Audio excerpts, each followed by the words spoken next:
A Terrible Temptation. By Charles Reade. Chapter 1. The morning room of a large house in Portman Square, London. A gentleman in the prime of life stood with his elbow on the broad mantelpiece, and made himself agreeable to a young lady, seated a little way off, playing at work. To the ear he was only conversing, but his eyes dwelt on her with loving admiration all the time. Her posture was favorable to this furtive inspection, for she leaned her fair head over her work with a pretty, modest, demure air that seemed to say, "I suspect I am being admired. I will not look to see. I might have to check it." The gentleman's features were ordinary, except his brow, that had power in it, but he had the beauty of color. His sunburned features glowed with health, and his eye was bright. On the whole, rather good-looking when he smiled, but ugly when he frowned, for his frown was a scowl, and betrayed a remarkable power of hating. Miss Arabella Bruce was a beauty. She had glorious masses of dark red hair, and a dazzling white neck to set it off, large, dove-like eyes, and a blooming oval face, which would have been classical if her lips had been thin and finely chiseled, but here came in her Anglo-Saxon breed, and spared society a Minerva by giving her two full and rosy lips. They made a smallish mouth at rest, but parted ever so wide when they smiled, and ravished the beholder with long, even rows of dazzling white teeth. Her figure was tall and rather slim, but not at all commanding. There are people whose very bodies express character, and this tall, supple, graceful frame of Bella Bruce breathed womanly subservience. So did her gestures. She would take up or put down her own scissors half timidly, and look around before threading her needle, as if to see whether any soul objected. Her favorite word was, "May I?" with a stress on the may, and she used it where most girls would say, "I will," or nothing, and do it.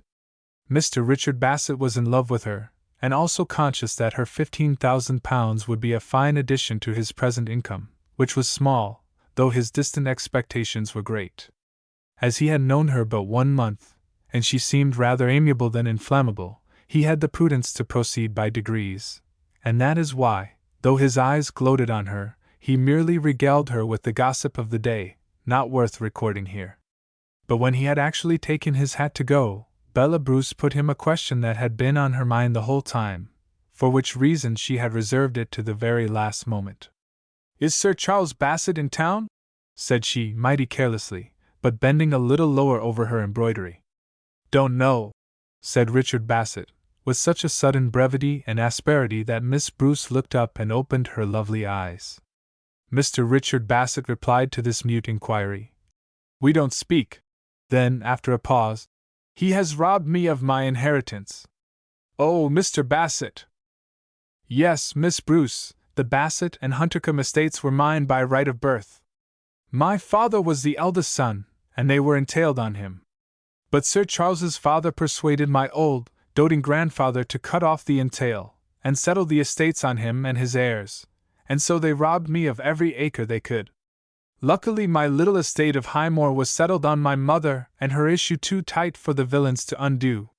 These harsh expressions, applied to his own kin, and the abruptness and heat they were uttered with, surprised and repelled his gentle listener. She shrank a little away from him. He observed it. She replied not to his words, but to her own thought. "But, after all, it does seem hard," she added, with a little fervor. "But it wasn't poor Sir Charles's doing, after all. He is content to reap the benefit," said Richard Bassett sternly. Then, finding he was making a sorry impression, he tried to get away from the subject. I say tried, for till a man can double like a hare he will never get away from his hobby. "Excuse me," said he. "I ought never to speak about it. Let us talk of something else. You cannot enter into my feelings. It makes my blood boil. Oh, Miss Bruce! You can't conceive what a disinherited man feels, and I live at the very door. His old trees, that ought to be mine, fling their shadows over my little flower beds. The 60 chimneys of Huntercombe Hall look down on my cottage. His acres of lawn run up to my little garden, and nothing but a ha-ha between us. It is hard," said Miss Bruce composedly, not that she entered into a hardship of this vulgar sort, but it was her nature to soothe and please people. "Hard! cried Richard Bassett, encouraged by even this faint sympathy. "It would be unendurable, but for one thing, I shall have my own some day." "I am glad of that," said the lady. "But how?" "By outliving the wrongful heir." Miss Bruce turned pale. She had little experience of men's passions. "Oh, Mr. Bassett," said she, and there was something pure and holy in the look of sorrow and alarm she cast on the presumptuous speaker. "Pray do not cherish such thoughts. They will do you harm. And remember, life and death are not in our hands. Besides—" "Well?" "Sir Charles might—" "Well? Might he not marry, and have children?" This with more hesitation and a deeper blush than appeared absolutely necessary. "Oh, there's no fear of that. Property ill-gotten never descends. Charles is a worn-out rake. He was fast at Eton, fast at Oxford, fast in London. Why, he looks 10 years older than I, and he is 3 years younger. He had a fit 2 years ago. Besides, he is not a marrying man. Bassett and Huntercombe will be mine. And oh, Miss Bruce, if ever they are mine." Sir Charles Bassett trumpeted a servant at the door, and then waited, prudently, to know whether his young lady, whom he had caught blushing so red with one gentleman, would be at home to another. "Wait a moment," said Miss Bruce to him. Then, discreetly ignoring what Bassett had said last, and lowering her voice almost to a whisper, she said, hurriedly, "You should not blame him for the faults of others. There, I have not been long acquainted with either, and am little entitled to inter, but it is such a pity you are not friends. He is very good, I assure you, and very nice. Let me reconcile you two. May I?" This well-meant petition was uttered very sweetly, and indeed, if I may be permitted, in a way to dissolve a bear. But this was not a bear, nor anything else that is placable. It was a man with a hobby grievance, so he replied in character. "That is impossible so long as he keeps me out of my own." He had the grace, however, to add, half sullenly, "Excuse me, I feel I have been too vehement." Miss Bruce, thus repelled, answered, rather coldly, "Oh, never mind that, it was very natural. I am at home, then," said she to the servant. Mr. Bassett took the hint, but turned at the door, and said, with no little agitation, "I was not aware he visits you. One word, don't let his ill-gotten acres make you quite forget the disinherited one." And so he left her, with an imploring look. She felt red with all this, so she slipped out at another door, to cool her cheeks and imprison a stray curl for Sir Charles. He strolled into the empty room, with the easy, languid air of fashion. His features were well cut, and had some nobility, but his sickly complexion and the lines under his eyes told a tale of dissipation. He appeared 10 years older than he was, and thoroughly blasé. Yet when Miss Bruce entered the room with a smile and a little blush, he brightened up and looked handsome, and greeted her with momentary warmth. After the usual inquiries, she asked him if he had met anybody. "Where?" "Here, just now." "No." "What, nobody at all?" "Only my sulky cousin. I don't call him anybody," drawled Sir Charles, who was now relapsing into his normal condition of semi-apathy. "Oh," said Miss Bruce gaily, "you must expect him to be a little cross. It is not so very nice to be disinherited, let me tell you. And who has disinherited the fellow? I forget, but you disinherited him among you. Never mind, it can't be helped now. When did you come back to town? I didn't see you at Lady Darcy's ball, did I?" "You did not, unfortunately for me, but you would if I had known you were to be there. But about Richard, he may tell you what he likes, but he was not disinherited, he was bought out. The fact is, his father was uncommonly fast. My grandfather paid his debts again and again, but at last the old gentleman found he was dealing with the Jews for his reversion. Then there was an awful row. It ended in my grandfather outbidding the Jews. He bought the reversion of his estate from his own son for a large sum of money. He had to raise it by mortgages. Then they cut off the entail between them, and he entailed the mortgaged estate on his other son, and his grandson, that was me, and on my heir at law. Richard's father squandered his £30,000 before he died, My father husbanded the estates, got into Parliament, and they put a tail to his name. Sir Charles delivered this version of the facts with a languid composure that contrasted deliciously with Richard's heat in telling the story his way. To be sure, Sir Charles had got Huntercombe and Bassett, and it is easier to be philosophical on the right side of the boundary hedge, and wound up with a sort of corollary. Dick Bassett suffers by his father's vices, and I profit by mine's virtues. Where's the injustice? Nowhere, and the sooner you are reconciled the better. Sir Charles demurred. Oh, I don't want to quarrel with the fellow, but he is a regular thorn in my side, with his little trumpery estate, all in broken patches. He shoots my pheasants in the unfairest way. Here the landed proprietor showed real irritation, but only for a moment. He concluded calmly. The fact is, he is not quite a gentleman. Fancy his coming and whining to you about our family affairs, and then telling you a falsehood. No, he did not mean. It was his way of looking at things.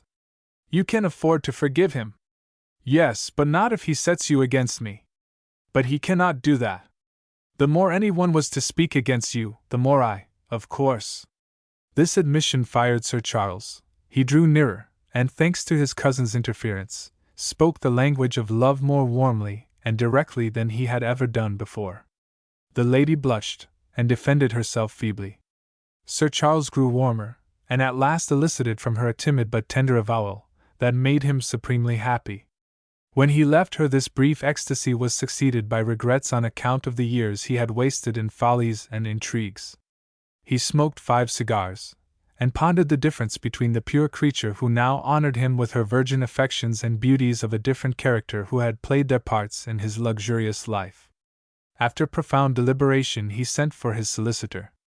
They lighted the inevitable cigars, and the following observations struggled feebly out along with the smoke. Mr. Oldfield, I'm going to be married. Glad to hear it, Sir Charles. Vision of settlements. It is a high time you were. Puff puff. Want your advice and assistance first. Certainly. Must put down my pony carriage now, you know. A very proper retrenchment, but you can do that without my assistance. There would be sure to be a row if I did. I dare say there will be as it is. At any rate, I want to do the thing like a gentleman. Send M to Tattersall's. Puff. And the girl that drives them in the park, and draws all the duchesses and countesses at her tail, am I to send her to Tattersall's? Puff. Oh, it is her you want to put down, then? Why, of course. Chapter 2. Sir Charles and Mr. Oldfield settled that lady's retiring pension, and Mr. Oldfield took the memoranda home, with instructions to prepare a draft deed for Miss Somerset's approval. Meantime, Sir Charles visited Miss Bruce every day. Her affections for him grew visibly, for being engaged gave her the courage to love. Mr. Bassett called pretty often, but one day he met Sir Charles on the stairs, and scowled. That scowl cost him dear, for Sir Charles thereupon represented to Bella that a man with a grievance is a bore to the very eye, and asked her to receive no more visits from his scowling cousin.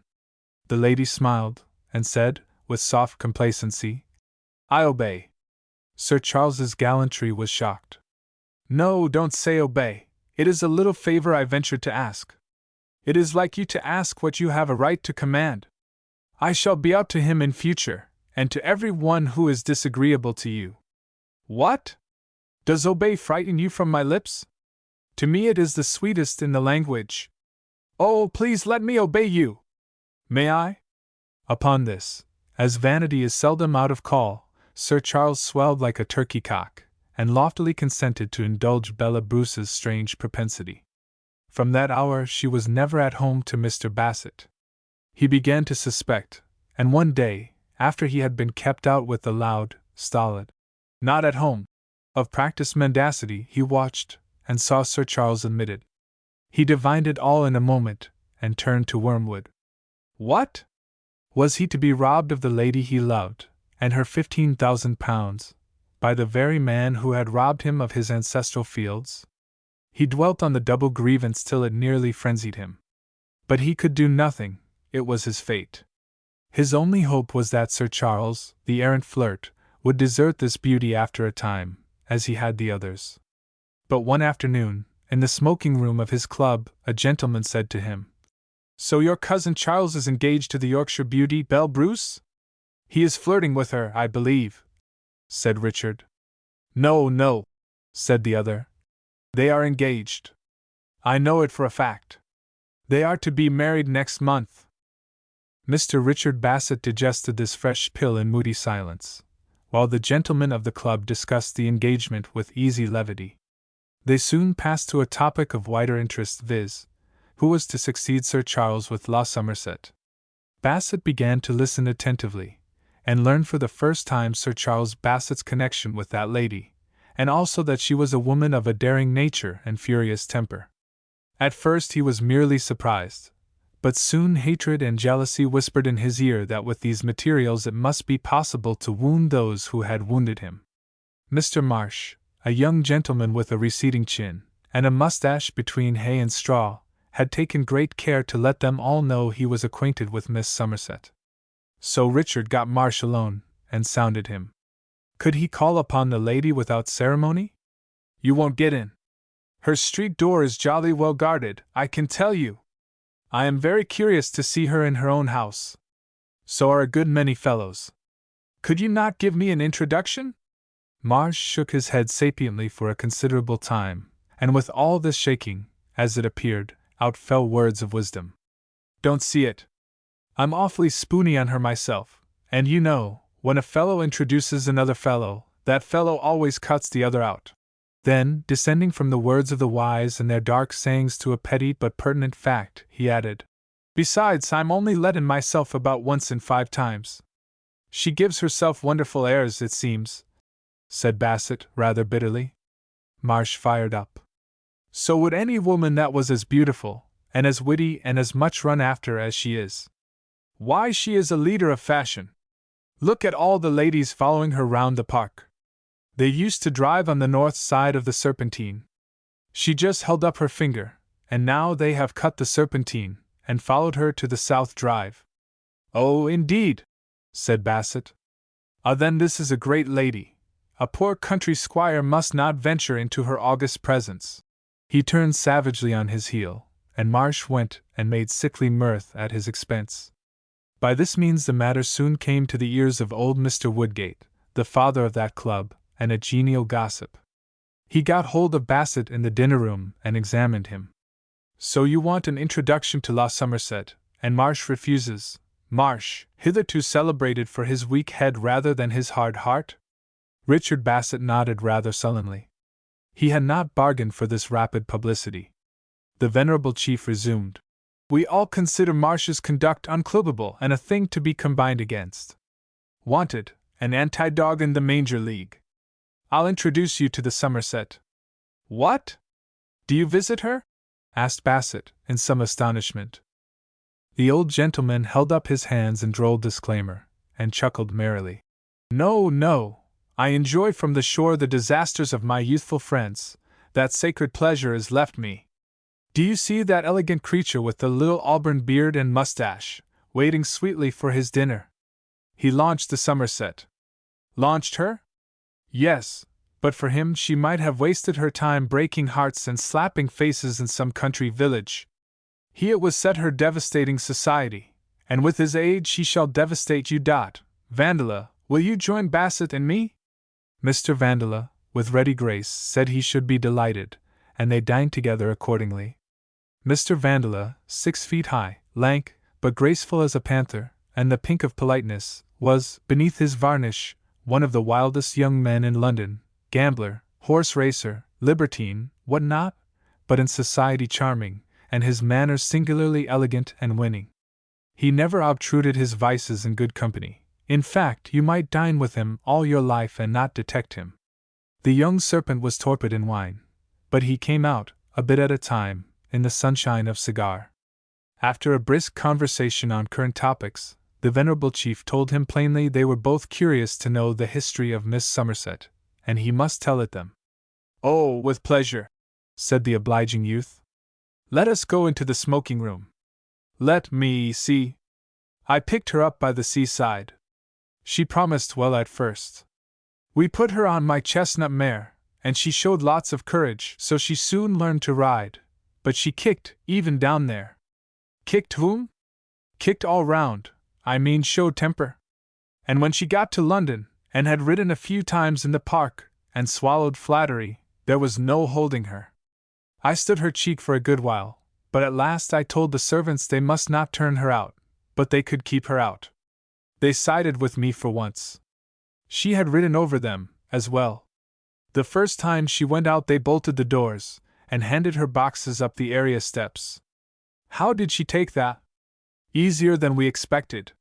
She said, "Lucky for you beggars that I'm a lady, or I'd break every D window in the house." This caused a laugh. It subsided. The historian resumed. Next day she cooled, and wrote a letter. To you? No, to my groom. Would you like to see it? It is a curiosity. He sent one of the club waiters for his servant, and his servant for his desk, and produced the letter. There, said Vandola. She looks like a queen, and steps like an empress, and this is how she writes.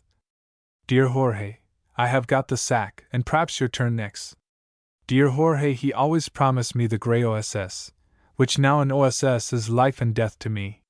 If you was to ask him to lend me the grey, he wouldn't refuse you. Yours respectfully, Rhoda Somerset. When the letter and the handwriting, which, unfortunately, I cannot reproduce, had been duly studied and approved, Vandola continued. Now you know she had her good points after all. If any creature was ill, she'd sit up all night and nurse them, and she used to go to church on Sundays, and come back with the sting out of her. Only then she would preach to a fellow, and bore him. She is awfully fond of preaching. Her dream is to jump on a first-rate hunter, and ride across country, and preach to the villages. So, when George came grinning to me with the letter, I told him to buy a new side saddle for the grey, and take her the lot, with my compliments. I had noticed a slight spavin in his near foreleg. She rode him that very day in the park, all alone, and made such a sensation that next day my grey was standing in Lord Hailey's stables. But she rode Hailey, like my grey, with a long spur, and he couldn't stand it. None of 'em could except Sir Charles Bassett, and he doesn't play fair, never goes near her. And that gives him an unfair advantage over his fascinating predecessors? Inquired the senior slyly. Of course it does, said Vandola stoutly. You ask a girl to dine at Richmond once a month, and keep out of her way all the rest of the time, and give her lots of money, she will never quarrel with you. Profit by this information, young man, said old Woodgate severely. It comes too late for me. In my day there existed no sure method of pleasing the fair. But now that is invented, along with everything else. Richmond and absence, equivalent to Richmond and victory. Now, Bassett, we have heard the truth from the fountainhead, and it is rather serious. She swears, she kicks, she preaches. Do you still desire an introduction? As for me, my manly spirit is beginning to quake at Vandola's revelations, and some lines of Scott recur to my Gothic memory. From the chafed tiger rend his prey, bar the fell dragon's blighting way, but shun that lovely snare. Bassett replied gravely that he had no such motive as Mr. Woodgate gave him credit for, but still desired the introduction. With pleasure, said Vandola, but it will be no use to you. She hates me like poison, says I have no heart. That is what all ill-tempered women say. Notwithstanding his misgivings, the obliging youth called for writing materials, and produced the following epistle. Dear Miss Somerset, Mr. Richard Bassett, a cousin of Sir Charles, wishes very much to be introduced to you, and has begged me to assist in an object so laudable. I should hardly venture to present myself, and therefore shall feel surprised as well as flattered if you will receive Mr. Bassett on my introduction, and my assurance that he is a respectable country gentleman, and bears no resemblance in character to yours faithfully, Arthur Vandola. Next day Bassett called at Miss Somerset's house in Mayfair, and delivered his introduction. He was admitted after a short delay and entered the lady's boudoir. It was luxury's nest. The walls were rose-colored satin, padded and puckered. The voluminous curtains were pale satin, with floods and billows of real lace. The chairs embroidered, the tables all buhl and ormolu, and the sofas felt like little seas. The lady herself, in a delightful peignoir, sat nestled cozily in a sort of ottoman with arms. Her finely formed hand, clogged with brilliants, was just conveying brandy and soda water to a very handsome mouth when Richard Bassett entered. She raised herself superbly, but without leaving her seat, and just looked at a chair in a way that seemed to say, "I permit you to sit down." And that done, she carried the glass to her lips with the same admirable firmness of hand she showed in driving. Her lofty manner, coupled with her beautiful but rather haughty features, smacked of imperial origin. Yet she was the writer to Jorge, and 4 years ago a shrimp girl, running into the sea with legs as brown as a berry. So swiftly does merit rise in this world which, nevertheless, some morose folk pretend is a wicked one. I ought to explain, however, that this haughty reception was partly caused by a breach of propriety. Vandola ought first to have written to her and asked permission to present Richard Bassett. He had no business to send the man and the introduction together. This law of Parliament of Sirens had passed, and the slightest breach of it was a bitter offense. Equilibrium governs the world. These ladies were bound to be over strict in something or other, being just a little lax in certain things where other ladies are strict. Now Bassett had pondered well what he should say, but he was disconcerted by her superb presence and demeanor, and her large gray eyes, that rested steadily upon his face. However, he began to murmur mellifluously. Said he had often seen her in public, and admired her, and desired to make her acquaintance, etc., etc. "Then why did you not ask Sir Charles to bring you here?" said Miss Somerset, abruptly, and searching him with her eyes that were not to say bold, but singularly brave, and examiners point blank. "I am not on good terms with Sir Charles. He holds the estates that ought to be mine, and now he has robbed me of my love. He is the last man in the world I would ask a favor of." "You came here to abuse him behind his back, eh?" asked the lady with undisguised contempt. Bassett winced, but kept his temper. "No, Miss Somerset, but you seem to think I ought to have come to you through Sir Charles. I would not enter your house if I did not feel sure I shall not meet him here." Miss Somerset looked rather puzzled. "Sir Charles does not come here every day, but he comes now and then, and he is always welcome." "You surprise me." "Thank you. Now some of my gentlemen friends think it is a wonder he does not come every minute." "You mistake me. What surprises me is that you are such good friends under the circumstances." "Circumstances? What circumstances?" "Oh, you know. You are in his confidence, I presume?" This rather satirically. So the lady answered defiantly. "Yes, I am. He knows I can hold my tongue, so he tells me things he tells nobody else." "Then, if you are in his confidence, you know he is about to be married." "Married? Sir Charles married? In 3 weeks. It's a lie. You get out of my house this moment." Mr. Bassett colored at this insult. He rose from his seat with some little dignity, made her a low bow, and retired.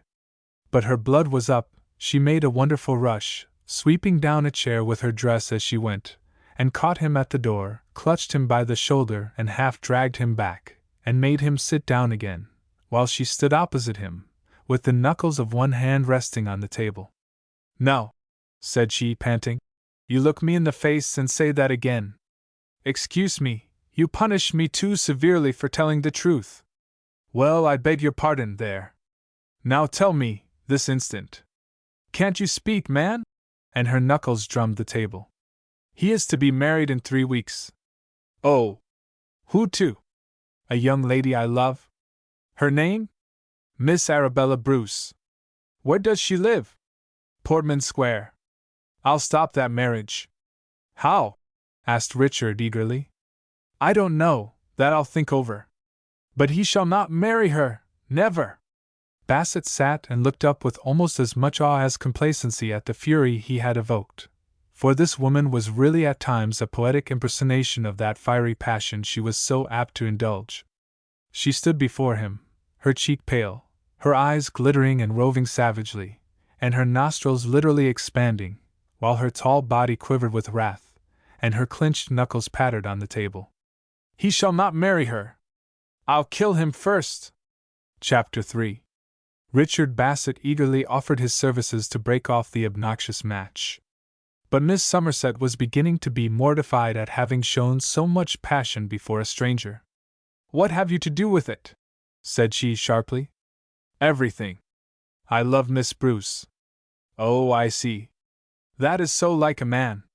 It's always love, and something more important, with you. Well, give me your address. I'll write if I want you." "Highly flattered," said Bassett, ironically wrote his address and left her. Miss Somerset then sat down and wrote, "Dear Sir Charles, please call here, I want to speak to you. Yours respectfully, Rhoda Somerset." Sir Charles obeyed this missive, and the lady received him with a gracious and smiling manner, all put on and cat-like. She talked with him of indifferent things for more than an hour, still watching to see if he would tell her of his own accord. When she was quite sure he would not, she said, "Do you know there's a ridiculous report about that you are going to be married?" "Indeed? They even tell her name, Miss Bruce." "Do you know the girl?" "Yes." "Is she pretty?" "Very." "Modest?" "As an angel." "And are you going to marry her?" "Yes." "Then you are a villain." "The deuce I am." "You are, to abandon a woman who has sacrificed all for you." Sir Charles looked puzzled, and then smiled, but was too polite to give his thoughts vent. Nor was it necessary. Miss Somerset, whose brave eyes never left the person she was speaking to, fired up at the smile alone, and she burst into a torrent of remonstrance, not to say vituperation. Sir Charles endeavored once or twice to stop it, but it was not to be stopped, so at last he quietly took up his hat to go. He was arrested at the door by a rustle and a fall. He turned round, and there was Miss Somerset lying on her back, grinding her white teeth and clutching the air. He ran to the bell and rang it violently, then knelt down and did his best to keep her from hurting herself, but, as generally happens in these cases, his interference made her more violent. He had hard work to keep her from battering her head against the floor, and her arms worked like windmills. Hearing the bell tugged so violently, a pretty page ran headlong into the room, saw, and, without an instant's diminution of speed, described a curve, and ran headlong out, screaming, "Polly! Polly!" The next moment the housekeeper, an elderly woman, trotted in at the door, saw her mistress's condition, and stood stock-still, calling, "Polly!" but with the most perfect tranquillity the mind can conceive. In ran a strapping housemaid, with black eyes and brown arms, went down on her knees, and said, firmly though respectfully, "Give her me, sir." She got behind her struggling mistress, pulled her up into her own lap, and pinned her by the wrists with a vigorous grasp. The lady struggled, and ground her teeth audibly, and flung her arms abroad. The maid applied all her rustic strength and harder muscle to hold her within bounds. The four arms went to and fro in a magnificent struggle, and neither could the maid hold the mistress still, nor the mistress shake off the maid's grasp, nor strike anything to hurt herself. Sir Charles, thrust out of the play, looked on with pity and anxiety, and the little page at the door, combining art and nature, stuck stock-still in a military attitude, and blubbered aloud. As for the housekeeper, she remained in the middle of the room with folded arms, and looked down on the struggle with a singular expression of countenance. There was no agitation whatever, but a sort of thoughtful examination, half cynical, half admiring. However, as soon as the boy's sobs reached her ears, she wakened up, and said tenderly, "What is the child crying for? Run and get a basin of water, and fling it all over her, that will bring her to in a minute." The page departed swiftly on this benevolent errand. Then the lady gave a deep sigh, and ceased to struggle. Next she stared in all their faces, and seemed to return to consciousness. Next she spoke, but very feebly. "Help me up," she sighed. Sir Charles and Polly raised her, and now there was a marvelous change. The vigorous vixen was utterly weak, and limp as a wet towel, a woman of jelly. As such they handled her, and deposited her gingerly on the sofa. Now the page ran in hastily with the water. Up jumps the poor lax sufferer, with flashing eyes. "You dare come near me with it!" Then to the female servants, "Call yourselves women, and water my lilac silk, not 2 hours old!" Then to the housekeeper, You old monster, you wanted it for your Polly. Get out of my sight, the lot! Then, suddenly remembering how feeble she was, she sank instantly down, and turned piteously and languidly to Sir Charles. They eat my bread, and rob me, and hate me, said she faintly. I have but one friend on earth. She leaned tenderly towards Sir Charles as that friend, but before she quite reached him she started back, her eyes filled with sudden horror. And he forsakes me, she cried, and so turned away from him despairingly, and began to cry bitterly, with head averted over the sofa, and one hand hanging by her side for Sir Charles to take and comfort her. He tried to take it. It resisted, and under cover of that little disturbance, the other hand dexterously whipped 2 pins out of her hair. The long brown tresses, all her own, fell over her eyes and down to her waist, and the picture of distressed beauty was complete. Even so did the women of antiquity conquer male pity. Salutis crinibus. The females interchanged a meaning glance, and retired. Then the boy followed them with his basin, sore perplexed, but learning life in this admirable school. Sir Charles then, with the utmost kindness, endeavored to reconcile the weeping and dishevelled fair to that separation which circumstances rendered necessary. But she was inconsolable, and he left the house, perplexed and grieved, not but what it gratified his vanity a little to find himself beloved all in a moment, and the Somerset unvixened. He could not help thinking how wide must be the circle of his charms, which had won the affections of 2 beautiful women so opposite in character as Bella Bruce and La Somerset. The passion of this latter seemed to grow. She wrote to him every day, and begged him to call on her. She called on him, she who had never called on a man before. She raged with jealousy, she melted with grief. She played on him with all a woman's artillery, and at last actually wrung from him what she called a reprieve. Richard Bassett called on her, but she would not receive him, so then he wrote to her, urging cooperation, and she replied frankly that she took no interest in his affairs, but that she was devoted to Sir Charles, and should keep him for herself. Vanity tempted her to add that he, Sir Charles, was with her every day, and the wedding postponed. This last seemed too good to be true, so Richard Bassett set his servant to talk to the servants in Portman Square. He learned that the wedding was now to be on the 15th of June, instead of the 31st of May. Convinced that this postponement was only a blind, and that the marriage would never be, he breathed more freely at the news. But the fact is, although Sir Charles had yielded so far to dread of scandal, he was ashamed of himself, and his shame became remorse when he detected a furtive tear in the dove-like eyes of her he really loved and esteemed. He went and told his trouble to Mr. Oldfield. I am afraid she will do something desperate, he said. Mr. Oldfield heard him out, and then asked him had he told Miss Somerset what he was going to settle on her. Not I. She is not in a condition to be influenced by that, at present. Let me try her. The draft is ready. I'll call on her tomorrow. He did call, and was told she did not know him. You tell her I am a lawyer, and it is very much to her interest to see me, said Mr. Oldfield to the page. Why have you come at all? That is the question, inquired the lady bluntly. I bring the draft of a deed for your approval.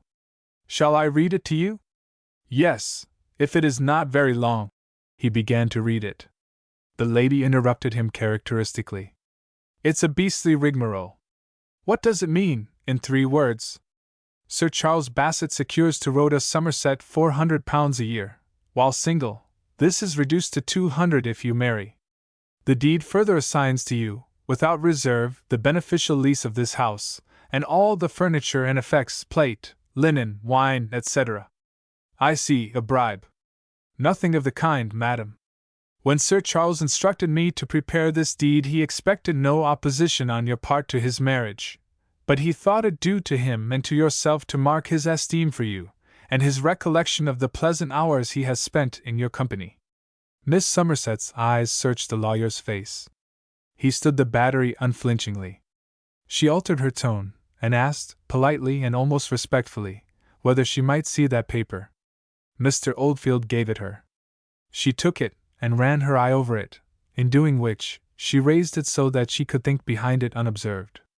She handed it back at last, with the remark that Sir Charles was a gentleman and had done the right thing. He has, and you will do the right thing too, will you not? I don't know. I am just beginning to fall in love with him myself. Jealousy, madam, not love, said the old lawyer. Come now! I see you are a young lady of rare good sense. Look the thing in the face. Sir Charles is a landed gentleman. He must marry, and have heirs. He is over 30, and his time has come. He has shown himself your friend. Why not be his? He has given you the means to marry a gentleman of moderate income, or to marry beneath you, if you prefer it. And most of us do. Then why not make his path smooth? Why distress him with your tears and remonstrances? He continued in this strain for some time, appealing to her good sense and her better feelings. When he had done, she said very quietly, How about the ponies and my brown mare? Are they down in the deed? I think not, but if you will do your part handsomely, I'll guarantee you shall have them. You are a good soul. Then, after a pause, Now just you tell me exactly what you want me to do for all this. Oldfield was pleased with this question. He said, I wish you to abstain from writing to Sir Charles, and him to visit you only once more before his marriage, just to shake hands and part, with mutual friendship and good wishes. You are right, said she softly. Best for us both, and only fair to the girl. Then, with sudden and eager curiosity, Is she very pretty? I don't know. What, hasn't he told you? He says she is lovely, and every way adorable, but then he is in love. The chances are she is not half so handsome as yourself. And yet he is in love with her? Over head and ears. I don't believe it. If he was really in love with one woman, he couldn't be just to another. I couldn't. He'll be coming back to me in a few months. God forbid! Thank you, old gentleman. Mr. Oldfield began to stammer excuses. She interrupted him. Oh, bother all that! I like you none the worse for speaking your mind. Then, after a pause, Now excuse me, but suppose Sir Charles should change his mind, and never sign this paper? I pledge my professional credit. That is enough, sir. I see I can trust you. Well, then, I consent to break off with Sir Charles, and only see him once more, as a friend. Poor Sir Charles! I hope he will be happy. She squeezed out a tear for him. Happier than I am. And when he does come, he can sign the deed, you know. Mr. Oldfield left her, and joined Sir Charles at Long's, as had been previously agreed. It is all right, Sir Charles, she is a sensible girl, and will give you no further trouble. How did you get over the hysterics? We dispensed with them. She saw at once it was to be business, not sentiment. You are to pay her one more visit, to sign and part friends. If you please, I'll make that appointment with both parties, as soon as the deed is engrossed. Oh, by the by, she did shed a tear or two, but she dried them to ask me for the ponies and the brown mare. Sir Charles's vanity was mortified. But he laughed it off, and said she should have them, of course. So now his mind was at ease, his conscience was at rest, and he could give his whole time where he had given his heart. Richard Bassett learned through his servant that the wedding dresses were ordered. He called on Miss Somerset. She was out. Polly opened the door and gave him a look of admiration, due to his fresh color, that encouraged him to try and enlist her in his service. He questioned her, and she told him in a general way how matters were going. But, said she, why not come and talk to her yourself? 10 to 1 but she tells you. She is pretty outspoken.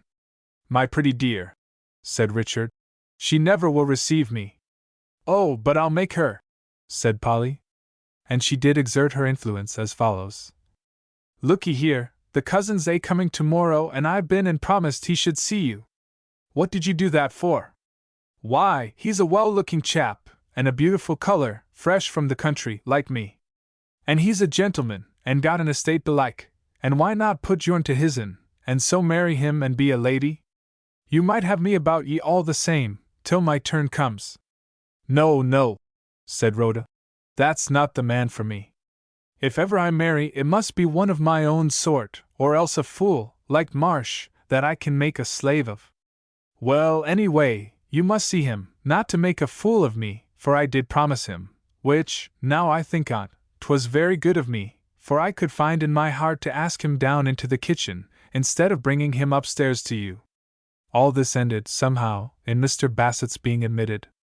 To his anxious inquiry how matters stood, she replied coolly that Sir Charles and herself were parted by mutual consent. What? After all your protestations? Said Bassett bitterly. But Miss Somerset was not in an irascible humor just then. She shrugged her shoulders and said, Yes, I remember I put myself in a passion, and said some ridiculous things. But one can't be always a fool. I have come to my senses. This sort of thing always does end, you know. Most of them part enemies, but he and I part friends and well-wishers. And you throw me over as if I was nobody, said Richard, white with anger. Why, what are you to me? Said the Somerset. Oh, I see. You thought to make a cat's paw of me. Well, you won't then. In other words, you have been bought off. No, I have not. I am not to be bought by anybody, and I am not to be insulted by you, you ruffian. How dare you come here and affront a lady in her own house, a lady whose shoestrings your betters are ready to tie, you brute? If you want to be a landed proprietor, go and marry some ugly old hag that's got it, and no eyesight left to see you're no gentleman. Sir Charles's land you'll never have, a better man has got it, and means to keep it for him and his. Here, Polly! Polly! Polly! Take this man down to the kitchen, and teach him manners if you can. He is not fit for my drawing-room, by a long chalk. Polly arrived in time to see the flashing eyes, the swelling veins, and to hear the fair orator's peroration. What, you are in your tantrums again? Said she. Come along, sir. Needs must when the devil drives. You'll break a blood vessel some day, my lady, like your father afore ye. And with this homely suggestion, which always sobered Miss Somerset, and indeed frightened her out of her wits, she withdrew the offender. She did not take him into the kitchen, but into the dining-room, and there he had a long talk with her, and gave her a sovereign. She promised to inform him if anything important should occur. He went away, pondering and scowling deeply. Chapter 4. Sir Charles Bassett was now living in Elysium. Never was rake more thoroughly transformed. Every day he sat for hours at the feet of Bella Bruce, admiring her soft, feminine ways and virgin modesty even more than her beauty. And her visible blush whenever he appeared suddenly, and the soft commotion and yielding in her lovely frame whenever he drew near, betrayed his magnetic influence, and told all but the blind she adored him. She would decline all invitations to dine with him and her father, a strong-minded old admiral, whose authority was unbounded, only, to Bella's regret, very rarely exerted. Nothing would have pleased her more than to be forbidden this and commanded that. But no! The admiral was a lion with an enormous paw, only he could not be got to put it into every pie. In this charming society the hours glided, and the wedding day drew close. So deeply and sincerely was Sir Charles in love that when Mr. Oldfield's letter came, appointing the day and hour to sign Miss Somerset's deed, he was unwilling to go, and wrote back to ask if the deed could not be sent to his house. Mr. Oldfield replied that the parties to the deed and the witnesses must meet, and it would be unadvisable, for several reasons, to irritate the lady's susceptibility previous to signature. The appointment having been made at her house, it had better remain so. That day soon came. Sir Charles, being due in Mayfair at 2 p.m., compensated himself for the less agreeable business to come by going earlier than usual to Portman Square.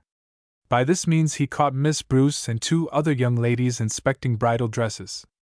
Bella blushed and looked ashamed, and, to the surprise of her friends, sent the dresses away, and set herself to talk rationally with Sir Charles, as rationally as lovers can. The ladies took the cue, and retired in disgust.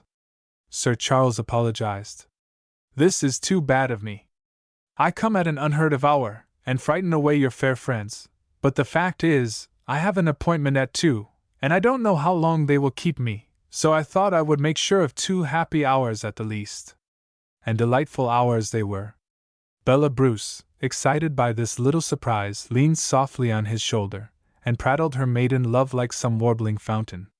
Sir Charles, transfigured by love, answered her in kind. 3 months ago he could not, and they compared pretty little plans of wedded life, and had small differences, and ended by agreeing. Complete and prompt accord upon 2 points. First, they would not have a single quarrel, like other people. Their love should never lose its delicate bloom. Second, they would grow old together, and die the same day, the same minute if possible. If not, they must be content with the same day, but, on that, inexorable. But soon after this came a skirmish. Each wanted to obey t'other. Sir Charles argued that Bella was better than he, and therefore more fit to conduct the pair. Bella, who thought him divinely good, pounced on this reason furiously. He defended it. He admitted, with exemplary candor, that he was good now. Awfully good. But he assured her that he had been anything but good until he knew her. Now she had been always good. Therefore, he argued, as his goodness came originally from her, for her to obey him would be a little too much like the moon commanding the sun. "That is too ingenious for me, Charles," said Bella. "And, for shame! Nobody was ever so good as you are. I look up to you, and, now I could stop your mouth in a minute. I have only to remind you that I shall swear at the altar to obey you, and you will not swear to obey me. But I will not crush you under the prayer book, no, dearest.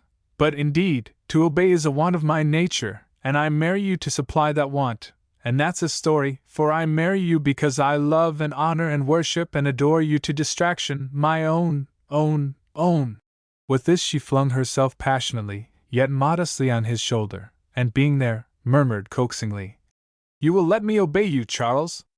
Thereupon Sir Charles felt highly gelatinous, and lost, for the moment, all power of resistance or argument. "Ah, you will, and then you will remind me of my dear mother." She knew how to command, but as for poor dear Papa, he is very disappointing. In selecting an admiral for my parent, I made sure of being ordered about. Instead of that, now I'll show you, there he is in the next room, inventing a new system of signals, poor dear. She threw the folding doors open. "Papa dear, shall I ask Charles to dinner today?"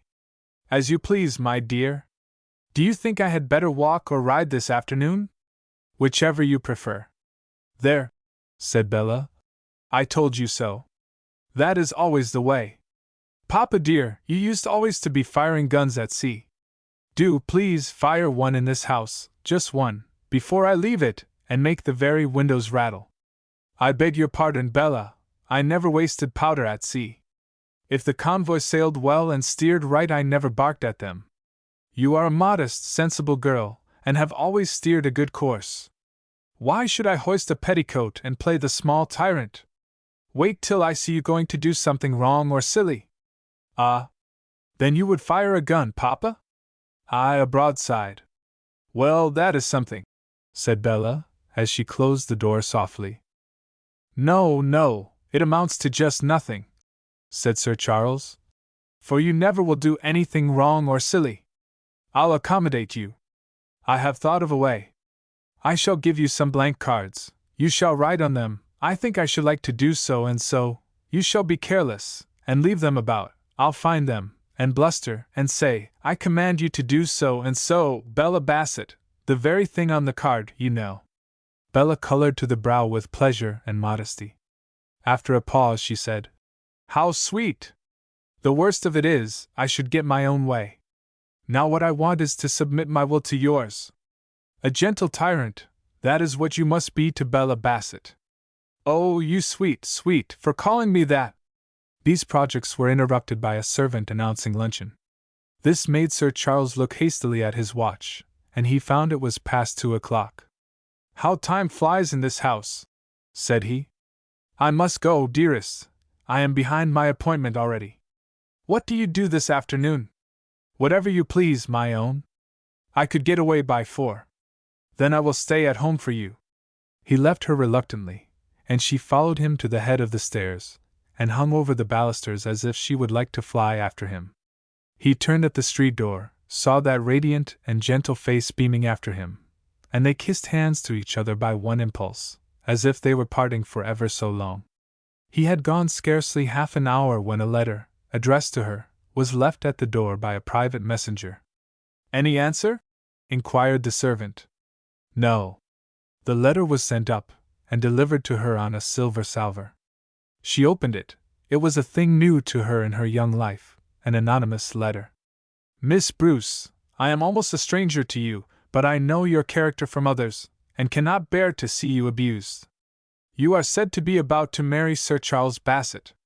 I think you can hardly be aware that he is connected with a lady of doubtful repute, called Somerset, and neither your beauty nor your virtue has prevailed to detach him from that connection. If, on engaging himself to you, he had abandoned her, I should not have said a word. But the truth is, he visits her constantly, and I blush to say that when he leaves you this day it will be to spend the afternoon at her house. I enclose you her address, and you can learn in 10 minutes whether I am a slanderer or, what I wish to be, a friend of injured innocence. Chapter 5. Sir Charles was behind his time in Mayfair, but the lawyer and his clerk had not arrived, and Miss Somerset was not visible. She appeared, however, at last, in a superb silk dress, the broad lustre of which would have been beautiful, only the effect was broken and frittered away by 6 rows of gimp and fringe. But why blame her? This is a blunder in art as universal as it is amazing, when one considers the amount of apparent thought her sex devotes to dress. They might just as well score a fair plot of velvet turf with rows of box, or tattoo a blooming and downy cheek. She held out her hand, like a man, and talked to Sir Charles on indifferent topics, till Mr. Oldfield arrived. She then retired into the background, and left the gentleman to discuss the deed. When appealed to, she evaded direct replies, and put on languid and imperial indifference. When she signed, it was with the air of some princess bestowing a favor upon solicitation. But the business concluded, she thought all in a moment, and invited the gentleman to luncheon with charming cordiality. Indeed, her genuine bonhomie after her affected indifference was rather comic. Everybody was content. Champagne flowed. The lady, with her good mother wit, kept conversation going till the lawyer was nearly missing his next appointment. He hurried away, and Sir Charles only lingered, out of good breeding, to bid Miss Somerset good-bye. In the course of leave-taking he said he was sorry he left her with people about her of whom he had a bad opinion. Those women have no more feeling for you than stones. When you lay in convulsions, your housekeeper looked on as philosophically as if you had been 2 kittens at play, you and Polly. I saw her. Indeed! You appeared hardly in a condition to see anything.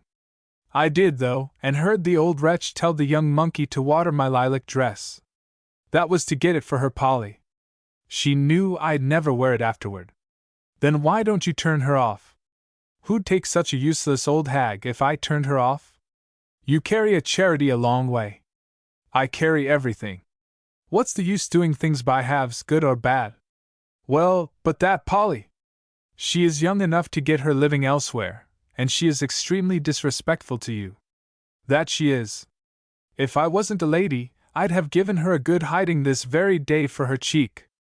Then why not turn her off this very day for her cheek?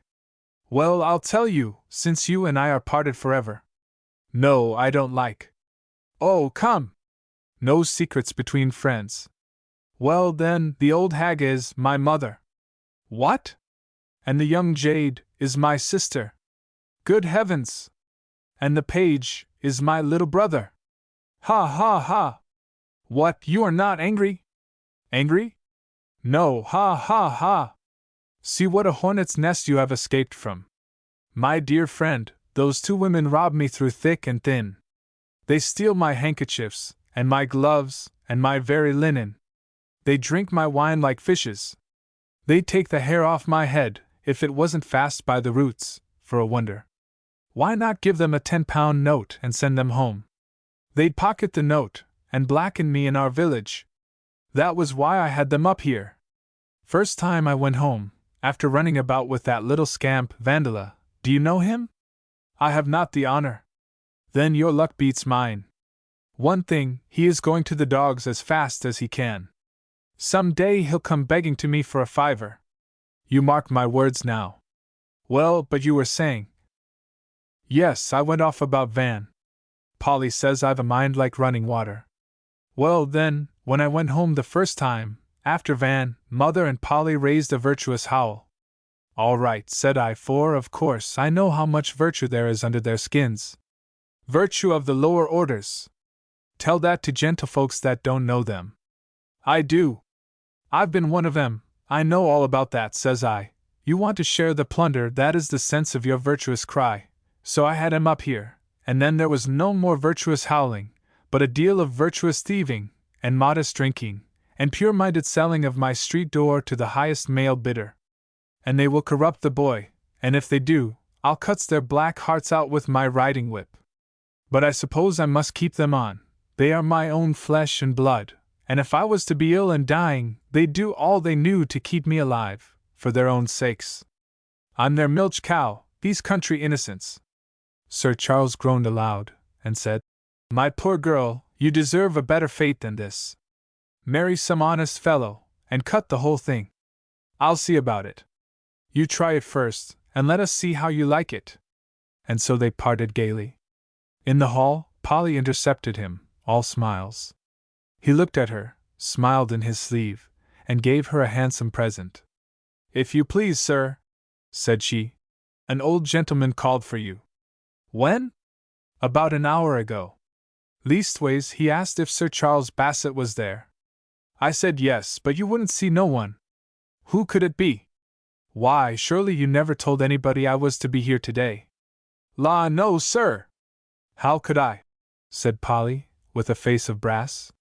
Sir Charles thought this very odd, and felt a little uneasy about it.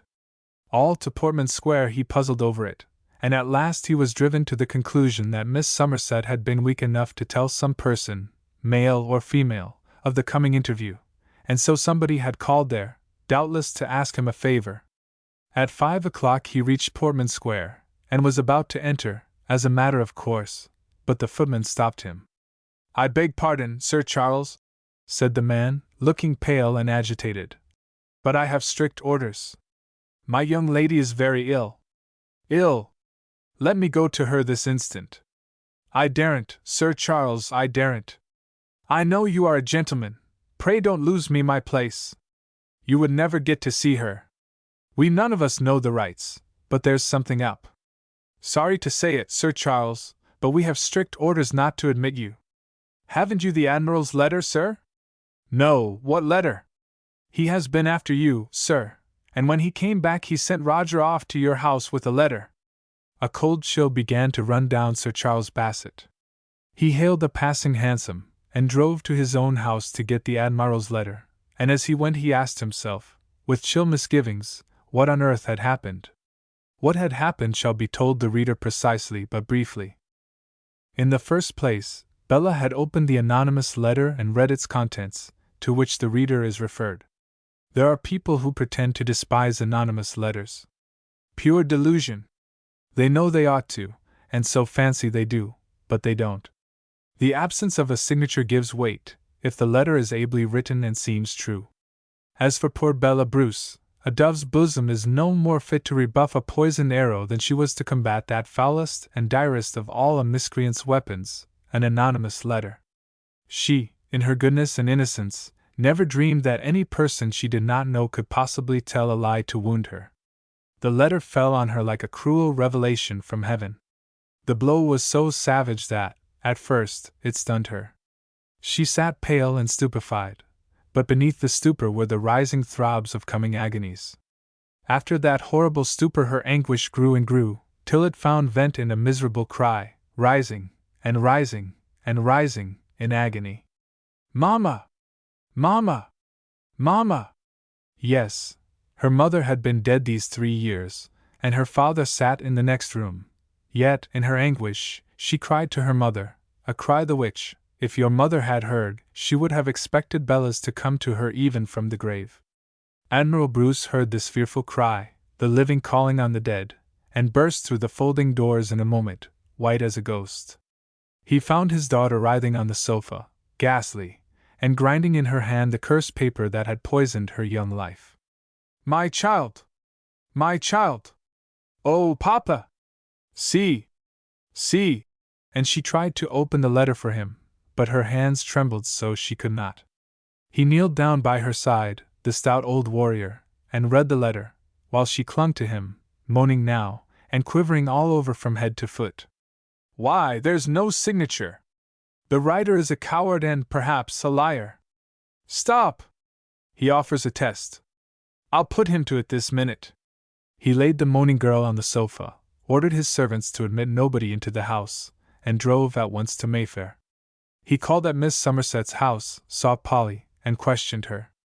He drove home again, and came into the drawing-room looking as he had been seen to look when fighting his ship, but his daughter had never seen him so. "My girl," said he solemnly, "there's nothing for you to do but to be brave, and hide your grief as well as you can, for the man is unworthy of your love. That coward spoke the truth. He is there at this moment. Oh, Papa! Papa!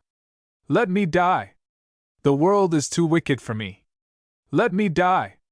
Die for an unworthy object? For shame! Go to your own room, my girl, and pray to your God to help you, since your mother has left us. Oh, how I miss her now! Go and pray, and let no one else know what we suffer. Be your father's daughter. Fight and pray."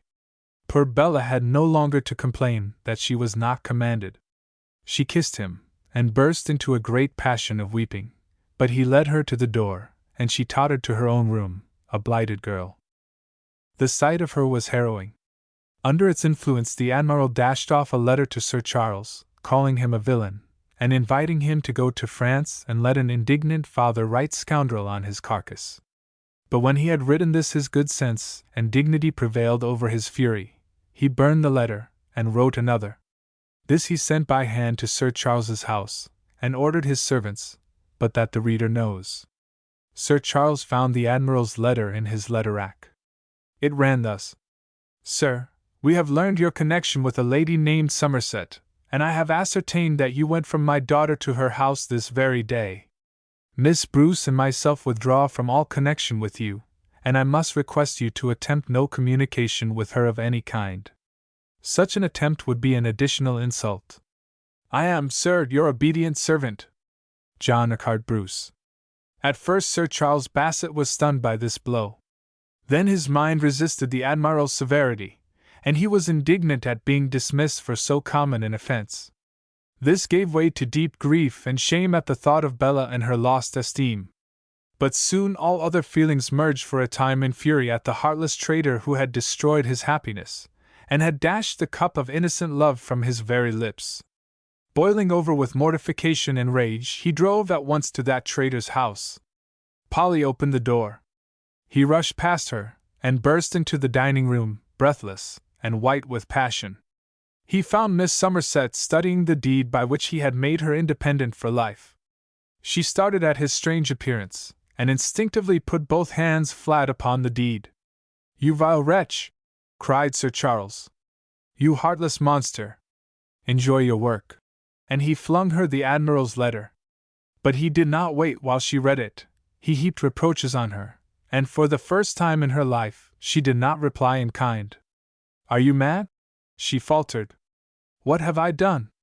"You have told Admiral Bruce." "That's false. You told him I was to be here today." "Charles, I never did." "Believe me." "You did. Nobody knew it but you. He was here today at the very hour. May I never get up alive off this chair if I told a soul." "Yes, our Polly." "I'll ring for her." "No, you will not. She is your sister." "Do you think I'll take the word of such reptiles against the plain fact? You have parted my love and me, parted us on the very day I had made you independent for life. An innocent love was waiting to bless me, and an honest love was in your power, thanks to me, your kind, forgiving friend and benefactor. I have heaped kindness on you from the first moment I had the misfortune to know you. I connived at your infidelities." "Charles, don't say that. I never was. I indulged your most expensive whims, and instead of leaving you with a curse, as all the rest did that ever knew you, and as you deserve, I bought your consent to lead a respectable life, and be blessed with a virtuous love. You took the bribe, but robbed me of the blessing, viper! You have destroyed me, body and soul, monster! Perhaps blighted her happiness as well, You she-devils hate an angel worse than heaven hates you. But you shall suffer with us, not your heart, for you have none, but your pocket. You have broken faith with me, and sent all my happiness to hell. I'll send your deed to hell after it." With this, he flung himself upon the deed, and was going to throw it into the fire. Now up to that moment she had been overpowered by this man's fury, whom she had never seen the least angry before, but when he laid hands on her property it acted like an electric shock. "No! No!" she screamed, and sprang at him like a wildcat. Then ensued a violent and unseemly struggle all about the room. Chairs were upset, and vases broken to pieces, and the man and woman dragged each other to and fro, one fighting for her property, as if it was her life, and the other for revenge. Sir Charles, excited by fury, was stronger than himself, and at last shook off one of her hands for a moment, and threw the deed into the fire. She tried to break from him and save it, but he held her like iron. Yet not for long. While he was holding her back, and she straining every nerve to get to the fire, he began to show sudden symptoms of distress. He gasped loudly and cried, "Oh! Oh! I'm choking!" And then his clutch relaxed. She tore herself from it, and plunging forward, rescued the smoking parchment. At that moment she heard a great stagger behind her, and a pitiful moan, and Sir Charles fell heavily, striking his head against the edge of the sofa. She looked round, as she knelt, and saw him, black in the face, rolling his eyeballs fearfully, while his teeth gnashed awfully, and a little jet of foam flew through his lips. Then she shrieked with terror, and the blackened deed fell from her hands. At this moment Polly rushed into the room. She saw the fearful sight, and echoed her sister's scream. But they were either of them women to lose their heads and beat the air with their hands. They got to him, and both of them fought hard with the unconscious sufferer, whose body, in a fresh convulsion, now bounded away from the sofa, and bade fair to batter itself against the ground. They did all they could to hold him with one arm apiece, and to release his swelling throat with the other. Their nimble fingers whipped off his necktie in a moment, but the distended windpipe pressed so against the shirt button they could not undo it. Then they seized the collar, and pulling against each other, wrenched the shirt open so powerfully that the button flew into the air, and tinkled against a mirror a long way off. A few more struggles, somewhat less violent, and then the face, from purple, began to whiten, the eyeballs fixed, the pulse went down, the man lay still. "Oh my God!" cried Rhoda Somerset. "He is dying! To the nearest doctor! There's one 3 doors off. No bonnet! It's life and death this moment. Fly!" Polly obeyed, and Dr. Andrews was actually in the room within 5 minutes. He looked grave, and kneeled down by the patient, and felt his pulse anxiously. Miss Somerset sat down, and being from the country, though she did not look it, began to weep bitterly, and rock herself in rustic fashion. The doctor questioned her kindly, and she told him, between her sobs, how Sir Charles had been taken. The doctor, however, instead of being alarmed by those frightful symptoms she related, took a more cheerful view directly. "Then do not alarm yourself unnecessarily," he said. "It was only an epileptic fit." "Only!" sobbed Miss Somerset. "Oh, if you had seen him! And he lies like death." "Yes," said Dr. Andrews. "A severe epileptic fit is really a terrible thing to look at, but it is not dangerous in proportion. Is he used to have them?" "Oh, no, doctor, never had one before." Here she was mistaken, I think.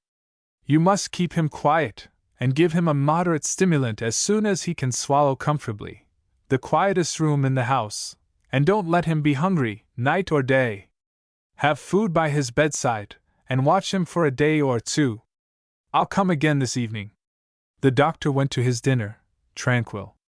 Not so those he left. Miss Somerset resigned her own luxurious bedroom, and had the patient laid, just as he was, upon her bed. She sent the page out to her groom and ordered 2 loads of straw to be laid before the door, and she watched by the sufferer, with brandy and water by her side. Sir Charles now might have seemed to be in a peaceful slumber, but for his eyes. They were open, and showed more white, and less pupil, than usual. However, In time he began to sigh and move, and even mutter, and gradually some little color came back to his pale cheeks. Then Miss Somerset had the good sense to draw back out of his sight, and order Polly to take her place by his side. Polly did so, and some time afterward, at a fresh order, put a teaspoonful of brandy to his lips, which were still pale and even bluish. The doctor returned, and brought his assistant. They put the patient to bed. "His life is in no danger," said he. "I wish I was as sure about his reason." At 1 o'clock in the morning, as Polly was snoring by the patient's bedside, a hand was laid on her shoulder. It was Rhoda. "Go to bed, Polly, you are no use here. You'd be sleepy if you worked as hard as I do." "Very likely," said Rhoda, with a gentleness that struck Polly as very singular. "Good night." Rhoda spent the night watching, and thinking harder than she had ever thought before. Next morning, early, Polly came into the sick room. There sat her sister watching the patient, out of sight. "Law, Rhoda! Have you sat there all night?" "Yes." "Don't speak so loud. Come here. You've set your heart on this lilac silk. I'll give it to you for your black merino." "Not you, my lady, you are not so fond of Marini, nor of me either." "I'm not a liar like you," said the other, becoming herself for a moment. "And what I say I'll do. You put out your merino for me in the dressing room." "All right," said Polly, joyfully. "And bring me 2 buckets of water instead of 1. I have never closed my eyes." "Poor soul! And now you be going to sluice yourself all the same. Whatever you can see in cold water, to run after it so, I can't think. If I was to flood myself like you, it would soon float me to my long home." "How do you know?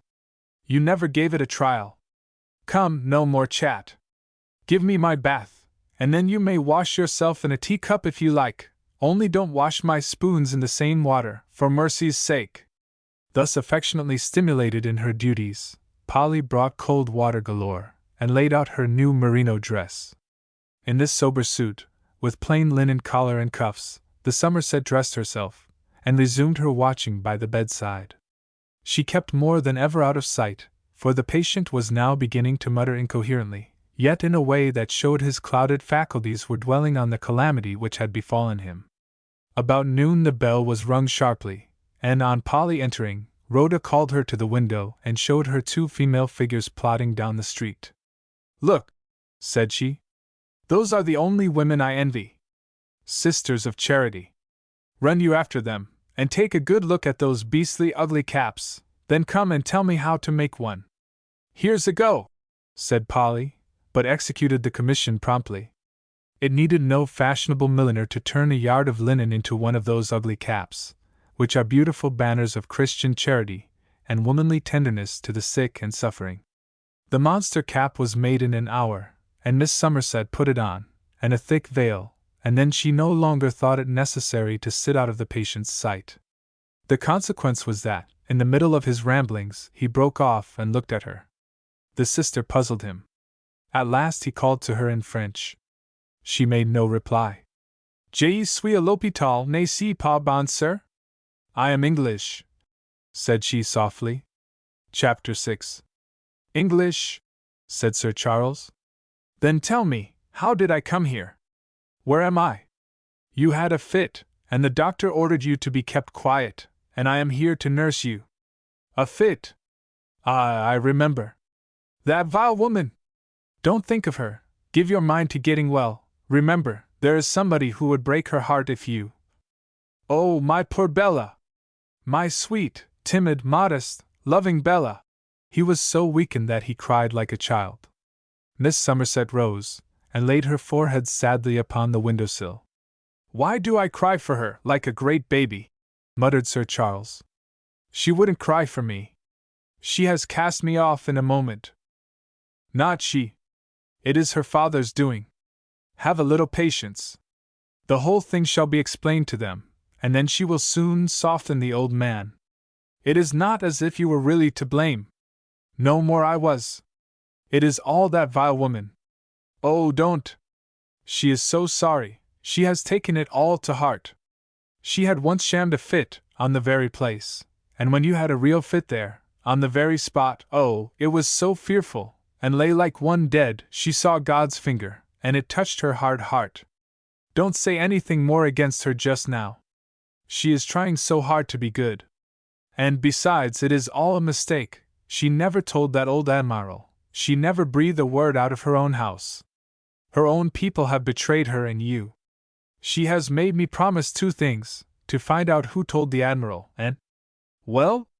The second thing I have to do, well, that is a secret between me and that unhappy woman. She is bad enough, but not so heartless as you think. Sir Charles shook his head incredulously, but said no more, and soon after fell asleep. In the evening he woke, and found the sister watching. She now turned her head away from him, and asked him quietly to describe Miss Bella Bruce to her. He described her in minute and glowing terms. But oh, sister, said he, it is not her beauty only, but the beauty of her mind. So gentle, so modest, so timid, so docile. She would never have had the heart to turn me off. But she will obey her father. She looked forward to obey me, sweet dove. Did she say so? Yes, that is her dream of happiness, to obey. The sister still questioned him with averted head, and he told her what had passed between Bella and him the last time he saw her, and all their innocent plans of married happiness. He told her, with the terror in his eye, and she listened, with the terror in hers. And then, said he, laying his hand on her shoulder, is it not hard?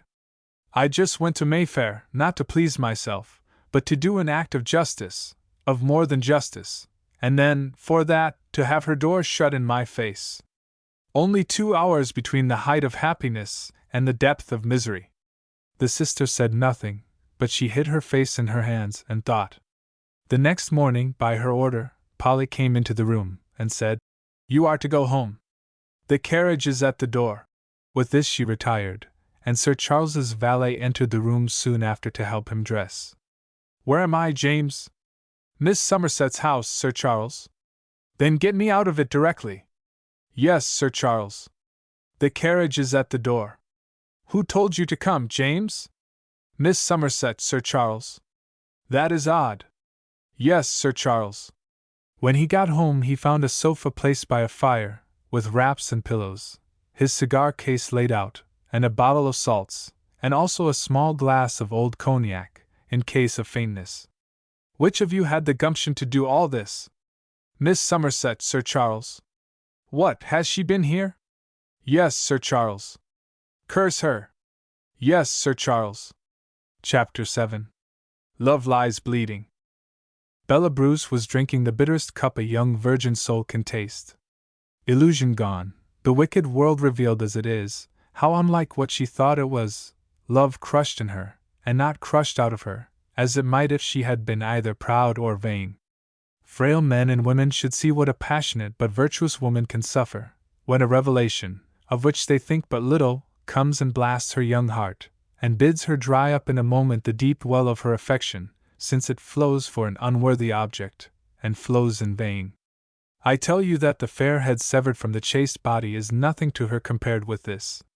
The fair body, pierced with heathen arrows, was nothing to her in the days of old compared with this.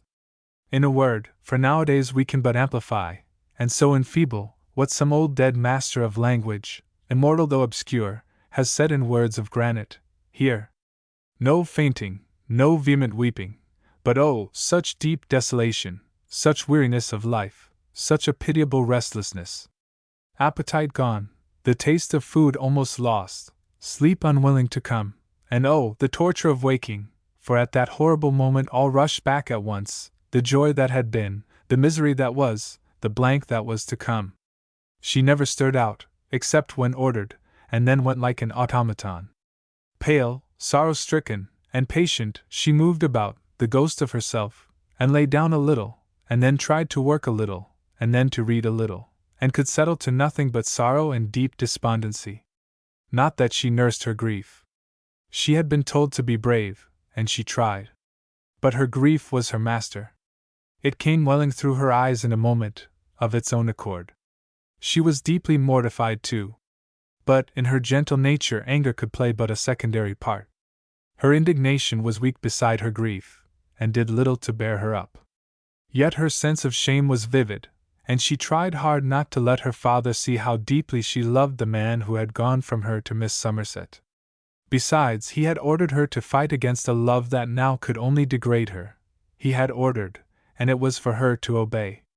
As soon as Sir Charles was better, he wrote her a long, humble letter, owning that, before he knew her, he had led a free life, but assuring her that, ever since that happy time, his heart and his time had been solely hers. As to his visit to Miss Somerset, it had been one of business merely, and this he could prove, if she would receive him. The Admiral could be present at that interview, and Sir Charles hoped to convince him he had been somewhat hasty and harsh in his decision. Now the Admiral had foreseen Sir Charles would write to her, so he had ordered his man to bring all letters to him first. He recognized Sir Charles's hand, and brought the latter in to Bella. "Now, my child," said he, "be brave. Here is a letter from that man." "Oh, Papa! I thought he would. I knew he would." And the pale face was flushed with joy and hope all in a moment. "Do what?" "Write and explain." "Explain? A thing that is clear as sunshine. He has written to throw dust in your eyes again. You are evidently in no state to judge. I shall read this letter first." "Yes, Papa," said Bella faintly. He did read it, and she devoured his countenance all the time. "There is nothing in it. He offers no real explanation, but only says he can explain, and asks for an interview, to play upon your weakness. If I give you this letter, it will only make you cry, and render your task more difficult. I must be strong for your good, and set you an example. I loved this young man too, but now I know him." Then he actually thrust the letter into the fire. But this was too much. Bella shrieked at the act, and put her hand to her heart, and shrieked again. "Ah! You'll kill us both!" she cried. "Poor Charles! Poor Bella! You don't love your child, you have no pity!" And for the first time, her misery was violent. She writhed and wept, and at last went into violent hysterics, and frightened that stout old warrior more than Cannon had ever frightened him. And presently she became quiet, and wept at his knees, and begged his forgiveness, and said he was wiser than she was, and she would obey him in everything, only he must not be angry with her if she could not live. Then the stout Admiral mingled his tears with hers, and began to realize what deep waters of affliction his girl was wading in. Yet he saw no way out but firmness. He wrote to Sir Charles to say that his daughter was too ill to write, but that no explanation was possible, and no interview could be allowed. Sir Charles, who, after writing, had conceived the most sanguine hopes, was now as wretched as Bella. Only, now that he was refused a hearing, he had wounded pride to support him a little under wounded love. Admiral Bruce, fearing for his daughter's health, and even for her life, she pined so visibly, now ordered her to divide her day into several occupations, and exact divisions of time, an hour for this, an hour for that, an hour by the clock, and here he showed practical wisdom. "Try it, you that are very unhappy, and tell me the result." As a part of this excellent system, she had to walk round the square from 11 to 12 a.m., but never alone. He was not going to have Sir Charles surprising her into an interview. He always went with her, and, as he was too stiff to walk briskly, he sat down, and she had to walk in sight. He took a stout stick with him, for Sir Charles. But Sir Charles was proud, and stayed at home with his deep wound. One day, walking round the square with a step of mercury and heart of lead, Bella Bruce met a sister of charity pacing slow and thoughtful. Their eyes met and drank, in a moment, every feature of each other. The sister, apparently, had seen the settled grief on that fair face, for the next time they met she eyed her with a certain sympathy, which did not escape Bella. This subtle interchange took place several times, and Bella could not help feeling a little grateful. "Ah," she thought to herself, "how kind religious people are! I should like to speak to her." And the next time they met she looked wistfully in the sister's face. She did not meet her again, for she went and rested on a bench, in sight of her father, but at some distance from him. Unconsciously to herself, his refusal even to hear Sir Charles repelled her. That was so hard on him and her. It looked like throwing away the last chance, the last little chance of happiness. By and by the sister came and sat on the same bench. Bella was hardly surprised, but blushed high, for she felt that her own eyes had invited the sympathy of a stranger, and now it seemed to be coming. The timid girl felt uneasy. The sister saw that, and approached her with tact. "You look unwell," said she, gently, but with no appearance of extravagant interest or curiosity. "I am a little," said Bella, very reservedly. "Excuse my remarking it. We are professional nurses, and apt to be a little officious, I fear." No reply. "I saw you were unwell. But I hope it is not serious. I can generally tell when the sick are in danger." A peculiar look. "I am glad not to see it in so young and good a face." "You are young, too, very young, Aunt," she was going to say. "Beautiful." But she was too shy. "To be a sister of charity. But I am sure you never regret leaving such a world as this is." "Never. I have lost the only thing I ever valued in it. I have no right to ask you what that was. You shall know without asking. One I loved proved unworthy." The sister sighed deeply, and then, hiding her face with her hands for a moment, rose abruptly, and left the square, ashamed, apparently, of having been betrayed into such a confession. Bella, when she was 20 yards off, put out a timid hand, as if to detain her, but she had not the courage to say anything of the kind. She never told her father a word. She had got somebody now who could sympathize with her better than he could. Next day the sister was there, and Bella bowed to her when she met her. This time it was the sister who went and sat on the bench. Bella continued her walk for some time, but at last could not resist the temptation. She came and sat down on the bench, and blushed, as much as to say, "I have the courage to come, but not to speak upon a certain subject, which shall be nameless." The sister, as may be imagined, was not so shy. She opened a conversation. "I committed a fault yesterday. I spoke to you of myself, and of the past. It is discouraged by our rules. We are bound to inquire the griefs of others, not to tell our own." This was a fair opening, but Bella was too delicate to show her wounds to a fresh acquaintance. The sister, having failed at that, tried something very different. "But I could tell you a pitiful case about another. Some time ago I nursed a gentleman whom love had laid on a sickbed." "A gentleman? What? Can they love as we do?" said Bella bitterly. "Not many of them, but this was an exception. But I don't know whether I ought to tell these secrets to so young a lady." "Oh, yes, please, what else is there in this world worth talking about? Tell me about the poor man who could love as we can." The sister seemed to hesitate, but at last decided to go on. "Well, he was a man of the world, and he had not always been a good man, but he was trying to be. He had fallen in love with a young lady, and seen the beauty of virtue, and was going to marry her and lead a good life. But he was a man of honor, and there was a lady for whom he thought it was his duty to provide. He set his lawyer to draw a deed, and his lawyer appointed a day for signing it at her house. The poor man came because his lawyer told him. Do you think there was any great harm in that? No, of course not. Well, then, he lost his love for that." Miss Bruce's color began to come and go, and her supple figure to crouch a little. She said nothing. The sister continued. "Some malicious person went and told the young lady's father the gentleman was in the habit of visiting that lady, and would be with her at a certain hour. And so he was, but it was the lawyer's appointment, you know. You seem agitated." "No, not agitated," said Bella, "but astonished. It is so like a story I know.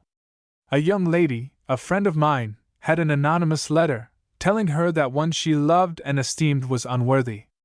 But what you have told me shows me how deceitful appearances may be. What was your patient's name? It is against our rules to tell that. But you said an anonymous letter. Was your friend so weak as to believe an anonymous letter?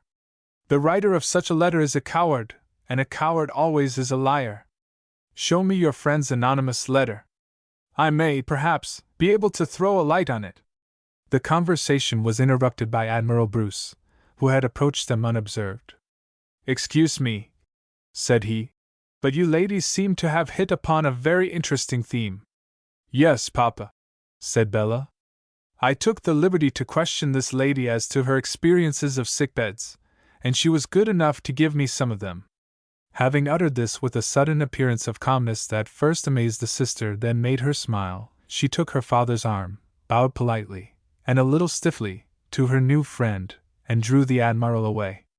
Oh, thought the sister, I am not to speak to the old gentleman. He is not in her confidence. Yet she is very fond of him. How she hangs on his arm! Simplicity! Candor! We are all tarred with the same stick, we women. That night Bella was a changed girl, exalted and depressed by turns, and with no visible reason. Her father was pleased. Anything better than that deadly languor. The next day Bella sat by her father's side in the square, longing to go to the sister, yet patiently waiting to be ordered. At last the Admiral, finding her dull and listless, said, "Why don't you go and talk to the sister? She amuses you. I'll join you when I have smoked this cigar." The obedient Bella rose, and went toward the sister, as if compelled. But when she got to her, her whole manner changed. She took her warmly by the hand, and said, trembling and blushing, and all on fire, "I have brought you the anonymous letter." The elder actress took it and ran her eye over it, an eye that now sparkled like a diamond. "Humph!" said she, and flung off all the dulcet tones of her assumed character with mighty little ceremony. "This hand is disguised a little, but I think I know it. I am sure I do. The dirty little rascal!" "Madam!" cried Bella, aghast with surprise at this language. "I tell you I know the writer and his rascally motive. You must lend me this for a day or two." "Must I?" said Bella. "Excuse me. Papa would be so angry." "Very likely, but you will lend it to me for all that, for with this I can clear Miss Bruce's lover and defeat his enemies." Bella uttered a faint cry, and trembled, and her bosom heaved violently. She looked this way and that, like a frightened deer. "But Papa? His eye is on us." "Never deceive your father," said the sister, almost sternly. "But," darting her gray eyes right into those dove-like orbs, "give me 5 minutes' start, if you really love Sir Charles Bassett." With these words she carried off the letter, and Bella ran, blushing, panting, trembling, to her father, and clung to him. He questioned her, but could get nothing from her very intelligible until the sister was out of sight, and then she told him all without reserve. "I was unworthy of him to doubt him. An anonymous slander. I'll never trust appearances again. Poor Charles! Oh, my darling! What he must have suffered if he loves like me!" Then came a shower of happy tears, then a shower of happy kisses. The Admiral groaned, but for a long time he could not get a word in. When he did, it was chilling. "My poor girl," said he, "this unhappy love blinds you. What, don't you see the woman is no nun, but some sly hussy that man has sent to throw dust in your eyes?" Nothing she could say prevailed to turn him from this view, and he acted upon it with resolution. He confined her excursions to a little garden at the back of the house, and forbade her, on any pretense, to cross the threshold. Miss Somerset came to the square in another disguise, armed with important information. But no Bella Bruce appeared to meet her. All this time Richard Bassett was happy as a prince. So besotted was he with egotism, and so blinded by imaginary wrongs, that he rejoiced in the lover's separation, rejoiced in his cousin's attack. Polly, who now regarded him almost as a lover, told him all about it, and already in anticipation he saw himself and his line once more lords of the two manors, Bassett and Huntercombe, on the demise of Sir Charles Bassett, Bart., deceased without issue. And, in fact, Sir Charles was utterly defeated. He lay torpid. But there was a tough opponent in the way, all the more dangerous that she was not feared. One fine day Miss Somerset electrified her groom by ordering her pony carriage to the door at 10 a.m. She took the reins on the pavement, like a man, jumped in light as a feather, and away rattled the carriage into the city. The ponies were all alive, the driver's eye keen as a bird's, her courage and her judgment equal. She wound in and out among the huge vehicles with perfect composure, and on those occasions when, the traffic being interrupted, the oratorical powers were useful to fill up the time, she shone with singular brilliance.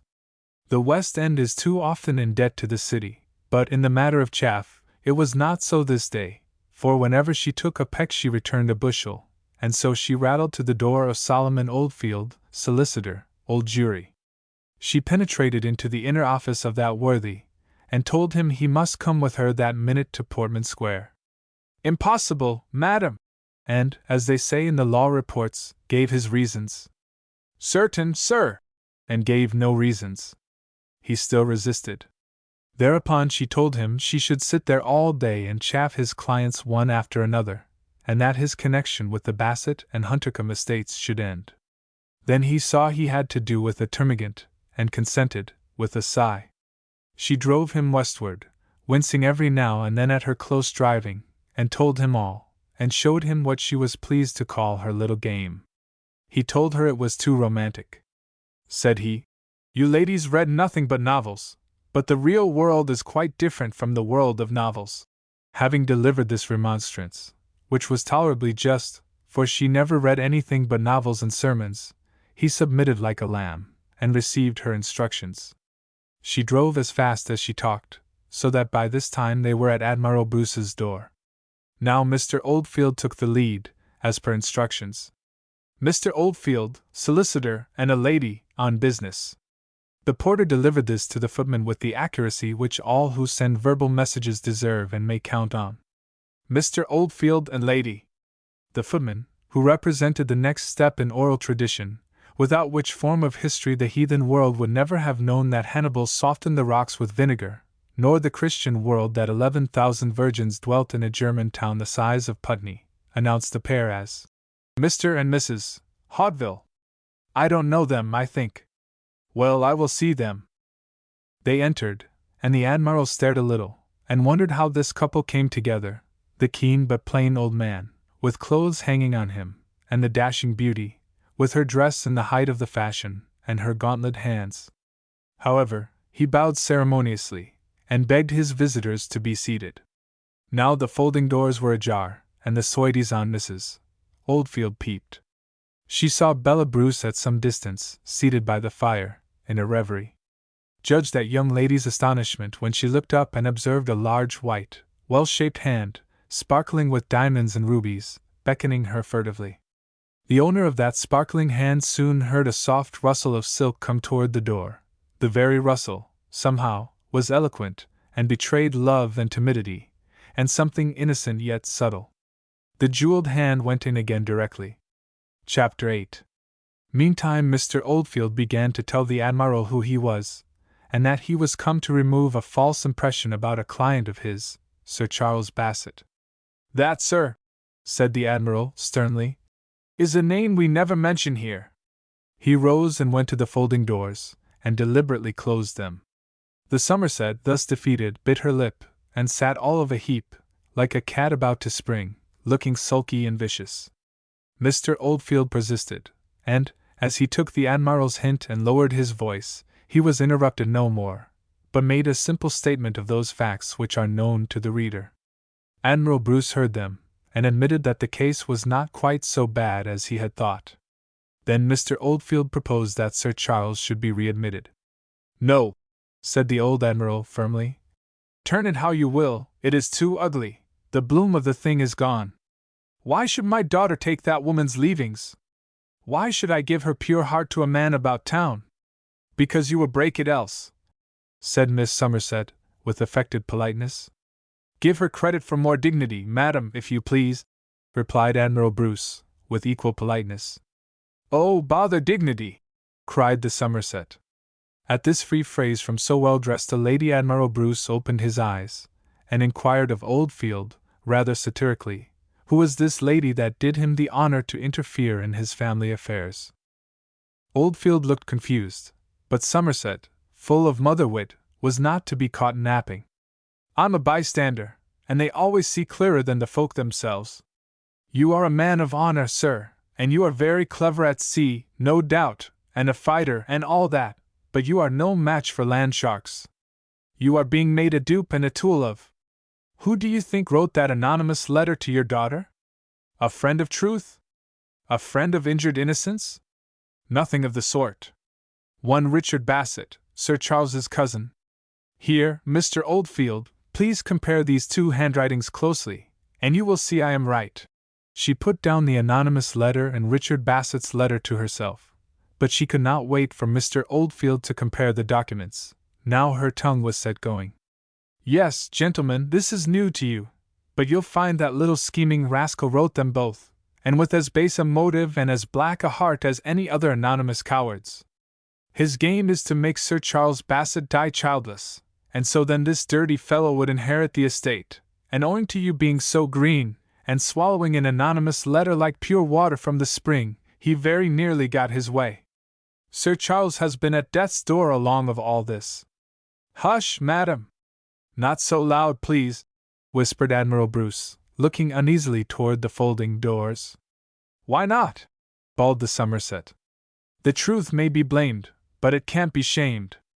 I tell you that your precious letter brought Sir Charles Bassett to the brink of the grave.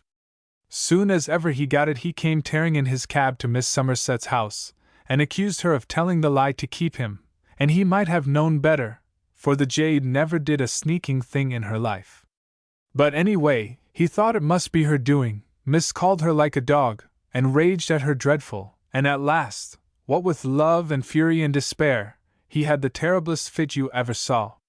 He fell down as black as your hat, and his eyes rolled, and his teeth gnashed, and he foamed at the mouth, and took 4 to hold him, and presently as white as a ghost, and given up for dead. No pulse for hours, and when his life came back his reason was gone. Good heavens, madam! For a time it was. How he did rave! And Bella the only name on his lips. And now he lies in his own house as weak as water. Come, old gentleman, don't you be too hard, you are not a child, like your daughter, take the world as it is. Do you think you will ever find a man of fortune who has not had a lady friend? Why, every single gentleman in London that can afford to keep a saddle horse has an article of that sort in some corner or other, and if he parts with her as soon as his banns are cried, that is all you can expect. Do you think any mother in Belgravia would make a row about that? They are downier than you are, they would shrug their aristocratic shoulders, and decline to listen to the past lives of their sons-in-law, unless it was all in the newspapers, mind you. If Belgravian mothers have mercenary minds, that is no reason why I should, whose cheeks have bronzed in the service of a virtuous queen, and whose hairs have whitened in honor. On receiving this broadside, the Somerset altered her tone directly, and said obsequiously, That is true, sir, and I beg your pardon for comparing you to the trash. But brave men are pitiful, you know. Then show your pity here. Pity a gentleman that repented his faults as soon as your daughter showed him there was a better love within reach, and now lies stung by an anonymous viper, and almost dying of love and mortification, and pity your own girl, that will soon lose her health, and perhaps her life, if you don't give in. She is not so weak, madam. She is in better spirits already. Aye, but then she didn't know what he had suffered for her. She does now, for I heard her moan, and she will die for him now, or else she will give you twice as many kisses as usual some day, and cry a bucketful over you, and then run away with her lover. I know women better than you do, I am one of the precious lot. The Admiral replied only with a look of superlative scorn. This incensed the Somerset, and that daring woman, whose ear was nearer to the door, and had caught sounds that escaped the men, actually turned the handle, and while her eye flashed defiance, her vigorous foot spurned the folding doors wide open in half a moment. Bella Bruce lay with her head sidewise on the table, and her hands extended, moaning and sobbing piteously for poor Sir Charles. For shame, madam, to expose my child! Cried the Admiral, bursting with indignation and grief. He rushed to her and took her in his arms. She scarcely noticed him, for the moment he turned her she caught sight of Miss Somerset, and recognized her face in a moment. Ah! The Sister of Charity! She cried, and stretched out her hands to her, with a look and a gesture so innocent, confiding, and imploring, that the Somerset, already much excited by her own eloquence, took a turn not uncommon with termagants, and began to cry herself. But she soon stopped that, for she saw her time was come to go, and avoid unpleasant explanations. She made a dart and secured the 2 letters. "Settle it among yourselves," said she, wheeling round and bestowing this advice on the whole party, then shot a sharp arrow at the Admiral as she fled. "If you must be a tool of Richard Bassett, don't be a tool and a dupe by halves. He is in love with her too. Marry her to the blackguard, and then you will be sure to kill Sir Charles." Having delivered this with such volubility that the words pattered out like a roll of musketry, she flounced out, with red cheeks and wet eyes, rushed down the stairs, and sprang into her carriage, whipped the ponies, and away at a pace that made the spectators stare. Mr. Oldfield muttered some excuses, and retired more sedately. All this set Bella bruised, trembling and weeping, and her father was some time before he could bring her to anything like composure. Her first words, when she could find breath, were, "He is innocent, he is unhappy. Oh, that I could fly to him! Innocent! What proof? That brave lady said so. Brave lady! A bold hussy! Most likely a friend of the woman Somerset, and a bird of the same feather. Sir Charles has done himself no good with me by sending such an emissary. No, Papa, it was the lawyer brought her, and then her own good heart made her burst out. Ah! She is not like me, she has courage. What a noble thing courage is, especially in a woman! Pray, did you hear the language of this noble lady? Every word nearly, and I shall never forget them. They were diamonds and pearls. Of the sort you can pick up at Billingsgate.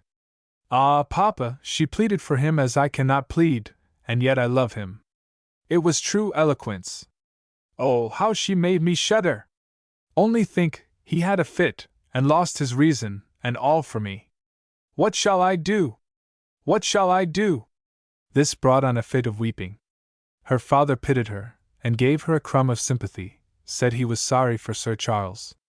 But, said he, recovering his resolution, it cannot be helped.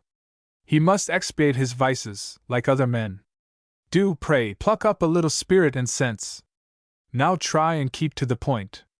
This woman came from him, and you say you heard her language, and admire it. Quote me some of it.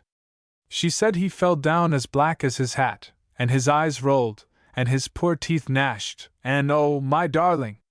My darling! Oh! Oh! Oh!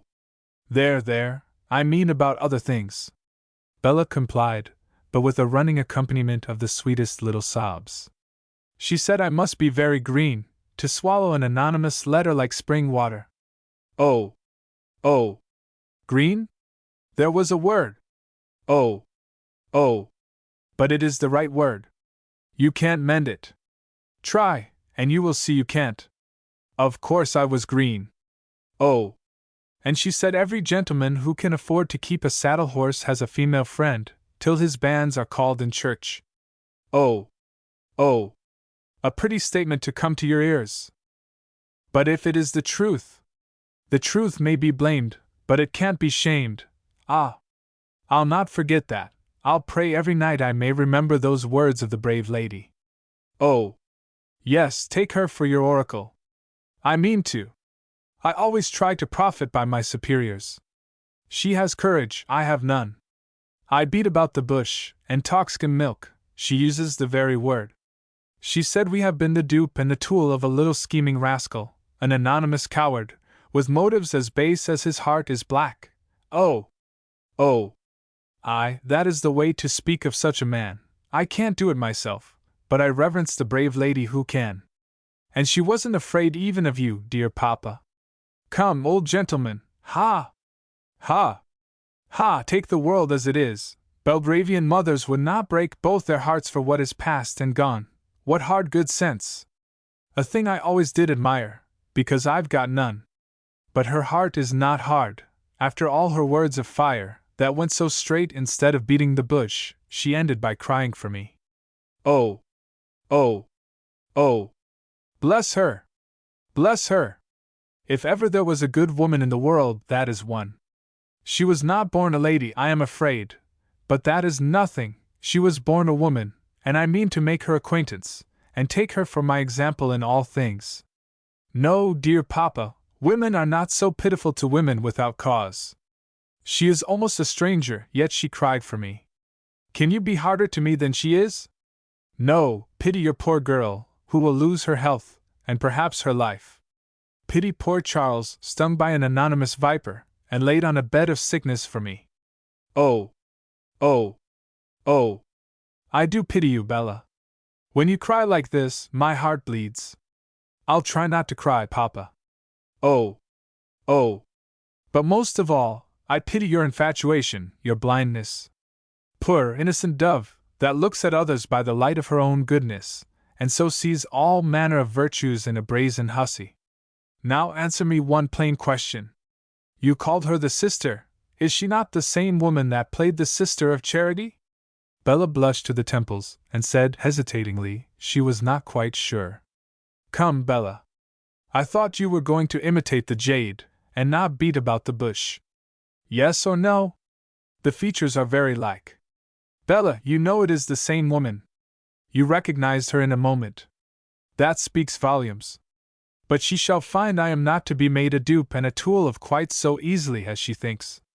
I'll tell you what, this is some professional actress Sir Charles has hired to waylay you. Little simpleton!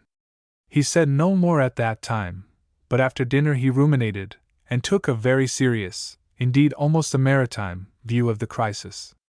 I'm overmatched now, thought he. They will cut my sloop out under the very guns of the flagship if we stay much longer in this port. A lawyer against me, and a woman too. There's nothing to be done but heave anchor, hoist sail, and run for it. He sent off a foreign telegram, and then went upstairs. Bella, my dear, said he, pack up your clothes for a journey. We start tomorrow. A journey, papa? A long one? No, we shan't double the Horn this time. Brighton? Paris? Oh, farther than that. The grave, that is the journey I should like to take. I obey. And she was creeping off, but he called her back and kissed her, and said, Now I'll tell you where you are going, but you must promise me solemnly not to write one line to Sir Charles. She promised, but cried as soon as she had promised, whereat the Admiral inferred he had done wisely to exact the promise. Well, my dear, said he, we are going to Baden. Your Aunt Molina is there. She is a woman of great delicacy and prudence, and has daughters of her own all well married, thanks to her motherly care. She will bring you to your senses better than I can. Next evening they left England by the mail, and the day after Richard Bassett learned this through his servant, and went home triumphant, and indeed, wondering at his success. He ascribed it, however, to the nemesis which dogs the heels of those who inherit the estate of another. That gentleman sighed deeply, and said nothing. He had lost all hope. The whole matter appeared stagnant for about 10 days, and then a delicate hand stirred the dead waters cautiously. Mr. Oldfield, of all people in the world, received a short letter from Bella Bruce. Königsberg Hotel, Baden. Miss Bruce presents her compliments to Mr. Oldfield, and will feel much obliged if he will send her the name and address of that brave lady who accompanied him to her father's house. Miss Bruce desires to thank that lady, personally, for her noble defense of one with whom it would be improper for her to communicate, but she can never be indifferent to his welfare, nor hear of his sufferings without deep sorrow.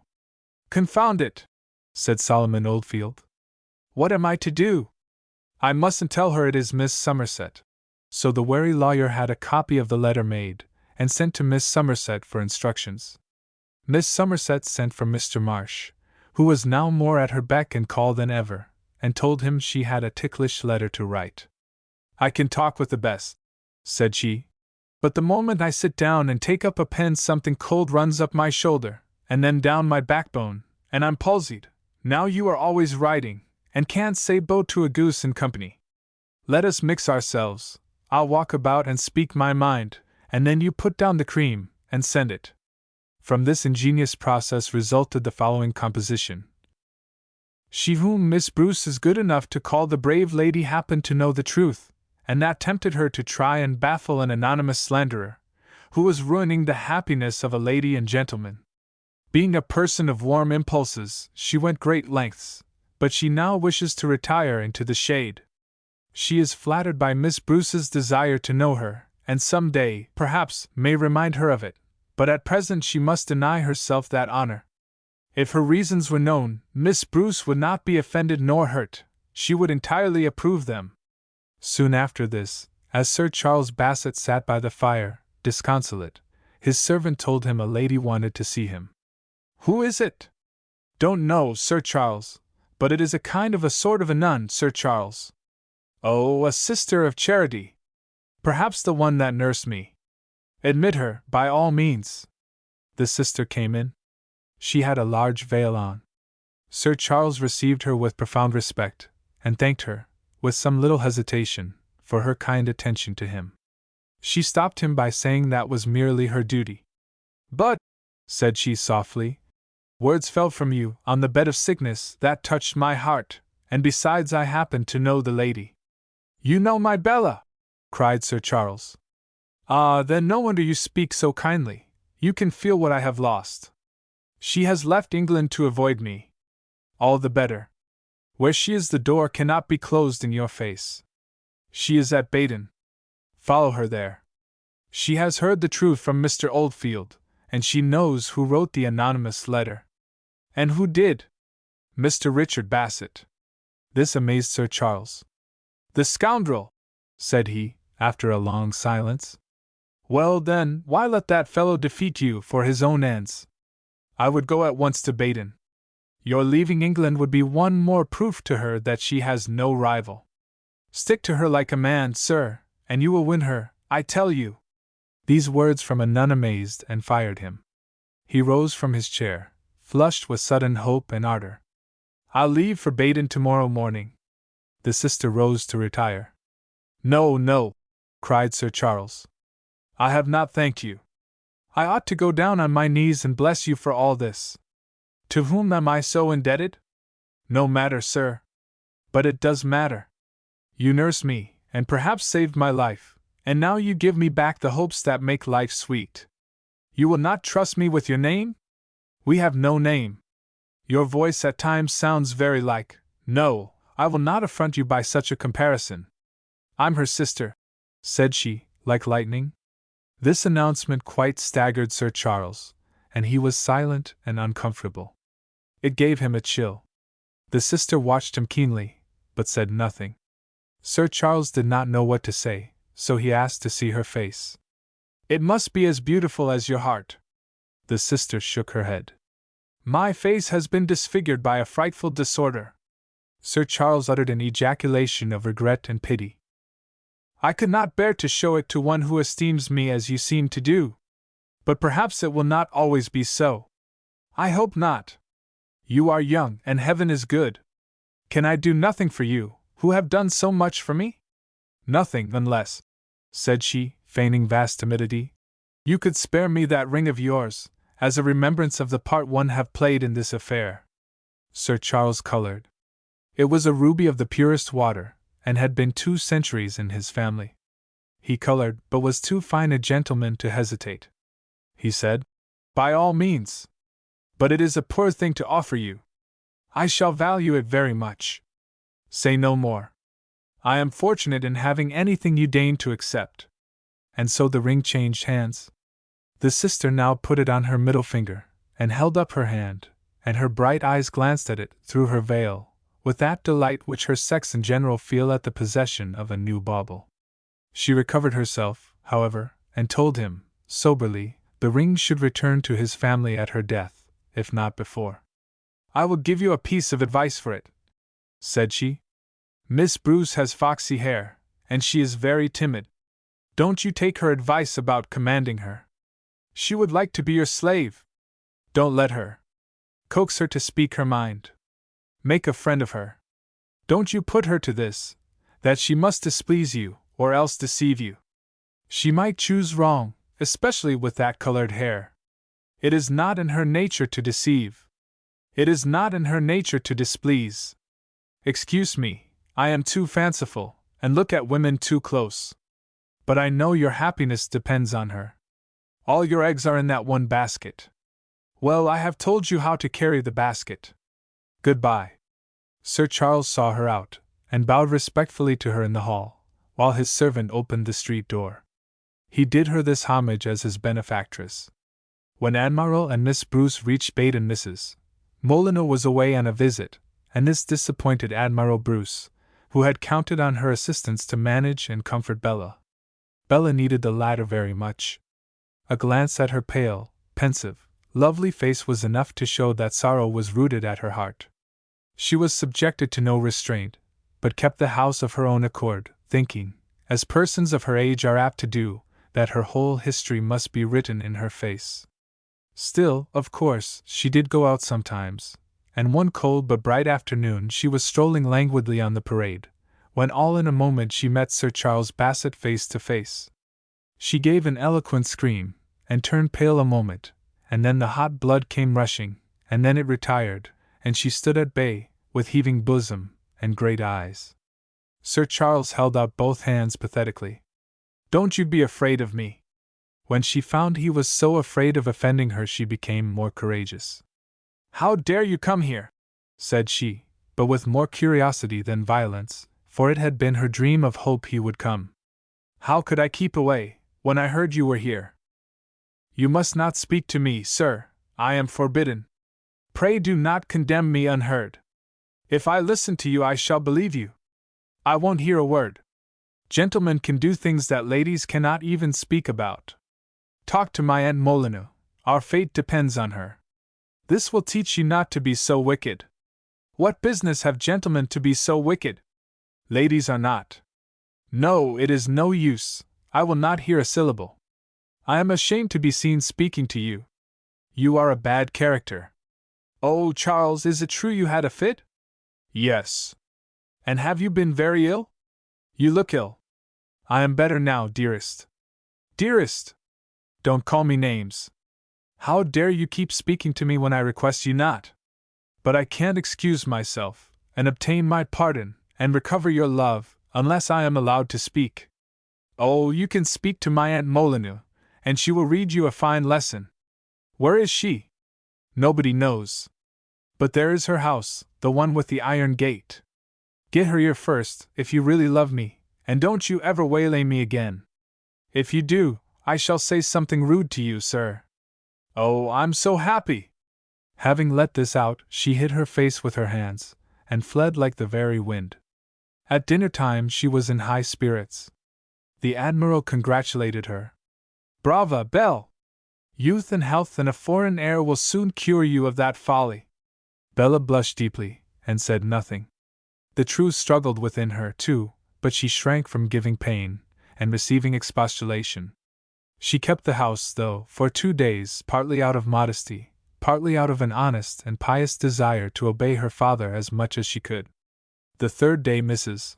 Molyneux arrived, and sent over to the Admiral. He invited Bella to come with him. She consented eagerly, but was so long in dressing that he threatened to go without her. She implored him not to do that, and after a monstrous delay, the motive of which the reader may perhaps divine, father and daughter called on Mrs. Molyneux. She received them very affectionately. But when the Admiral, with some hesitation, began to enter on the great subject, she said quietly, "Bella, my dear, go for a walk, and come back to me in half an hour." "Aunt Molyneux," said Bella, extending both her hands imploringly to that lady. Mrs.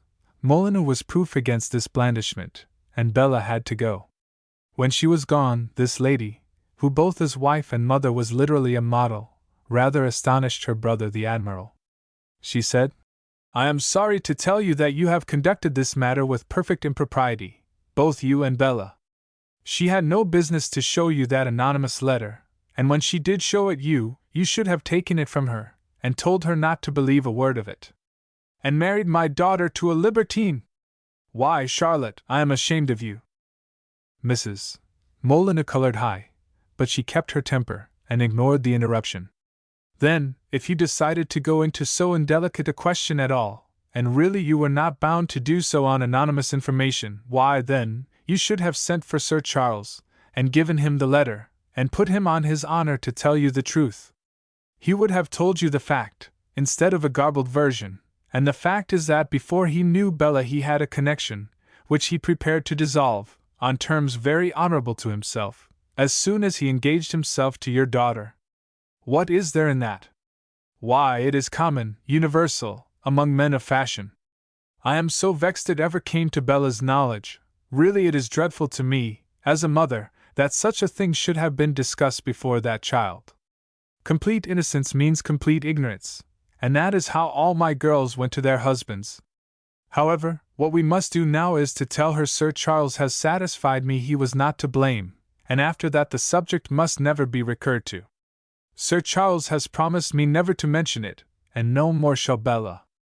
And now, my dear John, let me congratulate you.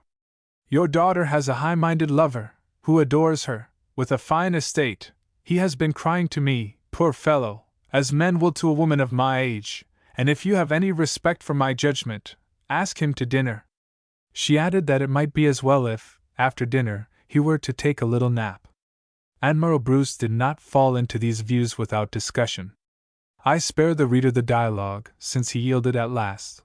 Only he stipulated that his sister should do the dinner, and the subsequent siesta.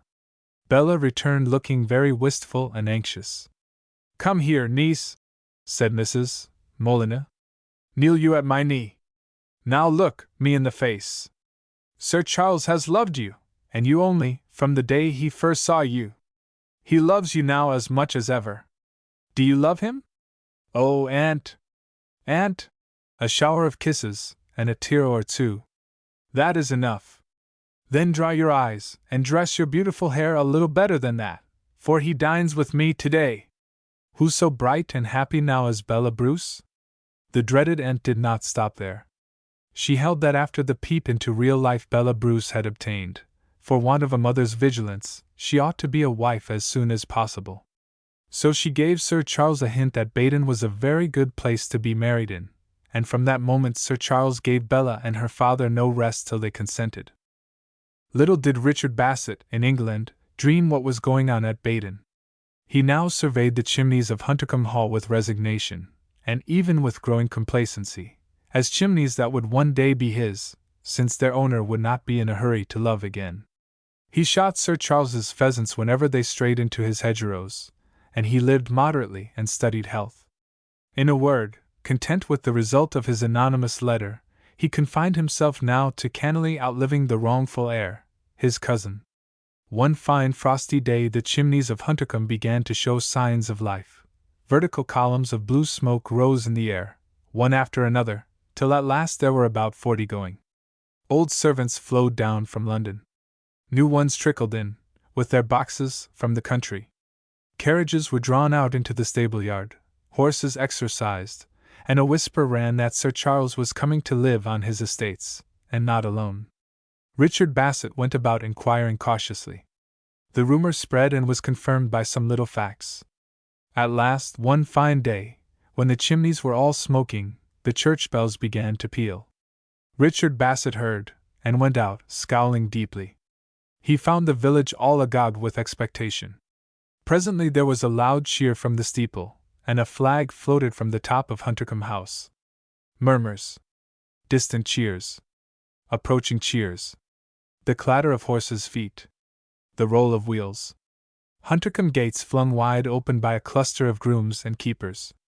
Then on came 2 outriders, ushered by loud hurrahs, and followed by a carriage and 4 that dashed through the village amid peals of delight from the villagers.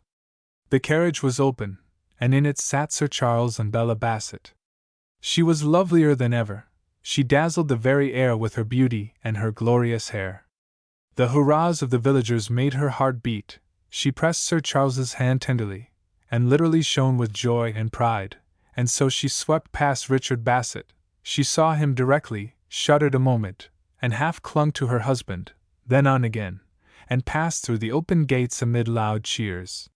She alighted in her own hall, and walked, nodding and smiling sunnily, through 2 files of domestics and retainers, and thought no more of Richard Bassett than some bright bird that has flown over a rattlesnake and glanced down at him. But a gorgeous bird cannot always be flying. A snake can sometimes creep under her perch, and glare, and keep hissing, till she shudders and droops and lays her plumage in the dust. Chapter 9. Generally deliberate crimes are followed by some great punishment, but they are also often attended in their course by briefer chastisements, single strokes from the whip that holds the round dozen in reserve. These precursors of the grand expiation are sharp but kindly lashes, for they tend to whip the man out of the wrong road. Such a stroke fell on Richard Bassett. He saw Bella Bruce sweep past him, clinging to her husband, and shuddering at himself. For this, then, he had plotted and intrigued and written an anonymous letter. The only woman he had ever loved at all went past him with a look of aversion, and was his enemy's wife, and would soon be the mother of that enemy's children, and blot him forever out of the coveted inheritance. The man crept home, and sat by his little fireside crushed. Indeed, from that hour he disappeared, and drank his bitter cup alone. After a while it transpired in the village that he was very ill. The clergyman went to visit him, but was not admitted. The only person who got to see him was his friend Wheeler, a small but sharp attorney, by whose advice he acted in country matters. This Wheeler was very fond of shooting, and could not get a crack at a pheasant except on Highmoor, and that was a bond between him and its proprietor. It was Wheeler who had first told Bassett not to despair of possessing the estates, since they had inserted Sir Charles's heir-at-law in the entail. This Wheeler found him now so shrunk in body, so pale and haggard in face, and dejected in mind, that he was really shocked, and asked leave to send a doctor from a neighboring town. "What to do?" said Richard moodily. "It's my mind, it's not my body. Ah, Wheeler, it is all over. I and mine shall never have Huntercombe now. I'll tell you what it is," said Wheeler, almost angrily. "You will have 6 feet by 2 of it before long if you go on this way. Was ever such folly? To fret yourself out of this jolly world because you can't get one particular slice of its upper crust. Why, one bit of land is as good as another, and I'll show you how to get land, in this neighborhood, too. Aye, right under Sir Charles's nose." "Show me that," said Bassett, gloomily and incredulously. "Leave off moping, then, and I will. I advise the bank, you know, and Splatchet's farm is mortgaged up to the eyes. It is not the only one. I go to the village inns, and pick up all the gossip I hear there. How am I to find money to buy land? I'll put you up to that, too, but you must leave off moping. Hang it, man, never say die. There are plenty of chances on the cards. Get your color back, and marry a girl with money, and turn that into land. The first thing is to leave off grizzling. Why, you are playing the enemy's game. That can't be right, can it?" This remark was the first that really roused the sick man. Wheeler had too few clients to lose one. He now visited Bassett almost daily, and being himself full of schemes and inventions, he got Bassett, by degrees, out of his lethargy, and he emerged into daylight again. But he looked thin, and yellow as a guinea, and he had turned miser. He kept but one servant, and fed her and himself at Sir Charles Bassett's expense. He wired that gentleman's hares and rabbits in his own hedges. He went out with his gun every sunny afternoon, and shot a brace or 2 of pheasants, without disturbing the rest, for he took no dog with him to run and yelp, but a little boy, who quietly tapped the hedgerows and walked the sunny banks and shaws. They never came home empty-handed. But on those rare occasions when Sir Charles and his friends beat the Bassett woods, Richard was sure to make a large bag, for he was a cool, unerring shot, and flushed the birds in hedgerows, slips of underwood, etc., to which the fairest sportsmen had driven them. These birds and the surplus hares he always sold in the market town, and put the money into a box. The rabbits he ate, and also squirrels, and above all, young hedgehogs. A gypsy taught him how to cook them, viz., by enclosing them in clay, and baking them in wood embers. Then the bristles adhere to the burned clay, and the meat is juicy. He was his own gardener, and vegetables cost him next to nothing. So he went on through all the winter months, and by the spring his health and strength were restored. Then he turned woodman, cut down every stick of timber in a little wood near his house, and sold it, and then set to work to grub up the roots for fires, and cleared it for tillage. The sum he received for the wood was much more than he expected, and this he made a note of. He had a strong body, that could work hard all day, a big hate, and a mania for the possession of land. And so he led a truly Spartan life, and everybody in the village said he was mad. While he led this hard life, Sir Charles and Lady Bassett were the gayest of the gay. She was the beauty and the bride. Visits and invitations poured in from every part of the country. Sir Charles, flattered by the homage paid to his beloved, made himself younger and less fastidious to indulge her, and the happy pair often drove 12 miles to dinner, and 20 to dine and sleep, an excellent custom in that country, one of whose favorite toasts is worth recording. "May you dine where you please, and sleep where you dine." They were at every ball, and gave one or two themselves. Above all, they enjoyed society in that delightful form which is confined to large houses. They would have numerous and well-assorted visitors staying at the house for a week or so, and all dining at a huge round table. But 2 p.m. was the time to see how hosts and guests enjoyed themselves. The hall door of Huntercombe was approached by a flight of stone steps, easy of ascent, and about 24 feet wide. At the riding hour the county ladies used to come, one after another, holding up their riding habits with one hand, and perch about this gigantic flight of steps like peacocks, and chatter like jays, while the servants walked their horses about the gravel esplanade, and the four-in-hand waited a little in the rear. A fine champing of bits and fidgeting of thoroughbreds there was, till all were ready. Then the ladies would each put out her little foot, with charming nonchalance, to the nearest gentleman or groom, with a slight preference for the grooms, who were more practiced. The man lifted, the lady sprang at the same time, and into her saddle like a bird, Lady Bassett on a very quiet pony, or in the carriage to please some dowager, and away they clattered in high spirits, a regular cavalcade.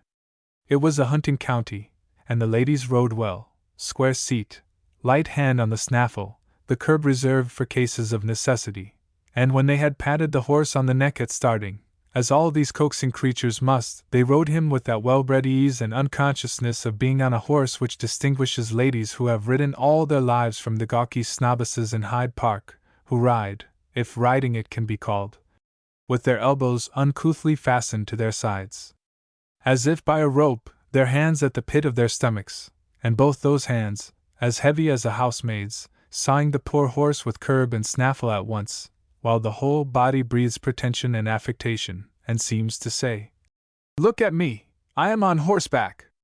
Be startled at that, as I am. And I have had lessons from a riding master. He has taught me how a lady should ride."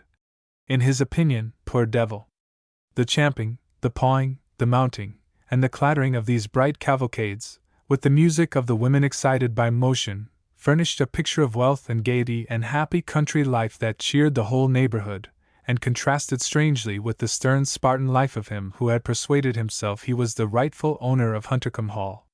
Sir Charles Bassett was a magistrate, and soon found himself a bad one. One day he made a little mistake, which, owing to his popularity, was very gently handled by the bench at their weekly meeting, but still Sir Charles was ashamed and mortified. He wrote directly to Oldfield for law books, and that gentleman sent him an excellent selection bound in smooth calf.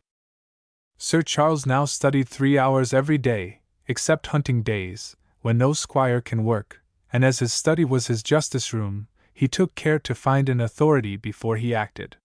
He was naturally humane, and rustic offenders, especially poachers and runaway farm servants, used to think themselves fortunate if they were taken before him and not before Squire Powis, who was sure to give them the sharp edge of the law. So now Sir Charles was useful as well as ornamental. Thus passed 14 months of happiness, with only one little cloud. There was no sign yet of a son and heir. But let a man be ever so powerful, it is an awkward thing to have a bitter, inveterate enemy at his door watching for a chance. Sir Charles began to realize this in the 16th month of his wedded bliss. A small estate called Splatchet lay on his north side, and a marginal strip of this property ran right into a wood of his. This strip was wretched land, and the owner, unable to raise any wheat crop on it, had planted it with larches. Sir Charles had made him a liberal offer for Splatchet about 6 years ago, but he had refused point blank, being then in good circumstances. Sir Charles now received a hint from one of his own gamekeepers that the old farmer was in a bad way, and talked of selling. So Sir Charles called on him, and asked him if he would sell Splatchets. Now, why, I can't sell it twice, said the old man testily. You ha got it, Hanji? It turned out that Richard Bassett had been beforehand. The bank had pressed for their money, and threatened foreclosure. Then Bassett had stepped in with a good price, and although the conveyance was not signed, a stamped agreement was, and neither vendor nor purchaser could go back. What made it more galling, the proprietor was not aware of the feud between the Bassetts, and had thought to please Sir Charles by selling to one of his name.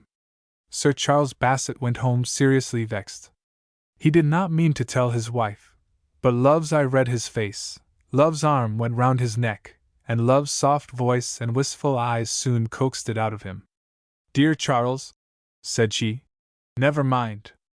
It is mortifying, but think how much you have, and how little that wicked man has. Let him have that farm. He has lost his self-respect, and that is worth a great many farms. For my part, I pity the poor wretch. Let him try to annoy you, your wife will try, against him, to make you happy, my own beloved, and I think I may prove as strong as Mr. Bassett, said she, with a look of inspiration. Her sweet and tender sympathy soon healed so slight a scratch. But they had not done with Splatchets yet. Just after Christmas, Sir Charles invited 3 gentlemen to beat his more distant preserves. Their guns bellowed in quick succession through the woods, and at last they reached Northwood. Here they expected splendid shooting, as a great many cock pheasants had already been seen running ahead. But when they got to the end of the wood, they found Lawyer Wheeler standing against a tree just within Splatchet's boundary, and one of their own beaters reported that 2 boys were stationed in the road, each tapping 2 sticks together to confine the pheasants to that strip of land, on which the low larches and high grass afforded a strong covert. Sir Charles halted on his side of the boundary. Then Wheeler told his man to beat, and up got the cock pheasants, one after another.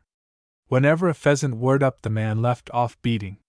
The lawyer knocked down 4 brace in no time, and those that escaped him and turned back for the wood were brought down by Bassett, firing from the hard road. Only those were spared that flew northward into Splatchets. It was a veritable slaughter, planned with judgment, and carried out in a most ungentlemanlike and unsportsmanlike manner. It goaded Sir Charles beyond his patience. After several vain efforts to restrain himself, he shouldered his gun, and, followed by his friends, went bursting through the larches to Richard Bassett. Mr. Bassett, said he, this is most ungentlemanly conduct. What is the matter, sir? Am I on your ground? No, but you are taking a mean advantage of our being out. Who ever heard of a gentleman beating his boundaries the very day a neighbor was out shooting, and filling them with his game? Oh, that is it, is it?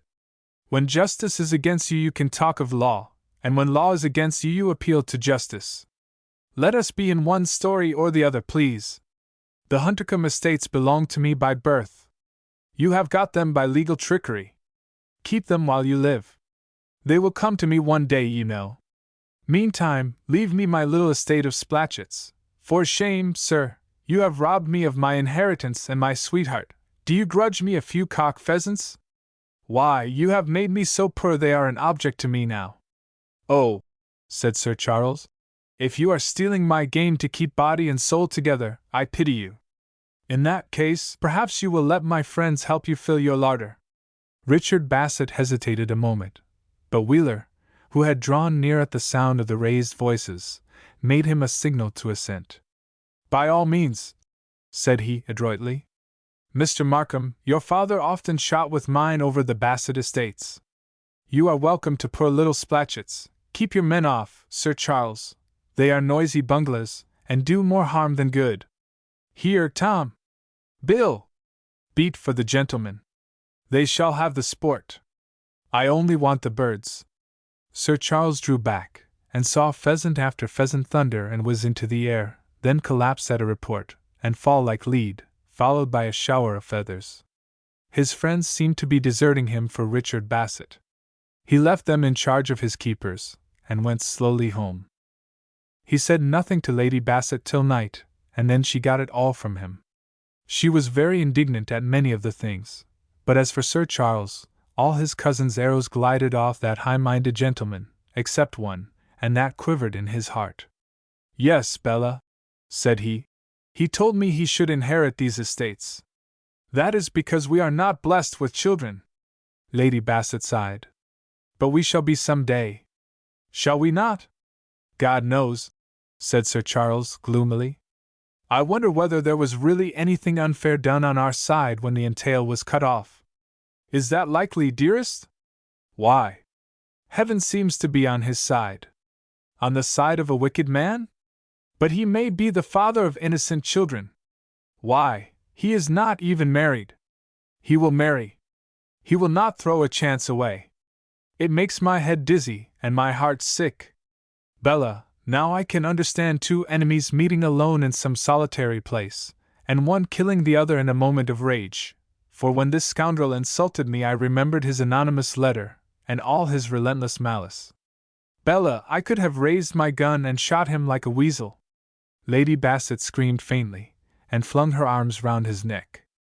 "Oh, Charles, pray to God against such thoughts. You shall never go near that man again. Don't think of our one disappointment, think of all the blessings we enjoy. Never mind that wretched man's hate. Think of your wife's love. Have I not more power to make you happy than he has to afflict you, my adored?" These sweet words were accompanied by a wife's divine caresses, with the honey of her voice, and the liquid sunshine of her loving eyes. Sir Charles slept peacefully that night, and forgot his one grief and his one enemy for a time. Not so Lady Bassett. She lay awake all night and thought deeply of Richard Bassett and his unrelenting, impenitent malice. Women of her fine fibre, when they think long and earnestly on one thing, have often divinations. The dark future seems to be lit a moment at a time by flashes of lightning, and they discern the indistinct form of events to come, and so it was with Lady Bassett. In the stilly night a terror of the future and of Richard Bassett crept over her, a terror disproportioned to his past acts and apparent power. Perhaps she was oppressed by having an enemy, she, who was born to be loved. At all events, she was full of feminine divinations and forebodings, and saw, by flashes, many a poisoned arrow fly from that quiver and strike the beloved breast. It had already discharged one that had parted them for a time, and nearly killed Sir Charles. Daylight cleared away much of this dark terror, but left a sober dread and a strange resolution. This timid creature, stimulated by love, determined to watch the foe, and defend her husband with all her little power. All manner of devices passed through her head, but were rejected because if love said, "Do wonders," timidity said, "Do nothing that you have not seen other wives do." So she remained, scheming, and longing, and fearing, and passive, all day. But the next day she conceived a vague idea, and, all in a heat, rang for her maid. While the maid was coming she fell to blushing at her own boldness, and just as the maid opened the door, her thermometer fell so low that she sent her upstairs for a piece of work. Oh, lame and impotent conclusion! Just before luncheon she chanced to look through a window, and to see the head gamekeeper crossing the park, and coming to the house. Now this was the very man she wanted to speak to. The sudden temptation surprised her out of her timidity. She rang the bell again, and sent for the man. That colossus wondered in his mind, and felt uneasy at an invitation so novel.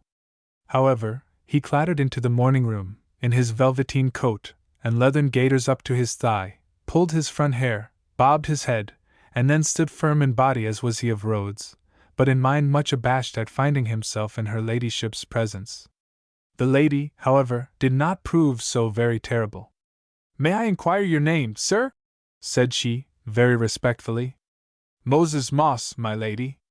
"Mr. Moss, I wish to ask you a question or two." "May I?" "That you may, my lady.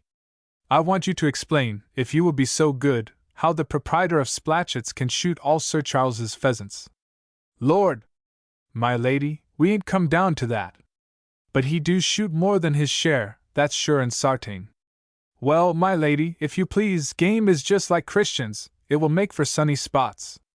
Highmore has got a many of them there, with good cover, so we breeds for him. As for Splatchets, that don't hurt we, my lady, it is all arable land and dead hedges, with no bottom, only there's one little tongue of it runs into Northwood, and planted with larch, and if you please, my lady, there is always a kind of coarse grass grows under young larches, and makes a strong cover for game. So, beat northward which way you will, them artful old cocks will run ahead of ye, or double back into them larches. And you see Mr. Bassett is not a gentleman, like Sir Charles, he is always mooshing about, and the biggest poacher in the parish, and so he drops on to 'em out of bounds. Is there no way of stopping all this, sir? We might station a dozen beaters ahead. They would most likely get shot, but I don't think as they'd mind that much if you had set your heart on it, my lady. Dalled if I would for one. Oh, Mr. Moss! Heaven forbid that any man should be shot for me. No, not for all the pheasants in the world. I'll try and think of some other way. I should like to see the place. May I? Yes, my lady, and welcome. How shall I get to it, sir? You can ride to the Woodman's Rest, my lady, and it is scarce a stone's throw from there, but 'tis baddish travelling for the likes of you. She appointed an hour, rode with her groom to the public house, and thence was conducted through bush, through briar, to the place where her husband had been so annoyed. Moss's comments became very intelligible to her the moment she saw the place. She said very little, however, and rode home. Next day she blushed high, and asked Sir Charles for £100 to spend upon herself. Sir Charles smiled, well pleased, and gave it her, and a kiss into the bargain. Ah! But, said she, that is not all. I am glad of it. You spend too little money on yourself, a great deal too little. That is a complaint you won't have long to make. I want to cut down a few trees. May I? Going to build? Don't ask me. It is for myself. That is enough. Cut down every stick on the estate if you like. The barer it leaves us the better. Ah, Charles, you promised me not. I shall cut with great discretion, I assure you. And pray who has a better right to fell trees in any wood of mine? But she is building a wall. And who has a better right to build a wall? With the delicacy of a gentleman he would not go near the place after this till she asked him, and that was not long. She came into his study, all beaming, and invited him to a ride. She took him into Northwood, and showed him her work. Richard Bassett's plantation, hitherto divided from Northwood only by a boundary scarcely visible, was now shut off by a brick wall. On Sir Charles's side of that wall every stick of timber was felled and removed for a distance of 50 yards, and about 20 yards from the wall a belt of larches was planted, a little higher than cabbages. Sir Charles looked amazed at first, but soon observed how thoroughly his enemy was defeated. My poor Bella, said he, to think of your taking all this trouble about such a thing! He stopped to kiss her very tenderly, and she shone with joy and innocent pride. And I never thought of this! You astonish me, Bella. I, said she in high spirits now. And what is more, I have astonished Mr. Moss. He said, I wish I had your headpiece, my lady. I could have told him love sharpens a woman's wits, but I've reserved that little adage for you. It's all mighty fine, fair lady, but you have told me a fib. You said it was to be all for yourself, and got £100 out of me. And so it was for myself, you silly thing. Are you not myself? And the part of myself I love the best? And her supple wrist was round his neck in a moment. They rode home together, like lovers, and comforted each other. Richard Bassett, with Wheeler's assistance, had borrowed money on Highmore to buy Splatchets. He now borrowed money on Splatchets, and bought Dean's Wood, a wood, with patches of grass, that lay on the east of Sir Charles's boundary. He gave £1,700 for it, and sold £2,000 worth of timber off it the first year. This sounds incredible, but owing to the custom of felling only ripe trees, landed proprietors had no sure clue to the value of all the timber on an acre. Richard Bassett had found this out, and bought Dean's Wood upon the above terms, i.e., the vendor gave him the soil and £300 gratis. He grubbed the roots and sold them for fuel, and planted larches to catch the overflow of Sir Charles's game. The grass grew beautifully, now the trees were down, and he let it for pasture. He then, still under Wheeler's advice, came out into the world again, improved his dress, and called on several county families, with a view to marrying money. Now in the country they do not despise a poor gentleman of good lineage, and Bassett was one of the oldest names in the county, so every door was open to him, and indeed, his late hermit life had stimulated some curiosity. This he soon turned to sympathy, by telling them that he was proud but poor. Robbed of the vast estates that belonged to him by birth, he had been unwilling to take a lower position. However, heaven had prospered him, the wrongful heir was childless, he was the heir at law, and felt he owed it to the estate, which must return to his line, to assume a little more public importance than he had done. Wherever he was received he was sure to enlarge upon his wrongs, and he was believed, for he was notoriously the direct heir to Bassett and Huntercombe, but the family arrangement by which his father had been bought out was known only to a few. He readily obtained sympathy, and many persons were disgusted at Sir Charles's illiberality in not making him some compensation. To use the homely expression of Govett, a small proprietor, the baronet might as well have given him back one pig out of his own farrow, i.e., one of the many farms comprised in that large estate. Sir Charles learned that Richard was undermining him in the county, but was too proud to interfere. He told Lady Bassett he should say nothing until some gentleman should endorse Mr. Bassett's falsehoods.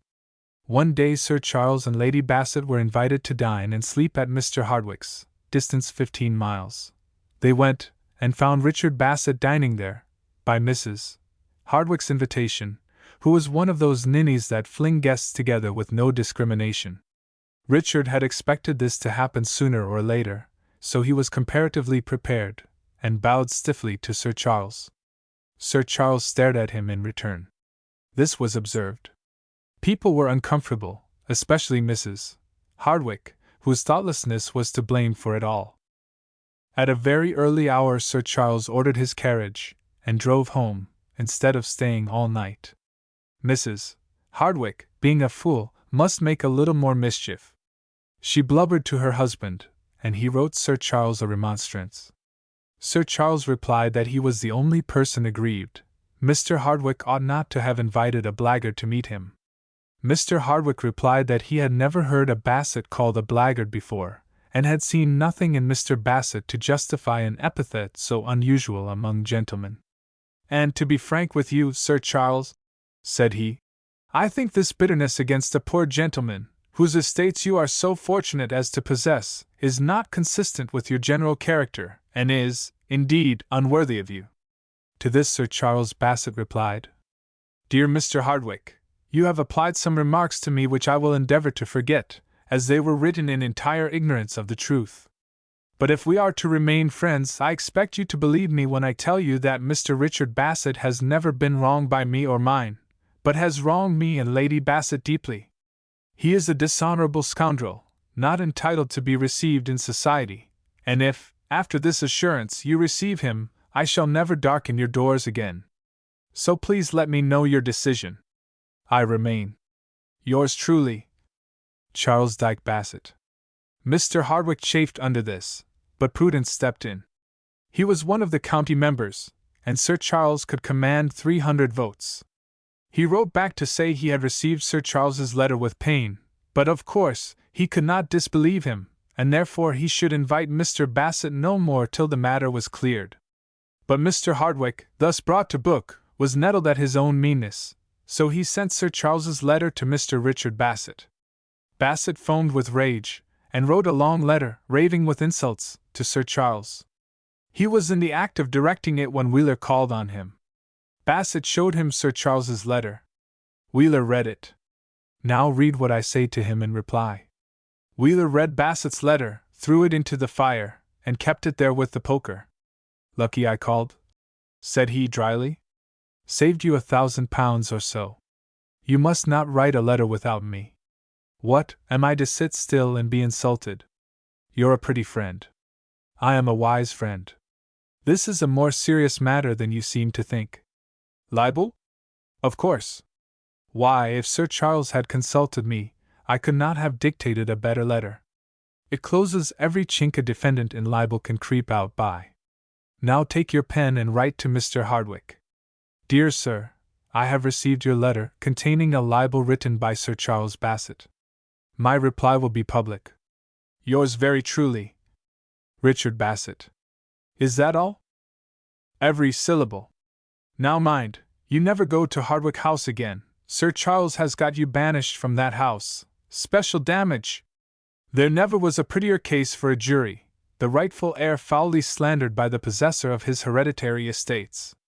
This picture excited Bassett, and he walked about raving with malice, and longing for the time when he should stand in the witness box and denounce his enemy. No, no, said Wheeler. Leave that to counsel. You must play the mild victim in the witness box. Who is the defendant's solicitor? We ought to serve the writ on him at once. No, no, serve it on himself. What for? Much better proceed like gentlemen.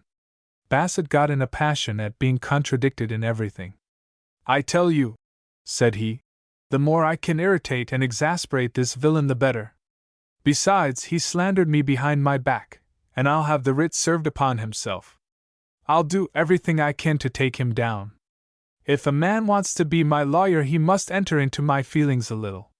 Wheeler, to whom he was more valuable than ever now, consented somewhat reluctantly, and called at Huntercombe Hall next day with the writ, and sent in his card. Lady Bassett heard of this, and asked if it was Mr. Bassett's friend.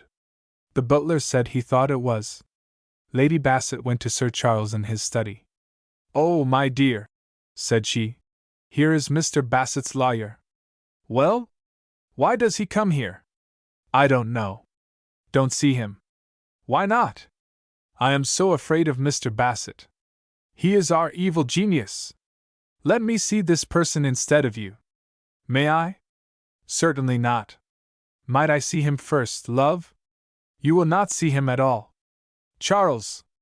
No, Bella, I cannot have these animals talking to my wife.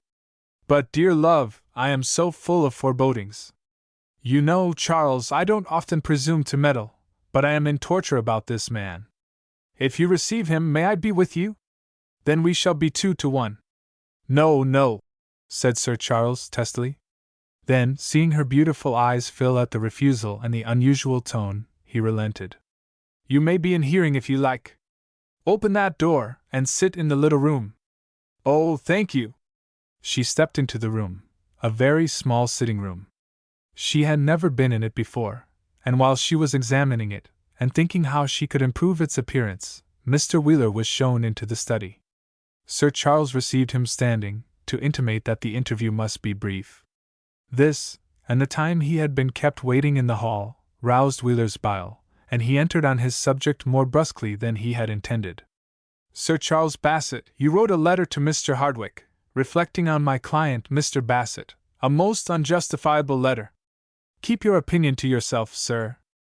I wrote a letter calling him what he is. No, sir, that letter is a libel. It is the truth. It is a malicious libel, sir, and we shall punish you for it. I hereby serve you with this copy of a writ. Damages £5,000. A sigh from the next room passed unnoticed by the men, for their voices were now raised in anger. And so that is what you came here for? Why did you not go to my solicitor? You must be as great a blackguard as your client, to serve your paltry writs on me in my own house.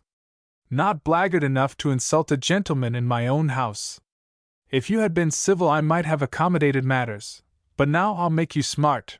Ugh! Nothing provokes a high-spirited man more than a menace.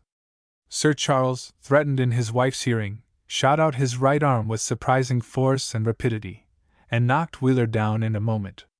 In came Lady Bassett, with a scream, and saw the attorney lying doubled up, and Sir Charles standing over him, blowing like a grampus with rage and excitement. But the next moment he staggered and gasped, and she had to support him to a seat. She rang the bell for aid, then kneeled, and took his throbbing temples to her wifely bosom. Wheeler picked himself up, and seated on his hams, eyed the pair with concentrated fury. Aha! You have hurt yourself more than me. 2 suits against you now instead of 1. Conduct this person from the house, said Lady Bassett to a servant who entered at that moment. All right, my lady, said Wheeler. I'll remind you of that word when this house belongs to us. Chapter 10. With this bitter reply Wheeler retired precipitately. The shaft pierced but one bosom, for the devoted wife, with the swift ingenuity of woman's love, had put both her hands right over her husband's ears that he might hear no more insults. Sir Charles very nearly had a fit, but his wife loosened his neckcloth, caressed his throbbing head, and applied eau de cologne to his nostrils. He got better, but felt dizzy for about an hour. She made him come into her room and lie down. She hung over him, curling as a vine and light as a bird, and her kisses lit softly as down upon his eyes, and her words of love and pity murmured music in his ears till he slept, and that danger passed. For a day or two after this both Sir Charles and Lady Bassett avoided the unpleasant subject. But it had to be faced, so Mr. Oldfield was summoned to Huntercombe, and all engagements given up for the day, that he might dine alone with them and talk the matter over. Sir Charles thought he could justify, but when it came to the point he could only prove that Richard had done several ungentlemanlike things of a nature a stout jury would consider trifles. Mr. Oldfield said of course they must enter an appearance, and this done, the wisest course would be to let him see Wheeler, and try to compromise the suit. "It will cost you £1,000, Sir Charles, I dare say. But if it teaches you never to write of an enemy or to an enemy without showing your lawyer the letter first, the lesson will be cheap. Somebody in the Bible says, oh, that mine enemy would write a book. I say, oh, that he would write a letter, without consulting his solicitor."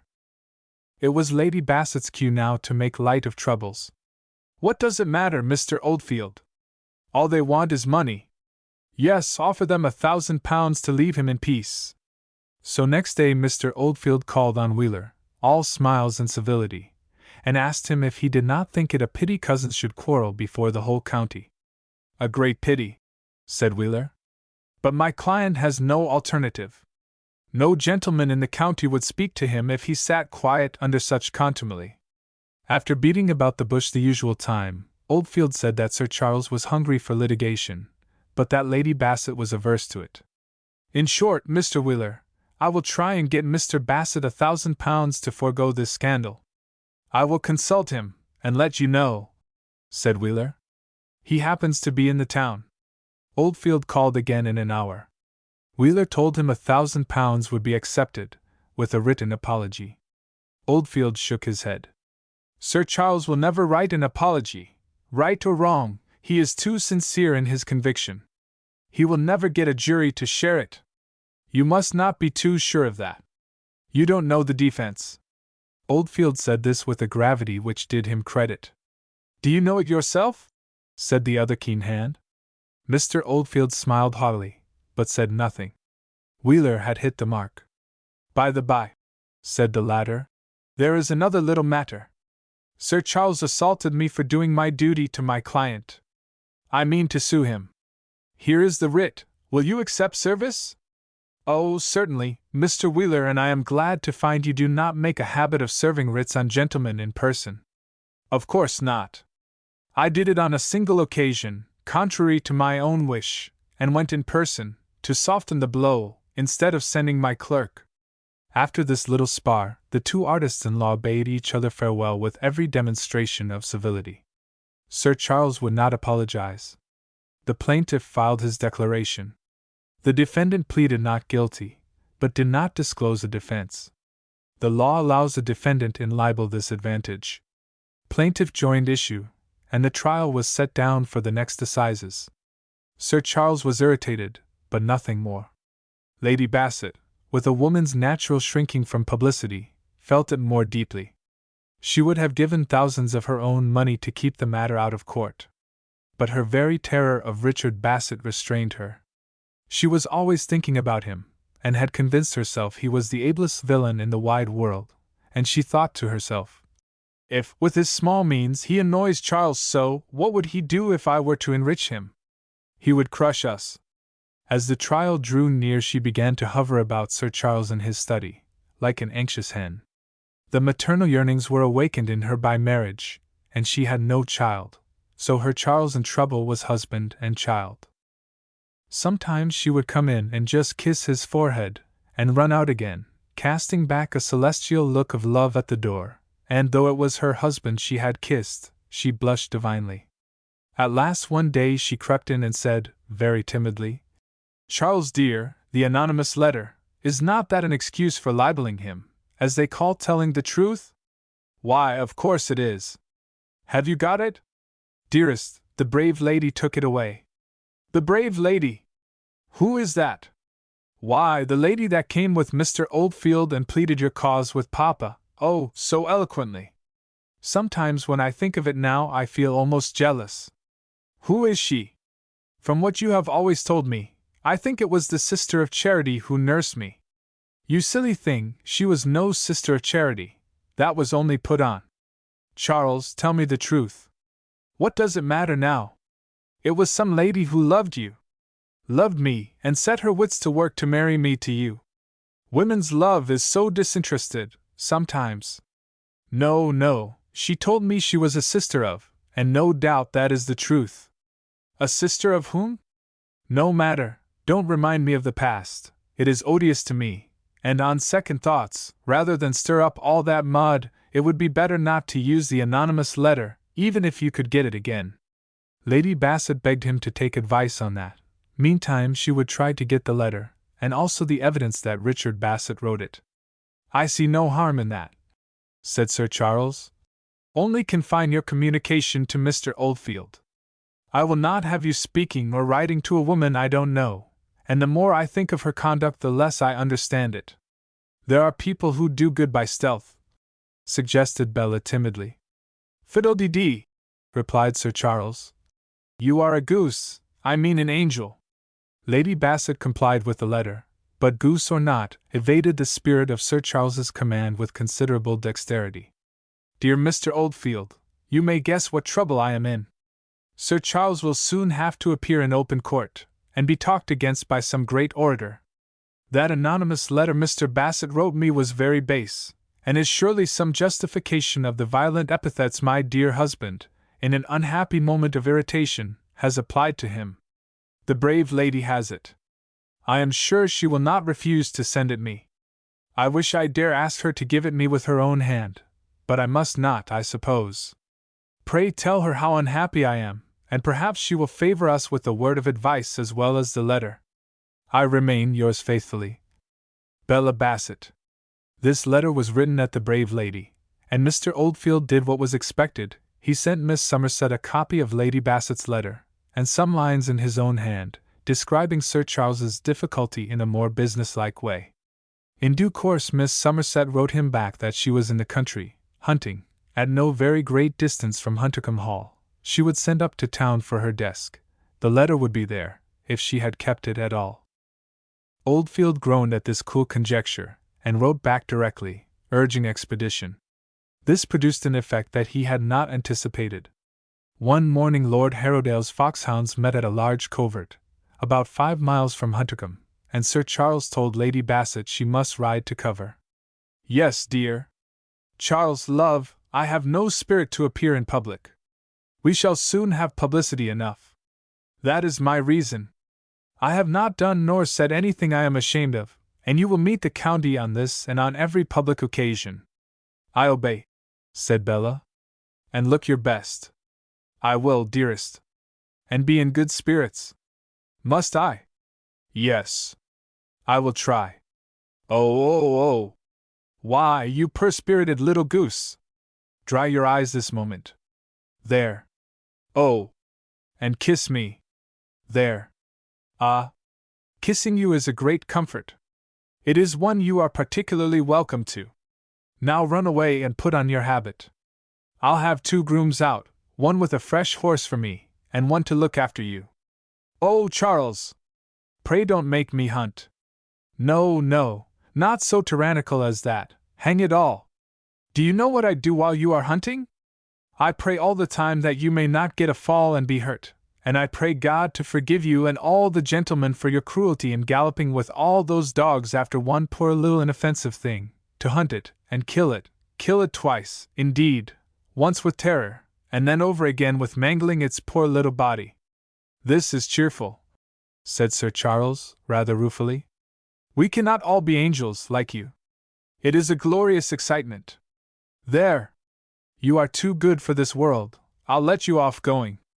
Oh no, dear. I won't be let off now I know your wish. Only I'd beg to ride home as soon as the poor thing runs away. You wouldn't get me out of the thick covers if I were a fox. I'd run round and round, and call on all my acquaintances to set them running." As she said this, her eyes turned toward each other in a peculiar way, and she looked extremely foxy, but the look melted away directly. The hounds met, and Lady Bassett, who was still the beauty of the county, was surrounded by riders at first, but as the hounds began to work, and every now and then a young hound uttered a note, they cantered about, and took up different posts, as experience suggested.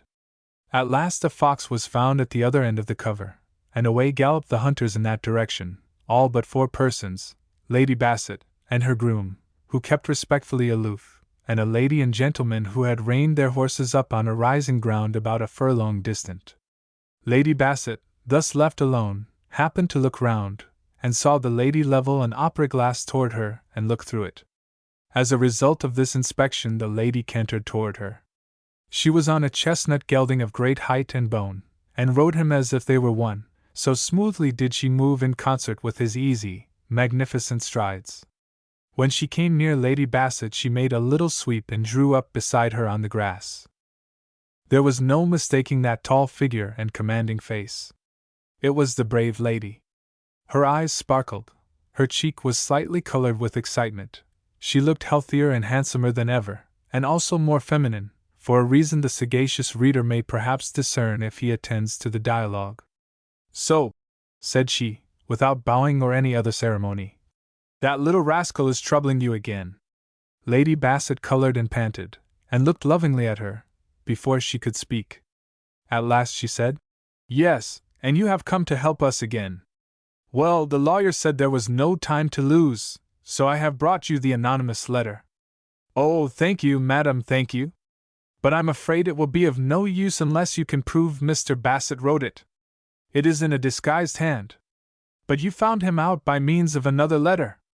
"Yes, but I can't give you that other letter to have it read in a court of law, because, do you see that gentleman there?" "Yes. That is Marsh."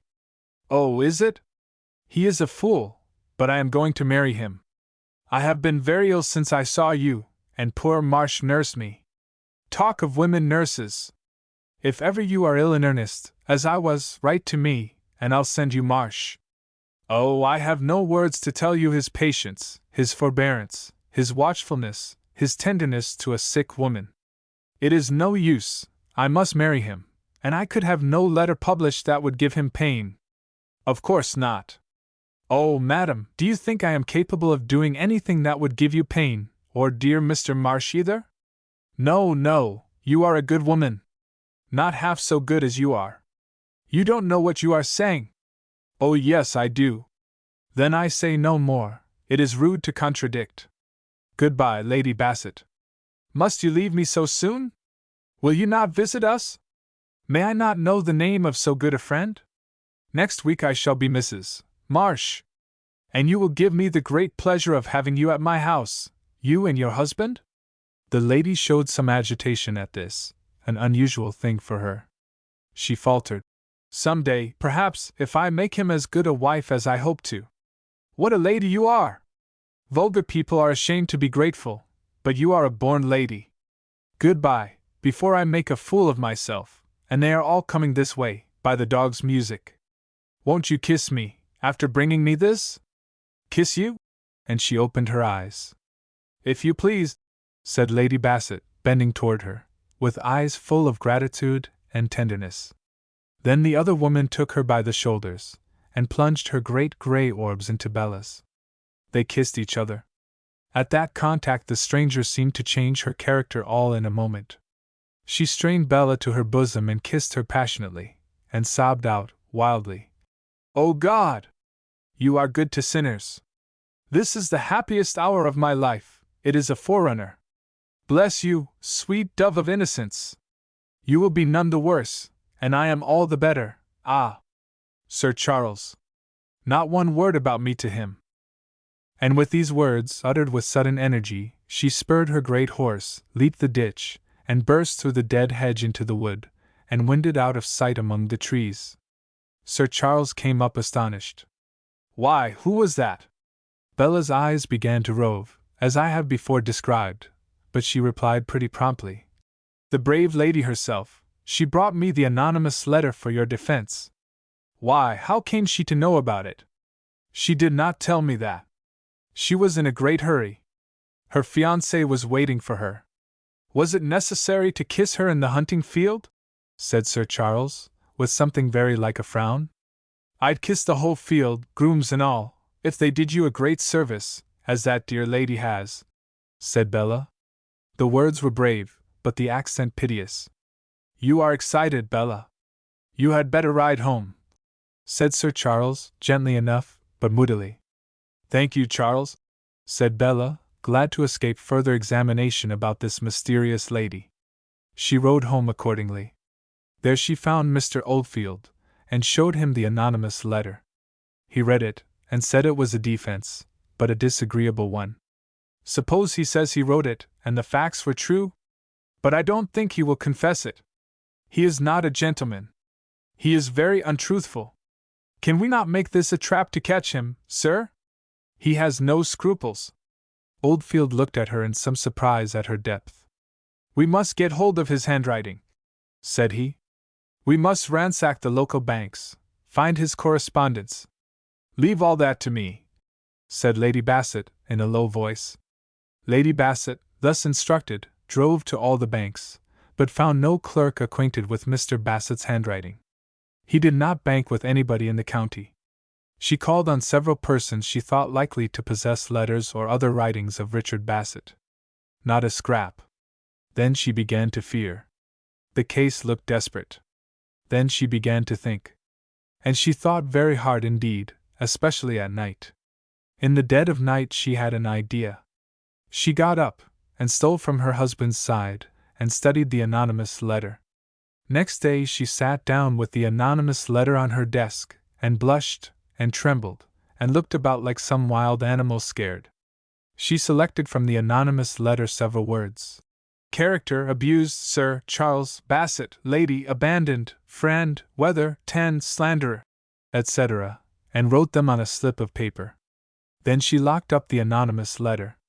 Then she locked the door. Then she sat down to a sheet of paper, and, after some more wild and furtive glances all around, she gave her whole mind to writing a letter. And to whom did she write, think you? To Richard Bassett. Chapter 11. Mr. Bassett, I am sure both yourself and my husband will suffer in public estimation, unless some friend comes between you, and this unhappy lawsuit is given up. Do not think me blind nor presumptuous.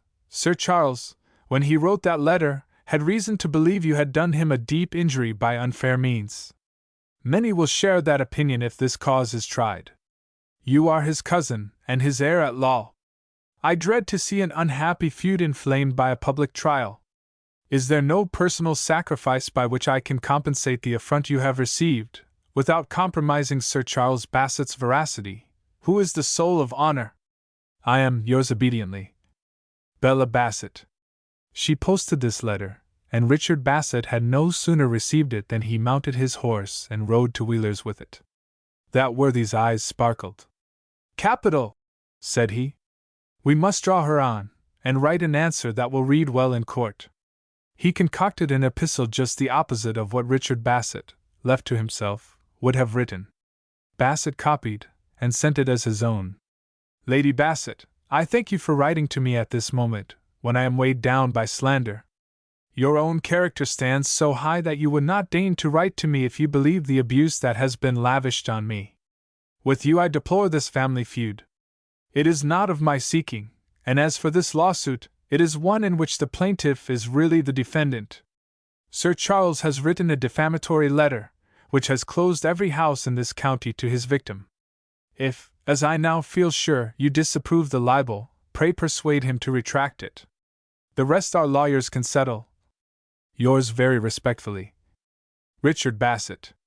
When Lady Bassett read this, she saw she had an adroit opponent.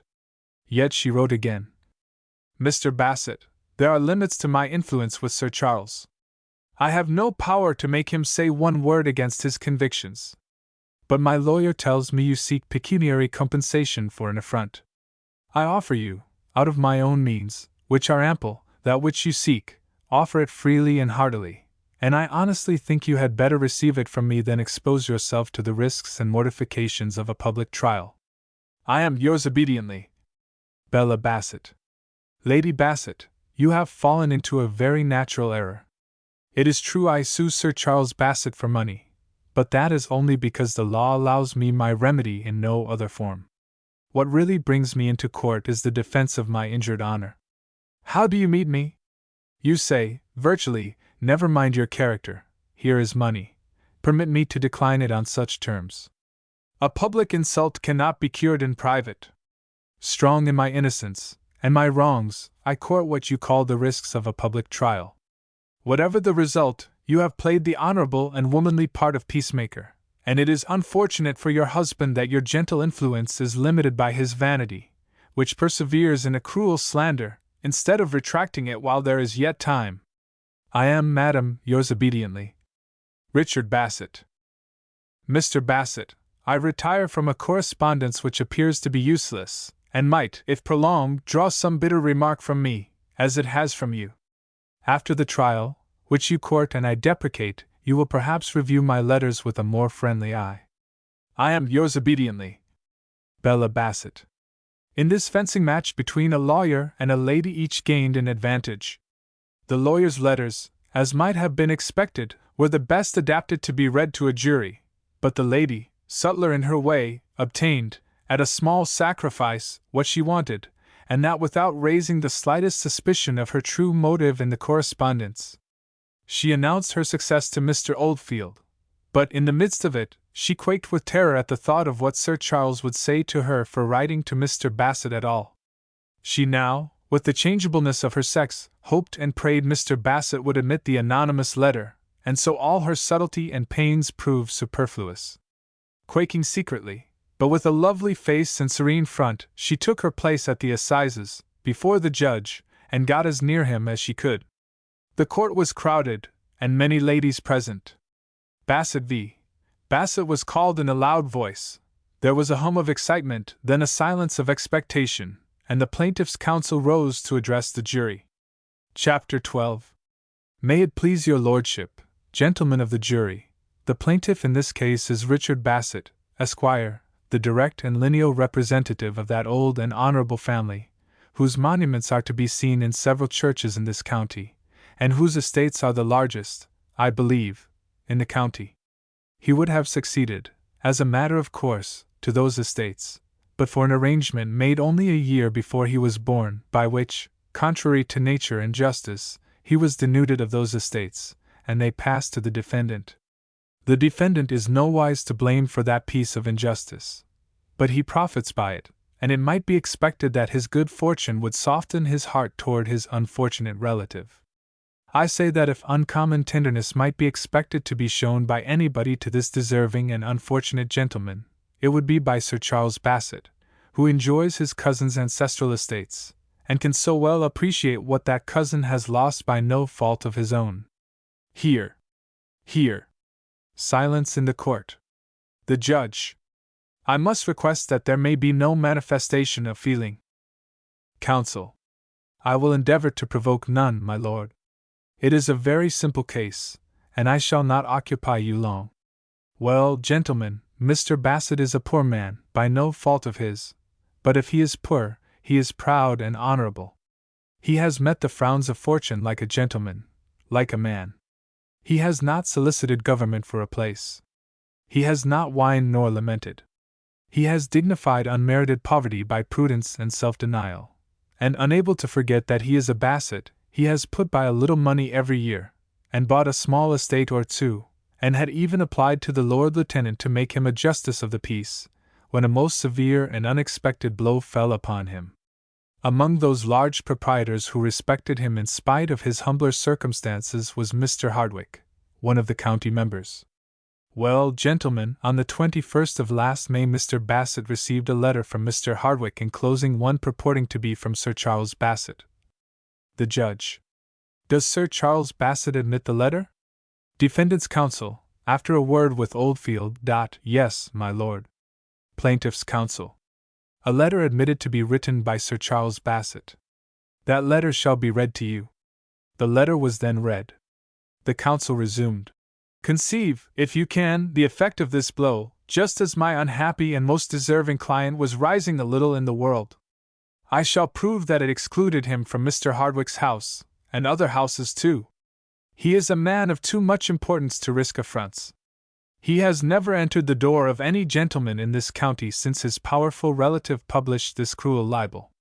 He has drawn his Spartan cloak around him, and he awaits your verdict to resume that place among you which is due to him in every way, due to him as the heir in direct line to the wealth, and above all, to the honor of the Bassets, due to him as Sir Charles Basset's heir at law, and due to him on account of the decency and fortitude with which he has borne adversity, and with which he now repels foul-mouthed slander. Here. Silence in the court. I have done, gentlemen, for the present. Indeed, eloquence, even if I possessed it, would be superfluous. The facts speak for themselves.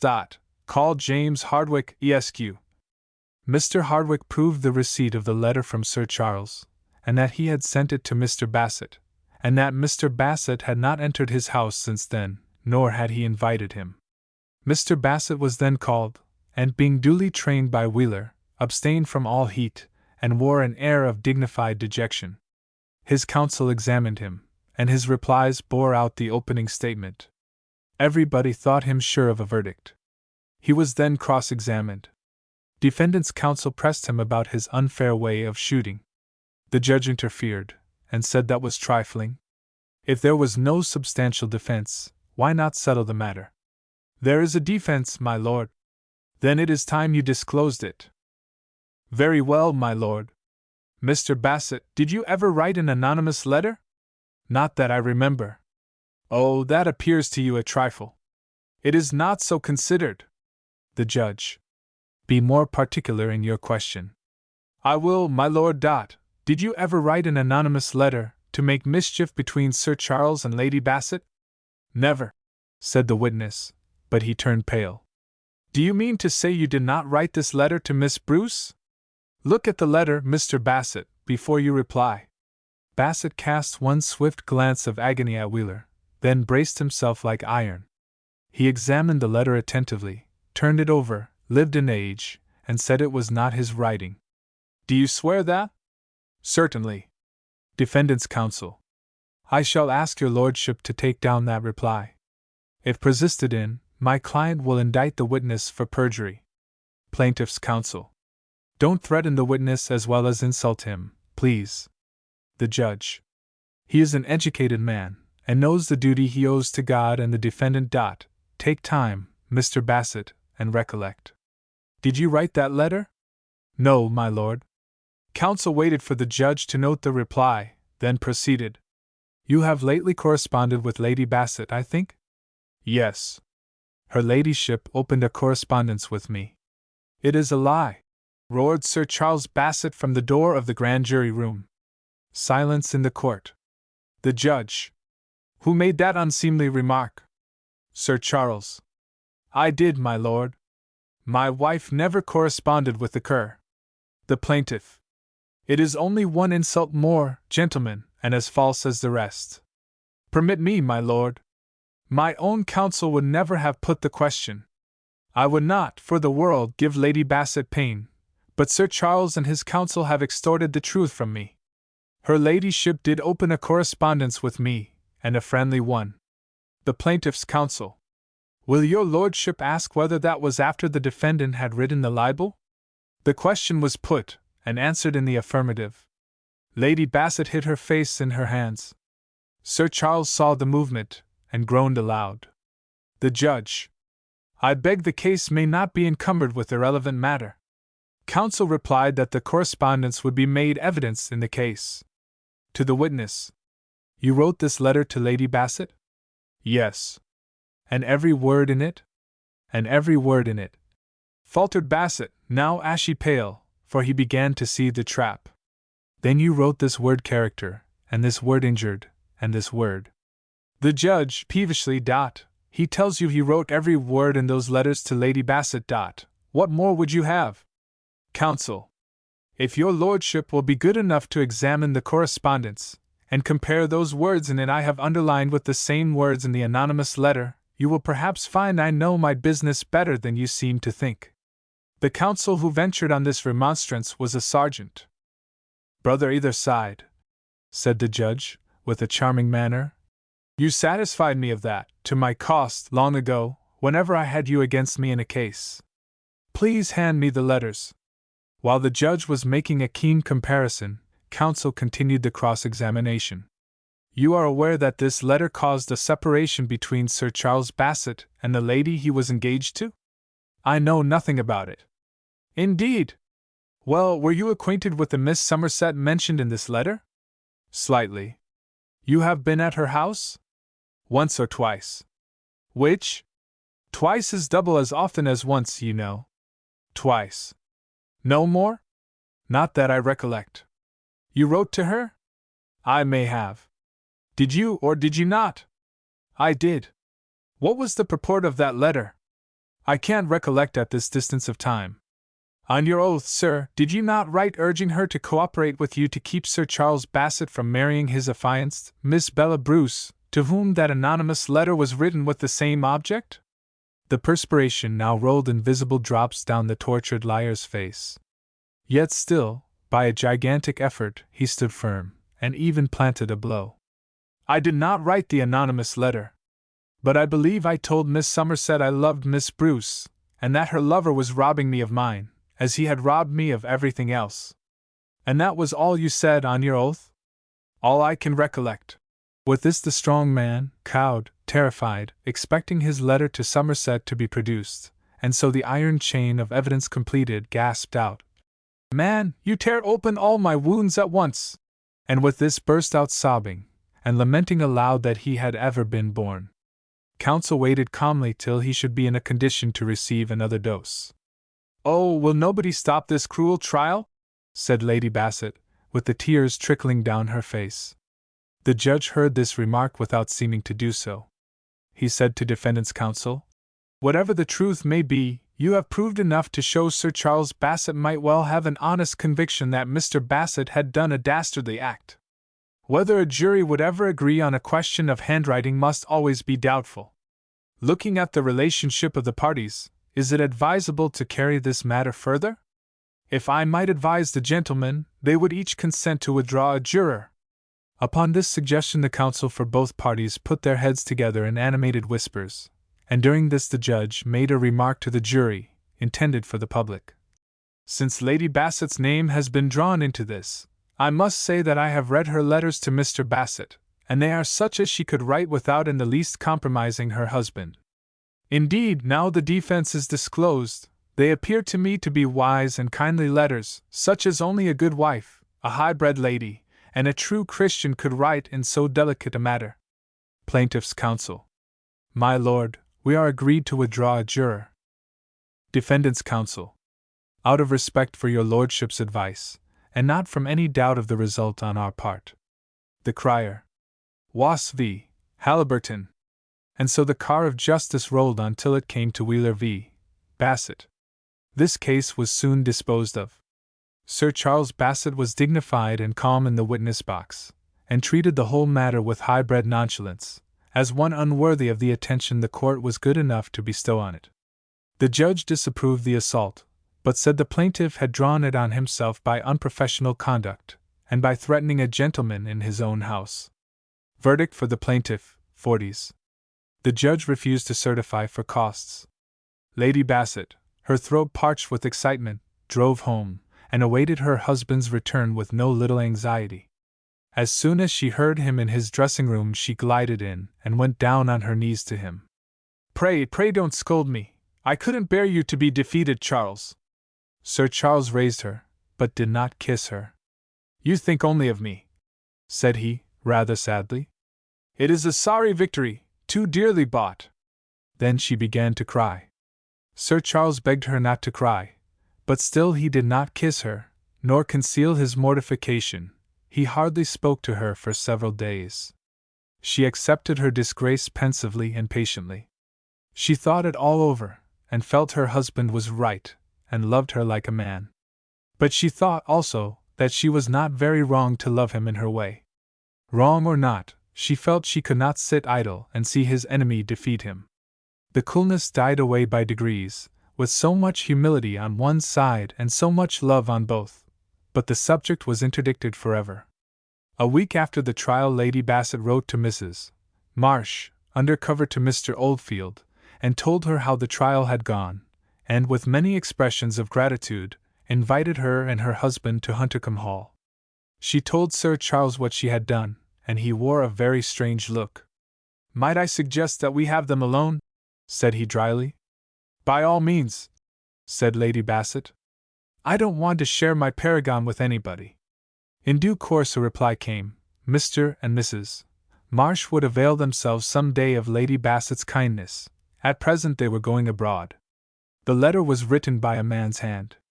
About this time Oldfield sent Sir Charles Miss Somerset's deed, cancelled, and told him she had married a man of fortune, who was devoted to her, and preferred to take her without any dowry. Bassett and Wheeler went home, crestfallen, and dined together. They discussed the two trials, and each blamed the other. They quarreled and parted, and Wheeler sent in an enormous bill, extending over 5 years. 85 items began thus: "Attending you at your house for several hours, on which occasion you asked my advice as to whether," etc. Now, as a great many of these attendances had been really to shoot game and dine on rabbits at Bassett's expense, he thought it hard the conversation should be charged and the rabbits not. Disgusted with his defeat, and resolved to evade this bill, he discharged his servant, and put a retired soldier into his house, armed him with a blunderbuss, and ordered him to keep all doors closed, and present the weapon aforesaid at all rate collectors, tax collectors, debt collectors, and applicants for money to build churches or convert the heathen, but not to fire at anybody except his friend Wheeler, nor at him unless he should try to shove a writ in at some chink of the building. This done, he went on his travels, third class, with his eyes always open, and his heart full of bitterness. Nothing happened to Richard Bassett on his travels that I need relate until one evening when he alighted at a small commercial inn in the city of York, and there met a person whose influence on the events I am about to relate seems at this moment incredible to me, though it is simple fact. He found the commercial room empty, and rang the bell. In came the waiter, a strapping girl, with coal-black eyes and brows to match, and a brown skin, but glowing cheeks. They both started at sight of each other. It was Polly Somerset. "Why, Polly! How do you do? How do you come here? It's along of you I'm here, young man," said Polly, and began to whimper. She told him her sister had found out from the page she had been colloguing with him, and had never treated her like a sister after that. "And when she married a gentleman she wouldn't have me aside her for all I could say, but she did pack me off into service, and here I be." The girl was handsome, and had a liking for him. Bassett was idle, and time hung heavy on his hands. He stayed at the inn a fortnight, more for Polly's company than anything, and at last offered to put her into a vacant cottage on his own little estate of Highmore. But the girl was shrewd, and had seen a great deal of life this last 3 years. She liked Richard in her way, but she saw he was all self, and she would not trust him.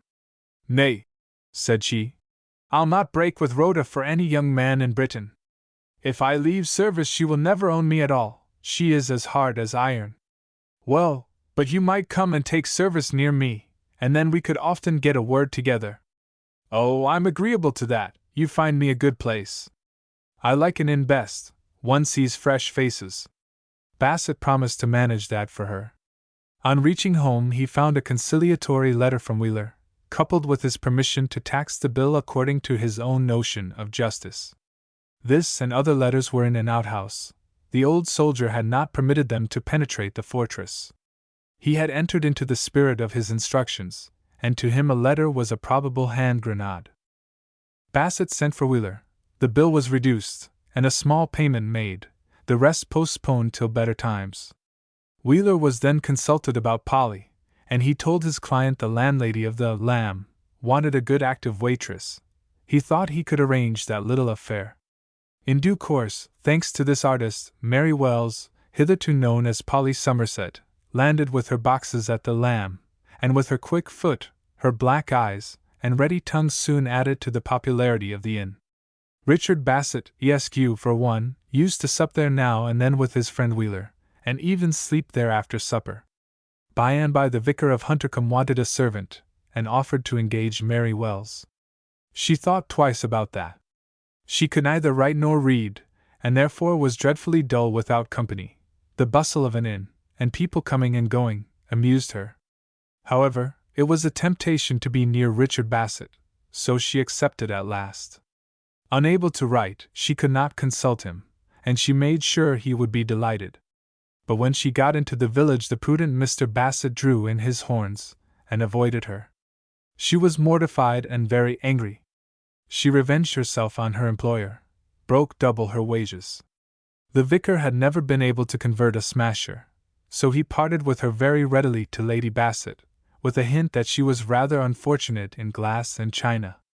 In that large house her spirits rose, and, having a hearty manner and a clapper tongue, she became a general favorite. One day she met Mr. Bassett in the village, and he seemed delighted at the sight of her, and begged her to meet him that night at a certain place where Sir Charles's garden was divided from his own by a ha-ha. It was a very secluded spot, shut out from view, even in daylight, by the trees and shrubs and the winding nature of the walk that led to it, yet it was scarcely 100 yards from Huntercombe Hall. Mary Wells came to the tryst, but in no amorous mood. She came merely to tell Mr. Bassett her mind, viz., that he was a shabby fellow, and she had had her cry, and didn't care a straw for him now. And she did tell him so, in a loud voice, and with a flushed cheek. But he set to work, humbly and patiently, to pacify her. He represented that, in a small house like the vicarage, everything is known. He should have ruined her character if he had not held aloof. But it is different now, said he. You can run out of Huntercombe House, and meet me here, and nobody be the wiser. Not I, said Mary Wells, with a toss. The worst thing a girl can do is to keep company with a gentleman. She must meet him in holes and corners, and be flung off, like an old glove, when she has served his turn. That will never happen to you, Polly dear. We must be prudent for the present, but I shall be more my own master some day, and then you will see how I love you. Seeing is believing, said the girl, sullenly. You be too fond of yourself to love the likes o' me. Such was the warning her natural shrewdness gave her. But perseverance undermined it. Bassett so often threw out hints of what he would do some day, mixed with warm protestations of love, that she began almost to hope he would marry her. She really liked him. His fine figure and his color pleased her eye, and he had a plausible tongue to boot. As for him, her rustic beauty and health pleased his senses. But for his heart she had little place in that. What he courted her for just now was to keep him informed of all that passed in Huntercombe Hall. His morbid soul hung about that place, and he listened greedily to Mary Wells's gossip. He had counted on her volubility. It did not disappoint him. She never met him without a budget, one half of it lies or exaggerations. She was a born liar. One night she came in high spirits, and greeted him thus. What do you think? I'm Riz. Mrs. Eden, that dresses my lady's hair, she took ill yesterday, and I told the housekeeper I was used to dress hair, and she told my lady. If you didn't please our Rhoda at that, 'twas as much as your life was worth.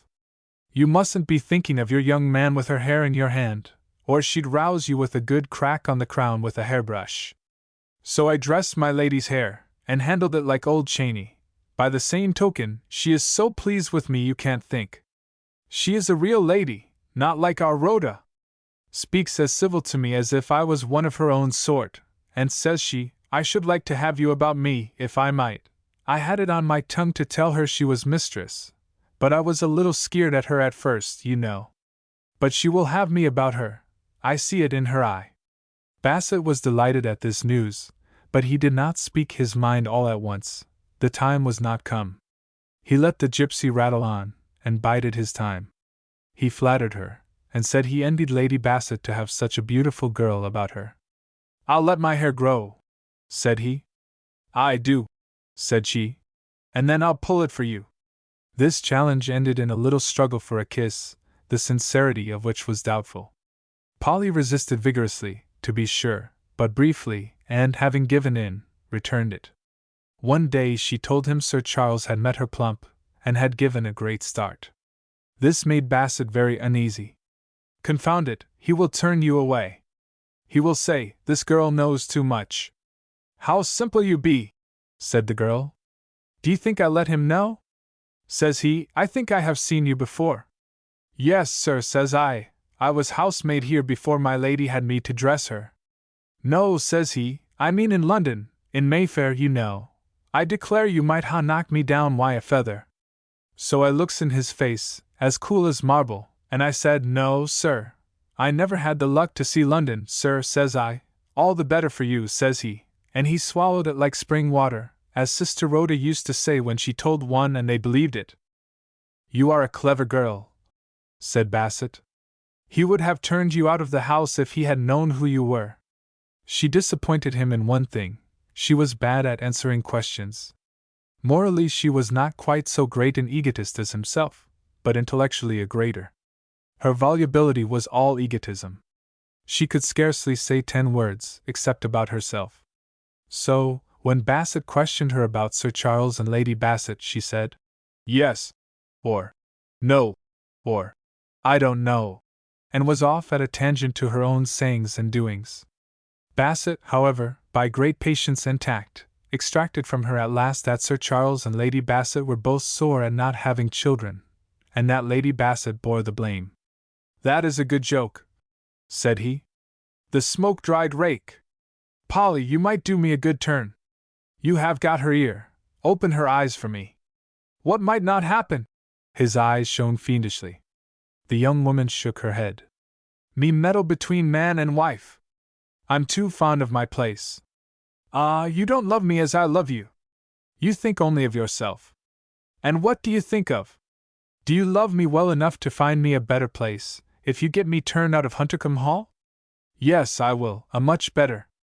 "That is a bargain." Mary Wells was silly in some things, but she was very cunning, too, and she knew Richard Bassett's hobby. She told him to mind himself, as well as Sir Charles, or perhaps he would die a bachelor, and so his flesh and blood would never inherit Huntercombe. This remark entered his mind. The trial, though apparently a drawn battle, had been fatal to him. He was cut. He dared not pay his addresses to any lady in the county, and he often felt very lonely now. So everything combined to draw him toward Mary Wells, her swarthy beauty, which shone out at church like a black diamond among the other women, his own loneliness, and the pleasure these stolen meetings gave him. Custom itself is pleasant, and the company of this handsome chatterbox became a habit, and an agreeable one. The young woman herself employed a woman's arts. She was cold and loving by turns till at last he gave her what she was working for, a downright promise of marriage. She pretended not to believe him, and so led him further. He swore he would marry her. He made one stipulation, however. She really must learn to read and write first. When he had sworn this, Mary became more uniformly affectionate, and as women who have been in service learn great self-government, and can generally please so long as it serves their turn, she made herself so agreeable to him that he began really to have a downright liking for her, a liking bounded, of course, by his incurable selfishness. But as for his hobby, that was on her side. Now learning to read and write was wormwood to Mary Wells, but the prize was so great. She knew all about the Huntercombe estates, partly from her sister, partly from Bassett himself. He must tell his wrongs even to this girl, so she resolved to pursue matrimony, even on the severe condition of becoming a scholar. She said about it as follows. One day that she was doing Lady Bassett's hair, she sighed several times. This was to attract the lady's attention, and it succeeded. "Is there anything the matter, Mary?" "No, my lady." "I think there is." "Well, my lady, I am in a little trouble, but it is my own people's fault for not sending of me to school. I might be married tomorrow if I could only read and write." "And can you not?" "No, my lady." "Dear me! I thought everybody could read and write nowadays." "La, no, my lady! Not half of them in our village. Your parents are much to blame, my poor girl." "Well, but it is not too late. Now I think of it, there is an adult school in the village. Shall I arrange for you to go to it?" Thank you, my lady. But then. Well?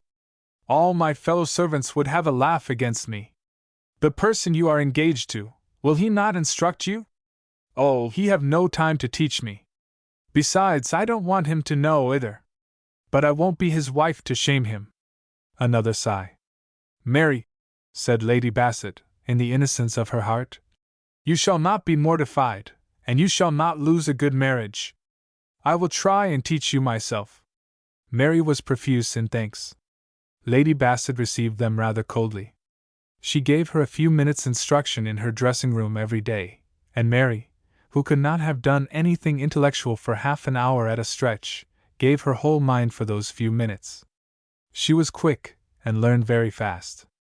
In 2 months she could read a great deal more than she could understand, and could write slowly but very clearly. Now by this time Lady Bassett had become so interested in her pupil that she made her read letters and newspapers to her at those parts of the toilet when her services were not required. Mary Wells, though a great chatterbox, was the closest girl in England. Limpet never stuck to a rock as she could stick to a lie. She never said one word to Bassett about Lady Bassett's lessons. She kept strict silence till she could write a letter, and then she sent him a line to say she had learned to write for love of him, and she hoped he would keep his promise. Bassett's vanity was flattered by this. But, on reflection, he suspected it was a falsehood. He asked her suddenly, at their next meeting, who had written that note for her. You shall see me write the fellow to it when you like, was the reply. Bassett resolved to submit the matter to that test some day. At present, however, he took her word for it, and asked her who had taught her. I had to teach myself. Nobody cares enough for me to teach me. Well, I'll forgive you if you will write me a nice letter for mine. What? When we can meet here and say everything? No matter, I have written to you, and you might write to me. They all get letters except me, and the jades hold them up to me, they see I never get one. When you are out, post me a letter now and then. It will only cost you a penny. I'm sure I don't ask you for much. Bassett humored her in this, and in one of his letters called her his wife that was to be. This pleased her so much that the next time they met she hung round his neck with a good deal of feminine grace. Richard Bassett was a man who now lived in the future. Everybody in the county believed he had written that anonymous letter, and he had no hope of shining by his own light. It was bitter to resign his personal hopes, but he did, and sullenly resolved to be obscure himself, but the father of the future heirs of Huntercombe. He would marry Mary Wells, and lay the blame of the match upon Sir Charles, who had blackened him in the county, and put it out of his power to win a lady's hand. He told Wheeler he was determined to marry, but he had not the courage to tell him all at once what a wife he had selected. The consequence of this half-confession was that Wheeler went to work to find him a girl with money, and not under county influence. One of Wheeler's clients was a retired citizen, living in a pretty villa near the market town. Mr. Wright employed him in little matters, and found him active and attentive. There was a Miss Wright, a meek little girl, palish, on whom her father doted. Wheeler talked to this girl of his friend Bassett, his virtues and his wrongs, and interested the young lady in him. This done, he brought him to the house, and the girl, being slight and delicate, gazed with gentle but undisguised admiration on Bassett's torso.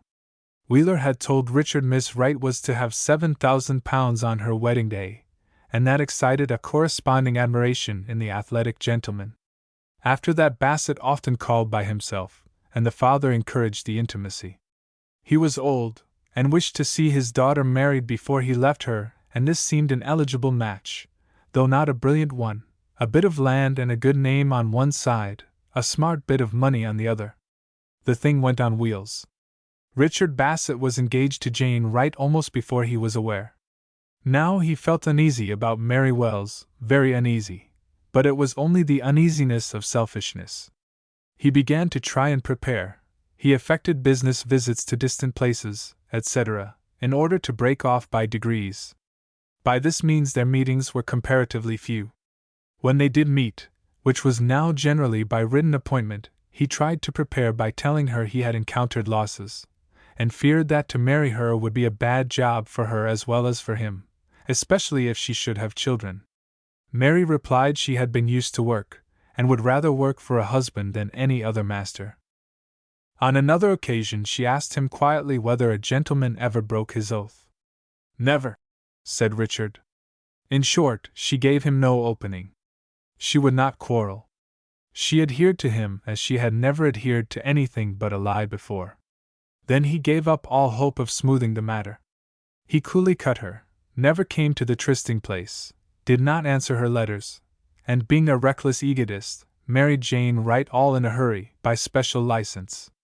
He sent forward to the clerk of Huntercombe Church, and engaged the ringers to ring the church bells from 6 o'clock till sundown. This was for Sir Charles's ears. It was a balmy evening in May. Lady Bassett was commencing her toilet in an indolent way, with Mary Wells in attendance, when the church bells of Huntercombe struck up a merry peal. Ah, said Lady Bassett. What is that for? Do you know, Mary? No, my lady. Shall I ask? No, I dare say it is a village wedding. No, my lady, there's nobody been married here this 6 weeks. Our kitchen maid and the baker was the last, you know. I'll send, and know what it is for. Mary went out and dispatched the first housemaid she caught for intelligence. The girl ran into the stable to her sweetheart, and he told her directly. Meantime Lady Bassett moralized upon church bells. They are always sad, saddest when they seem to be merriest. Poor things! They are trying hard to be merry now, but they sound very sad to me, sadder than usual, somehow. The girl knocked at the door. Mary half opened it, and the news shot in. 'Tis for Squire Bassett. He is bringing of his bride home to Highmore today. Mr. Bassett, married, that is sudden. Who could he find to marry him? There was no reply. The housemaid had flown off to circulate the news, and Mary Wells was supporting herself by clutching the door, sick with the sudden blow. Close as she was, her distress could not have escaped another woman's eye, but Lady Bassett never looked at her. After the first surprise she had gone into a reverie, and was conjuring up the future to the sound of those church bells. She requested Mary to go and tell Sir Charles, but she did not lift her head, even to give this order. Mary crept away, and knocked at Sir Charles's dressing-room. "Come in," said Sir Charles, thinking, of course, it was his valet. Mary Wells just opened the door and held it ajar. "My lady bids me tell you, sir, the bells are ringing for Mr. Bassett. He's married, and brings her home tonight." A dead silence marked the effect of this announcement on Sir Charles. Mary Wells waited. "May heaven's curse light on that marriage, and no child of theirs ever take my place in this house." "Amen," said Mary Wells. "Thank you, sir," said Sir Charles. He took her voice for a man's, so deep and guttural was her "Amen," with concentrated passion. She closed the door and crept back to her mistress. Lady Bassett was seated at her glass, with her hair down and her shoulders bare. Mary clinched her teeth and set about her usual work, but very soon Lady Bassett gave a start and stared into the glass. "Mary," said she, "what is the matter? You look ghastly, and your hands are as cold as ice. Are you faint? No. Then you are ill, very ill." "I have taken a chill," said Mary doggedly. "Go instantly to the still-room maid, and get a large glass of spirits and hot water, quite hot." Mary, who wanted to be out of the room, fastened her mistress's back hair with dogged patience, and then moved toward the door. "Mary," said Lady Bassett, in a half-apologetic tone. "My lady? I should like to hear what the bride is like." "I'll know that tonight," said Mary, grinding her teeth. "I shall not require you again till bedtime." Mary left the room, and went, not to the still-room, but to her own garret, and there she gave way. She flung herself, with a wild cry, upon her little bed, and clutched her own hair and the bedclothes, and writhed all about the bed like a wild cat wounded. In this anguish she passed an hour she never forgot nor forgave. She got up at last, and started at her own image in the glass. Hair like a savage's, cheek pale, eyes bloodshot. She smoothed her hair, washed her face, and prepared to go downstairs. But now she was seized with a faintness, and had to sit down and moan. She got the better of that, and went to the still room, and got some spirits, but she drank them neat, gulped them down like water. They sent the devil into her black eye, but no color into her pale cheek. She had a little scarlet shawl, she put it over her head, and went into the village. She found it astir with expectation. Mr. Bassett's house stood near the highway, but the entrance to the premises was private, and through a long white gate. By this gate was a heap of stones, and Mary Wells got on that heap and waited. When she had been there about half an hour, Richard Bassett drove up in a hired carriage, with his pale little wife beside him. At his own gate his eye encountered Mary Wells, and he started. She stood above him, with her arms folded grandly. Her cheek, so swarthy and ruddy, was now pale, and her black eyes glittered like basilisks at him and his bride.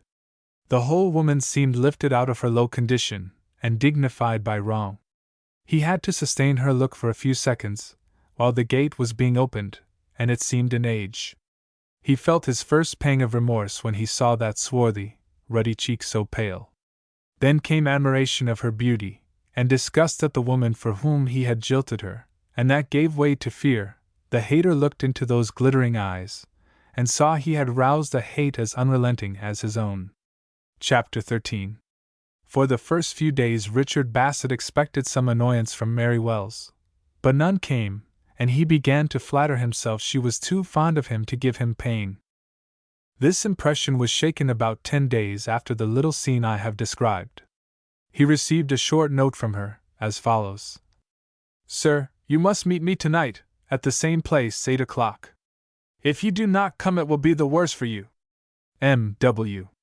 Richard Bassett's inclination was to treat this summons with contempt, but he thought it would be wiser to go and see whether the girl had any hostile intentions. Accordingly he went to the tryst. He waited for some time, and at last he heard a quick, firm foot, and Mary Wells appeared. She was hooded with her scarlet shawl, that contrasted admirably with her coal-black hair, and out of this scarlet frame her dark eyes glittered. She stood before him in silence. He said nothing. She was silent too for some time. But she spoke first. Well, sir, you promised one, and you have married another. Now what are you going to do for me? What can I do, Mary? I'm not the first that wanted to marry for love, but money came in his way and tempted him. No, you are not the first. But that's neither here nor there, sir. That chalk-faced girl has bought you away from me with her money, and now I mean to have my share on't. Oh, if that is all, said Richard, we can soon settle it. I was afraid you were going to talk about a broken heart, and all that stuff. You are a good, sensible girl, and too beautiful to want a husband long. I'll give you £50 to forgive me. £50, said Mary Wells, contemptuously. What? When you promised me I should be your wife today, and lady of Huntercombe Hall by and by? £50. No, not 5 50s. Well, I'll give you 75, and if that won't do, you must go to law, and see what you can get. What, ha'n't you had your belly full of law? Mind, it is an thing to forswear yourself, and that is what you done at the sizes. I have seen what you did swear about your letter to my sister. Sir Charles have got it all wrote down in his study, and you swore a lie to the judge, as you swore a lie to me here under heaven, you villain. She raised her voice very loud. Don't you gainsay me, or I'll soon have you by the heels in jail for your lies. You'll do as I bid you, and very lucky to be let off so cheap. You was to be my master, but you chose her instead. Well, then, you shall be my servant.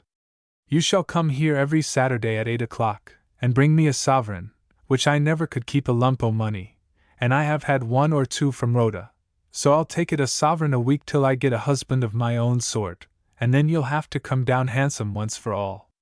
Bassett knitted his brows and thought hard.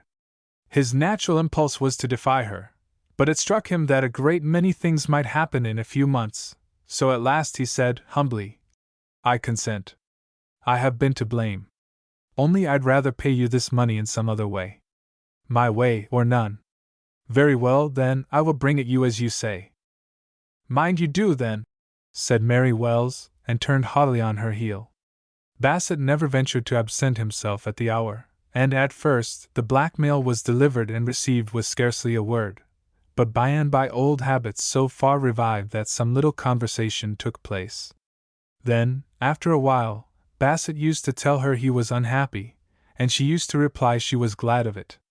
Then he began to speak slightingly of his wife, and say what a fool he had been to marry a poor, silly nonentity, when he might have wedded a beauty.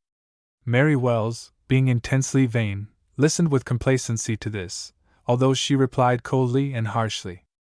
By and by her natural volubility overpowered her, and she talked to Bassett about herself and Huntercombe House, but always with a secret reserve.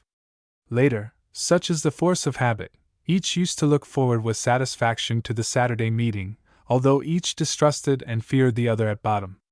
Later still that came to pass which Mary Wells had planned from the first with deep malice, and that shrewd insight into human nature which many a low woman has. The cooler she was the warmer did Richard Bassett grow, till at last, contrasting his pale, meek little wife with this glowing Hebe, he conceived an unholy liking for the latter. She met it sometimes with coldness and reproaches, sometimes with affected alarm, sometimes with a half-yielding manner, and so tormented him to her heart's content, and undermined his affection for his wife. Thus she revenged herself on them both to her heart's content. But malice so perverse is apt to recoil on itself, and women, in particular, should not undertake a long and subtle revenge of this sort, since the strongest have their hours of weakness, and are surprised into things they never intended. The subsequent history of Mary Wells will exemplify this. Meantime, however, meek little Mrs. Bassett was no match for the beauty and low cunning of her rival. Yet a time came when she defended herself unconsciously. She did something that made her husband most solicitous for her welfare and happiness. He began to watch her health with maternal care, to shield her from draughts, to take care of her diet, to indulge her in all her whims instead of snubbing her, and to pet her, till she was the happiest wife in England for a time. She deserved this at his hands, for she assisted him there where his heart was fixed, she aided his hobby, did more for it than any other creature in England could. To return to Huntercombe Hall, the loving couple that owned it were no longer happy. The hope of offspring was now deserting them, and the disappointment was cruel. They suffered deeply, with this difference, that Lady Bassett pined and Sir Charles Bassett fretted. The woman's grief was more pure and profound than the man's. If there had been no Richard Bassett in the world, still her bosom would have yearned and pined, and the great cry of nature, "Give me children or I die," would have been in her heart, though it would never have risen to her lips. Sir Charles had, of course, less of this profound instinct than his wife, but he had it too, only in him the feeling was adulterated and at the same time embittered by one less simple and noble. An enemy sat at his gate. That enemy, whose enduring malice had at last begotten equal hostility in the childless baronet, was now married, and would probably have heirs, and if so, that hateful brood, the spawn of an anonymous letter-writer, would surely inherit Bassett and Huntercombe, succeeding to Sir Charles Bassett, deceased without issue. This chafed the childless man, and gradually undermined a temper habitually sweet, though subject, as we have seen, to violent ebullitions where the provocation was intolerable. Sir Charles, then, smarting under his wound, spoke now and then rather unkindly to the wife he loved so devotedly. That is to say, his manner sometimes implied that he blamed her for their joint calamity. Lady Bassett submitted to these stings in silence. They were rare, and speedily followed by touching regrets, and even had it not been so she would have borne them with resignation, for this motherless wife loved her husband with all a wife's devotion and a mother's unselfish patience. Let this be remembered to her credit. It is the truth, and she may need it. Her own yearning was too deep and sad for fretfulness, yet though, unlike her husband's, it never broke out in anger, the day was gone by when she could keep it always silent. It welled out of her at times in ways that were truly womanly and touching. When she called on a wife, the lady was sure to parade her children. The boasted tact of women, a quality the narrow compass of which has escaped their undiscriminating eulogists, was sure to be swept away by maternal egotism, and then poor Lady Bassett would admire the children loudly, and kiss them, to please the cruel egotist, and hide the tears that rose to her own eyes, but she would shorten her visit. When a child died in the village, Mary Wells was sure to be sent with words of comfort and substantial marks of sympathy. Scarcely a day passed that something or other did not happen to make the wound bleed. But I will confine myself to 2 occasions, on each of which her heart's agony spoke out, and so revealed how much it must have endured in silence. Since the day when Sir Charles allowed her to sit in a little room close to his study while he received Mr. Wheeler's visit, she had fitted up that room, and often sat there to be near Sir Charles, and he would sometimes call her in and tell her his justice cases. One day she was there when the constable brought in a prisoner and several witnesses. The accused was a stout, florid girl, with plump cheeks and pale gray eyes. She seemed all health, stupidity, and simplicity. She carried a child on her left arm. No dweller in cities could suspect this face of crime. As well indict a calf. Yet the witnesses proved beyond a doubt that she had been seen with her baby in the neighborhood of a certain old well on a certain day at noon, that soon after noon she had been seen on the road without her baby, and being asked what had become of it, had said she had left it with her aunt, 10 miles off, and that about an hour after that a faint cry had been heard at the bottom of the old well. It was 90 feet deep. People had assembled, and a brave farmer's boy had been lowered in the bight of a cart rope, and had brought up a dead hen, and a live child, bleeding at the cheek, having fallen on a heap of faggots at the bottom of the well, which child was the prisoner's. Sir Charles had the evidence written down, and then told the accused she might make a counter-statement if she chose, but it would be wiser to say nothing at all. Thereupon the accused dropped him a little short courtesy, looked him steadily in the face with her pale gray eyes, and delivered herself as follows. If you please, sir, I was sitting by Old Well, with baby in my arms, and I was mortal tired, I was, why caring of him, he be uncommon heavy for his age, and if you please, sir, he is uncommon resolute, and while I was so he give a leap right out of my arms and fell down Old Well. I screams, and runs away to tell my brother's wife, as lives at top of the hill, but she was gone into Northwood for dry sticks to light her oven, and when I comes back they had got him out of the well, and I claims him directly, and the constable said we must come before you, sir, so here we be. This she delivered very glibly, without tremulousness, hesitation, or the shadow of a blush, and dropped another little courtesy at the end to Sir Charles. Thereupon he said not one word to her, but committed her for trial, and gave the farmer's boy a sovereign. The people were no sooner gone than Lady Bassett came in, with the tears streaming, and threw herself at her husband's knees. "Oh, Charles! Can such things be? Does God give a child to a woman that has the heart to kill it, and refuse one to me, who would give my heart's blood to save a hair of its little head? Oh, what have we done that he singles us out to be so cruel to us?" Then Sir Charles tried to comfort her, but could not, and the childless ones wept together. It began to be whispered that Mrs. Bassett was in the family way. Neither Sir Charles nor Lady Bassett mentioned this rumor. It would have been like rubbing vitriol into their own wounds. But this reserve was broken through one day. It was a sunny afternoon in June, just 13 months after Mr. Bassett's wedding. Lady Bassett was with her husband in his study, settling invitations for a ball, and writing them, when the church bells struck up a merry peal. They both left off, and looked at each other eloquently. Lady Bassett went out, but soon returned, looking pale and wild. "Yes," said she, with forced calmness. Then, suddenly losing her self-command, she broke out, pointing through the window at Highmore. "He has got a fine boy, to take our place here. Kill me, Charles! Send me to heaven to pray for you, and take another wife that will love you less but be like other wives. That villain has married a fruitful vine and," lifting both arms to heaven, with a gesture unspeakably piteous, poetic, and touching, "I am a barren stock." Chapter 14.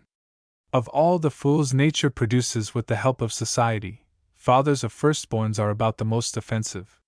The mothers of ditto are bores too, flinging their human dumplings at every head, but considering the tortures they have suffered, and the anguish the little egotistical viper they have just hatched will most likely give them, and considering further that their love of their firstborn is greater than their pride, and their pride unstained by vanity, one must make allowances for them. But the male parent is not so excusable. His fussy vanity is an inferior article to the mother's silly but amiable pride.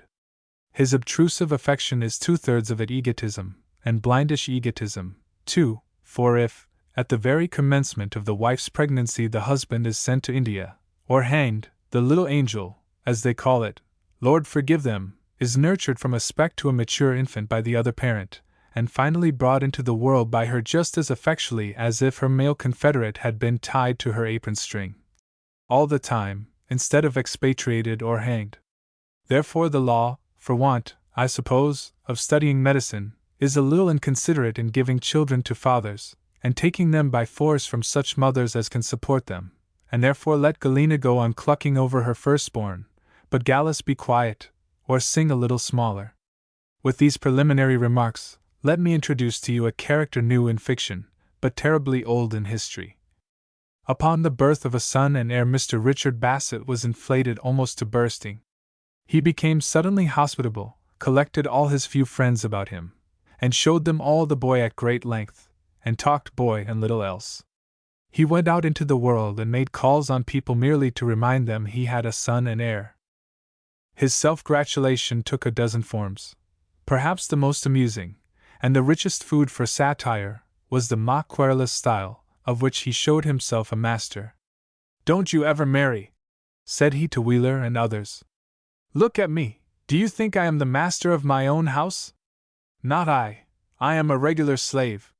First, there is a monthly nurse, who orders me out of my wife's presence, or graciously lets me in, just as she pleases. That is Queen 1. Then there's a wet nurse, Queen 2, whom I must humor in everything, or she will quarrel with me, and avenge herself by souring her milk. But these are mild tyrants compared with the young king himself. If he does but squall, we must all skip, and find out what he ails, or what he wants. As for me, I am looked upon as a necessary evil. The women seem to admit that a father is an encumbrance without which these little angels could not exist, but that is all." He had a christening feast, and it was pretty well attended, for he reminded all he asked that the young Christian was the heir to the Bassett estates. They feasted, and the church bells rang merrily. He had his pew in the church new lined with cloth, and took his wife to be churched. The nurse was in the pew too, with his son and heir. It squalled and spoiled the liturgy. Thereat Gallus chuckled. He made a gravel walk all along the ha-ha that separated his garden from Sir Charles's, and called it the heir's walk. Here the nurse and child used to parade on sunny afternoons. He got an army of workmen, and built a nursery fit for a duke's 9 children. It occupied 2 entire stories, and rose in the form of a square tower high above the rest of his house, which, indeed, was as humble as the heir's tower was pretentious. The heir's tower had a flat lead roof easy of access, and from it you could inspect Huntercombe Hall, and see what was done on the lawn or at some of the windows. Here, in the August afternoons, Mr. and Mrs.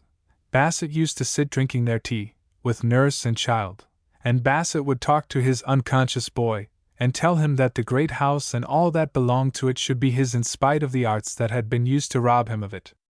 Now, of course, the greater part of all this gratulation was merely amusing, and did no harm except stirring up the bile of a few old bachelors, and embittering them worse than ever against clucking cocks, crowing hens, inflated parents, and matrimony in general.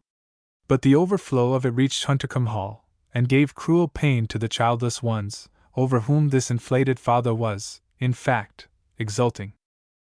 As for the christening, and the bells that pealed for it, and the subsequent churching, they bore these things with sore hearts, and bravely, being things of course.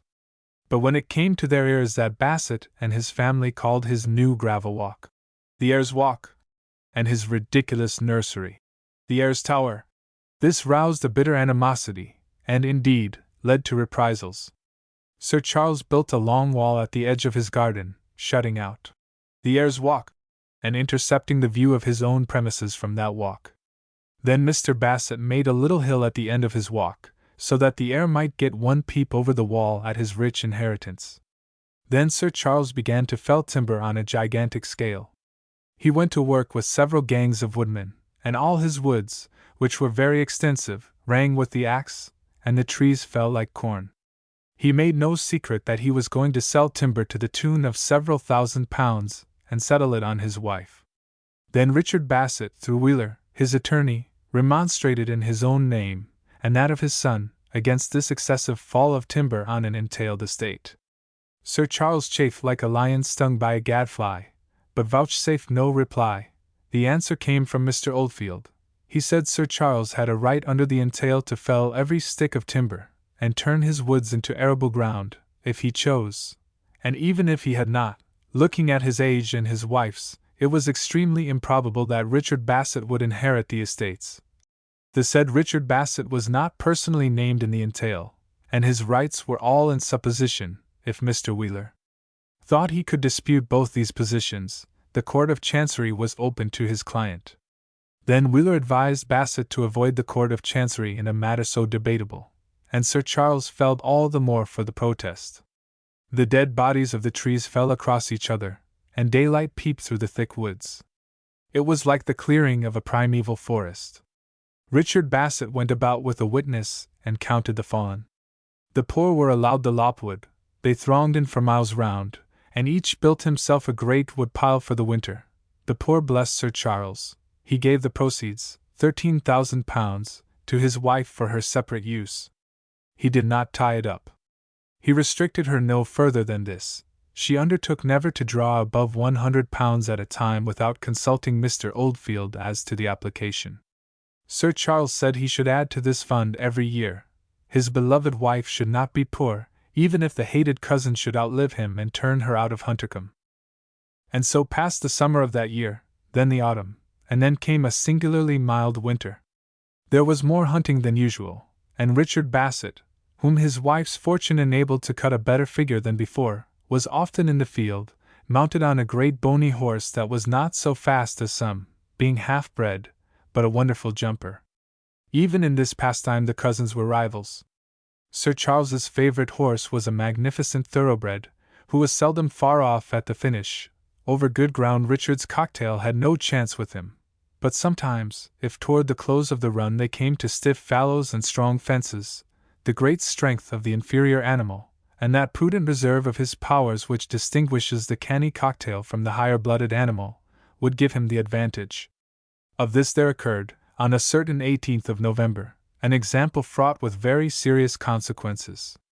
That day the hounds met on Sir Charles's estate. Sir Charles and Lady Bassett breakfasted in pink. He had on his scarlet coat, white tie, irreproachable buckskins, and top boots. It seemed a pity a speck of dirt should fall on them. Lady Bassett was in her riding habit, and when she mounted her pony, and went to cover by his side, with her blue velvet cap and her red-brown hair, she looked more like a brilliant flower than a mere woman. A veteran fox was soon found, and went away with unusual courage and speed, and Lady Bassett paced homeward to wait her lord's return, with an anxiety men laugh at, but women can appreciate. It was a form of quiet suffering she had constantly endured, and never complained, nor even mentioned the subject to Sir Charles but once, and then he pooh-poohed her fancies.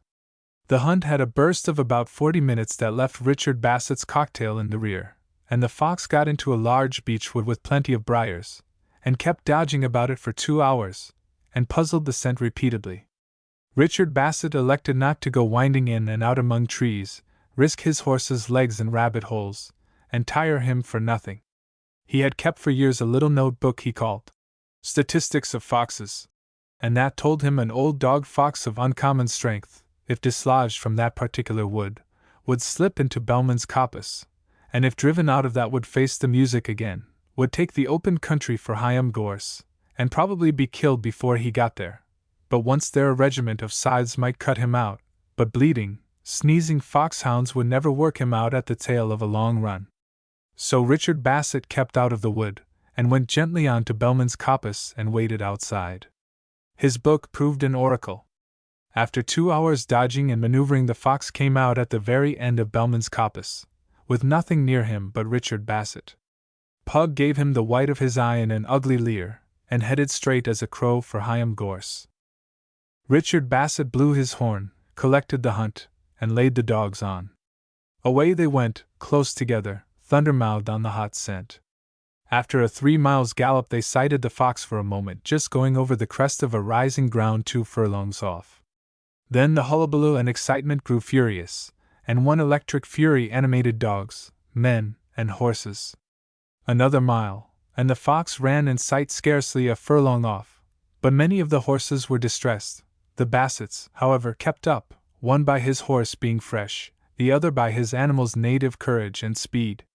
Then came some meadows, bounded by a thick hedge, and succeeded by a plowed field of unusual size, 80 acres. When the fox darted into this hedge, the hounds were yelling at his heels. The hunt burst through the thin fence, expecting to see them kill close to it. But the wily fox had other resources at his command than speed. Appreciating his peril, he doubled and ran 60 yards down the ditch, and the impetuous hounds rushed forward and overran the scent. They raved about to and fro, till at last one of the gentlemen descried the fox running down a double furrow in the middle of the field. He had got into this, and so made his way more smoothly than his 4-footed pursuers could. The dogs were laid on, and away they went helter-skelter. At the end of this stiff ground a stiffish leap awaited them. An old quickset had been cut down, and all the elm trees that grew in it, and a new quickset hedge set on a high bank with double ditches. The huntsman had an Irish horse that laughed at this fence. He jumped onto the bank, and then jumped off it into the next field. Richard Bassett's cocktail came up slowly, rose high, and landed his 4 feet in the field, and so scrambled on. Sir Charles went at it rather rashly. His horse, tried hard by the fallow, caught his heels against the edge of the bank, and went headlong into the other ditch, throwing Sir Charles over his head into the field. Unluckily some of the trees were lying about, and Sir Charles's head struck one of these in falling. The horse blundered out again, and galloped after the hounds, but the rider lay there motionless. Nobody stopped at first. The pace was too good to inquire, but presently Richard Bassett, who had greeted the accident with a laugh, turned round in his saddle, and saw his cousin motionless, and 2 or 3 gentlemen dismounting at the place. These were newcomers. Then he resigned the hunt, and rode back. Sir Charles's cap was crushed in, and there was blood on his white waistcoat. He was very pale, and quite insensible. The gentlemen raised him, with expressions of alarm and kindly concern, and inquired of each other what was best to be done. Richard Bassett saw an opportunity to conciliate opinion, and seized it. "He must be taken home directly," said he. "We must carry him to that farmhouse, and get a cart for him." He helped carry him accordingly. The farmer lent them a cart, with straw, and they laid the insensible baronet gently on it, Richard Bassett supporting his head. "Gentlemen," said he, rather pompously, "at such a moment everything but the tie of kindred is forgotten," which resounding sentiment was warmly applauded by the honest squires. They took him slowly and carefully toward Huntercombe, distant about 2 miles from the scene of the accident. This November 18th Lady Bassett passed much as usual with her on hunting days. She was quietly patient till the afternoon, and then restless, and could not settle down in any part of the house till she got to a little room on the first floor, with a bay window commanding the country over which Sir Charles was hunting. In this she sat, with her head against one of the mullions, and eyed the countryside as far as she could see. Presently she heard a rustle, and there was Mary Wells standing and looking at her with evident emotion. "What is the matter, Mary?" said Lady Bassett. "Oh, my lady!" said Mary. And she trembled, and her hands worked. Lady Bassett started up with alarm painted in her countenance. "My lady, there's something wrong in the hunting field. Sir Charles! An accident, they say." Lady Bassett put her hand to her heart with a faint cry. Mary Wells ran to her. "Come with me directly!" cried Lady Bassett. She snatched up her bonnet, and in another minute she and Mary Wells were on their road to the village, questioning everybody they met. But nobody they questioned could tell them anything.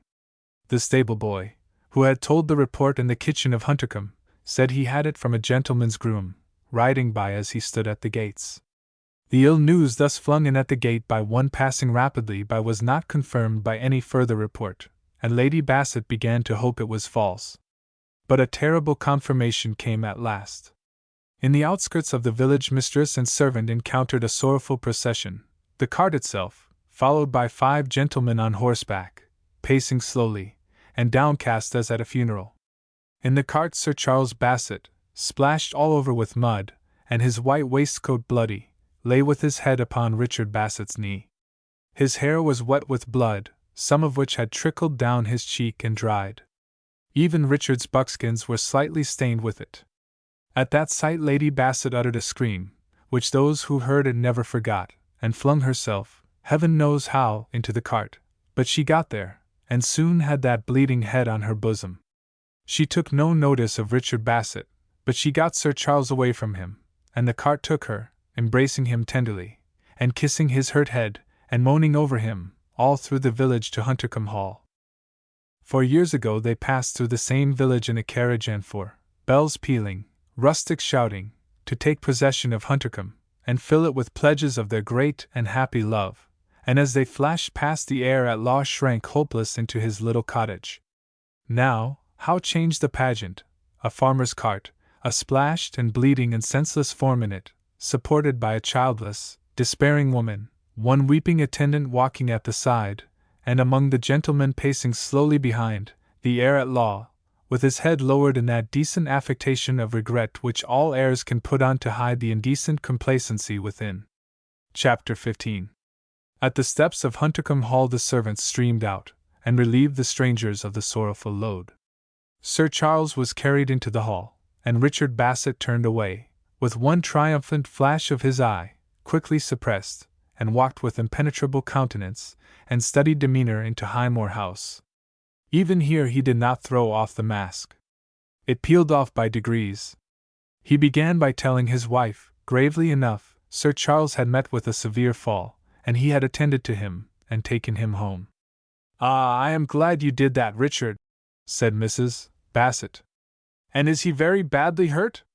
I am afraid he will hardly get over it." He never spoke.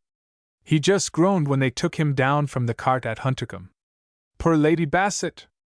Aye, it will be a bad job for her. Jane! Yes, dear. There is a providence in it. The fall would never have killed him, but his head struck a tree upon the ground, and that tree was one of the very elms he had just cut down to rob our boy. Indeed? Yes, he was felling the very hedgerow timber, and this was one of the old elms in a hedge. He must have done it out of spite, for elmwood fetches no price. It is good for nothing I know of, except coffins. Well, he has cut down his. Poor man! Richard, death reconciles enemies. Surely you can forgive him now. I mean to try. Richard Bassett seemed now to have imbibed the spirit of Quicksilver. His occupations were not actually enlarged, yet, somehow or other, he seemed full of business. He was all complacent bustle about nothing. He left off inveighing against Sir Charles. And indeed, if you are one of those weak spirits to whom censure is intolerable, there is a cheap and easy way to moderate the rancor of detraction. You have only to die. Let me comfort genius in particular with this little recipe. Why, on one occasion, Bassett actually snubbed Wheeler for a mere allusion. That worthy just happened to remark, "No more felling of timber on Bassett Manor for a while." "For shame!" said Richard. The man had his faults, but he had his good qualities too, a high-spirited gentleman, beloved by his friends and respected by all the county. His successor will find it hard to reconcile the county to his loss. Wheeler stared, and then grinned satirically. This eulogy was never repeated, for Sir Charles proved ungrateful. He omitted to die, after all. Attended by first-rate physicians, tenderly nursed and watched by Lady Bassett and Mary Wells, he got better by degrees, and every stage of his slow but hopeful progress was communicated to the servants and the village, and to the ladies and gentlemen who rode up to the door every day and left their cards of inquiry. The most attentive of all these was the new rector, a young clergyman, who had obtained a living by exchange.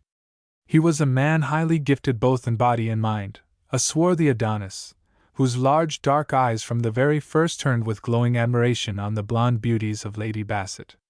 He came every day to inquire after her husband, and she sometimes left the sufferer a minute or two to make her report to him in person. At other times Mary Wells was sent to him. That artful girl soon discovered what had escaped her mistress's observation. The bulletins were favorable, and welcomed on all sides. Richard Bassett alone was incredulous. "I want to see him about again," said he. "Sir Charles is not the man to lie in bed if he was really better. As for the doctors, they flatter a fellow till the last moment. Let me see him on his legs, and then I'll believe he is better." Strange to say, obliging fate granted Richard Bassett this moderate request. One frosty but sunny afternoon, as he was inspecting his coming domain from the Eyre's Tower, he saw the hall door open, and a muffled figure come slowly down the steps between two women. It was Sir Charles, feeble but convalescent. He crept about on the sunny gravel for about 10 minutes, and then his nurses conveyed him tenderly in again.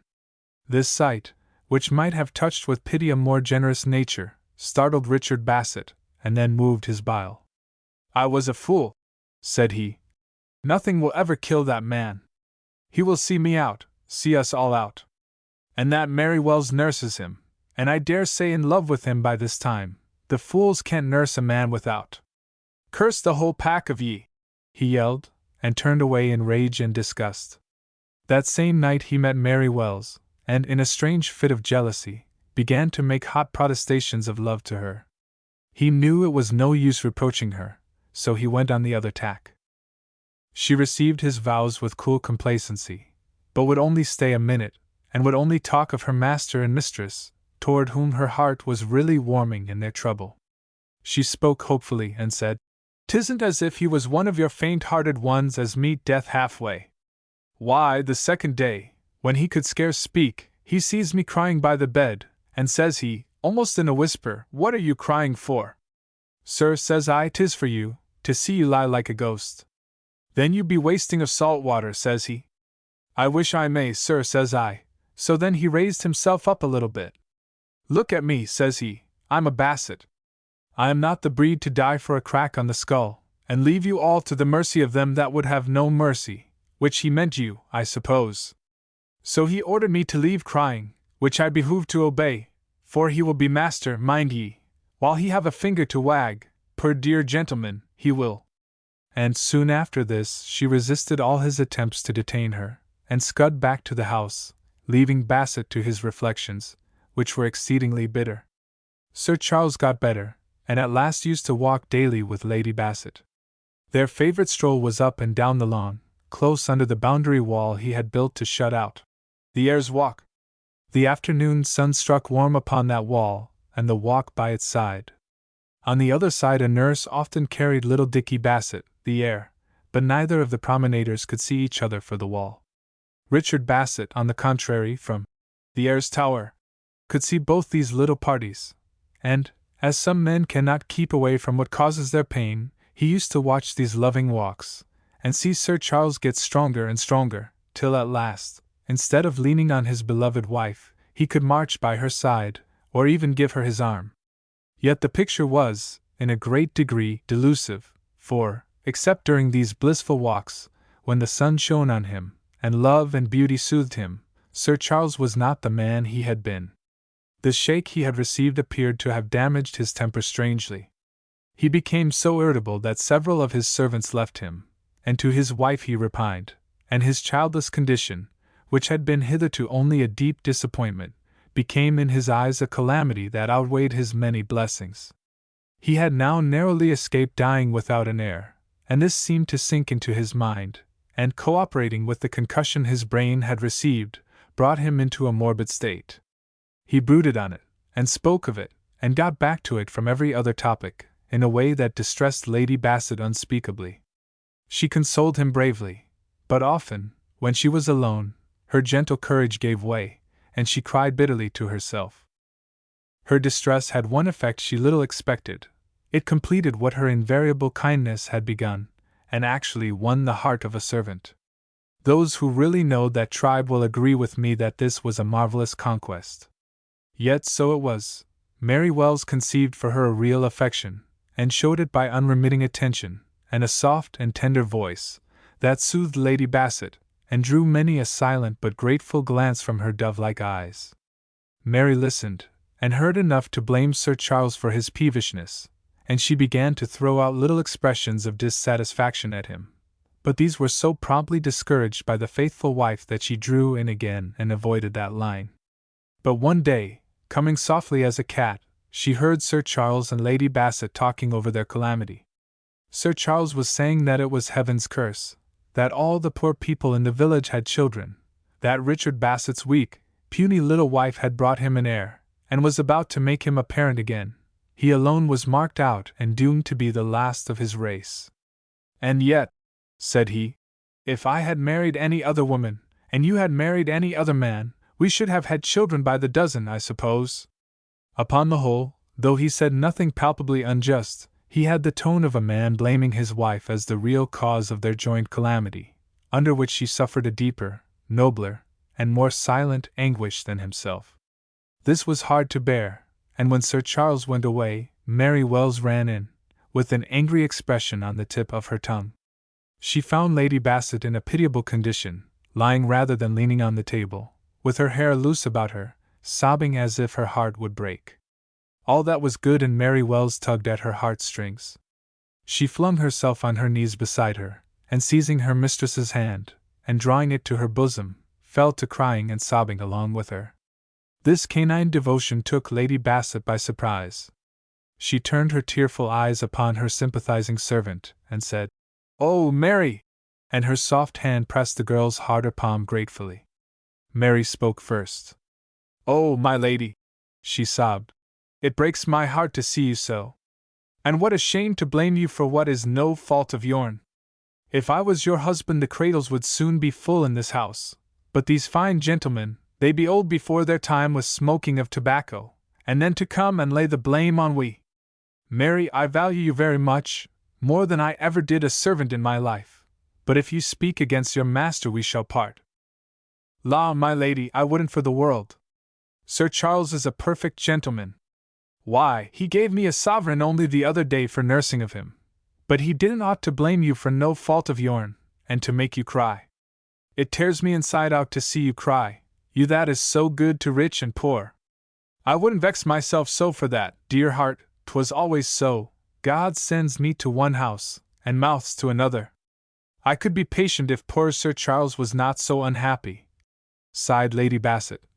"But if ever you are a wife, Mary, you will know how wretched it makes us to see a beloved husband unhappy."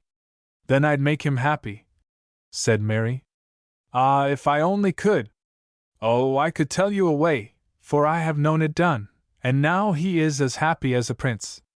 You see, my lady, some men are like children, to make them happy you must give them their own way, and so if I was in your place, I wouldn't make 2 bites of a cherry, for sometimes I think he will fret himself out of the world for want not. Heaven forbid! It is my belief you would not be long behind him." "No, Mary. Why should I?" "Then, whisper, my lady." And although Lady Bassett drew slightly back at this freedom, Mary Wells poured into her ear a proposal that made her stare and shiver. As for the girl's own face, it was as unmoved as if it had been bronze. Lady Bassett drew back, and eyed her askant with amazement and terror. "What is this you have dared to say? Why, it is done every day. By people of your class, perhaps. No, I don't believe it. Mary, I have been mistaken in you. I am afraid you are a vicious girl. Leave me, please. I can't bear the sight of you." Mary went away, very red, and the terror in her eye. In the evening Lady Bassett gave Mary Wells a month's warning, and Mary accepted it doggedly, and thought herself very cruelly used. After this mistress and maid did not exchange an unnecessary word for many days. This notice to leave was very bitter to Mary Wells, for she was in the very act of making a conquest. Young Drake, a very small farmer and tenant of Sir Charles, had fallen in love with her, and she liked him and had resolved he should marry her, with which views she was playing the tender but coy maiden very prettily. But Drake, though young and very much in love, was advised by his mother, and evidently resolved to go the old-fashioned way, keep company a year, and know the girl before offering the ring. Just before her month was out a more serious trouble threatened Mary Wells. Her low, artful amour with Richard Bassett had led to its natural results. By degrees she had gone further than she intended, and now the fatal consequences looked her in the face. She found herself in an odious position, for her growing regard for young Drake, though not a violent attachment, was enough to set her more and more against Richard Bassett, and she was preparing an entire separation from the latter when the fatal truth dawned on her. Then there was a temporary revulsion of feeling. She told her condition to Bassett, and implored him, with many tears, to aid her to disappear for a time and hide her misfortune, especially from her sister. Mr. Bassett heard her, and then gave her an answer that made her blood run cold. "Why do you come to me?" said he. "Why don't you go to the right man, young Drake?" He then told her he had had her watched, and she must not think to make a fool of him.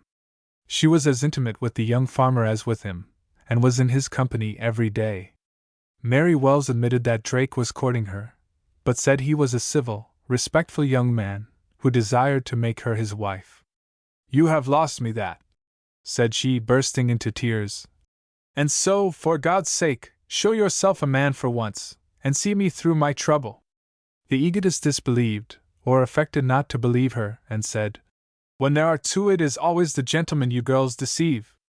But you can't make a fool of me, Mrs. Drake. Marry the farmer, and I'll give you a wedding present.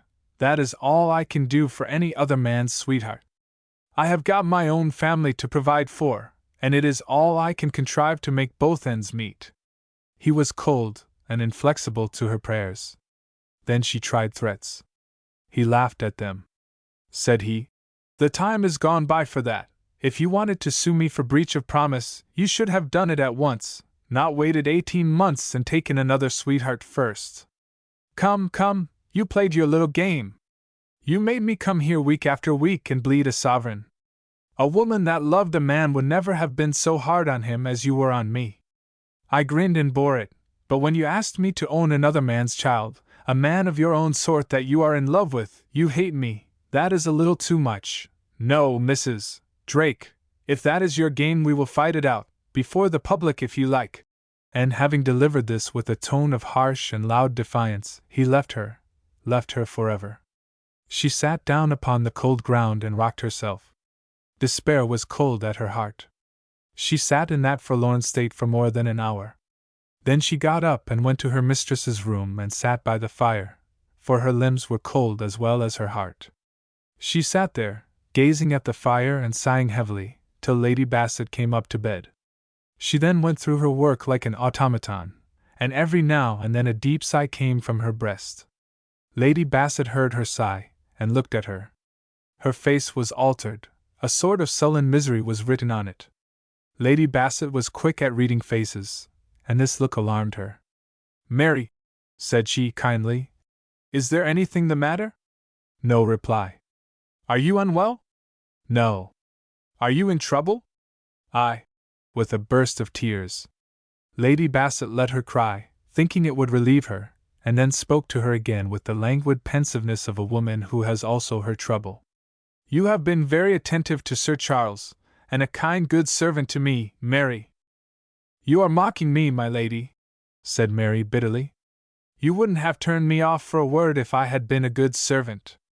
Lady Bassett colored high, and was silenced for a moment. At last she said, "I feel it must seem harsh to you.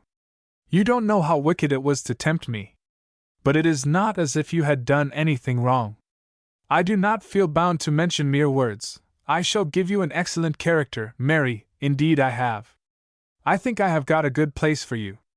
I shall know tomorrow, and when it is settled we will look over my wardrobe together." This proposal implied a box full of presents, and would have made Mary's dark eyes flash with delight at another time, but she was past all that now.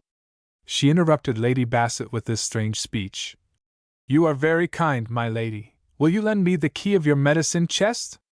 Lady Bassett looked surprised, but said, "Certainly, Mary," and held out the keys. But before Mary could take them, she considered a moment, and asked her what medicine she required. "Only a little laudanum."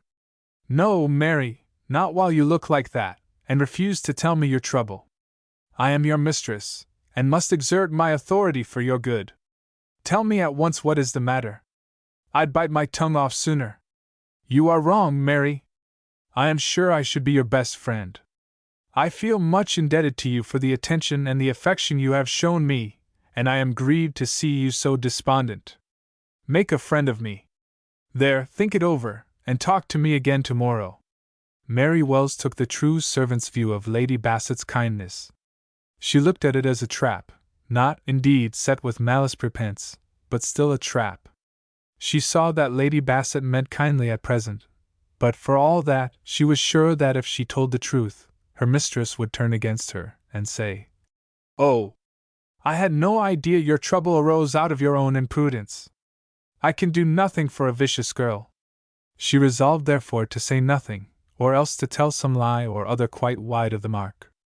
Deplorable as this young woman's situation was, the duplicity and coarseness of mind which had brought her into it would have somewhat blunted the mental agony such a situation must inflict. But it was aggravated by a special terror. She knew that if she was found out she would lose the only sure friend she had in the world. The fact is, Mary Wells had seen a great deal of life during the 2 years she was out of the reader's sight. Rhoda had been very good to her, had set her up in a lodging-house, at her earnest request. She misconducted, and failed, threw it up in disgust, and begged Rhoda to put her in the public line. Rhoda complied. Mary made a mess of the public house. Then Rhoda showed her she was not fit to govern anything, and drove her into service again, and in that condition, having no more cares than a child, and plenty of work to do, and many a present from Rhoda, she had been happy. But Rhoda, though she forgave blunders, incapacity for business, and waste of money, had always told her plainly there was one thing she never would forgive. Rhoda Marsh had become a good Christian in every respect but one. The male rake reformed is rather tolerant, but the female rake reformed is, as a rule, bitterly intolerant of female frailty, and Rhoda carried this female characteristic to an extreme both in word and in deed. They were only half-sisters, after all, and Mary knew that she would be cast off forever if she deviated from virtue so far as to be found out. Besides the general warning, there had been a special one. When she read Mary's first letter from Huntercombe Hall, Rhoda was rather taken aback at first. But, on reflection, she wrote to Mary, saying she could stay there on 2 conditions: she must be discreet, and never mention her sister Rhoda in the house, and she must not be tempted to renew her acquaintance with Richard Bassett. "Mind," said she, "if ever you speak to that villain I shall hear of it, and I shall never notice you again." This was the galling present and the dark future which had made so young and unsentimental a woman as Mary Wells think of suicide for a moment or two, and it now deprived her of her rest, and next day kept her thinking and brooding all the time her now leaden limbs were carrying her through her menial duties. The afternoon was sunny, and Sir Charles and Lady Bassett took their usual walk. Mary Wells went a little way with them, looking very miserable. Lady Bassett observed, and said kindly, "Mary, you can give me that shawl. I will not keep you. Go where you like till 5 o'clock." Mary never said so much as, "Thank you." She put the shawl round her mistress, and then went slowly back. She sat down on the stone steps, and glared stupidly at the scene, and felt very miserable and leaden. She seemed to be stuck in a sort of slough of despond, and could not move in any direction to get out of it. While she sat in this somber reverie, a gentleman walked up to the door, and Mary Wells lifted her head and looked at him. Notwithstanding her misery, her eyes rested on him with some admiration, for he was a model of a man, 6 feet high, and built like an athlete.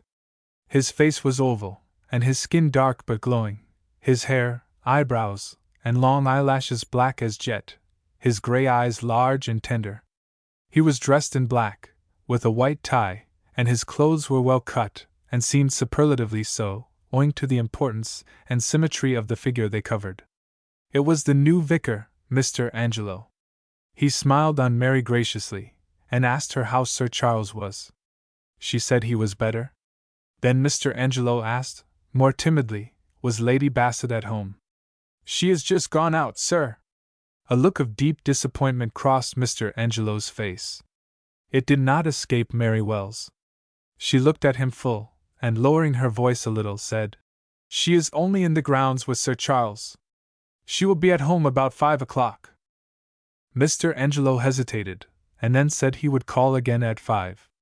He evidently preferred a duet to a trio. He then thanked Mary Wells with more warmth than the occasion seemed to call for, and retired very slowly. He had come very quickly. Mary Wells looked after him, and asked herself wildly if she could not make some use of him and his manifest infatuation. But before her mind could fix on any idea, and indeed, before the young clergyman had taken 20 steps homeward, loud voices were heard down the shrubbery. These were followed by an agonized scream. Mary Wells started up, and the young parson turned. They looked at each other in amazement. Then came wild and piercing cries for help, in a woman's voice. The young clergyman cried out, "Her voice! Her voice!" and dashed into the shrubbery with a speed Mary Wells had never seen equaled. He had won the 200-yard race at Oxford in his day. The agonized screams were repeated, and Mary Wells screamed in response as she ran toward the place. Chapter 16. Sir Charles Bassett was in high spirits this afternoon, indeed, a little too high. "Bella, my love," said he, "now I'll tell you why I made you give me your signature this morning. The money has all come in for the wood, and this very day I sent Oldfield instructions to open an account for you with a London banker." Lady Bassett looked at him with tears of tenderness in her eyes. "Dearest," said she, "I have plenty of money, but the love to which I owe this present, that is my treasure of treasures." "Well, I accept it, Charles, but don't ask me to spend it on myself. I should feel I was robbing you. It is nothing to me how you spend it. I have saved it from the enemy." Now that very enemy heard these words. He had looked from the Eyre's Tower, and seen Sir Charles and Lady Bassett walking on their side the wall, and the nurse carrying his heir on the other side. He had come down to look at his child in the sun, but he walked softly, on the chance of overhearing Sir Charles and Lady Bassett say something or other about his health. His design went no further than that, but the fate of listeners is proverbial. Lady Bassett endeavored to divert her husband from the topic he seemed to be approaching. It always excited him now, and did him harm. "Do not waste your thoughts on that enemy. He is powerless. At this moment, perhaps, but his turn is sure to come again, and I shall provide for it. I mean to live on half my income, and settle the other half on you. I shall act on the clause in the entail, and sell all the timber on the estate, except about the home park and my best covers. It will take me some years to do this.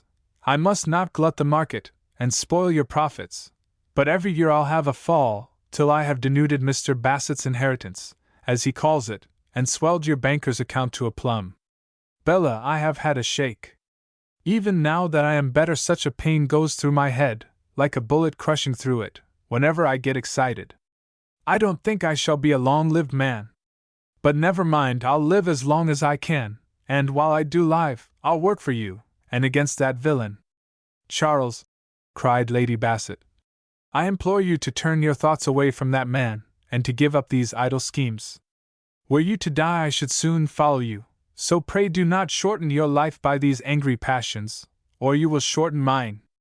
This appeal acted powerfully on Sir Charles, and he left off suddenly with flushed cheeks and tried to compose himself. But his words had now raised a corresponding fury on the other side of that boundary wall. Richard Bassett, stung with rage, and unlike his high-bred cousin, accustomed to mix cunning even with his fury, gave him a terrible blow, a very coup de jarnac. He spoke at him. He ran forward to the nurse, and said very loud, "Let me see the little darling. He does you credit. What fat cheeks, what arms, an infant Hercules! There, take him up the mound. Now lift him in your arms, and let him see his inheritance. Higher, nurse, higher. High, crow away, youngster, all that is yours, house and land and all. They may steal the trees, they can't make away with the broad acres. Ha! I believe he understands every word, nurse. See how he smiles and crows." At the sound of Bassett's voice Sir Charles started, and, at the first taunt, he uttered something between a moan and a roar, as of a wounded lion. "Come away!" cried Lady Bassett. "He is doing it on purpose." But the stabs came too fast. Sir Charles shook her off, and looked wildly round for a weapon to strike his insulter with. "Curse him and his brat!" he cried. "They shall either of them, I'll kill them both. He sprang fiercely at the wall, and, notwithstanding his weakly condition, raised himself above it, and glared over with a face so full of fury that Richard Bassett recoiled in dismay for a moment, and said, "Run! Run! He'll hurt the child." But the next moment, Sir Charles's hands lost their power. He uttered a miserable moan, and fell gasping under the wall in an epileptic fit, with all the terrible symptoms I have described in a previous portion of this story. These were new to his poor wife, and, as she strove in vain to control his fearful convulsions, her shrieks rent the air. Indeed, her screams were so appalling that Bassett himself sprang at the wall, and by a great effort of strength, drew himself up, and peered down, with white face, at the glaring eyes, clenched teeth, purple face, and foaming lips of his enemy, and his body that bounded convulsively on the ground with incredible violence. At that moment humanity prevailed over everything, and he flung himself over the wall, and in his haste got rather a heavy fall himself. "It is a fit!" he cried, and running to the brook close by, filled his hat with water, and was about to dash it over Sir Charles's face. But Lady Bassett repelled him with horror. "Don't touch him, you villain! You have killed him!" And then she shrieked again.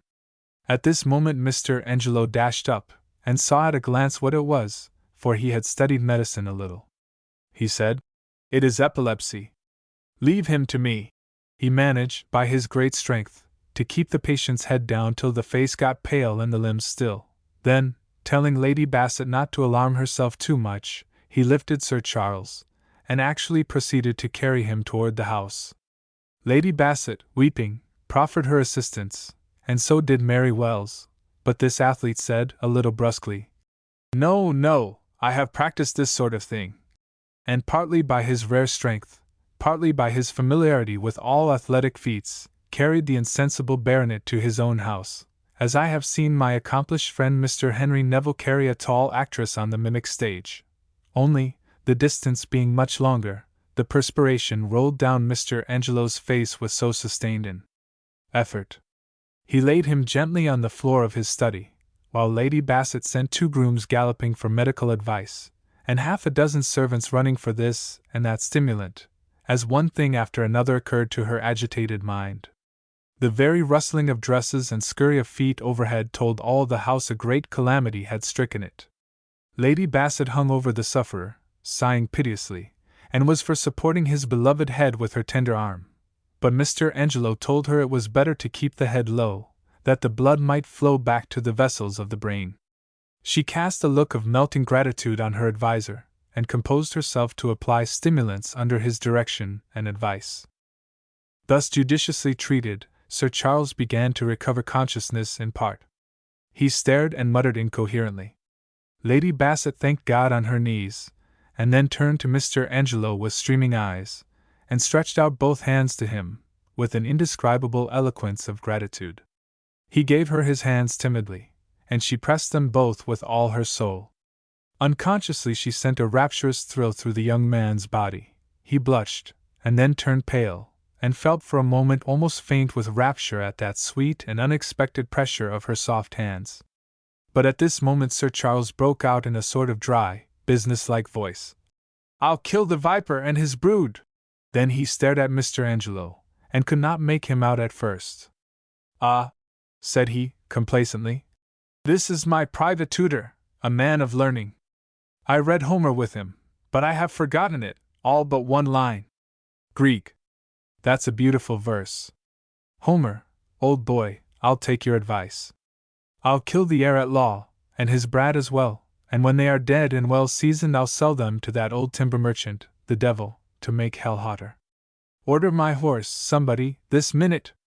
During this tirade Lady Bassett's hands kept clutching, as if to stop it, and her eyes filled with horror. Mr. Angelo came again to her rescue.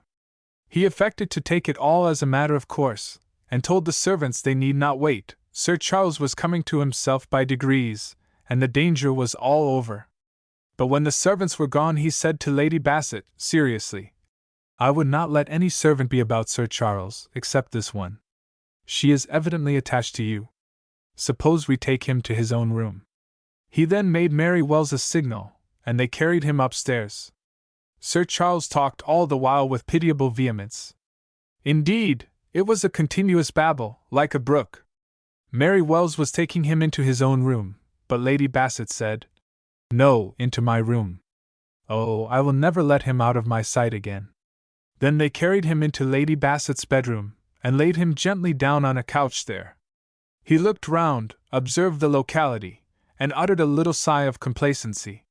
He left off talking for the present, and seemed to doze. The place which exerted this soothing influence on Sir Charles had a contrary and strange effect on Mr. Angelo. It was of palatial size, and lighted by 2 side windows, and an oriel window at the end. The delicate stone shafts and mullions were such as are oftener seen in cathedrals than in mansions. The deep embrasure was filled with beautiful flowers and luscious exotic leaf plants from the hothouses. The floor was of polished oak, and some feet of this were left bare on all sides of the great Aubusson carpet made expressly for the room. By this means cleanliness penetrated into every corner. The oak was not only cleaned, but polished like a mirror. The curtains were French chintzes, of substance, and exquisite patterns, and very voluminous. On the walls was a delicate rose-tinted satin paper, to which French art, unrivaled in these matters, had given the appearance of being stuffed, padded, and divided into 1,000 cozy pillows, by gold-headed nails. The wardrobes were of satin wood. The bedsteads, one small, one large, were plain white, and gold in moderation. All this, however, was but the frame to the delightful picture of a wealthy young lady's nest. The things that startled and thrilled Mr. Angelo were those his imagination could see the fair mistress using. The exquisite toilet table, the Dresden mirror, with its delicate china frame muslin and ribboned, the great ivory-handled brushes, the array of cut-glass gold-mounted bottles, and all the artillery of beauty, the baths of various shapes and sizes, in which she laved her fair body, the bath sheets, and the profusion of linen, fine and coarse, the bed, with its frilled sheets, its huge frilled pillows, and its eiderdown quilt, covered with bright purple silk. A delicate perfume came through the wardrobes, where strata of fine linen from Hamburg and Belfast lay on scented herbs, and this, permeating the room, seemed the very perfume of beauty itself, and intoxicated the brain. Imagination conjured pictures proper to the scene, a goddess at her toilet, that glorious hair lying tumbled on the pillow, and burning in contrasted color with the snowy sheets and with the purple quilt. From this reverie he was awakened by a soft voice that said, "How can I ever thank you enough, sir?" Mr. Angelo controlled himself, and said, "By sending for me whenever I can be of the slightest use." Then, comprehending his danger, he added, hastily, "And I fear I am none whatever now." Then he rose to go. Lady Bassett gave him both her hands again, and this time he kissed one of them, all in a flurry. He could not resist the temptation. Then he hurried away, with his whole soul in a tumult. Lady Bassett blushed, and returned to her husband's side.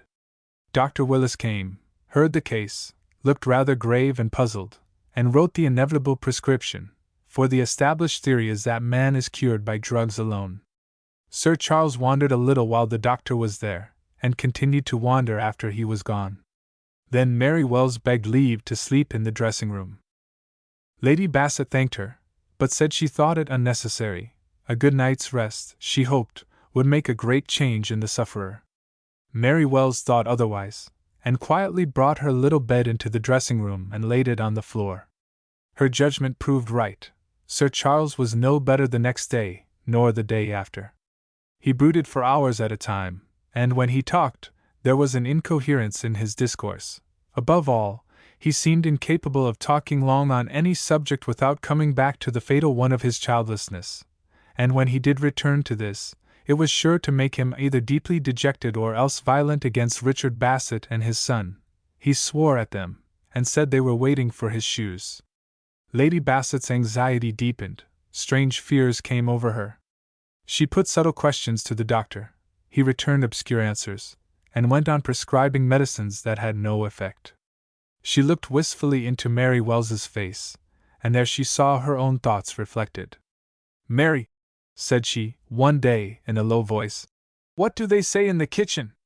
Some say one thing, some another. What can they say?" "They never see him, and never shall while I am here." This reminded Lady Bassett that Mary's time was up. The idea of a stranger taking her place, and seeing Sir Charles in his present condition, was horrible to her. "Oh, Mary," said she, piteously, "surely you will not leave me just now? Do you wish me to stay, my lady? Can you ask it? How can I hope to find such devotion as yours, such fidelity, and above all, such secrecy?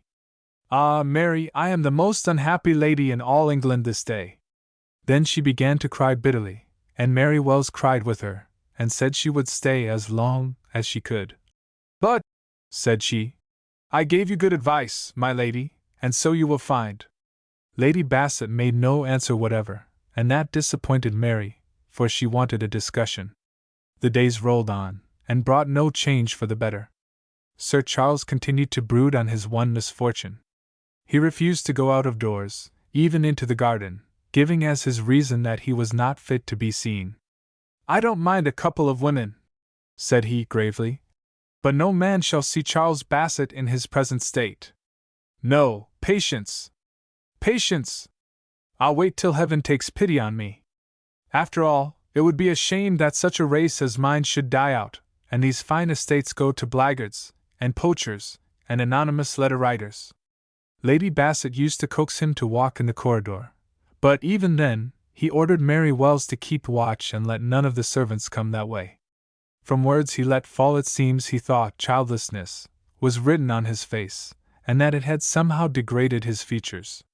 Now a wealthy and popular baronet could not thus immure himself for any length of time without exciting curiosity, and setting all manner of rumors afloat. Visitors poured into Huntercombe to inquire. Lady Bassett excused herself to many, but some of her own sex she thought it best to encounter. This subjected her to the insidious attacks of curiosity, admirably veiled with sympathy. The assailants were marvelously subtle, but so was the devoted wife. She gave kiss for kiss, and equivoque for equivoque. She seemed grateful for each visit, but they got nothing out of her except that Sir Charles's nerves were shaken by his fall, and that she was playing the tyrant for once, and insisting on absolute quiet for her patient. One visitor she never refused, Mr. Angelo. He, from the first, had been her true friend, had carried Sir Charles away from the enemy, and then had dismissed the gaping servants. She saw that he had divined her calamity, and she knew from things he said to her that he would never breathe a word out of doors. She confided in him. She told him Mr. Bassett was the real cause of all this misery. He had insulted Sir Charles. The nature of this insult she suppressed. "And oh, Mr. Angelo," said she, "that man is my terror night and day. I don't know what he can do, but I feel he will do something if he ever learns my poor husband's condition. I trust, Lady Bassett, you are convinced he will learn nothing from me. Indeed, I will tell the ruffian anything you like. He has been sounding me a little, called to inquire after his poor cousin, the hypocrite. How good you are! Please tell him absolute repose is prescribed for a time, but there is no doubt of Sir Charles's ultimate recovery." Mr. Angelo promised heartily. Mary Wells was not enough. A woman must have a man to lean on in trouble, and Lady Bassett leaned on Mr. Angelo. She even obeyed him. One day he told her that her own health would fail if she sat always in the sick room. She must walk an hour every day. "Must I?" said she sweetly. "Yes, even if it is only in your own garden." From that time she used to walk with him nearly every day. Richard Bassett saw this from his tower of observation, saw it, and chuckled. "Aha!" said he. "Husband sick in bed. Wife walking in the garden with a young man, a parson too. He is dark, she is fair. Something will come of this. Ha ha!" Lady Bassett now talked of sending to London for advice, but Mary Wells dissuaded her. "Physic can't cure him. There's only one can cure him, and that is yourself, my lady." "Ah, would to heaven I could! Try my way, and you will see, my lady." "What, that way?" "Oh, no, no." "Well, then, if you won't, nobody else can." Such speeches as these, often repeated, on the one hand, and Sir Charles's melancholy on the other, drove Lady Bassett almost wild with distress and perplexity. Meanwhile, her vague fears of Richard Bassett were being gradually realized. Bassett employed Wheeler to sound Dr. Willis as to his patient's condition. Dr. Willis, true to the honorable traditions of his profession, would tell him nothing. But Dr. Willis had a wife. She pumped him, and Wheeler pumped her. By this channel Wheeler got a somewhat exaggerated account of Sir Charles's state. He carried it to Bassett, and the pair put their heads together. The consultation lasted all night, and finally a comprehensive plan of action was settled. Wheeler stipulated that the law should not be broken in the smallest particular, but only stretched. 4 days after this conference, Mr. Bassett, Mr. Wheeler, and 2 spruce gentlemen dressed in black sat upon the Eyre's Tower, watching Huntercombe Hall. They watched, and watched, until they saw Mr. Angelo make his usual daily call. Then they watched, and watched, until Lady Bassett and the young clergyman came out and strolled together into the shrubbery. Then the 2 gentlemen went down the stairs, and were hastily conducted by Bassett to Huntercombe Hall. They rang the bell, and the taller said, in a businesslike voice, "Dr. Moseley, from Dr. Willis." Mary Wells was sent for, and Dr. Moseley said, "Dr. Willis is unable to come today, and has sent me." Mary Wells conducted him to the patient. The other gentleman followed. "Who is this?" said Mary. "I can't let all the world in to see him." "It is Mr. Donkin, the surgeon. Dr. Willis wished the patient to be examined with the stethoscope." "You can stay outside, Mr. Donkin." This new doctor announced himself to Sir Charles, felt his pulse, and entered at once into conversation with him. Sir Charles was in a talking mood, and very soon said 1 or 2 inconsecutive things. Dr. Moseley looked at Mary Wells and said he would write a prescription. As soon as he had written it, he said very loud, "Mr. Donkin!" The door instantly opened, and that worthy appeared on the threshold. "Oblige me," said the doctor to his confrère, "by seeing this prescription made up, and you can examine the patient yourself, but do not fatigue him." With this he retired swiftly, and strolled down the corridor, to wait for his companion. He had not to wait long. Mr. Donkin adopted a free and easy style with Sir Charles, and that gentleman marked his sense of the indignity by turning him out of the room, and kicking him industriously halfway down the passage. Messrs. Moseley and Donkin retired to Highmore. Bassett was particularly pleased at the baronet having kicked Donkin, so was Wheeler, so was Dr. Moseley. Donkin alone did not share the general enthusiasm.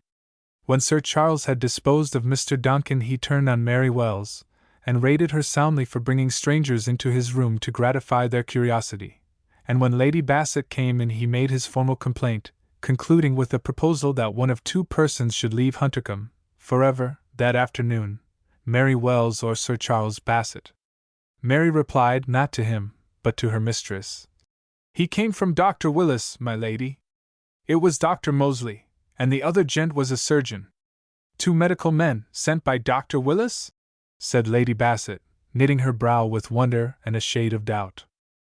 "A couple of her own sweethearts sent by herself," suggested Sir Charles. Lady Bassett sat down, and wrote a hasty letter to Dr. Willis. "Send a groom with it, as fast as he can ride," said she, and she was much discomposed and nervous and impatient till the answer came bade. Dr. Willis came in person. "I sent no one to take my place," said he. "I esteem my patient too highly to let any stranger prescribe for him or even see him, for a few days to come." Lady Bassett sank into a chair, and her eloquent face filled with an undefinable terror. Mary Wells, being on her defense, put in her word. "I am sure he was a doctor, for he wrote a prescription, and here 'tis." Dr. Willis examined the prescription, with no friendly eye. "Acetate of morphia! The very worst thing that could be given him. This is the favorite of the specialists. This fatal drug has eaten away 1,000 brains for one it has ever benefited." "Ah," said Lady Bassett. "Specialists, what are they?" "Medical men, who confine their practice to one disease." "Mad doctors, he means," said the patient, very gravely. Lady Bassett turned very pale. "Then those were mad doctors." "Never you mind, Bella," said Sir Charles. I kicked the fellow handsomely. I am sorry to hear it, Sir Charles. Why? Dr. Willis looked at Lady Bassett, as much as to say, I shall not give him my real reason, and then said, I think it very undesirable you should be excited and provoked, until your health is thoroughly restored. Dr. Willis wrote a prescription, and retired. Lady Bassett sank into a chair, and trembled all over. Her divining fit was on her. She saw the hand of the enemy, and filled with vague fears. Mary Wells tried to comfort her. I'll take care no more strangers get in here, said she. And, my lady, if you are afraid, why not have the keepers, and 2 or 3 more, to sleep in the house? For, as for them footmen, they be too soft to fight. I will, said Lady Bassett. But I fear it will be no use. Our enemy has so many resources unknown to me. How can a poor woman fight with a shadow that comes in a moment and strikes, and then is gone and leaves his victim trembling? Then she slipped into the dressing room and became hysterical, out of her husband's sight and hearing. Mary Wells nursed her, and, when she was better, whispered in her ear, Lose no more time, then. Cure him. You know the way. Chapter 17. In the present condition of her mind, these words produced a strange effect on Lady Bassett.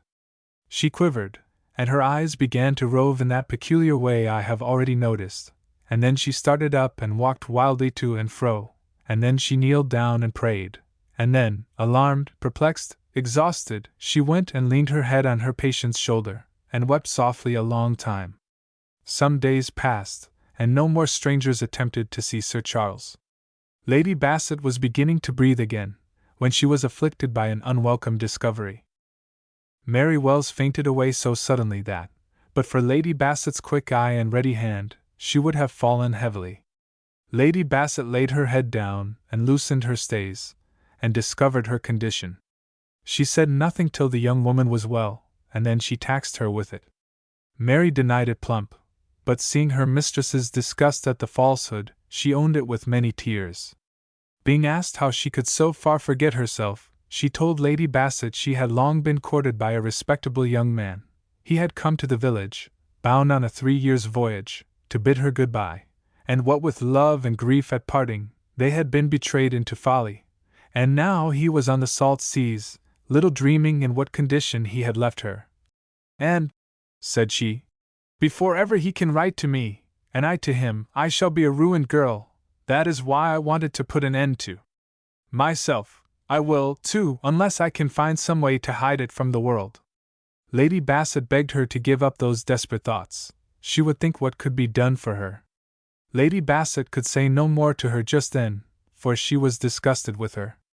But when she came to reflect that, after all, this was not a lady, and that she appeared by her own account to be the victim of affection and frailty rather than of vice, she made some excuses, and then the girl had laid aside her trouble, her despair, and given her sorrowful mind to nursing and comforting Sir Charles.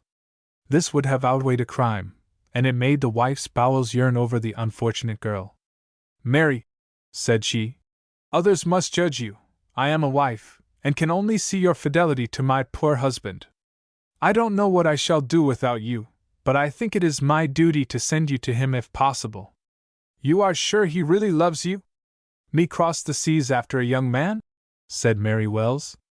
I'd as lieve hang myself on the nighest tree and make an end. No, my lady, if you are really my friend, let me stay here as long as I can. I will never go downstairs to be seen, and then give me money enough to get my trouble over unbeknown to my sister. She is all my fear. She is married to a gentleman, and got plenty of money, and I shall never want while she lives, and behave myself, but she would never forgive me if she knew. She is a hard woman, she is not like you, my lady. I'd liever cut my hand off than I'd trust her as I would you. Lady Bassett was not quite insensible to this compliment, but she felt uneasy. What, help you to deceive your sister? For her good. Why, if anyone was to go and tell her about me now, she'd hate them for telling her almost as much as she would hate me. Lady Bassett was sore perplexed. Unable to see quite clear in the matter, she naturally reverted to her husband and his interest. That dictated her course. She said, Well, stay with us, Mary, as long as you can, and then money shall not be wanting to hide your shame from all the world. But I hope when the time comes you will alter your mind and tell your sister. May I ask what her name is? Mary, after a moment's hesitation, said her name was Marsh. I know a Mrs. Marsh, said Lady Bassett. But, of course, that is not your sister. My Mrs. Marsh is rather fair. So is my sister, for that matter. And tall? Yes, but you never saw her. You'd never forget her if you had. She has got eyes like a lion. Ah. Does she ride? Oh, she is famous for that, and driving and all. Indeed? But no, I see no resemblance. Oh, she is only my half-sister. This is very strange. Lady Bassett put her hand to her brow, and thought. Mary, said she, all this is very mysterious. We are wading in deep waters. Mary Wells had no idea what she meant. The day was not over yet. Just before dinner-time a fly from the station drove to the door, and Mr. Oldfield got out. He was detained in the hall by Sentinel Moss. Lady Bassett came down to him. At the very sight of him she trembled, and said, Richard Bassett? Yes, said Mr. Oldfield. He is in the field again. He has been to the Court of Chancery ex parte, and obtained an injunction ad interim to stay waste. Not another tree must be cut down on the estate for the present. Thank heaven it is no worse than that. Not another tree shall be felled on the grounds. Of course not. But they will not stop there. If we do not move to dissolve the injunction, I fear they will go on and ask the court to administer the estate, with a view to all interests concerned, especially those of the heir at law and his son. What, while my husband lives? If they can prove him dead in law. I don't understand you, Mr. Oldfield. They have got affidavits of 2 medical men that he is insane. Lady Bassett uttered a faint scream, and put her hand to her heart. And, of course, they will use that extraordinary fall of timber as a further proof, and also as a reason why the court should interfere to protect the heir at law. Their case is well got up and very strong, said Mr. Oldfield, regretfully. Well, but you are a lawyer, and you have always beaten them hitherto. I had law and fact on my side. It is not so now. To be frank, Lady Bassett, I don't see what I can do but watch the case, on the chance of some error or illegality. It is very hard to fight a case when you cannot put your client forward, and I suppose that would not be safe. How unfortunate that you have no children! Children!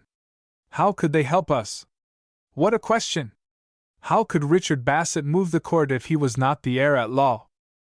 After a long conference, Mr. Oldfield returned to town to see what he could do in the way of procrastination, and Lady Bassett promised to leave no stone unturned to cure Sir Charles in the meantime. Mr. Oldfield was to write immediately if any fresh step was taken. When Mr. Oldfield was gone, Lady Bassett pondered every word he had said, and mild as she was, her rage began to rise against her husband's relentless enemy. Her wits worked, her eyes roved in that peculiar half-savage way I have described. She became intolerably restless, and anyone acquainted with her sex might see that some strange conflict was going on in her troubled mind. Every now and then she would come and cling to her husband, and cry over him, and that seemed to still the tumult of her soul a little. She never slept all that night, and next day, clinging in her helpless agony to the nearest branch, she told Mary Wells what Bassett was doing, and said, "What shall I do? He is not mad, but he is in so very precarious a state that, if they get at him to torment him, they will drive him mad indeed." "My lady," said Mary Wells, "I can't go from my word. 'Tis no use in making 2 bites of a cherry. We must cure him, and if we don't, you'll never rue it but once, and that will be all your life. I should look on myself with horror afterward were I to deceive him now. No, my lady, you are too fond of him for that. Once you saw him happy you'd be happy too, no matter how it came about. That Richard Bassett will turn him out of this else. I am sure he will. He is a hard-hearted villain." Lady Bassett's eyes flashed fire, then her eyes roved, then she sighed deeply. Her powers of resistance were beginning to relax. As for Mary Wells, she gave her no peace, she kept instilling her mind into her mistresses with the pertinacity of a small but ever-dripping fount, and we know both by science and poetry that small, incessant drops of water will wear a hole in marble. Gutta cavat lapidem non sed sit cadendo. And in the midst of all a letter came from Mr. Oldfield, to tell her that Mr. Bassett threatened to take out a commission de lunatico, and she must prepare Sir Charles for an examination, for, if reported insane, the court would administer the estates. But the heir at law, Mr. Bassett, would have the ear of the court and the right of application, and become virtually master of Huntercombe and Bassett, and perhaps, considering the spirit by which he was animated, would contrive to occupy the very hall itself. Lady Bassett was in the dressing-room when she received this blow, and it drove her almost frantic. She bemoaned her husband, she prayed God to take them both, and let their enemy have his will. She wept and raved, and at the height of her distress came from the other room a feeble cry. "Childless! Childless! Childless!" Lady Bassett heard that, and in one moment, from violence she became unnaturally and dangerously calm. She said firmly to Mary Wells, "This is more than I can bear. You pretend you can save him, do it."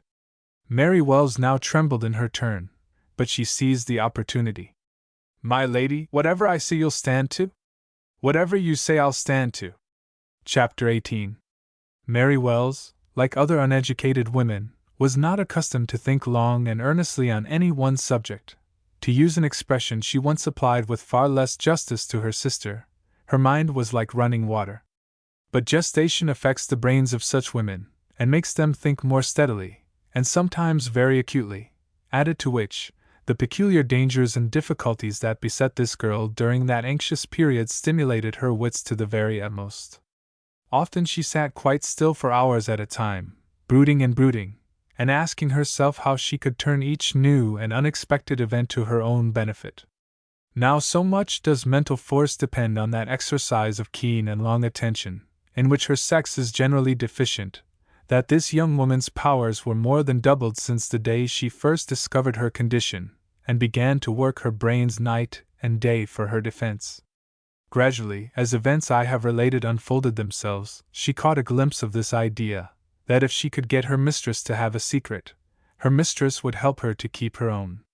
Hence her insidious whispers, and her constant praises of Mr. Angelo, who, she saw, was infatuated with Lady Bassett.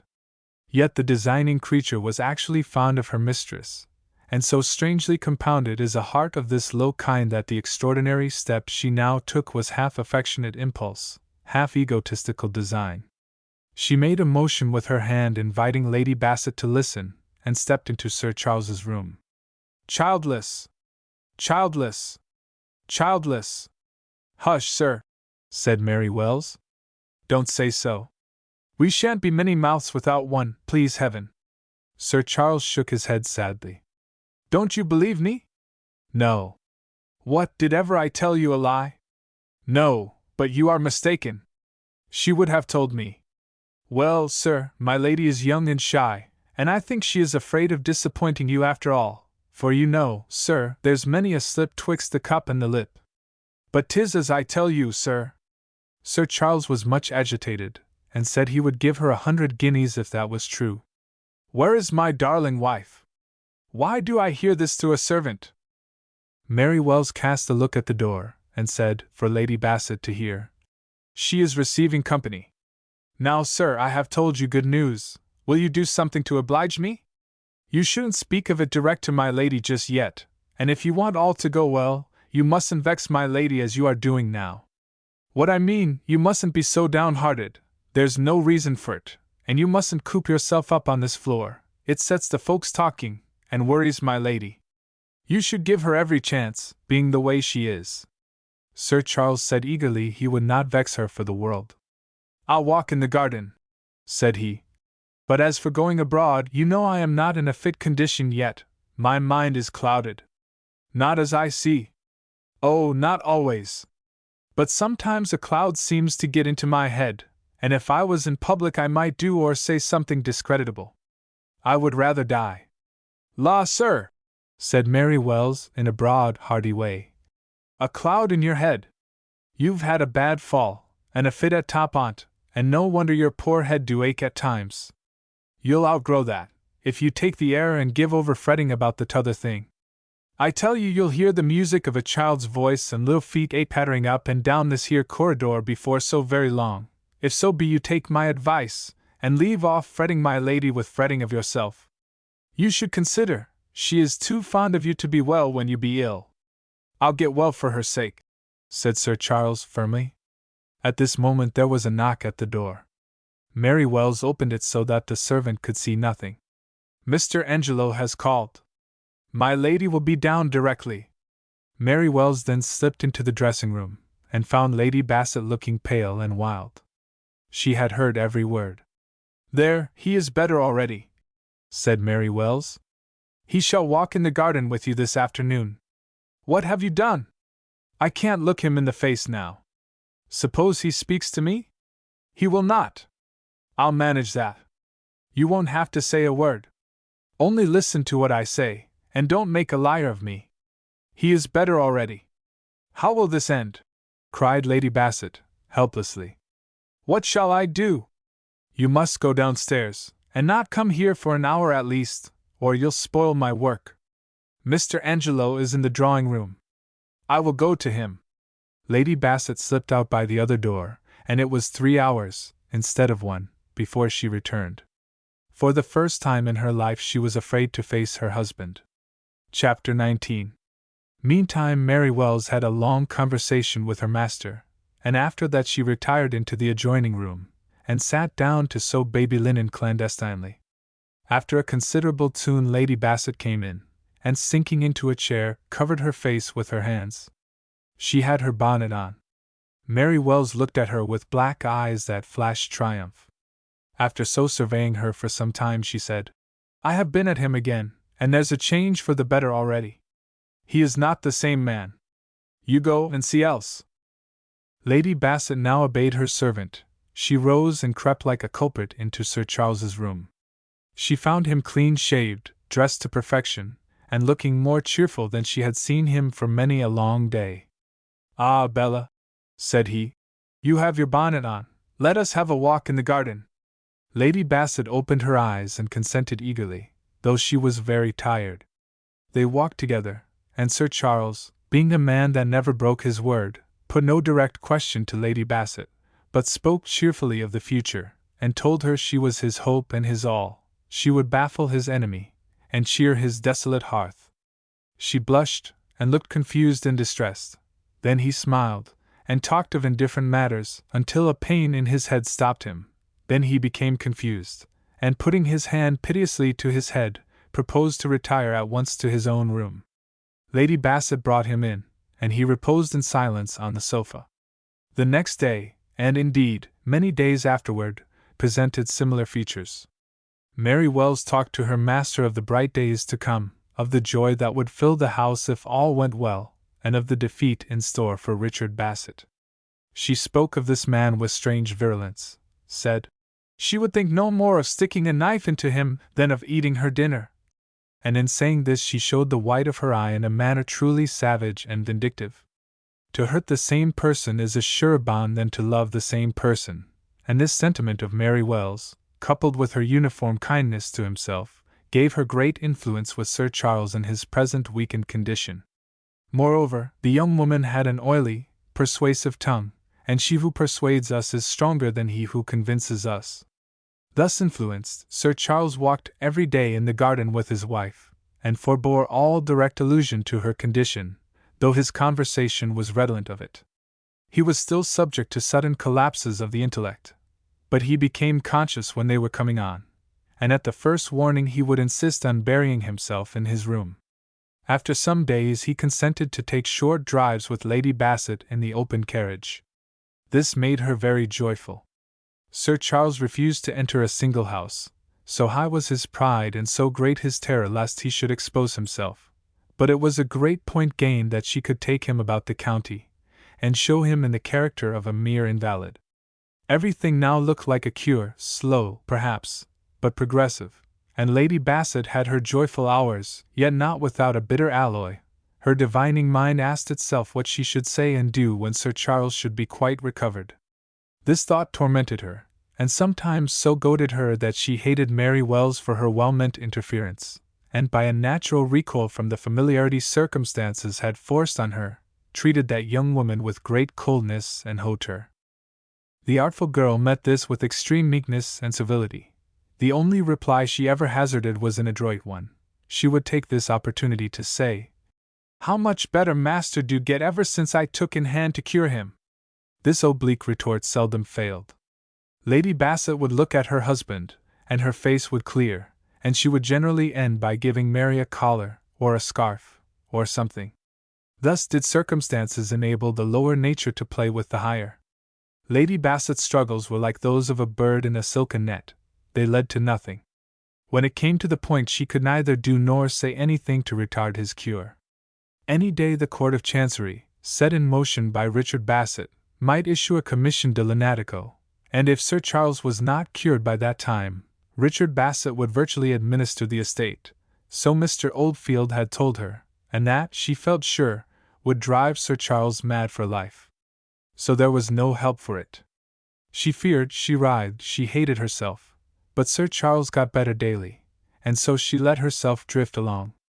Mary Wells made it fatally easy to her. She was the agent. Lady Bassett was silent and passive. After all, she had a hope of extrication. Sir Charles once cured, she would make him travel Europe with her. Money would relieve her of Mary Wells, and distance cut all the other cords.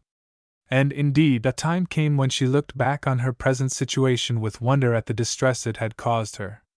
"I was in shallow water then," said she. "But now—" Chapter 20. Sir Charles observed that he was never trusted alone. He remarked this, and inquired, with a peculiar eye, why that was. Lady Bassett had the tact to put on an innocent look and smile, and say, "That is true, dearest.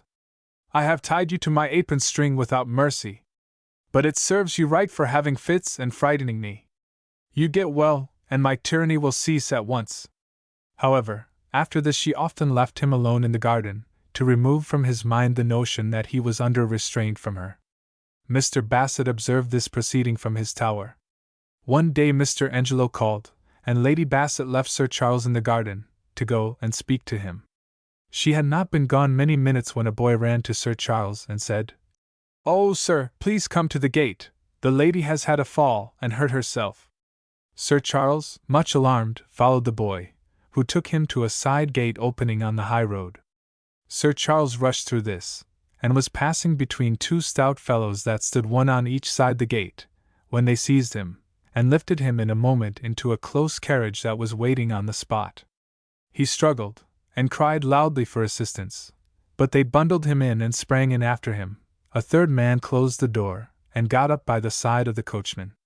He drove off, avoiding the village, soon got upon a broad road, and bowled along at a great rate, the carriage being light, and drawn by two powerful horses. So cleverly and rapidly was it done that, but for a woman's quick ear, the deed might not have been discovered for hours. But Mary Wells heard the cry for help through an open window, recognized Sir Charles's voice, and ran screaming downstairs to Lady Bassett. She ran wildly out, with Mr. Angelo, to look for Sir Charles. He was nowhere to be found. Then she ordered every horse in the stables to be saddled, and she ran with Mary to the place where the cry had been heard. For some time no intelligence whatever could be gleaned, but at last an old man was found who said he had heard somebody cry out, and soon after that a carriage had come tearing by him, and gone round the corner. But this direction was of little value, on account of the many roads, any one of which it might have taken. However, it left no doubt that Sir Charles had been taken away from the place by force. Terror-stricken, and pale as death, Lady Bassett never lost her head for a moment. Indeed, she showed unexpected fire. She sent off coachmen and grooms to scour the country and rouse the gentry to help her. She gave them money, and told them not to come back till they had found Sir Charles. Mr. Angelo said eagerly, "I'll go to the nearest magistrate, and we will arrest Richard Bassett on suspicion." "God bless you, dear friend," sobbed Lady Bassett. "Oh, yes, it is his doing, murderer!" Off went Mr. Angelo on his errand. He was hardly gone when a man was seen running and shouting across the fields. Lady Bassett went to meet him, surrounded by her humble sympathizers. It was young Drake. He came up panting, with a double-barreled gun in his hand, for he was allowed to shoot rabbits on his own little farm, and stammered out, "Oh, my lady, Sir Charles, they have carried him off against his will." "Who? Where? Did you see him?" "Aye, and heard him and all. I was ferreting rabbits by the side of the turnpike road yonder, and a carriage came tearing along, and Sir Charles put out his head and cried to me, 'Drake, they are kidnapping me. Shoot,' but they pulled him back out of sight. Oh, my poor husband! And did you let them?" "Oh, couldn't catch 'em, my lady, so I did as I was bid, got to my gun as quick as ever I could, and gave the coachman both barrels hot." "What, kill him?" "Lord, no, 'twas 60 yards off, but made him holler and squeak a good un, put 30 or 40 shots into his back, I know. Give me your hand, Mr. Drake.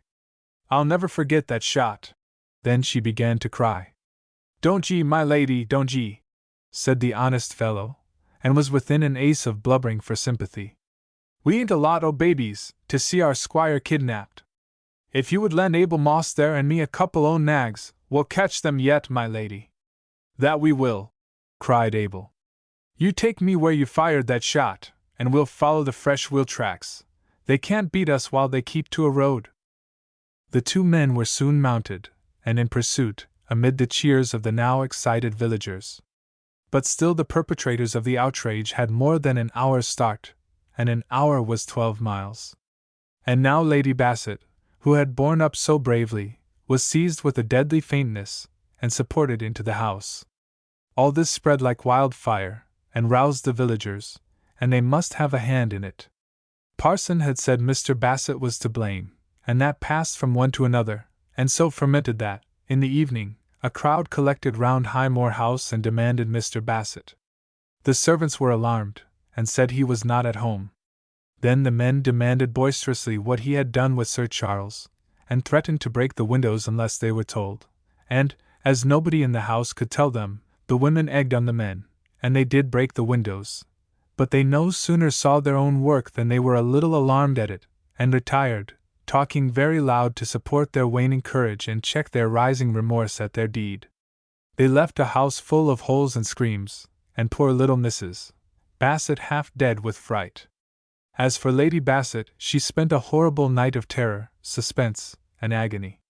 She could not lie down, nor even sit still. She walked incessantly, wringing her hands and groaning for news.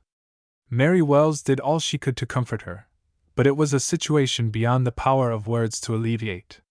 Her intolerable suspense lasted till 4 o'clock in the morning, and then, in the still night, horses' feet came clattering up to the door. Lady Bassett went into the hall. It was dimly lighted by a single lamp.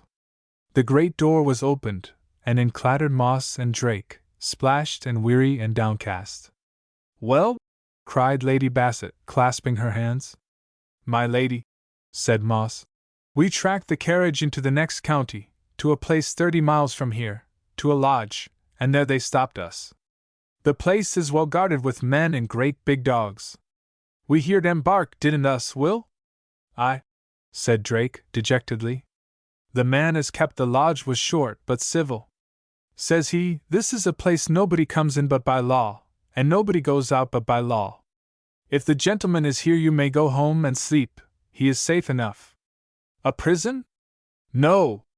Asylum, my lady." Chapter 21. The lady put her hand to her heart, and was silent a long time. At last she said doggedly but faintly, "You will go with me to that place tomorrow, one of you." "I'll go, my lady," said Moss. "Will, here, had better not show his face. They might take the law on him for that there shot." Drake hung his head, and his ardor was evidently cooled by discovering that Sir Charles had been taken to a madhouse. Lady Bassett saw inside, and said she would take Moss to show her the way. At 11 o'clock next morning a light carriage and pair came round to the hall gate, and a large basket, a portmanteau, and a bag were placed on the roof under care of Moss. Smaller packages were put inside, and Lady Bassett and her maid got in, both dressed in black. They reached Bellevue House at 2:30. The lodge gate was open, to Lady Bassett's surprise, and they drove through some pleasant grounds to a large white house. The place at first sight had no distinctive character.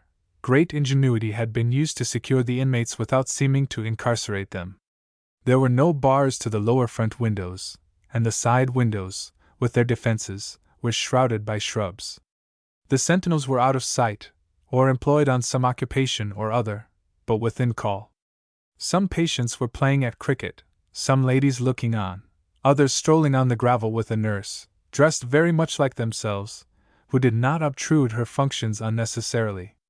All was apparent indifference, and argus-eyed vigilance. So much for the surface. Of course, even at this moment, some of the locked rooms had violent and miserable inmates. The hall door opened as the carriage drew up. A respectable servant came forward. Lady Bassett handed him her card and said, "I am come to see my husband, sir." The man never moved a muscle, but said, "You must wait, if you please, till I take your card in." He soon returned and said, "Dr. Sorby is not here, but the gentleman in charge will see you." Lady Bassett got out, and beckoning Mary Wells, followed the servant into a curious room, half library, half chemist's shop, they called it. The laboratory. Here she found a tall man leaning on a dirty mantelpiece, who received her stiffly. He had a pale mustache, very thin lips, and altogether a severe manner. His head bald, rather prematurely, and whiskers abundant. Lady Bassett looked him all over with one glance of her woman's eye, and saw she had a hard and vain man to deal with. "Are you the gentleman to whom this house belongs?" she faltered. "No, madam. I am in charge during Dr. Sorby's absence." "That comes to the same thing. Sir, I am come to see my dear husband." "Have you an order?" "An order, sir? I am his wife." Mr. Salter shrugged his shoulders a little, and said, "I have no authority to let any visitor see a patient without an order from the person by whose authority he is placed here, or else an order from the commissioners. But that cannot apply to his wife, to her who is one with him, for better for worse, in sickness or health. It seems hard, but I have no discretion in the matter. The patient only came yesterday, much excited. He is better today, and an interview with you would excite him again." "Oh no! No! No! I can always soothe him. I will be so mild, so gentle. You can be present, and hear every word I say. I will only kiss him, and tell him who has done this, and to be brave, for his wife watches over him, and sir, I will beg him to be patient, and not blame you nor any of the people here." Very proper, but really this interview must be postponed till you have an order, or Dr. Sorby returns. He can violate his own rules if he likes, but I cannot, and indeed I dare not. Dare not let a lady see her husband? Then you are not a man. Oh, can this be England? It is too inhuman. Then she began to cry and wring her hands. "This is very painful," said Mr. Salter, and left the room. The respectable servant looked in soon after, and Lady Bassett told him, between her sobs, that she had brought some clothes and things for her husband. "Surely, sir," said she, "they will not refuse me that?" "Lord, no, ma'am," said the man. "You can give them to the keeper and nurse in charge of him." Lady Bassett slipped a guinea into the man's hand directly. "Let me see those people," said she. The man winked and vanished. He soon reappeared, and said loudly, "Now, madam, if you will order the things into the hall." Lady Bassett came out and gave the order. A short, bull-necked man, and rather a pretty young woman with a flaunting cap, bestirred themselves getting down the things, and Mr. Salter came out and looked on. Lady Bassett called Mary Wells, and gave her a £5 note to slip into the man's hand. She telegraphed the girl, who instantly came near her with an india-rubber bath, and affecting ignorance, asked her what that was. Lady Bassett dropped 3 sovereigns into the bath, and said, 10 times, 20 times that, if you are kind to him. Tell him it is his cousin's doing, but his wife watches over him." "All right," said the girl. "Come again when the doctor is here." All this passed, in swift whispers, a few yards from Mr. Salter, and he now came forward and offered his arm to conduct Lady Bassett to the carriage. But the wretched, heartbroken wife forgot her art of pleasing. She shrank from him with a faint cry of aversion, and got into her carriage unaided. Mary Wells followed her. Mr. Salter was unwilling to receive this rebuff.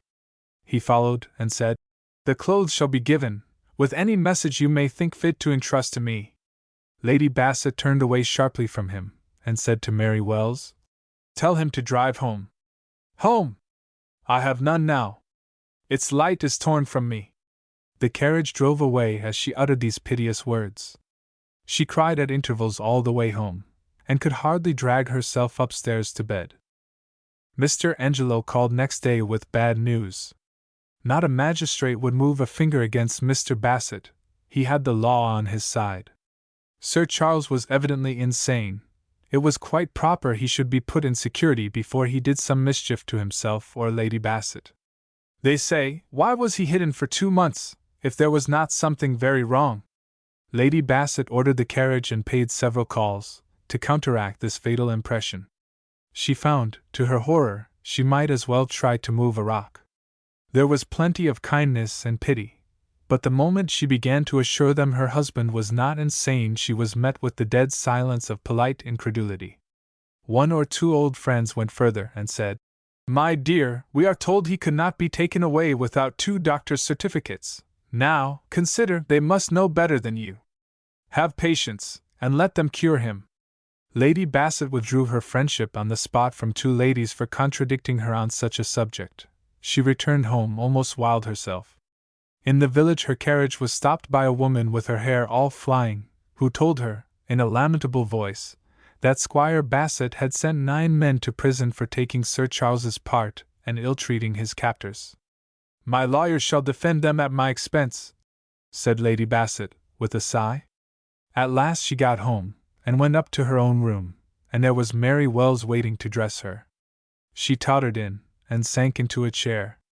But after this temporary exhaustion, came a rising tempest of passion. Her eyes roved, her fingers worked, and her heart seemed to come out of her in words of fire. "I have not a friend in all the county.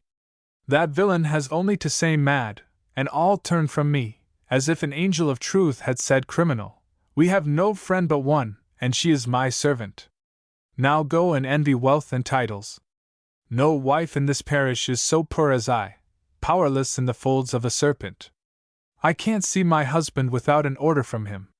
He is all power, I and mine all weakness." She raised her clenched fists, she clutched her beautiful hair as if she would tear it out by the roots. "I shall go mad! I shall go mad!" "No," said she, all of a sudden. "That will not do. That is what he wants, and then my darling would be defenseless. I will not go mad." Then suddenly grinding her white teeth, "I'll teach him to drive a lady to despair. I'll fight."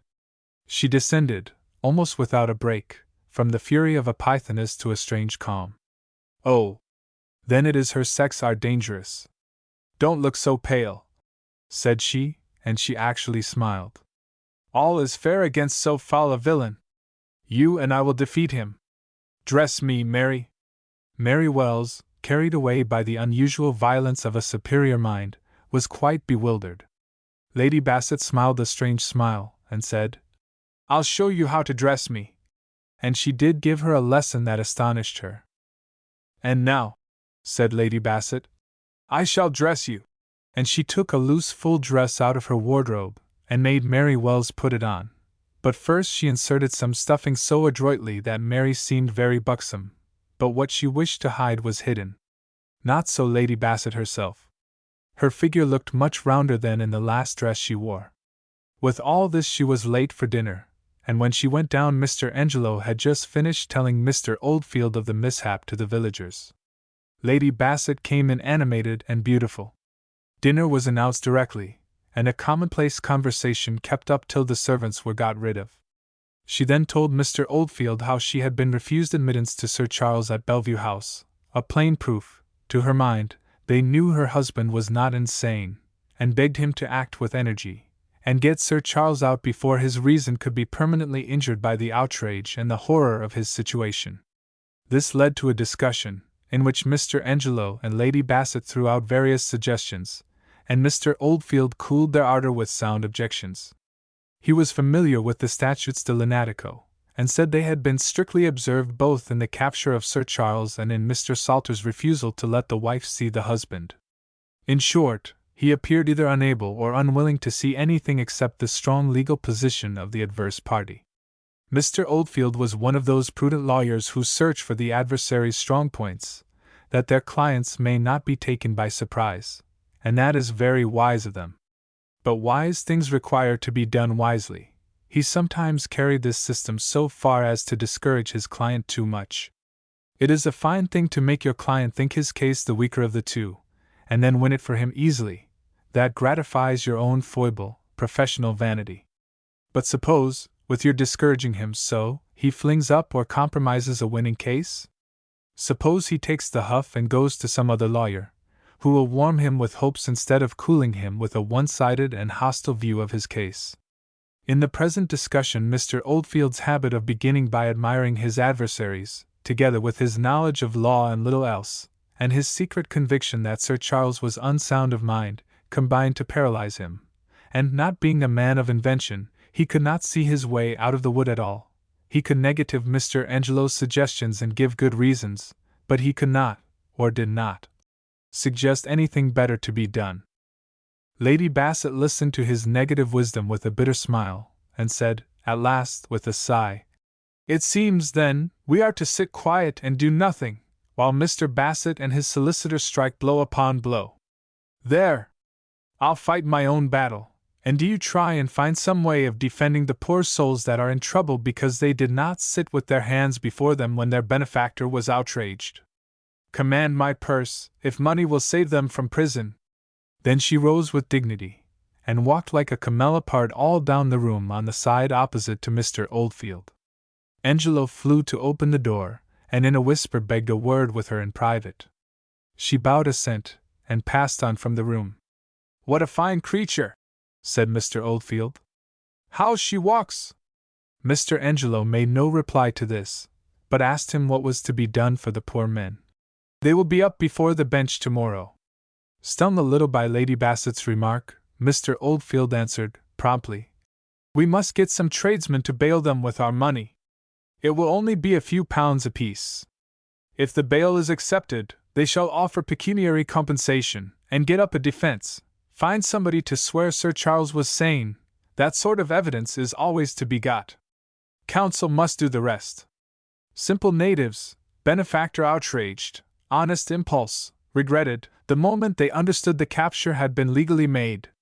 Then throw dirt on the plaintiff. He is malicious, and can be proved to have forsworn himself in Bassett v. Bassett." A tap at the door, and Mary Wells put in her head. "If you please, sir, my lady is tired, and she wishes to say a word to you before she goes upstairs." "Excuse me 1 minute," said Mr. Angelo, and followed Mary Wells. She ushered him into a boudoir, where he found Lady Bassett seated in an armchair, with her head on her hand, and her eyes fixed sadly on the carpet. She smiled faintly and said, "Well, what do you wish to say to me?" "It is about Mr. Oldfield. He is clearly incompetent." "I don't know. I snubbed him, poor man, but if the law is all against us—" "How does he know that?" "He assumes it because he is prejudiced in favor of the enemy." "How does he know they have done everything the Act of Parliament requires? And if they have, law is not invincible. When law defies morality, it gets baffled, and trampled on in all civilized communities." "I never heard that before." "But you would if you had been at Oxford," said he, smiling. "Ah! What we want is a man of genius, of invention, a man who will see every chance, take every chance, lawful or unlawful, and fight with all manner of weapons." Lady Bassett's eye flashed a moment. "Ah," said she, "but where can I find such a man, with knowledge to guide his zeal? I think I know of a man who could at all events advise you, if you would ask him." "Ah? Who?" "He is a writer, and opinions vary as to his merit. Some say he has talent, others say it is all eccentricity and affectation. One thing is certain, his books bring about the changes he demands. And then he is in earnest. He has taken a good many alleged lunatics out of confinement. Is it possible? Then let us apply to him at once. He lives in London, but I have a friend who knows him. May I send an outline to him through that friend, and ask him whether he can advise you in the matter? You may, and thank you 1,000 times. A mind like that, with knowledge, zeal, and invention, must surely throw some light. One would think so, dear friend. I'll write tonight and send a letter to Greatrex. We shall perhaps get an answer the day after tomorrow. Ah! You are not the one to go to sleep in the service of a friend. A writer, did you say? What does he write? Fiction. What, novels? And dramas and all? Lady Bassett sighed incredulously.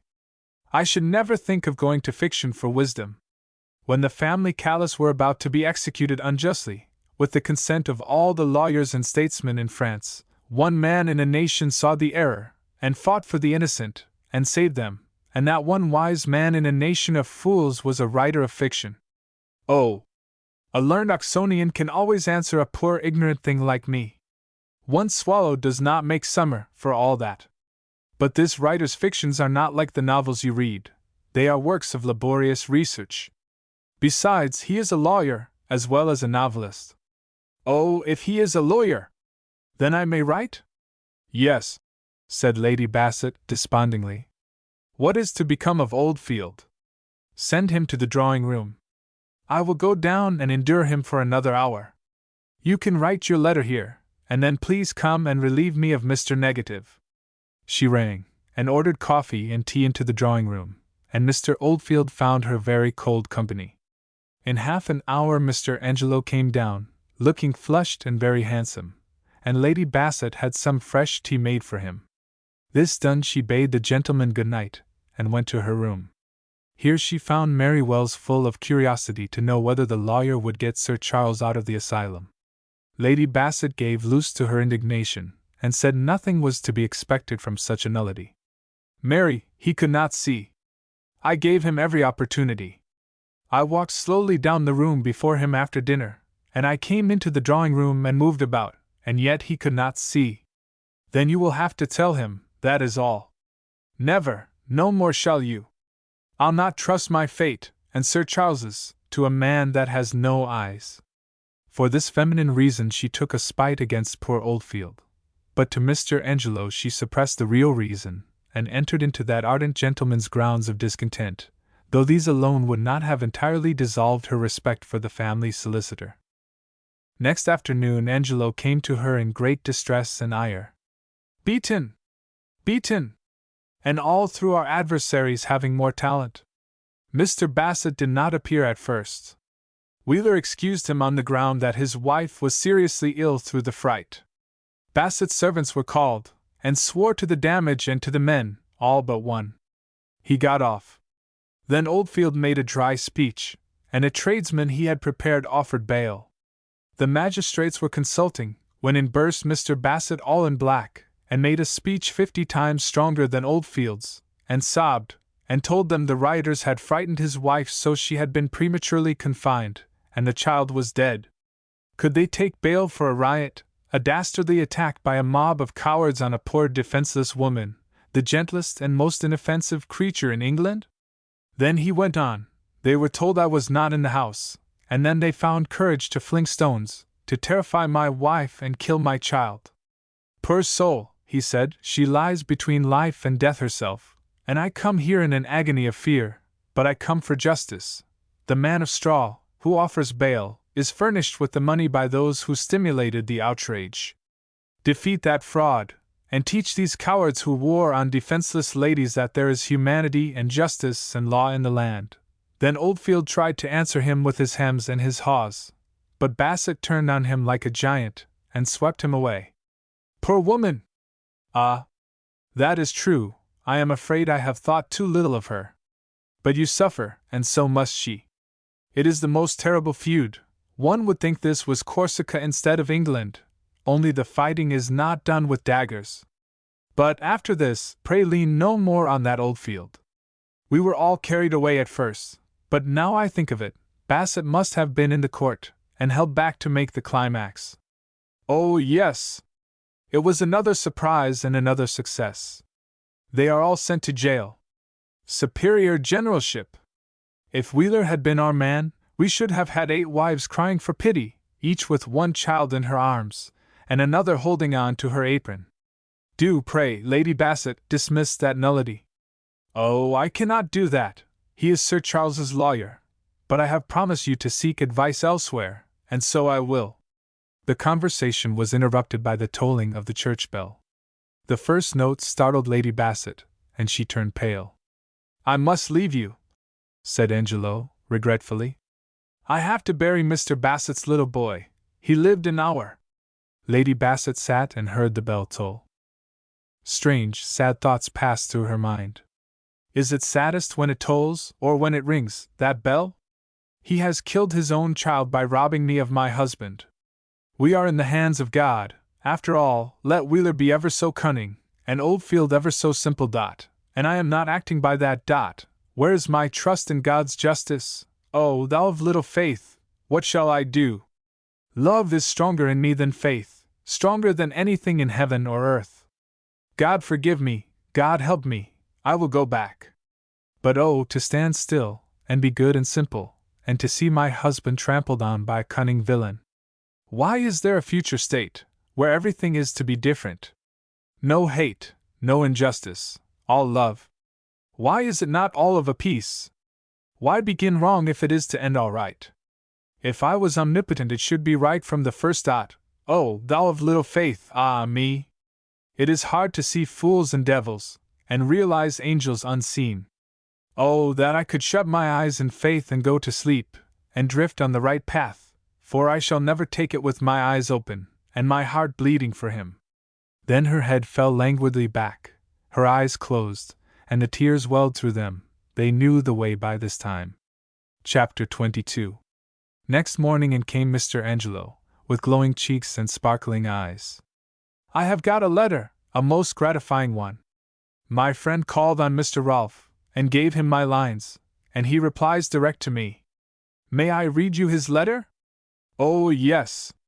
Dear sir, the case you have sent me, of a gentleman confined on certificates by order of an interested relative, as you presume, for you have not seen the order, and on grounds you think insufficient, is interesting, and some of it looks true, but there are gaps in the statement, and I dare not advise in so nice a matter till these are filled, but that, I suspect, can only be done by the lady herself. She had better call on me in person, it may be worth her while. At home every day 10:3 this week.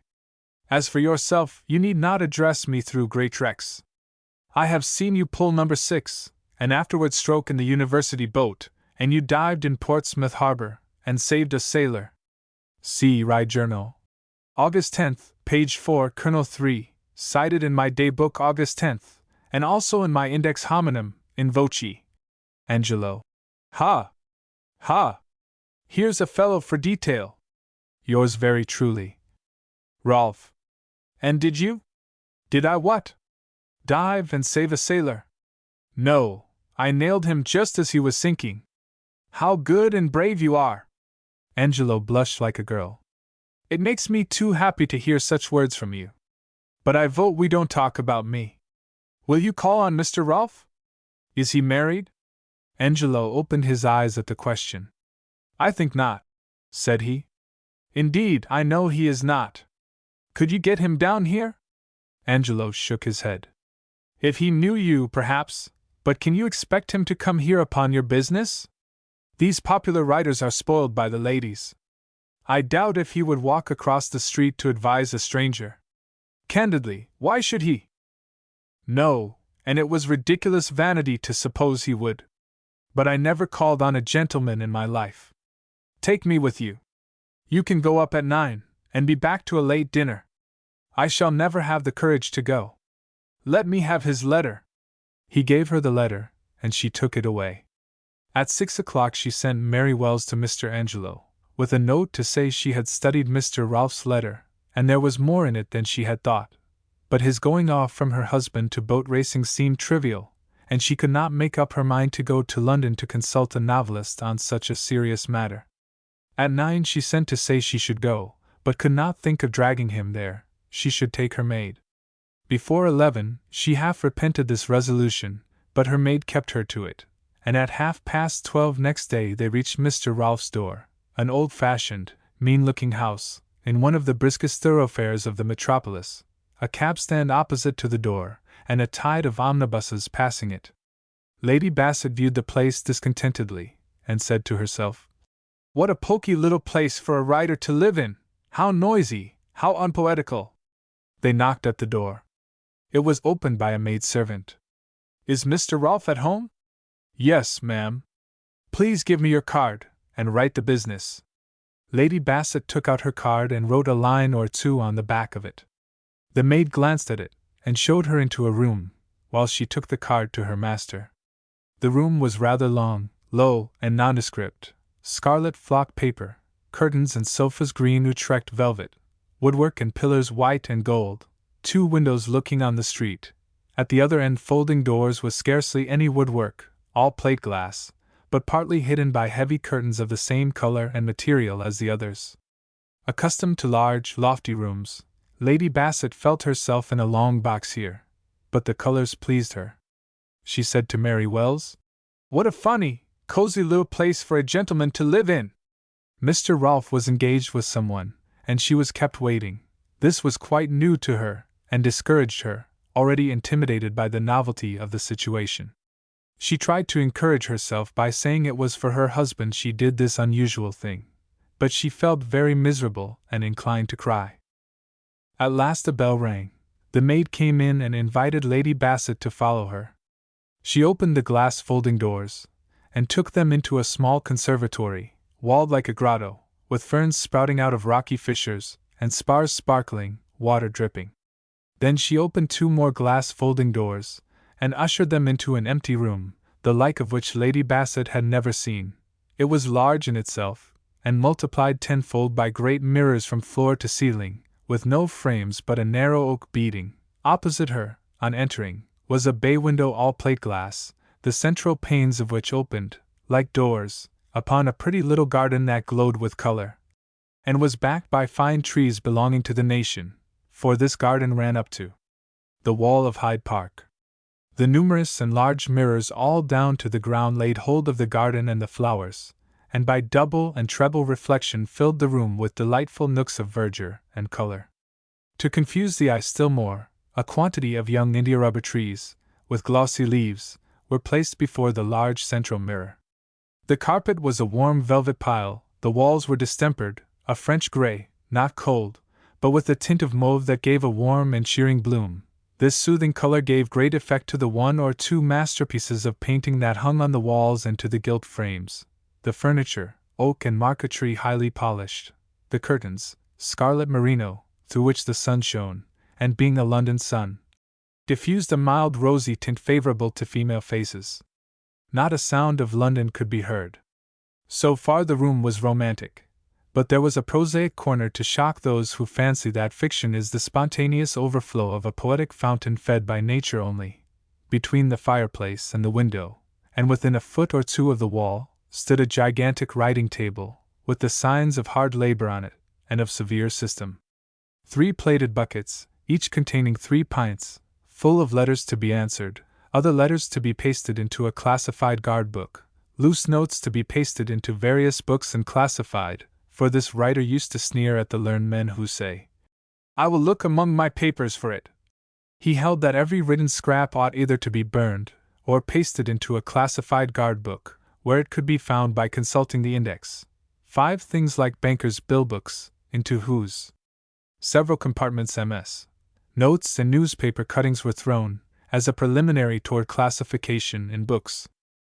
Underneath the table was a formidable array of notebooks, standing upright, and labeled on their backs. There were about 20 large folios of classified facts, ideas, and pictures, for the very woodcuts were all indexed and classified on the plan of a tradesman's ledger. There was also the receipt book of the year, treated on the same plan. Receipts on a file would not do for this romantic creature.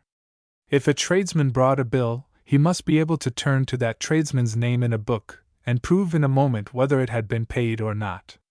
Then there was a collection of solid quartos, and of smaller folio guard books called indexes. there was Index rerum et journalium, Index rerum et librorum, Index rerum et hominum, and a lot more, indeed, so many that, by way of climax, there was a fat folio ledger entitled Index ad Indices.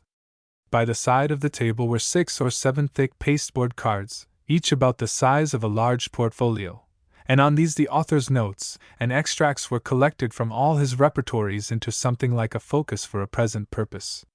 He was writing a novel based on facts, incidents, living dialogue, pictures, reflections, situations, were all on these cards to choose from, and arranged in headed columns, and some portions of the work he was writing on this basis of imagination and drudgery lay on the table in 2 forms, his own writing, and his secretary's copy thereof, the latter corrected for the press.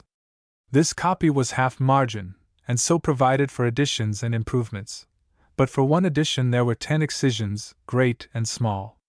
Lady Bassett had just time to take in the beauty and artistic character of the place, and to realize the appalling drudgery that stamped it a workshop, when the author, who had dashed into his garden for a moment's recreation, came to the window, and furnished contrast number 3. For he looked neither like a poet nor a drudge, but a great fat country farmer. He was rather tall, very portly, smallish head, commonplace features, mild brown eye, not very bright, short beard, and wore a suit of tweed all one color. Such looked the writer of romances founded on fact. He rolled up to the window, for, if he looked like a farmer, he walked like a sailor, and stepped into the room. Chapter 23. Mr. Rolfe surveyed the 2 women with a mild, inoffensive, ox-like gaze, and invited them to be seated with homely civility. He sat down at his desk, and turning to Lady Bassett said, rather dreamily, "One moment, please, let me look at the case and my notes." First his homely appearance, and now a certain languor about his manner, discouraged Lady Bassett more than it need, for all artists must pay for their excitements with occasional languor. Her hands trembled, and she began to gulp and try not to cry. Mr. Rolfe observed directly, and said, rather kindly, "You are agitated, and no wonder." He then opened a sort of china closet, poured a few drops of a colorless liquid from a tiny bottle into a wineglass, and filled the glass with water from a filter. "Drink that, if you please." She looked at him with her eyes brimming. "Must I?" "Yes, it will do you good for once in a way. It is only Ignatia." She drank it by degrees, and a tear along with it that fell into the glass. Meantime Mr. Rolfe had returned to his notes, and examined them. He then addressed her, half stiffly, half kindly. "Lady Bassett, whatever may be your husband's condition, whether his illness is mental or bodily, or a mixture of the 2, his clandestine examination by bought physicians, and his violent capture, the natural effect of which must have been to excite him and retard his cure, were wicked and barbarous acts, contrary to God's law and the common law of England, and indeed, to all human law except our shallow, incautious statutes de lunatico. They were an insult to yourself, who ought at least to have been consulted, for your rights are higher and purer than Richard Bassett's. Therefore, as a wife bereaved of your husband by fraud and violence, and the bare letter of a paltry statute whose spirit has been violated, you are quite justified in coming to me or to any public man you think can help your husband and you." Then, with a certain bonhomie, "So lay aside your nervousness. Let us go into this matter sensibly, like a big man and a little man, or like an old woman and a young woman. Whichever you prefer." Lady Bassett looked at him, and smiled assent. She felt a great deal more at her ease after this opening. "I dare not advise you yet. I must know more than Mr. Angelo has told me. Will you answer my questions frankly?" "I will try, sir." "Whose idea was it confining Sir Charles Bassett to the house so much?" "His own. He felt himself unfit for society." "Did he describe his ailment to you then?" "Yes." "All the better. What did he say?" "He said that, at times, a cloud seemed to come into his head, and then he lost all power of mind, and he could not bear to be seen in that condition." "This was after the epileptic seizure?" "Yes, sir." "Humph! Now will you tell me how Mr. Bassett, by mere words, could so enrage Sir Charles as to give him a fit?" Lady Bassett hesitated. "What did he say to Sir Charles?" He did not speak to him. His child and nurse were there, and he called out loud, for Sir Charles to hear, and told the nurse to hold up his child to look at his inheritance. Malicious fool! But did this enrage Sir Charles so much as to give him a fit? Yes. He must be very sensitive on that subject. Mr. Rolfe was silent, and now, for the first time, appeared to think intently. His study bore fruit, apparently, for he turned to Lady Bassett and said suddenly, "What is the strangest thing Sir Charles has said of late?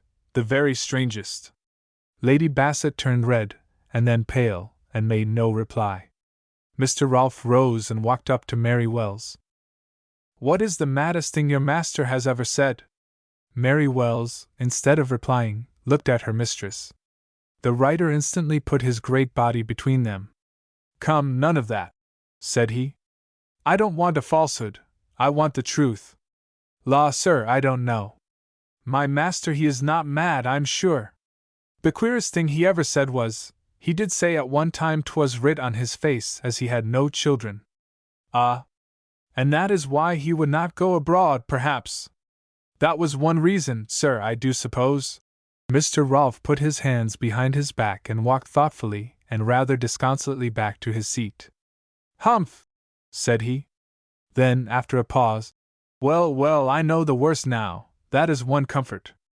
Lady Bassett, you really must be candid with me. Consider, good advice is like a tight glove, it fits the circumstances, and it does not fit other circumstances.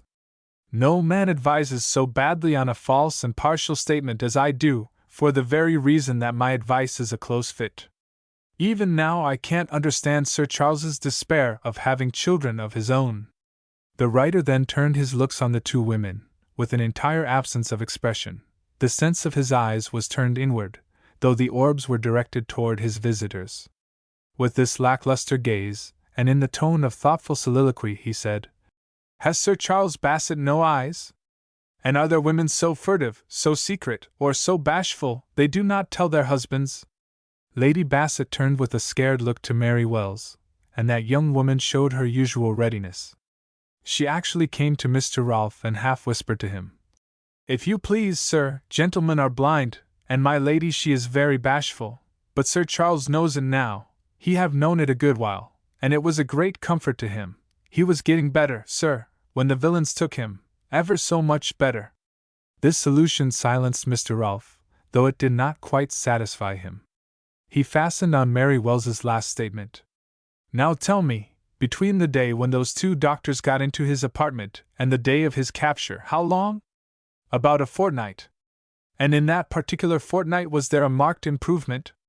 "La, yes, sir, was there not, my lady?" "Indeed there was, sir. He was beginning to take walks with me in the garden, and rides in an open carriage. He was getting better every day, and oh, sir, that is what breaks my heart. I was curing my darling so fast, and now they will do all they can to destroy him. Their not letting his wife see him terrifies me. I think I can explain that. Now tell me, what time do you expect a certain event?"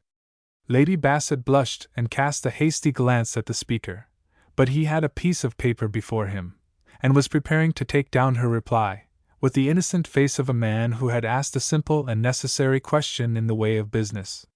Then Lady Bassett looked at Mary Wells, and this look Mr. Rolfe surprised, because he himself looked up to see why the lady hesitated. After an expressive glance between the mistress and maid, the lady said, almost inaudibly, "More than 3 months." And then she blushed all over. Mr. Rolfe looked at the two women a moment, and seemed a little puzzled at their telegraphing each other on such a subject. But he coolly noted down Lady Bassett's reply on a card about the size of a foolscap sheet, and then set himself to write on the same card the other facts he had elicited. While he was doing this very slowly, with great care and pains, the lady was eyeing him like a zoologist studying some new animal. The simplicity and straightforwardness of his last question won by degrees upon her judgment, and reconciled her to her inquisitor, the more so as he was quiet but intense, and his whole soul in her case. She began to respect his simple straightforwardness, his civility without a grain of gallantry, and his caution in eliciting all the facts before he would advise. after he had written down his synopsis, looking all the time as if his life depended on its correctness, he leaned back, and his ordinary but mobile countenance was transfigured into geniality. "Come," said he, "Grandmama has pestered you with questions enough. Now you retort. Ask me anything, speak your mind. These things should be attacked in every form, and sifted with every sieve." Lady Bassett hesitated a moment, but at last responded to this invitation. "Sir, one thing that discourages me cruelly. My solicitor seems so inferior to Mr. Bassett's. He can think of nothing but objections, and so he does nothing, and lets us be trampled on. It is his being unable to cope with Mr. Bassett's solicitor, Mr. Wheeler, that has led me in my deep distress to trouble you, whom I had not the honor of knowing. I understand your ladyship perfectly. Mr. Oldfield is a respectable solicitor, and Wheeler is a sharp country practitioner, and, to use my favorite Americanism, you feel like fighting with a blunt knife against a sharp one. That is my feeling, sir, and it drives me almost wild sometimes.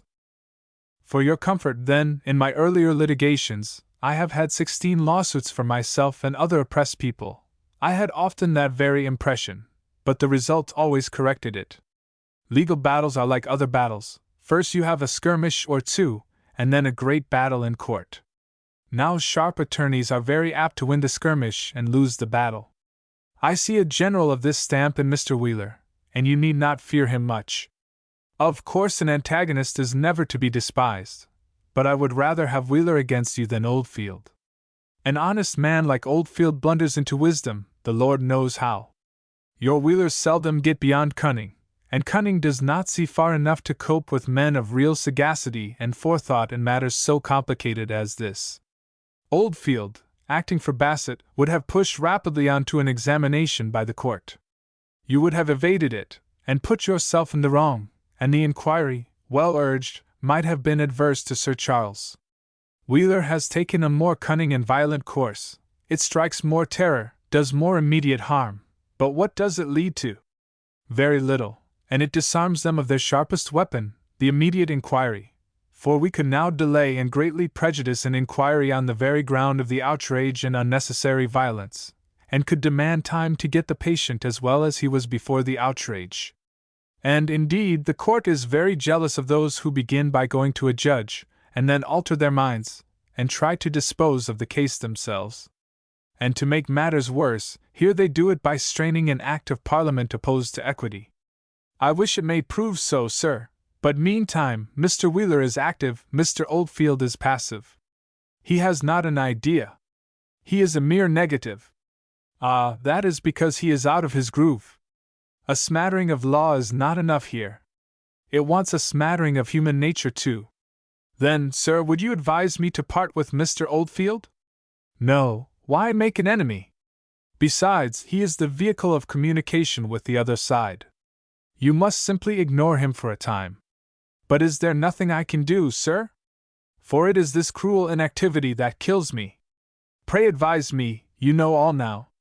Mr. Rolfe, thus challenged, begged for a moment's delay. Let us be silent a minute, said he, and think hard. And to judge by his face, he did think with great intensity. Lady Bassett, said he, very gravely, I assume that every fact you and Mr. Angelo have laid before me is true, and no vital part is kept back. Well, then, your present course is delay. Not the weak delay of those who procrastinate what cannot be avoided, but the wise delay of a general who can bring up overpowering forces, only give him time. Understand me, there is more than one game on the cards, but I prefer the surest. We could begin fighting openly tomorrow, but that would be risking too much for too little.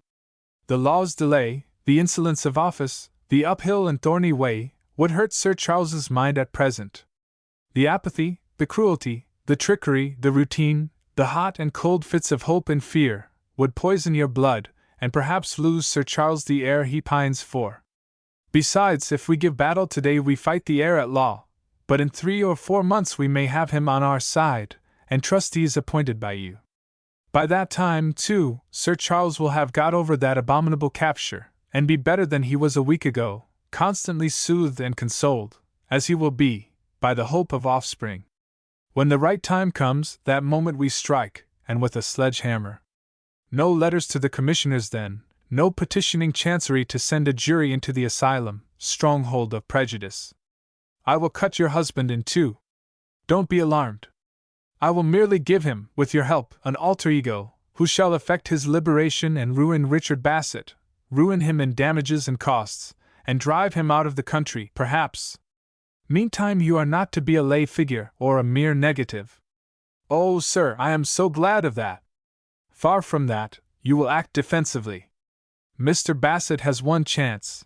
You must be the person to extinguish it.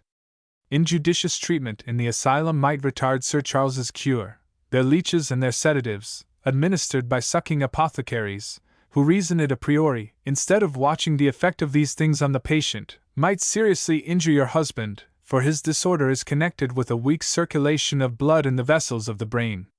We must therefore guard against that at once. To work, then. Who keeps this famous asylum? Dr. Surby. Surby? I know that name. He has been here, I think. I must look in my index rerum et hominum. Surby? Not down.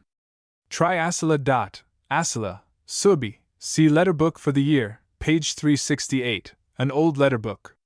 I must go elsewhere for that. He went out, and after some time returned with a folio letterbook. Here are 2 letters to me from Dr. Surby, detailing his system and inviting me to spend a week at his asylum. Come, Sir Charles is with a man who does not fear inspection, for at this date I was bitter against private asylums, rather indiscriminately so, I fear. Stay! He visited me, I thought so. Here's a description of him. A pale, thoughtful man, with a remarkably mild eye, is against restraint of lunatics, and against all punishment of them, quixotically so. Being cross-examined, declares that if a patient gave him a black eye he would not let a keeper handle him roughly, being irresponsible. No more would I, if I could give him a good licking myself. Please study these 2 letters closely. You may get a clue how to deal with the amiable writer in person. Oh, thank you, Mr. Rolfe, said Lady Bassett, flushing all over. She was so transported at having something to do. She quietly devoured the letters, and after she had read them said a load of fears was now taken off her mind. Mr. Rolfe shook his head. You must not rely on Dr. Surby too much. In a prison or an asylum each functionary is important in exact proportion to his nominal insignificance. And why? Because the greater his nominal unimportance the more he comes in actual contact with the patient. The theoretical scale runs thus: first, the presiding physician. 2d. The medical subordinates. 3d. The keepers and nurses. The practical scale runs thus: first, the keepers and nurses. 2d. The medical attendants. 3d. The presiding physician. I am glad to hear you say so, sir, for when I went to the asylum, and the medical attendant, Mr. Salter, would not let me see my husband, I gave his keeper and the nurse a little money to be kind to him in his confinement. You did? Yet you come here for advice? This is the way: a man discourses and argues, and by profound reasoning, that is, by what he thinks profound, and it isn't, arrives at the right thing. And lo! A woman, with her understanding heart and her hard, good sense, goes and does that wise thing humbly, without a word. Sussum corda, cheer up, loving heart! Shouted he, like the roar of a lion in ecstasies. You have done a masterstroke, without Oldfield, or Rolfe, or any other man. Lady Bassett clasped her hands with joy, and some electric fire seemed to run through her veins, for she was all sensibilities, and this sudden triumphant roaring out of strong words was quite new to her, and carried her away. Well, said this eccentric personage, cooling quite as suddenly as he had fired, the only improvement I can suggest is, be a little more precise at your next visit. Promise his keepers 20 guineas apiece the day Sir Charles is cured, and promise them 10 guineas apiece not to administer 1 drop of medicine for the next 2 months, and of course, no leech nor blister. The cursed sedatives they believe in are destruction to Sir Charles Bassett. His circulation must not be made too slow one day, and too fast the next, which is the effect of a sedative, but made regular by exercise and nourishing food. So then, you will square the keepers by their cupidity. The doctor is on the right side per se. Shall we rely on these two, and ignore the medical attendants? No, why throw a chance away? What is the key to these medical attendants? Try flunkeyism. I have great faith in British flunkeyism. Pay your next visit with 4 horses, 2 outriders, and blazing liveries. Don't dress in perfect taste like that. Go in finer clothes than you ever wore in the morning, or ought to wear, except at a wedding. Go not as a petitioner, but as a queen, and dazzle snobs, the which being dazzled then tickle their vanity. Don't speak of Sir Charles as an injured man, nor as a man unsound in mind, but a gentleman who is rather ill. But now, gentlemen, I feel your remarkable skill will soon set him right. Your husband runs that one risk. Make him safe. A few smiles and a little flattery will do it, and if not, why, fight with all a woman's weapons. Don't be too nice. We must all hold a candle to the devil once in our lives. A wife's love sanctifies a woman's arts in fighting with a villain and disarming donkeys. Oh, I wish I was there now. You are excited, madam, said he, severely. That is out of place, in a deliberative assembly. No, only I want to be there, doing all this for my dear husband. You are very excited, and it is my fault. You must be hungry too, you have come a journey. There will be a reaction, and then you will be hysterical. Your temperament is of that kind. He rang a bell and ordered his maidservant to bring some beef wafers and a pint of dry champagne. Lady Bassett remonstrated, but he told her to be quiet. For, said he, I have a smattering of medicine, as well as of law and of human nature. Sir Charles must correspond with you. Probably he has already written you 6 letters complaining of this monstrous act, a sane man incarcerated. Well, that class of letter goes into a letter box in the hall of an asylum, but it never reaches its address. Please take a pen and write a formula. He dictated as follows. My dear love, the trifling illness I had when I came here is beginning to give way to the skill and attention of the medical gentlemen here. They are all most kind and attentive. The place, as it is conducted, is a credit to the country. Lady Bassett's eyes sparkled. Oh, Mr. Rolfe, is not this rather artful? And is it not artful to put up a letter box, encourage the writing of letters, and then open them, and suppress whatever is disagreeable? May every man who opens another man's letter find that letter a trap. Here comes your medicine. You never drink champagne in the middle of the day, of course? Oh, no. Then it will be all the better medicine. He made both mistress and maid eat the thin slices of beef and drink a glass of champagne. While they were thus fortifying themselves, he wrote his address on some stamped envelopes, and gave them to Lady Bassett, and told her she had better write to him at once if anything occurred. You must also write to me if you really cannot get to see your husband. Then I will come down myself, with the public press at my back. But I am sure that will not be necessary in Dr. Soby's asylum. He is a better Christian than I am, confound him for it. You went too soon. Your husband had been agitated by the capture. Soby was away. Salter had probably applied what he imagined to be soothing remedies, leeches, a blister, morphia. Result, the patient was so much worse than he was before they touched him that Salter was ashamed to let you see him. Having really excited him, instead of soothing him, Sawbones Salter had to pretend that you would excite him. As if creation contained any mineral, drug simple, leech, Spanish fly, gadfly, or shower bath, so soothing as a loving wife is to a man in affliction. New reading of an old song. Go tomorrow, you will see him. He will be worse than he was, but not much. Somebody will have told him that his wife put him in there. Oh! And he won't have believed it. His father was a Bassett, his mother a Lecompton, his great-great-great-grandmother was a Rolfe. There is no Kerr's blood in him. After the first shock he will have found the spirit and dignity of a gentleman to sustain adversity. These men of fashion are like that. They are better steeled than women, and writers. When he had said this he indicated by his manner that he thought he had exhausted the subject, and himself. Lady Bassett rose and said, Then, sir, I will take my leave, and oh! I am sorry I have not your eloquent pen or your eloquent tongue to thank you. You have interested yourself in a stranger. You have brought the power of a great mind to bear on our distress. I came here a widow, now I feel a wife again. Your good words have warmed my very heart. I can only pray God to bless you, sir. Pray say no more, madam, said Mr. Rolfe hastily. A gentleman cannot be always writing lies. An hour or two given to truth and justice is a wholesome diversion. At all events, don't thank me till my advice has proved worth it. He rang the bell, the servant came, and showed the way to the street door. Mr. Rolfe followed them to the passage only, whence he bowed ceremoniously once more to Lady Bassett as she went out. As she passed into the street she heard a fearful clatter.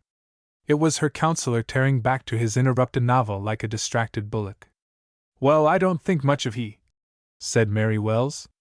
Lady Bassett was mute to that, and all the journey home very absorbed and taciturn, impregnated with ideas she could not have invented, but was more able to execute than the inventor. She was absorbed in digesting Ralph's every word, and fixing his map in her mind, and filling in details to his outline. So small talk stung her, she gave her companion very short answers, especially when she disparaged Mr. Rolfe. "You couldn't get in a word edgeways," said Mary Wells. "I went to hear wisdom, and not to chatter. He doesn't think small beer of hisself, anyhow. How can he, and see other men? Well, I don't think much of him, for my part. I dare say the Queen of Sheba's ladies maid thought Solomon a silly thing. I don't know, that was afore my time," rather pertly.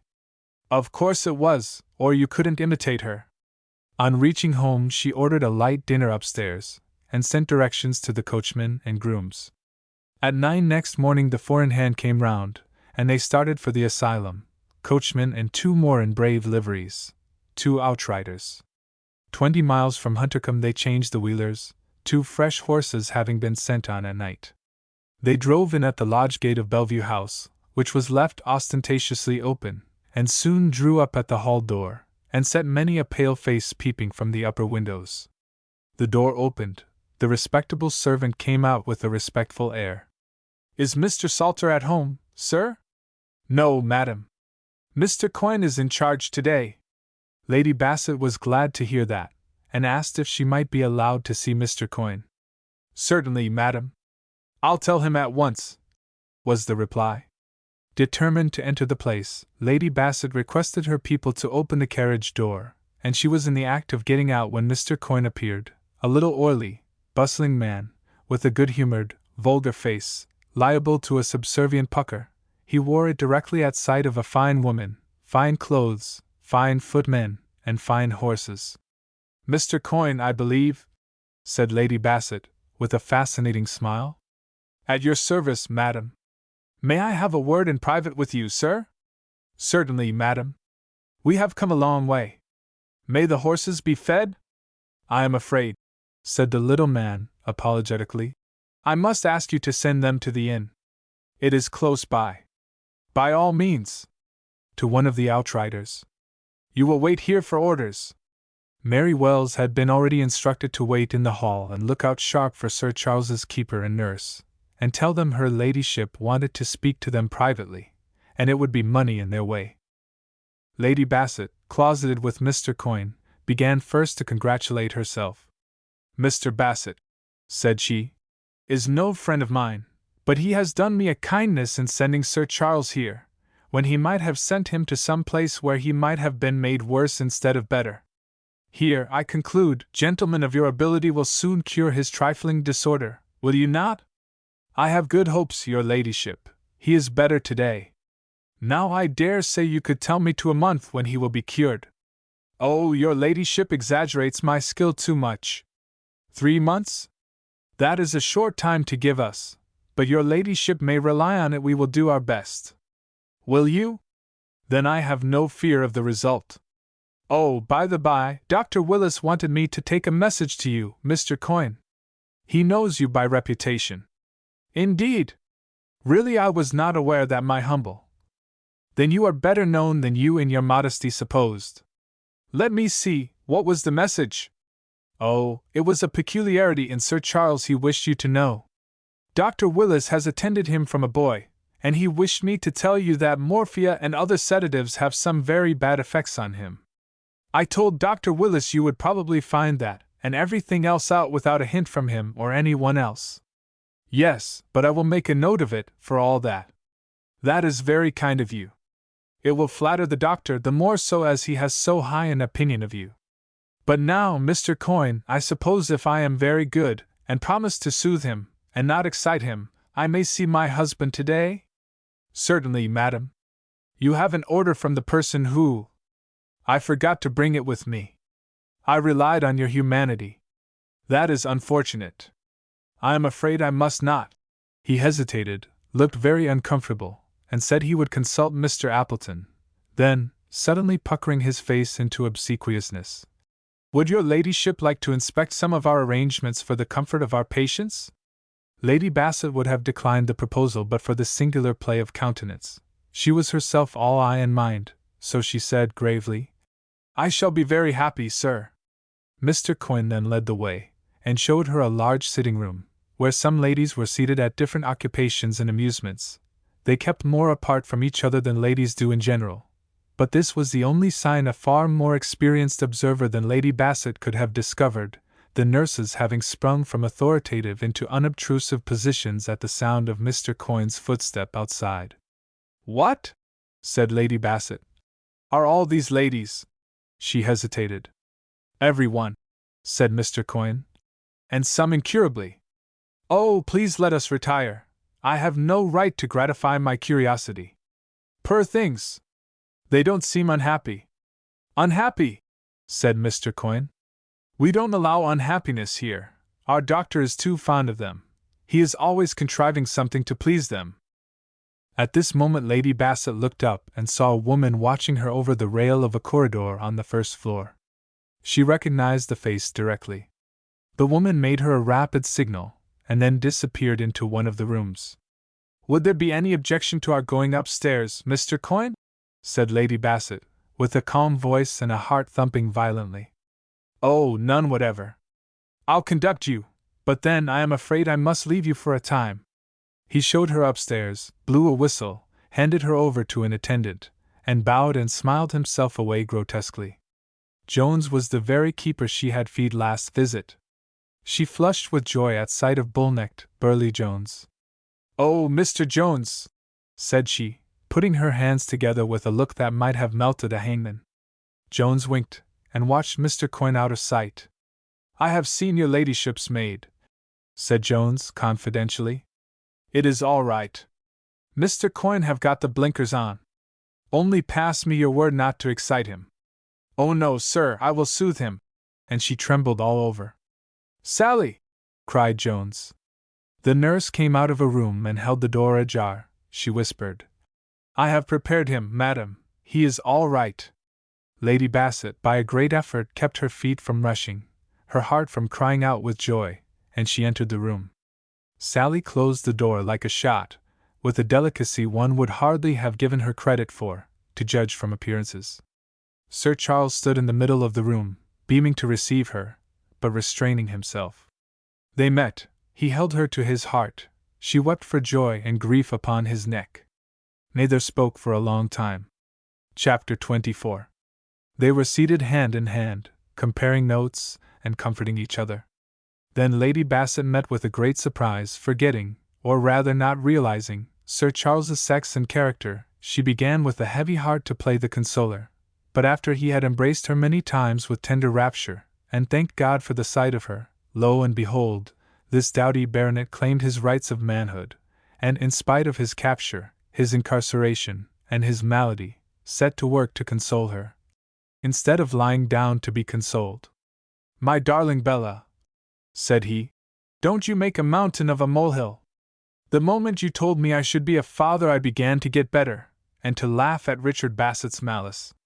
Of course I was terribly knocked over at first by being captured like a felon and clapped under lock and key, but I am getting over that. My head gets muddled once a day, that is all. They gave me some poison the first day that made me drunk 12 hours after, but they have not repeated it. Oh, cried Lady Bassett. Then don't let me lose a moment. How could I forget? She opened the door, and called in Mr. Jones and the nurse. "Mr. Jones," said she, "the first day my husband came here Mr. Salter gave him a sedative, or something, and it made him much worse." "It always do make him worse," said Jones bluntly. "Then why did he give it?" "Audiobook, ma'am. His sort don't see how the medicines work, but we do, as are always about the patient." "Mr. Jones," said Lady Bassett, "if Mr. Salter or anybody prescribes, it is you who administer the medicine." Jones assented with a wink. Winking was his foible, as puckering of the face was Coin's. "Should you be offended if I were to offer you and the nurse 10 guineas a month to pretend you had given him Mr. Salter's medicines, and not do it?" "Oh, that is not much to do for a gentleman like Sir Charles," said Jones. "But I didn't ought to take so much money for that. To be sure, I suppose the lady won't miss it." "Don't be a donkey, Jones," said Sir Charles, cutting short his hypocrisy. "Take whatever you can get, only earn it." "Oh, what I takes I earns." "Of course," said Sir Charles. "So that is settled. You have got to physic those flower pots instead of me, that is all." This view of things tickled Jones so that he roared with laughter. However, he recollected himself all of a sudden, and stopped with ludicrous abruptness. He said to Lady Bassett, with homely kindness, "You go home comfortable, my lady, you have taken the stick by the right end." He then had the good sense to retire from the room. Then Lady Bassett told Sir Charles of her visit to London, and her calling on Mr. Rolfe. He looked blank at his wife calling on a bachelor, but her description of the man, his age, and his simplicity, reconciled him to that, and when she told him the plan and order of campaign Mr. Rolfe had given her he approved it very earnestly. He fastened in particular on something that Mr. Rolfe had dwelt lightly on. "Dear as the sight of you is to me, sweet as the sound of your loved voice is to my ears and my heart, I would rather not see you again until our hopes are realized than jeopardize that." Lady Bassett sighed, for this seemed rather morbid. Sir Charles went on, "So think of your own health first, and avoid agitations. I am tormented with fear lest that monster should take advantage of my absence to molest you. If he does, leave Huntercombe. Yes, leave it, go to London, go, even for my sake. My health and happiness depend on you. They cannot be much affected by anything that happens here. Stone walls do not a prison make, nor iron bars a cage." Lady Bassett promised, but said she could not keep away from him, and he must often write to her. She gave him Rolfe's formula, and told him all letters would pass that praised the asylum. Sir Charles made a wry face. Lady Bassett's wrist went round his neck in a moment. "Oh, Charles dear, for my sake, hold a little candle to the devil. Mr. Rolfe says we must. Oblige me in this. I am not so noble as you, and then I'll be very good and obedient in what your heart is set upon." At last Sir Charles consented. Then they made haste, and told each other everything that had happened, and it was late in the afternoon before they parted. Lady Bassett controlled her tears at parting as well as she could. Mr. Coin had slyly hid himself, but emerged when she came down to the carriage, and she shook him warmly by the hand, and he bowed at the door incessantly, with his face all in a pucker, till the cavalcade dashed away. Chapter 25. Lady Bassett timed her next visit so that she found Dr. Suby at home. He received her kindly, and showed himself a master, told her Sir Charles's was a mixed case, in which the fall, the fit, and a morbid desire for offspring had all played their parts. He hoped a speedy cure, but said he counted on her assistance. There was no doubt what he meant. "Oh, for one thing," he said to her, rather slyly, "Coin tells me you have been good enough to supply us with a hint as to his treatment. Sedatives are opposed to his idiosyncrasy." Lady Bassett blushed high, and said something about Dr. Willis. "Oh, you are quite right, you and Dr. Willis, only you are not so very conversant with that idiosyncrasy. Why have you let him smoke 20 cigars every day of his life? The brain is accessible by other roads than the stomach. Well, we have got him down to 4 cigars, and in a month we will have him down to 2. The effect of that, and exercise, and simple food, and the absence of powerful excitements, you will see. Do your part," said he gaily. "We will do ours." He is the most interesting patient in the house, and born to adorn society, though by a concurrence of unhappy circumstances he is separated from it for a while. She spent the whole afternoon with Sir Charles, and they dined together at the doctor's private table, with 1 or 2 patients who were touched, but showed no signs of it on that occasion, for the good doctor really acted like oil on the troubled waters. Sir Charles and Lady Bassett corresponded, and so kept their hearts up, but after Rolf's hint the correspondence was rather guarded. If these letters were read in the asylum, the curious would learn that Sir Charles was far more anxious about his wife's condition than his own, but that these 2 patient persons were only waiting a certain near event to attack Richard Bassett with accumulated fury. That smoldering fire did not smoke by letter, but burned deep in both their sore and heavy, but enduring, Anglo-Saxon hearts. Lady Bassett wrote to Mr. Rolfe, thanking him again for his advice, and telling him how it worked. She had a very short reply from that gentleman. But about 6 weeks after her visit he surprised her a little by writing of his own accord, and asking her for a formal introduction to Sir Charles Bassett, and begging her to back a request that Sir Charles would devote a leisure hour or 2 to correspondence with him. Not, said he, on his private affairs, but on a matter of general interest. I want a few of his experiences and observations in that place. I have the less scruple in asking it, that whatever takes him out of himself will be salutary. Lady Bassett sent him the required introduction in such terms that Sir Charles at once consented to oblige his wife by obliging Mr. Rolfe. My dear sir, in compliance with your wish, and Lady Bassett's, I send you a few desultory remarks on what I see here. Are, in my opinion, exaggerated and untrue. Taking the people here as a guide, the insane in general appear to be people with very little brains, and enormous egotism. My next observation is, that the women have far less imagination than the men. They cannot even realize their own favorite delusions. For instance, here are 2 young ladies, the Virgin Mary and the Queen of England. How do they play their parts? They sit aloof from all the rest, with their noses in the air. But gauge their imaginations, go down on one knee, or both, and address them as a saint and a queen. They cannot say a word in accordance, yet they are cunning enough to see they cannot reply in character, so they will not utter a syllable to their adorers. They are like the shop boys who go to a masquerade as Burleigh or Walsingham, and when you ask them who is Queen Bess's favorite just now, blush, and look offended, and pass sulkily on. The same class of male lunatics can speak in character, and this observation has made me doubt whether philosophers are not mistaken in saying that women generally have more imagination than men. I suspect they have infinitely less, and I believe their great love of novels, which has been set down to imagination, arises mainly from their want of it. You writers of novels supply that defect for them by a pictorial style, by an infinity of minute details, and petty aids to realizing, all which an imaginative reader can do for himself on reading a bare narrative of sterling facts and incidents. I find a monotony in madness.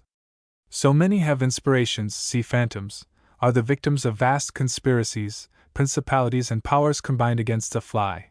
Their food is poisoned, their wine is drugged, etc., etc. These, I think, are all forms of that morbid egotism which is at the bottom of insanity. So is their antipathy for each other. They keep apart, because a madman is all self, and his talk is all self. Thus egotisms clash, and an antipathy arises. Yet it is not, I think, pure antipathy, though so regarded, but a mere form of their boundless egotism. If, in visiting an asylum, you see 2 or 3 different patients buttonhole a fourth and pour their grievances into a listening ear, you may safely suspect number 4 of sanity. On the whole, I think the doctor himself, and one of his attendants, and Jones, a keeper, have more solid eccentricity and variety about them than most of the patients. Extract from Letter 2, written about a fortnight later. Some insane persons have a way of couching their nonsense in language that sounds rational, and has a false air of logical connection. Their period seems stolen from sensible books, and forcibly fitted to incongruous bosh. By this means the ear is confused, and a slow hearer might fancy he was listening to sense. I have secured you one example of this. You must know that, in the evening, I sometimes collect a few together, and try to get them to tell their stories.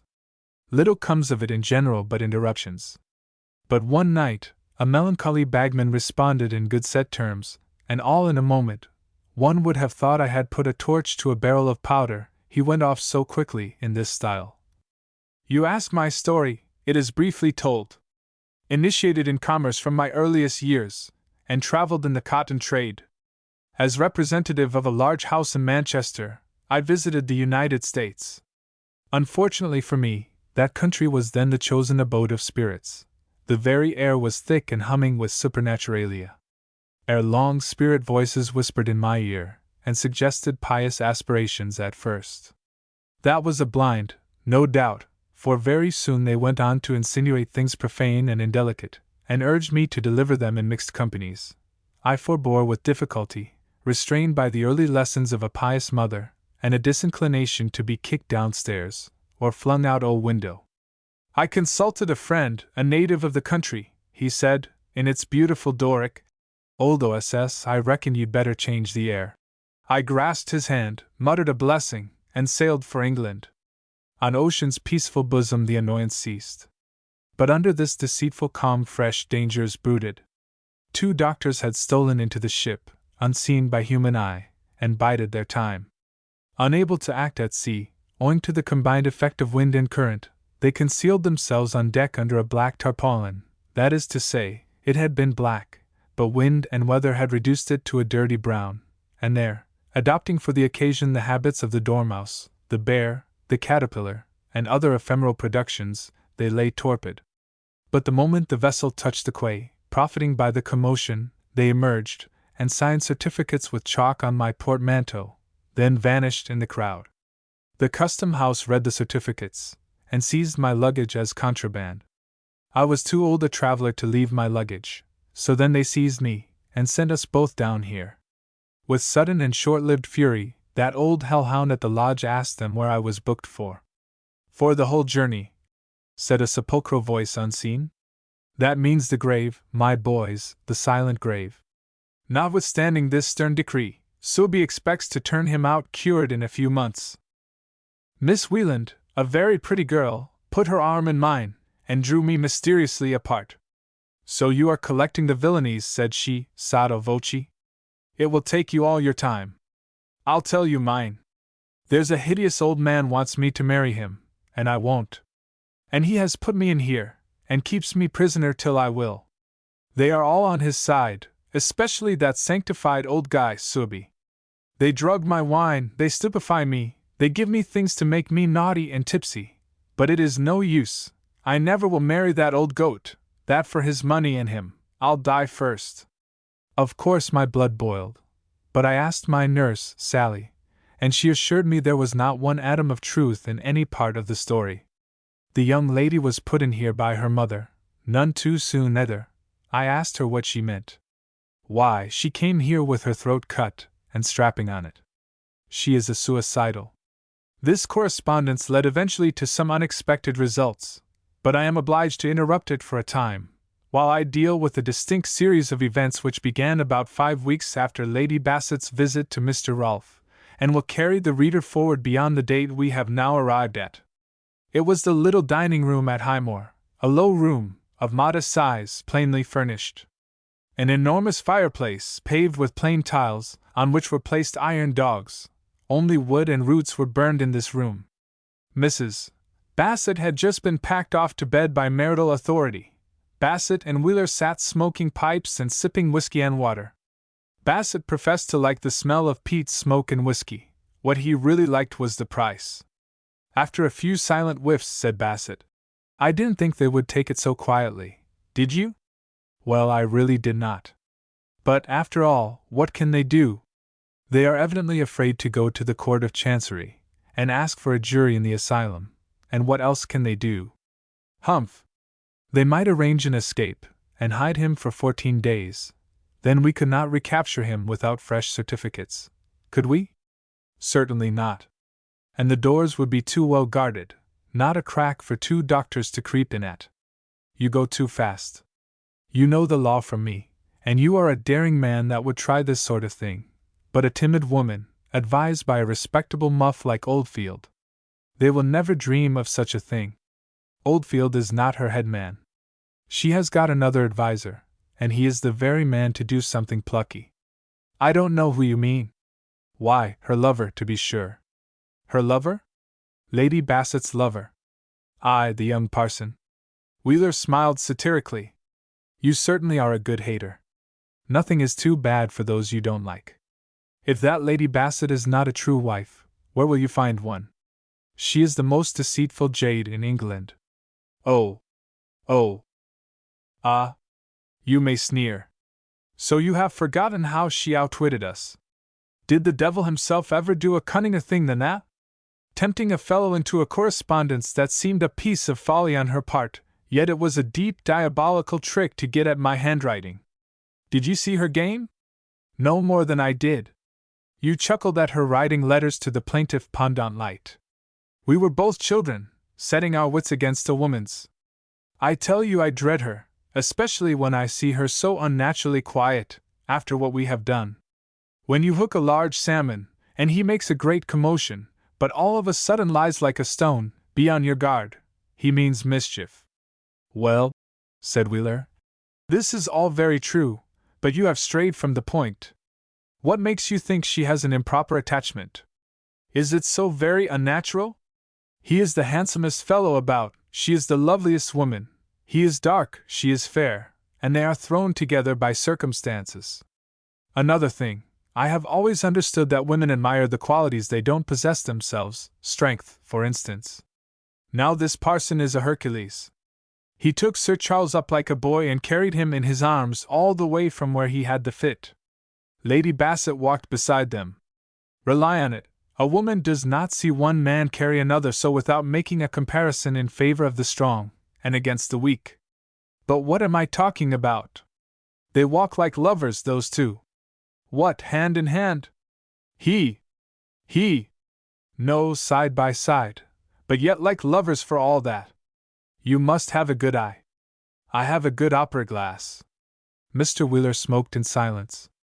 Well, but, said he, after a pause, if this is so, all the better for you. Don't you see that the lover will never really help her to get the husband out of confinement? It is not in the nature of things. He may struggle with his own conscience a bit, being a clergyman, but he won't go too far. He won't break the law to get Sir Charles home, and so end these charming duets with his lady love. By Jove, you are right! Cried Bassett, convinced in his turn. I say, old fellow, two heads are better than one. I think we have got the clue, between us. Yes, by heaven! It is so, for the carriage used to be out twice a week, but now she only goes about once in 10 days. By and by it will be once a fortnight, then once a month, and the black-eyed rector will preach patience and resignation. Oh, it was a master stroke, clapping him in that asylum. All we have got to do now is to let well alone. When she is over head and ears in love with Angelo, she will come to easy terms with us, and so I'll move across the way.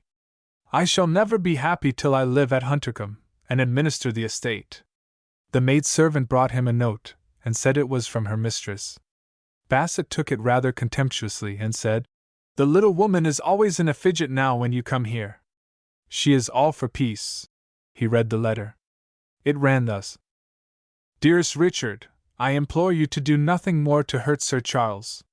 It is wicked, and it is useless. God has had pity on Lady Bassett, and have you pity on her too. Jane has just heard it from one of the Huntercombe servants. What does she mean with her it's? Why, surely, read it you. They looked at each other in doubt and amazement for some time. Then Richard Bassett rushed upstairs, and had a few hasty words with his wife. She told him her news in plainer English, and renewed her mild entreaties. He turned his back on her in the middle. He went out into the nursery, and looked at his child. The little fellow, a beautiful boy, slept the placid sleep of infancy. He leaned over him and kissed him, and went down to the dining-room. His feet came tramp, tramp, very slowly, and when he opened the door Mr. Wheeler was startled at the change in his appearance. He was pale, and his countenance fallen. Why, what is the matter? Said Wheeler. She has done us.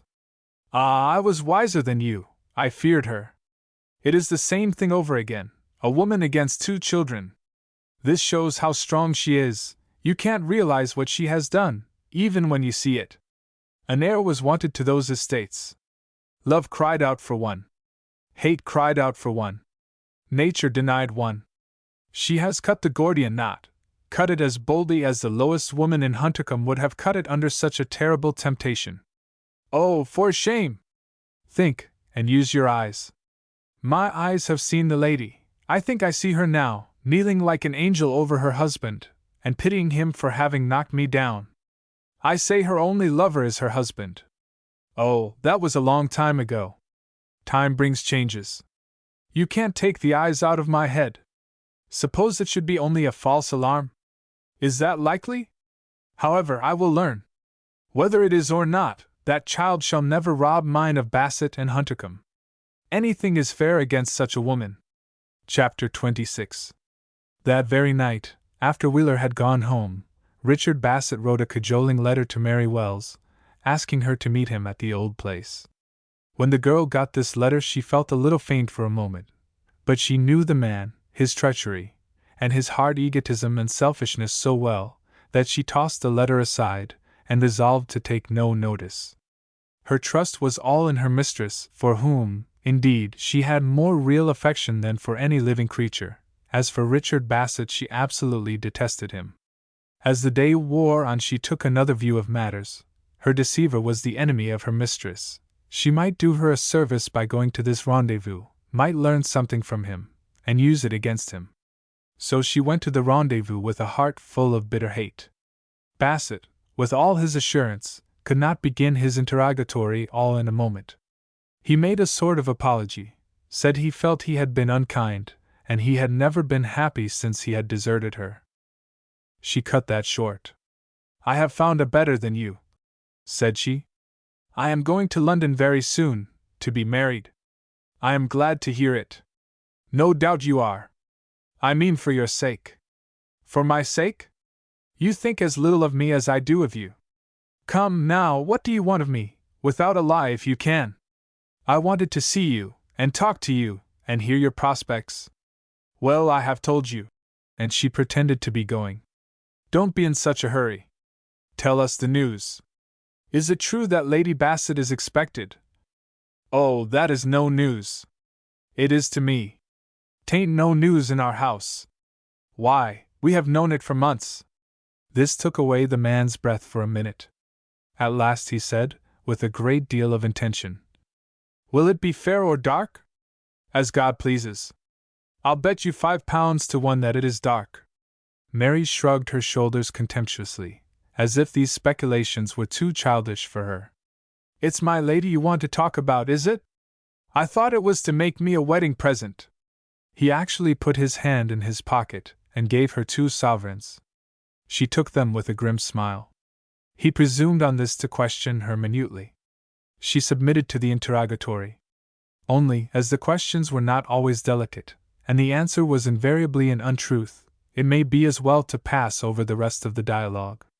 Suffice it to say that, whenever the girl saw the drift of a question, she lied admirably, and when she did not, still she lied upon principle. It must be a good thing to deceive the enemy. Richard Bassett was now perplexed, and saw himself in that very position which had so galled Lady Bassett 6 weeks or so before. He could not make any advantageous move, but was obliged to await events. All he could do was to spy a little on Lady Bassett, and note how often she went to the asylum. After many days watching, he saw something new. Mr. Angelo was speaking to her with a good deal of warmth, when suddenly she started from him, and then turned round upon him in a very commanding attitude, and with prodigious fire. Angelo seemed then to address her very humbly. But she remained rigid. At last Angelo retired and left her so, but he was no sooner out of sight than she dropped into a garden seat, and taking out her handkerchief, cried a long time. "Why doesn't the fool come back?" said Bassett, from his tower of observation. He related this incident to Wheeler, and it impressed that worthy more than all he had ever said before on the same subject. But in a day or two Wheeler, who was a great gossip, and picked up everything, came and told Bassett that the parson was looking out for a curate, and going to leave his living for a time, on the ground of health. That is rather against your theory, Mr. Bassett, said he. Not a bit, said Bassett. On the contrary, that is just what these artful women do who sacrifice virtue but cling all the more to reputation. I read French novels, my boy. Find 'em instructive? Very. They cut deeper into human nature than our writers dare. Her turning away her lover now is just the act of what the French call a masterly woman, maîtresse femme. She has got rid of him to close the mouth of scandal. That is her game. Well, said Wheeler, you certainly are very ingenious, and so fortified in your opinions that with you facts are no longer stubborn things, you can twist them all your way.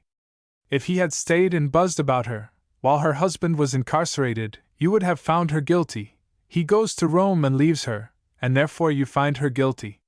You would have made a fine hanging judge in the good old sanguinary times. I use my eyes, my memory, and my reason. She is a monster of vice and deceit. Anything is fair against such a woman. I am sorry to hear you say that, said Wheeler, becoming grave rather suddenly. A woman is a woman, and I tell you plainly I have gone pretty well to the end of my tether with you. Abandon me, then, said Bassett doggedly. I can go alone. Wheeler was touched by this, and said, No, no, I am not the man to desert a friend, but pray do nothing rash, do nothing without consulting me. Bassett made no reply. About a week after this, as Lady Bassett was walking sadly in her own garden, a great Newfoundland dog ran up to her without any warning, and put his paws almost on her shoulder. She screamed violently, and more than once. 1 or 2 windows flew open, and among the women who put their heads out to see what was the matter, Mary Wells was the first. The owner of the dog instantly whistled, and the sportive animal ran to him. But Lady Bassett was a good deal scared, and went in holding her hand to her side.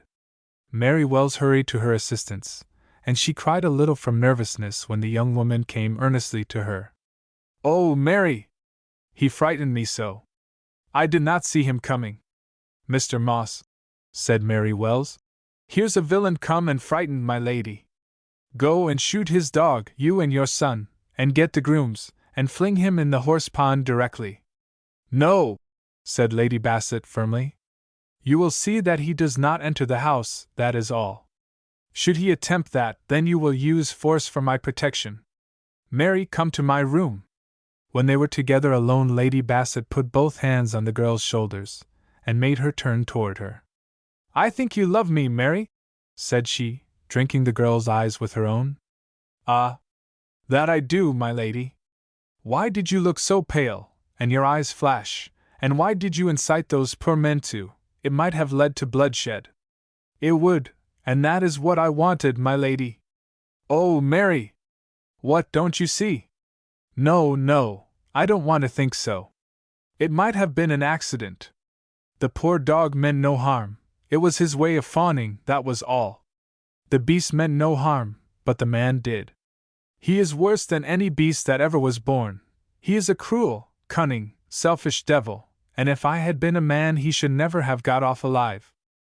But are you sure? Quite. I was upstairs, and saw it all. This was not true. She had seen nothing till her mistress screamed. Then, anything is fair against such a villain. Of course it is. Let me think. She leaned her head upon her hand, and that intelligent face of hers quite shone with hard thought. At last, after long and intense thinking, she spoke. I'll teach you to be inhuman, Mr. Richard Bassett, said she, slowly, and with a strange depth of resolution. Then Mary Wells and she put their heads together in close discussion. But now Lady Bassett took the lead, and revealed to her astonished adviser extraordinary and astounding qualities. They had driven her to bay, and that is a perilous game to play with such a woman. Mary Wells found herself a child compared with her mistress, now that that lady was driven to put out all her powers. The conversation lasted about 2 hours. In that time the whole campaign was settled. Chapter 27. Mary Wells by order went down, in a loose morning wrapper her mistress had given her, and dined in the servants' hall. She was welcomed with a sort of shout, half ironical, and the chief butler said, Glad to see you come back to us, Miss Wells. "The same to you, sir," said Mary, with more pertness than logic. "Which I'm only come to take leave, for tomorrow I go to London on business." "La! What's the business, I wonder?" inquired a housemaid, irreverentially. "Well, my business is not your business, Jane. However, if you want to know, I'm going to be married." "And none too soon," whispered the kitchen maid to a footman. "Speak up, my dear," said Mary. "There's nothing more vulgar than whispering in company." I said, what will Bill Drake say to that? Bill Drake will say he was a goose not to make up his mind quicker. This will learn him beauty won't wait for no man. If he cries when I am gone, you lend him your apron to wipe his eyes, and tell him women can't abide shilly-shallying men. That's a hexcellent sentiment, said John the footman. And a solemn warning it is. To all such as footmen be, said Mary. We writes it in the fly-leaf of our Bibles accordingly, said John. No, my man, write it somewhere where you'll have a chance to read it. This caused a laugh, and when it was over, the butler, who did not feel strong enough to chaff a lady of this caliber, inquired obsequiously whether he might venture to ask who was the happy stranger to carry off such a prize. A civil question deserves a civil answer, Mr. Wright, said Mary. It is a seafaring man, the mate of a ship. He have known me a few years longer than any man in these parts. Whenever he comes home from a voyage he tells me what he has made, and asks me to marry him. I have said no so many times I'm sick and tired, so I have said yes for once in a way. Changes are lightsome, you know. Thus airily did Mary Wells communicate her prospects, and next morning early was driven to the station. A cart had gone before with her luggage, which tormented the female servants terribly, for, instead of the droll little servant's box, covered with paper, she had a large lady's box, filled with linen and clothes by the liberality of Lady Bassett, and a covered basket, and an old carpet bag, with some minor packages of an unintelligible character. Nor did she make any secret that she had money in both pockets. Indeed, she flaunted some notes before the groom, and told him none but her lady knew all she had done for Sir Charles. But, said she, he is grateful, you see, and so is she.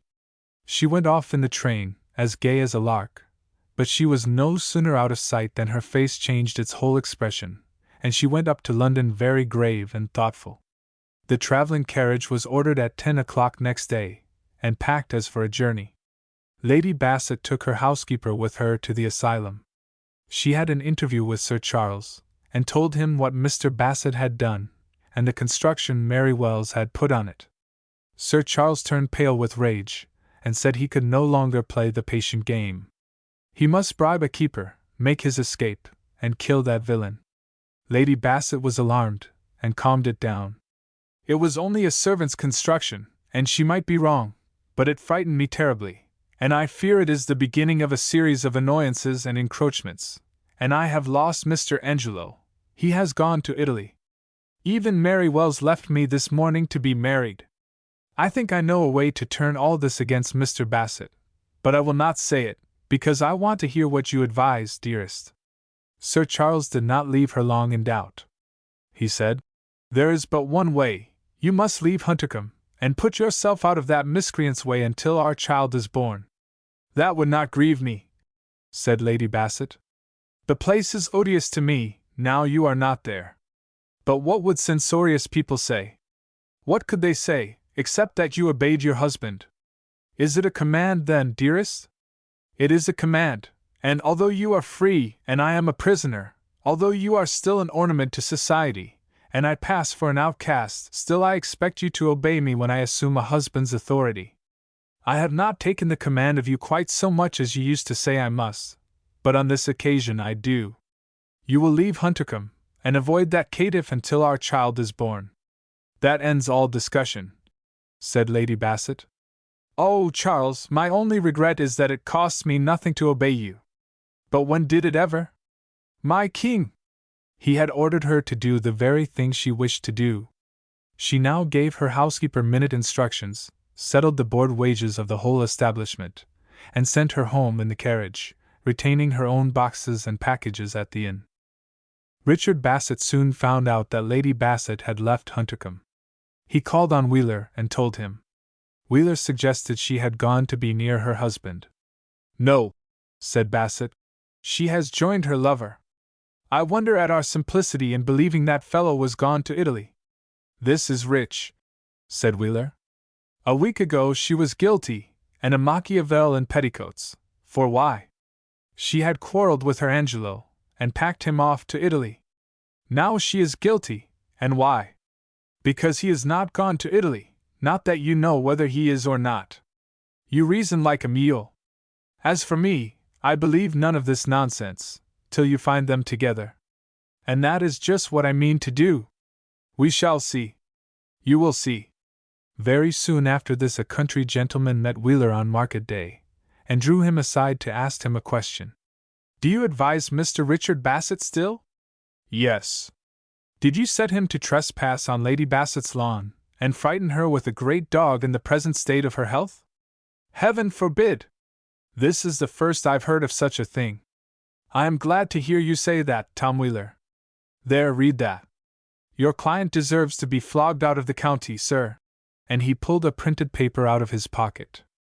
It was dated from the Royal Hotel, Bath, and had been printed with blanks, as follows, but a lady's hand had filled in the dates.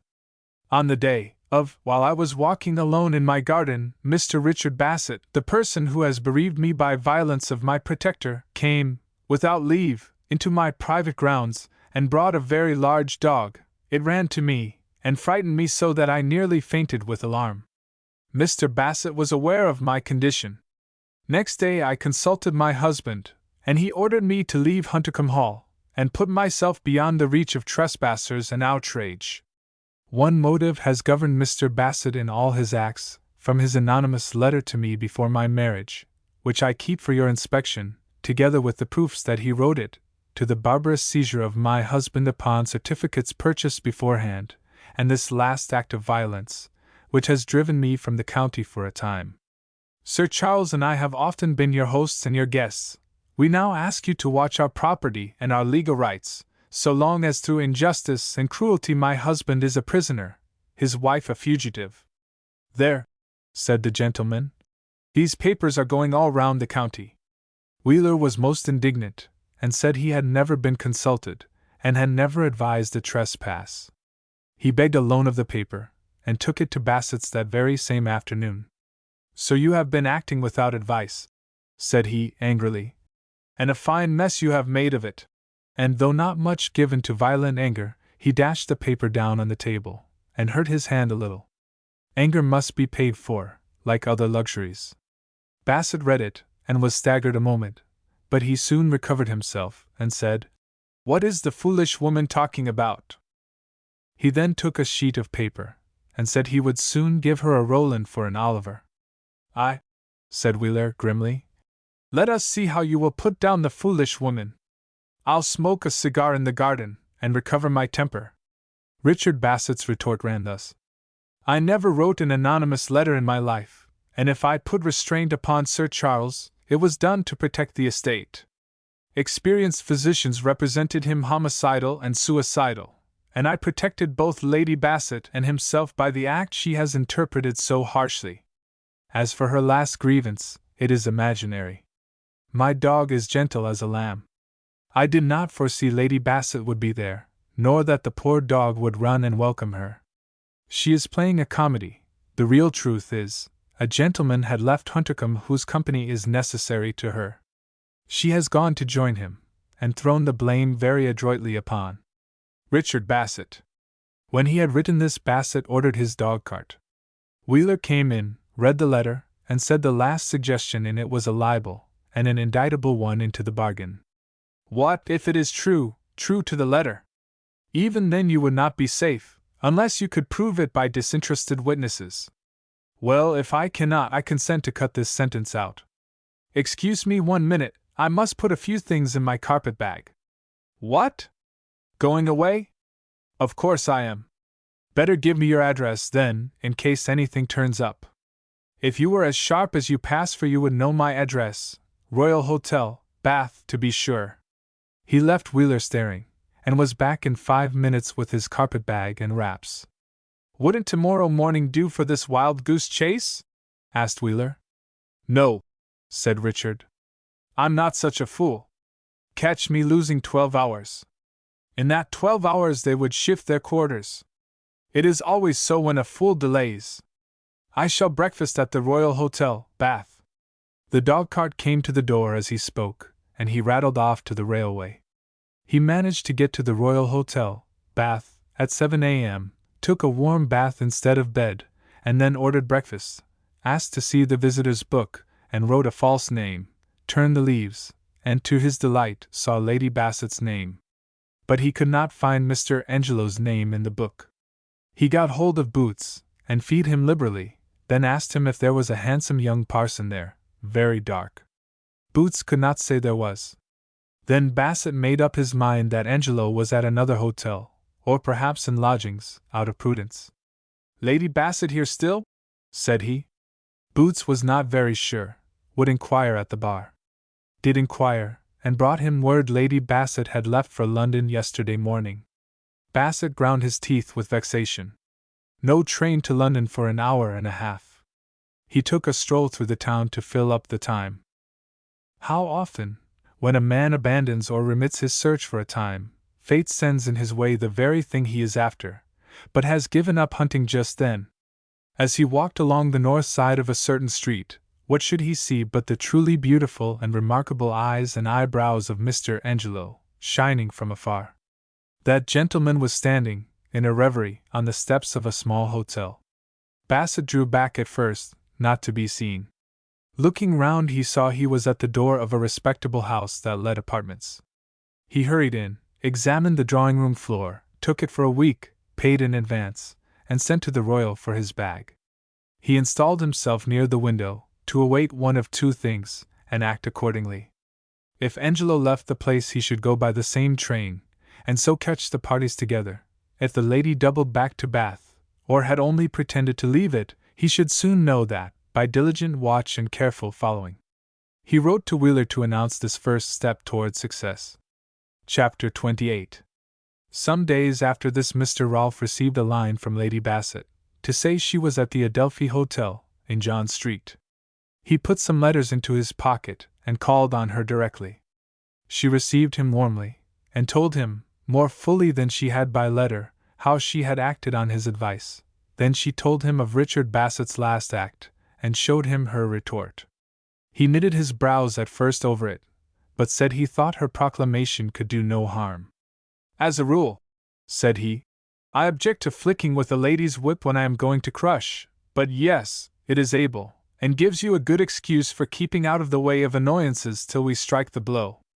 And now I have something to consult you upon. May I read you some extracts from your husband's letters to me? Oh, yes. Forgive a novelist, but this is a new situation, reading a husband's letters to his wife.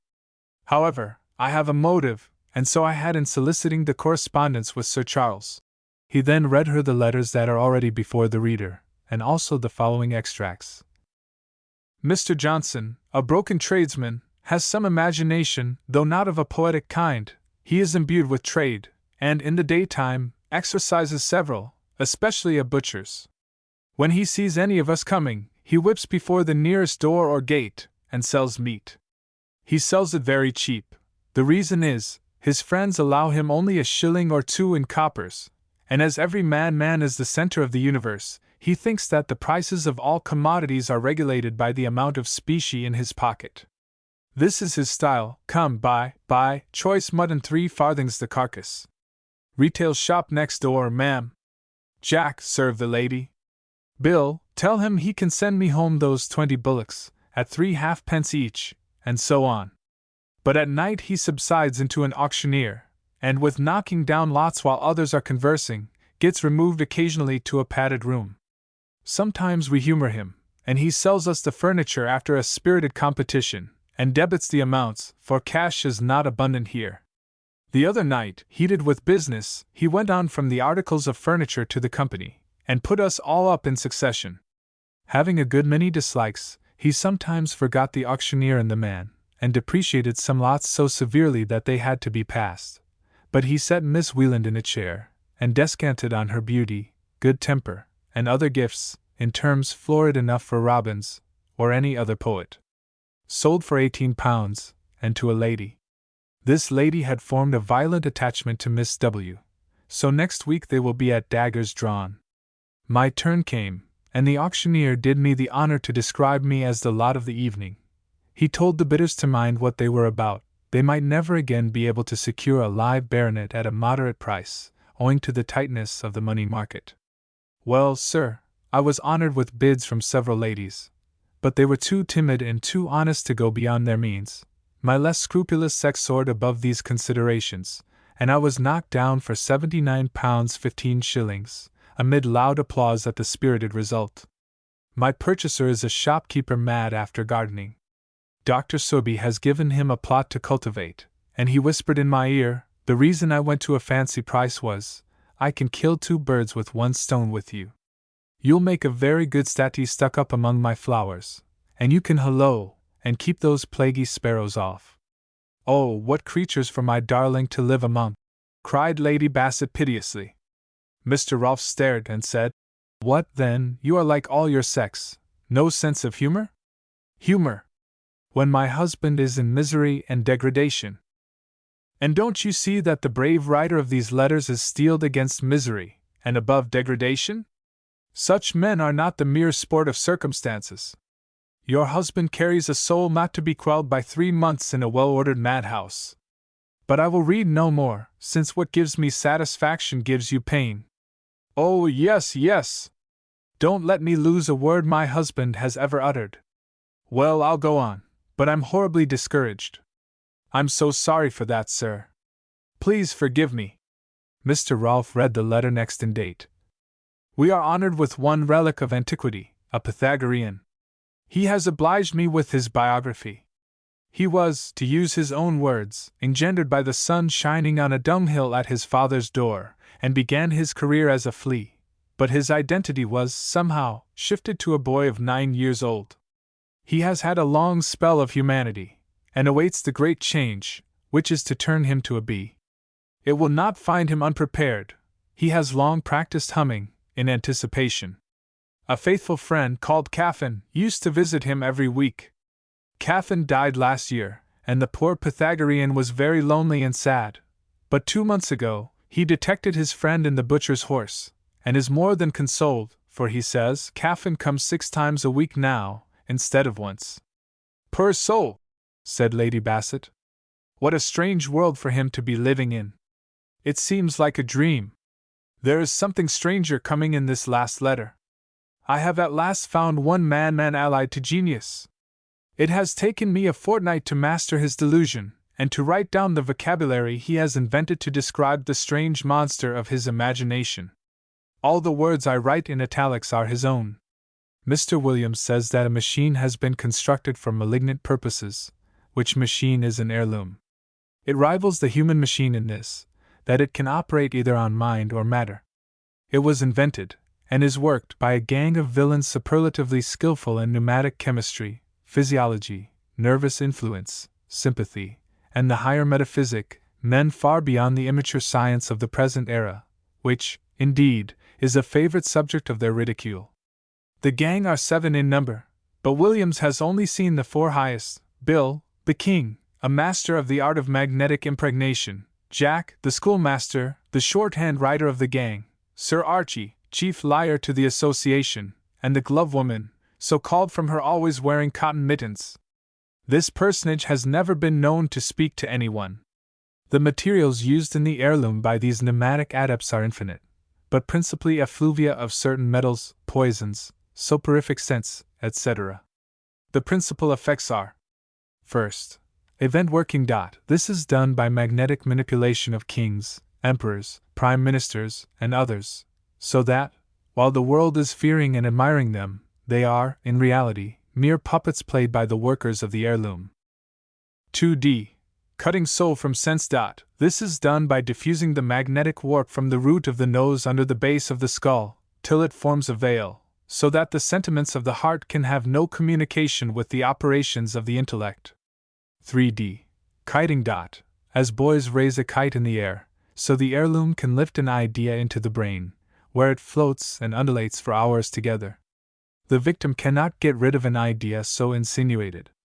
Fourth, lobster cracking.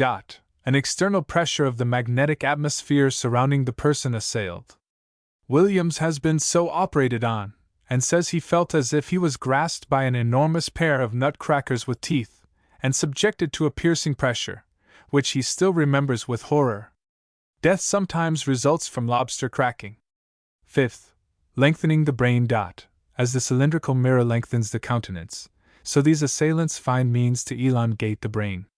This distorts the ideas, and subjects the most serious are made silly and ridiculous. Sixth, thought-making. While one of these villains sucks at the brain of the assailed, and extracts his existing sentiments, another will press into the vacuum ideas very different from his real thoughts. Thus his mind is physically enslaved. Then Sir Charles goes on to say, "Poor Mr. Williams seems to me an inventor wasted. I thought I would try and reason him out of his delusion. I asked if he had ever seen this gang and their machine. He said yes, they operated on him this morning. Then show them me, said I. Young man, said he, satirically, do you think these assassins, and their diabolical machine, would be allowed to go on, if they could be laid hands on so easily? The gang are fertile in disguise. The machine operates at considerable distances. To drive him into a corner, I said, will you give me a drawing of it? He seemed to hesitate, so I said, if you cannot draw it, you never saw it, and never will. He assented to that, and I was vain enough to think I had staggered him, but yesterday he produced the enclosed sketch and explanation. After this I sadly fear he is incurable. There are 3 sane patients in this asylum, besides myself. I will tell you their stories when you come here, which I hope will be soon, for the time agreed on draws near, and my patience and self-control are sorely tried, as day after day rolls by, and sees me still in a madhouse. There, Lady Bassett, said Mr. Rolfe. And now for my motive in reading these letters. Sir Charles may still have a crotchet, an inordinate desire for an heir, but even if he has, the writer of these letters has nothing to fear from any jury, and therefore, I am now ready to act. I propose to go down to the asylum tomorrow, and get him out as quickly as I can. Lady Bassett uttered an ejaculation of joy. Then she turned suddenly pale, and her countenance fell. She said nothing. Mr. Rolfe was surprised at this, since, at their last meeting, she was writhing at her inaction. He began to puzzle himself. She watched him keenly. He thought to himself, perhaps she dreads the excitement of meeting, for herself. At last Lady Bassett asked him how long it would take to liberate Sir Charles. Not quite a week, if Richard Bassett is well advised. If he fights desperately, it may take a fortnight. In any case, I don't leave the work an hour till it is done. I can delay, and I can fight, but I never mix the two. Come, Lady Bassett, there is something on your mind you don't like to say. Well, what does it matter? I will pack my bag, and write to Dr. Suby that he may expect me soon, but I will wait till I get a line from you to go ahead. Then I'll go down that instant and do the work. This proposal was clearly agreeable to Lady Bassett, and she thanked him. You need not waste words over it, said he. Write 1 word, act, that will be the shortest letter you ever wrote. The rest of the conversation is not worth recording. Mr. Rolfe instructed a young solicitor minutely, packed his bag, and waited. But day after day went by, and the order never came to act.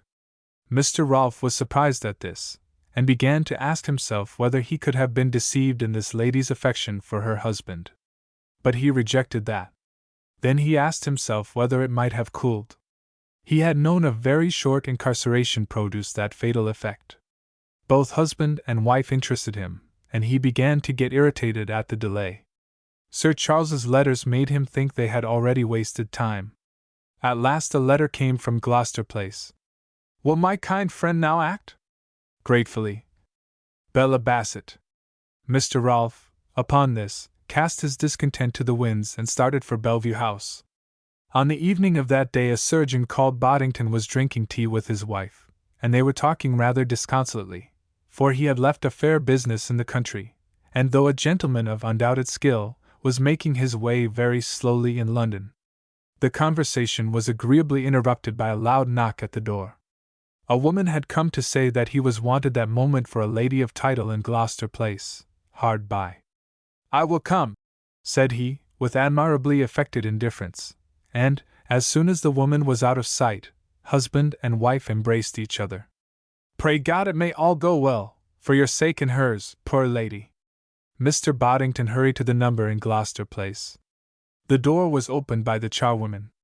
He asked her with some doubt if that was the house. The woman said yes, and she believed it was a surprise. The lady was from the country, and was looking out for some servants. This colloquy was interrupted by an intelligent maid, who asked, over the balusters, if that was the medical man, and on the woman saying it was, begged him to step upstairs at once. He found his patient attended only by her maid, but she was all discretion and intelligence. She said he had only to direct her, she would do anything for her dear mistress. Mr. Boddington said a single zealous and intelligent woman, who could obey orders, was as good as a number or better. He then went gently to the bedside, and his experience told him at once that the patient was in labor. He told the attendant so, and gave her his directions. Chapter 29. Me. Rolf reached Bellevue House in time to make a hasty toilet, and dine with Dr. Sorby in his private apartments. The other guests were Sir Charles Bassett, Mr. Hyam, a meek, sorrowful patient, an exquisite, and Miss Wieland. Dr. Sorby introduced him to everybody but the exquisite. Mr. Rolfe said Sir Charles Bassett and he were correspondents. "So I hear. He tells you the secrets of the prison house, eh? The humors of the place, you mean? Yes, he has a good eye for character. I suppose he has dissected me along with the rest?" No, he has only dealt with the minor eccentricities. His pen failed at you. "You must come and see the doctor," he said. So here I am. "Oh," said the doctor, "if your wit and his are both to be leveled at me, I had better stop your mouths. Dinner! Dinner! Sir Charles, will you take Miss Wieland? Sorry we have not another lady to keep you company, madam." "Are you? Then I'm not," said the lady smartly. The dinner passed like any other, only Rolf observed that Dr. Sorby took every fair opportunity of drawing the pluckless Mr. Hyam into conversation, and that he coldly ignored the exquisite. "I have seen that young man about town, I think," said Mr. Rolfe. "Where was it, I wonder? The Argyle Rooms or the Casino, probably." "Thank you, doctor." "Oh, I forgot, you owed me one. He is no favorite of yours." "Certainly not. And I only invited him medicinally." "Medicinally? That's too deep for a layman. To flirt with Miss Wieland. Flirting does her good. Medicine embraces a wider range than I thought." "No doubt. You are always talking about medicine, but you know very little, begging your pardon. That is the theory of compensation. When you know very little about a thing, you must talk a great deal about it. Well, I'm here for instruction, thirsting for it. All the better. We'll teach you to drink deep ere you depart. All right, but not of your favorite acetate of morphia, because that is the draught that takes the reason prisoner. It's no favorite of mine. Indeed, experience has taught me that all sedatives excite. If they soothe at first, they excite next day. My antidotes to mental excitement are packing in lukewarm water, and best of all, hard bodily exercise and the perspiration that follows it. To put it shortly, prolonged bodily excitement, antidotes mental excitement. I'll take a note of that. It is the wisest thing I ever heard from any learned physician. Yet many a learned physician knows it. But you are a little prejudiced against the faculty. Only in their business. They are delightful out of that. But come now, nobody hears us. Confess the system which prescribes drugs at every visit and in every case, and does not give a severe selection of esculents the first place, but only the second or third, must be rotten at the core. Don't you despise a layman's eye? All the professions want it. Well, you are a writer. Publish a book, call it Medicina Lightsy, and send me a copy. To slash in the Lancet? Well, I will, when novels cease to pay and truth begins to. In the course of the evening Mr. Rolfe drew Dr. Sorby apart, and said, "I must tell you frankly, I mean to relieve you of one of your inmates. Only one? I was in hopes you would relieve me of all the sane people. They say you are ingenious at it. All I know is, I can't get rid of an inmate if the person who signed the order resists. Now, for instance, here's a Mrs. Hallam came here unsound, religious delusion. Has been cured 2 months. I have reported her so to her son-in-law, who signed the order, but he will not discharge her. He is vicious, she's scriptural, bores him about eternity. Then I wrote to the commissioners in lunacy, but they don't like to strain their powers, so they wrote to the affectionate son-in-law, and he politely declines to act. Sir Charles Bassett the same. 3 weeks ago I reported him cured, and the detaining relative has not even replied to me. Got a copy of your letter? Of course. But what if I tell you there is a gentleman here who never had any business to come, yet he is as much a fixture as the greats. I took him blindfold along with the house. I signed a deed, and it is so stringent I can't evade one of my predecessor's engagements. This old rogue committed himself to my predecessor's care, under medical certificates, the order he signed himself. Illegal, you know. Of course, but where's the remedy? The person who signed the order must rescind it. But this sham lunatic won't rescind it. Altogether the tenacity of an asylum is prodigious. The statutes are written with bird-lime. 20 years ago that old skinflint found the rates and taxes intolerable, and doesn't everybody find them intolerable? To avoid these rates and taxes he shut up his house, captured himself, and took himself here, and here he will end his days, excluding some genuine patient, unless you sweep him into the street for me. Sinbad, I will try, said Rolf solemnly, but I must begin with Sir Charles Bassett. By the by, about his crotchet? Oh, he has still an extravagant desire for children. But the cerebral derangement is cured, and the other, standing by itself, is a foible, not a mania. It is only a natural desire in excess. If they brought me Rachel merely because she had said, "Give me children, or I'd die," and I found her a healthy woman in other respects, I should object to receive her on that score alone. You are deadly particular, compared with some of them, said Rolf. That evening he made an appointment with Sir Charles, and visited him in his room at 8 a.m. He told him he had seen Lady Bassett in London, and of course, he had to answer many questions. He then told him he came expressly to effect his liberation. I am grateful to you, sir, said Sir Charles, with a suppressed and manly emotion. Here are my instructions from Lady Bassett, short, but to the point. May I keep that? Why, of course. Sir Charles kissed his wife's line, and put the note in his breast. The first step, said Rolf, is to cut you in two. That is soon done. You must copy in your own hand, and then sign this writing. And he handed him a paper. I, Charles Dyke Bassett, being of sound mind, instruct James Sharp, of Gray's Inn, my solicitor, to sue the person who signed the order for my incarceration, in the Court of Common Pleas, and to take such other steps for my relief as may be advised by my counsel, Mr. Francis Rolfe. Excuse me, said Sir Charles, if I make one objection. Mr. Oldfield has been my solicitor for many years. I fear it will hurt his feelings if I entrust the matter to a stranger. Would there be any objection to my inserting Mr. Oldfield's name, sir? Only this, he would think he knew better than I do, and then I, who know better than he does, and am very vain and arrogant, should throw up the case in a passion, and go back to my MS, and Humdrum Oldfield would go to equity instead of law, and all the costs would fall on your estate instead of on your enemy, and you would be here 18 months instead of 8 or 10 days.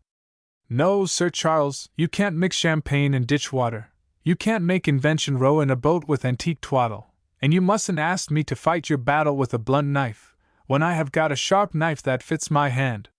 Mr. Rolfe said this with more irritation than was justified, and revealed one of the great defects in his character. Sir Charles saw his foible, smiled, and said, I withdraw a proposal which I see annoys you.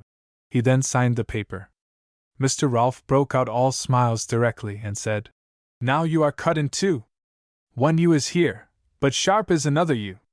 Thus, one you works out of the asylum, and one in, and that makes all the difference. Compare notes with those who have tried the other way. Yet, simple and obvious as this is, would you believe it, I alone have discovered this method. I alone practice it. He sent his secretary off to London at once, and returned to Sir Charles. The authority will be with sharp at 2:30. He will be at Whitehall 3:15, and examine the order. He will take the writ out at once, and if Richard Bassett is the man, he will serve it on him tomorrow in good time, and send one of your grooms over here on horseback with the news. We serve the writ personally, because we have shufflers to deal with, and I will not give them a chance. Now I must go and write a lie or two for the public, and then inspect the asylum with Subi. Before post time I will write to a friend of mine who is a commissioner of lunacy, one of the strong-minded ones. We may as well have 2 strings to our bow. Sir Charles thanked him gracefully and said, "It is a rare thing, in this selfish world, to see one man interest himself in the wrongs of another, as you are good enough to do in mine." "Oh," said Rolf, "all work and no play makes Jack a dull boy. My business is lying, and I drudge at it. So to escape now and then to the playground of truth and justice is a great amusement and recreation to poor me. Besides, it gives me fresh vigor to replunge into mendacity, and that's the thing that pays." With this simple and satisfactory explanation he rolled away. Leaving, for the present, matters not essential to this vein of incident, I jumped to what occurred toward evening. Just after dinner the servant who waited told Dr. Sorby that a man had walked all the way from Huntercombe to see Sir Charles Bassett. "Poor fellow," said Dr. Sorby. "I should like to see him. Would you mind receiving him here?" "Oh, no. On second thoughts, James, you had better light a candle in the next room, in case." A heavy clatter was heard, and the burly figure of Moses Moss entered the room. Being bareheaded, he saluted the company by pulling his head, and it bobbed. He was a little dazzled by the lights at first, but soon distinguished Sir Charles, and his large countenance beamed with simple and affectionate satisfaction. "How do ye do, Moss?" said Sir Charles. "Pretty well, thank ye, sir, in my body, but uneasy in my mind. There be a trifle too many rogues afoot to please me. However, I told my mistress this morning, says I, before I puts up with this here any longer, I must go over there and see him, for here's so many lies a-cutting about, says I, I'm fairly mazed. So if you please, Sir Charles, will you be so good as to tell me out of your own mouth, and then I shall know, be you crazy or hain't you, aye or no?" Subi and Rolf had much ado not to laugh right out, but Sir Charles said gravely, he was not crazy. "Do I look crazy, Moss?" "That ye don't, you look twice the man you did. Why, your cheeks did used to be so pasty-like, now you've got a colour, but mayhap," casting an eye on the decanters, "ye're flustered a bit, why drink?" "No, no," said Rolf. "We have not commenced our nightly debauch yet, only just done dinner." "Then there goes another. This will be good news to home. Dalled if I would not ha' come them there 30 miles on all fours furt. But, sir, if so be you are not crazy, please think about coming home, for things ain't as they should be in our parts. My lady she is away for her groaning, and partly for fear of this very Richard Bassett, and him and his lawyer they have put it about as you are dead in law, that is the word, and so the servants they don't know what to think, and the village folk are skeered with his clapping for brace on 'em in jail, and Joe and I, we wants to fight on, but my dame she is timorous, and won't let us, because of the liar. And th upshot is, this here Richard Bassett is master after a manner, and comes on the very lawn, and brings men with a pull measure, and uses the place as his end mostly, but our Joe bides in the hall with his gun, and swears he'll shoot him if he sets foot in the house. Joe says he have my lady's leave and license so to do, but not outside." Sir Charles turned very red, and was breathless with indignation. Dr. Sorby looked uneasy and said, "Control yourself, sir." "I am not going to control myself," cried Rolf, in a rage. "Don't you take it to heart, Sir Charles. It shall not last long. Ah, Dr. Sorby, can you lend me a gig or a dog-cart, with a good horse?" "Yes. I have got a wonderful roadster, half Irish, half Norman." "Then, Mr. Moss, tomorrow you and I go to Huntercombe, you shall show me this Bassett, and we will give him a pill." "Meantime," said Dr. Sorby, I take a leaf out of your Medicina Lightsey, and prescribe a hearty supper, a quart of ale, and a comfortable bed to Mr. Moss. James, see him well taken care of. Poor man, said he, when Moss had retired. What simplicity! What good sense! What ignorance of the world! What feudality, if I may be allowed the expression! Sir Charles was manifestly discomposed, and retired to bed early. Rolf drove off with Moss at 8 o'clock, and was not seen again all day. Indeed, Sir Charles was just leaving Dr. Soby's room when he came in rather tired, and would not say a word till they gave him a cup of tea. Then he brightened up and told his story. We went to the railway to meet Sharp. The muff did not come nor send by the first train. His clerk arrived by the second. We went to Huntercombe village together, and on the road I gave him some special instructions. Richard Bassett not at home. We used a little bad language and threw out a skirmisher, Moss, to wit, to find him. Moss discovered him on your lawn, planning a new arrangement of the flower beds, with Wheeler looking over the boundary wall. We went up to Bassett, and the clerk served his copy of the writ. He took it quite coolly, but when he saw at whose suit it was he turned pale. He recovered himself directly, though, and burst out laughing. Suit of Sir Charles Bassett. Why, he can't sue, he is civiliter mortis, mad as a March hare, in confinement. Clerk told him he was mistaken. Sir Charles was perfectly sane. Good day, sir. So then Bassett asked him to wait a little. He took the writ away, and showed it Wheeler, no doubt. He came back, and blustered, and said some other person has instructed you, you will get yourself into trouble, I fear. The little clerk told him not to alarm himself. Mr. Sharp was instructed by Sir Charles Bassett, in his own handwriting and signature, and said, it is not my business to argue the case with you. You had better take the advice of counsel. Thank you, said Bassett, that would be wasting a guinea. A good many thousand guineas have been lost by that sort of economy, says the little clerk, solemnly. Oh, and he told him Mr. Sharp was instructed to indict him for a trespass if he ever came there again, and handed him a written paper to that effect, which we two had drawn up at the station, and so left him to his reflections. We went into the house, and called the servants together, and told them to keep the rooms warm and the beds aired, since you might return any day. Upon this news Sir Charles showed no premature or undignified triumph, but some natural complacency, and a good deal of gratitude. The next day was blank of events, but the next after Mr. Rolfe received a letter containing a note addressed to Sir Charles Bassett. Mr. Rolfe sent it to him. Sir, I am desired to inform you that I attended Lady Bassett last night, when she was safely delivered of a son. Have seen her again this morning. Mother and child are doing remarkably well. W. Boddington, surgeon, 17 Upper Gloucester Place. Sir Charles cried, Thank God! Thank God! He held out the paper to Mr. Rolfe, and sat down, overpowered by tender emotions. Mr. Rolfe devoured the surgeon's letter at one glance, shook the baronet's hand eloquently, and went away softly, leaving him with his happiness. Sir Charles, however, began now to pine for liberty. He longed so to join his wife and see his child, and Rolfe, observing this, chafed with impatience. He had calculated on Bassett, advised by Wheeler, taking the wisest course, and discharging him on the spot. He had also hoped to hear from the Commissioner of Lunacy. But neither event took place. They could have cut the Gordian knot by organizing an escape. Giles and others were to be brought to that. But Dr. Soby's whole conduct had been so kind, generous, and confiding, that this was out of the question. Indeed, Sir Charles had for the last month been there upon parole. Yet the thing had been wisely planned, as will appear when I come to notice the advice counsel had given to Bassett in this emergency. But Bassett would not take advice. He went by his own head, and prepared a new and terrible blow, which Mr. Rolfe did not foresee. But meantime an unlooked-for and accidental assistant came into the asylum, without the least idea Sir Charles was there. Mrs.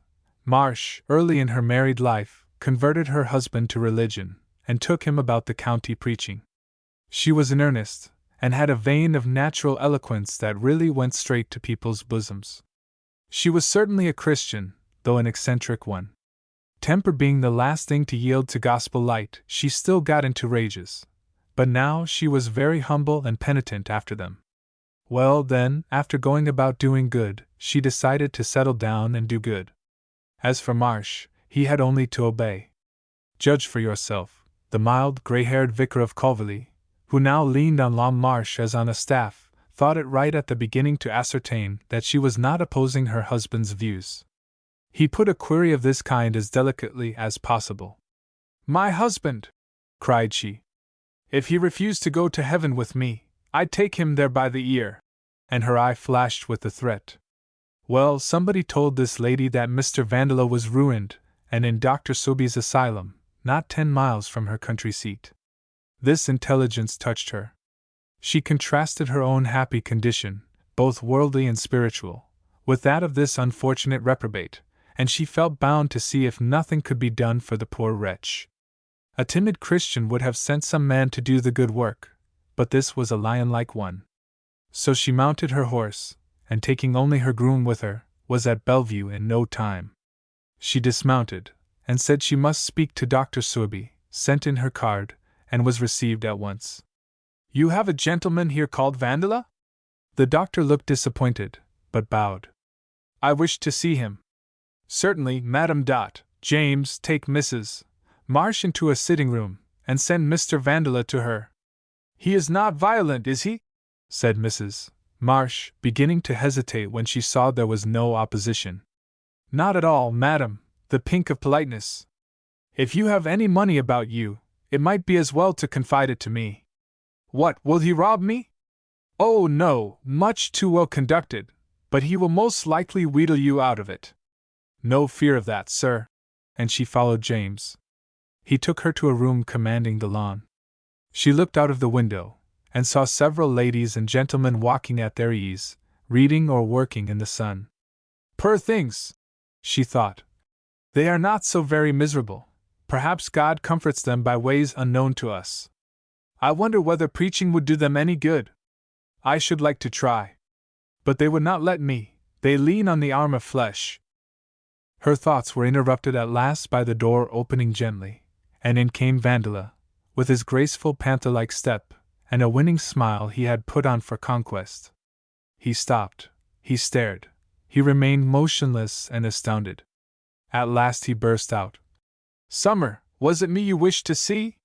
"Yes," said she, very kindly. "I came to see you for old acquaintance.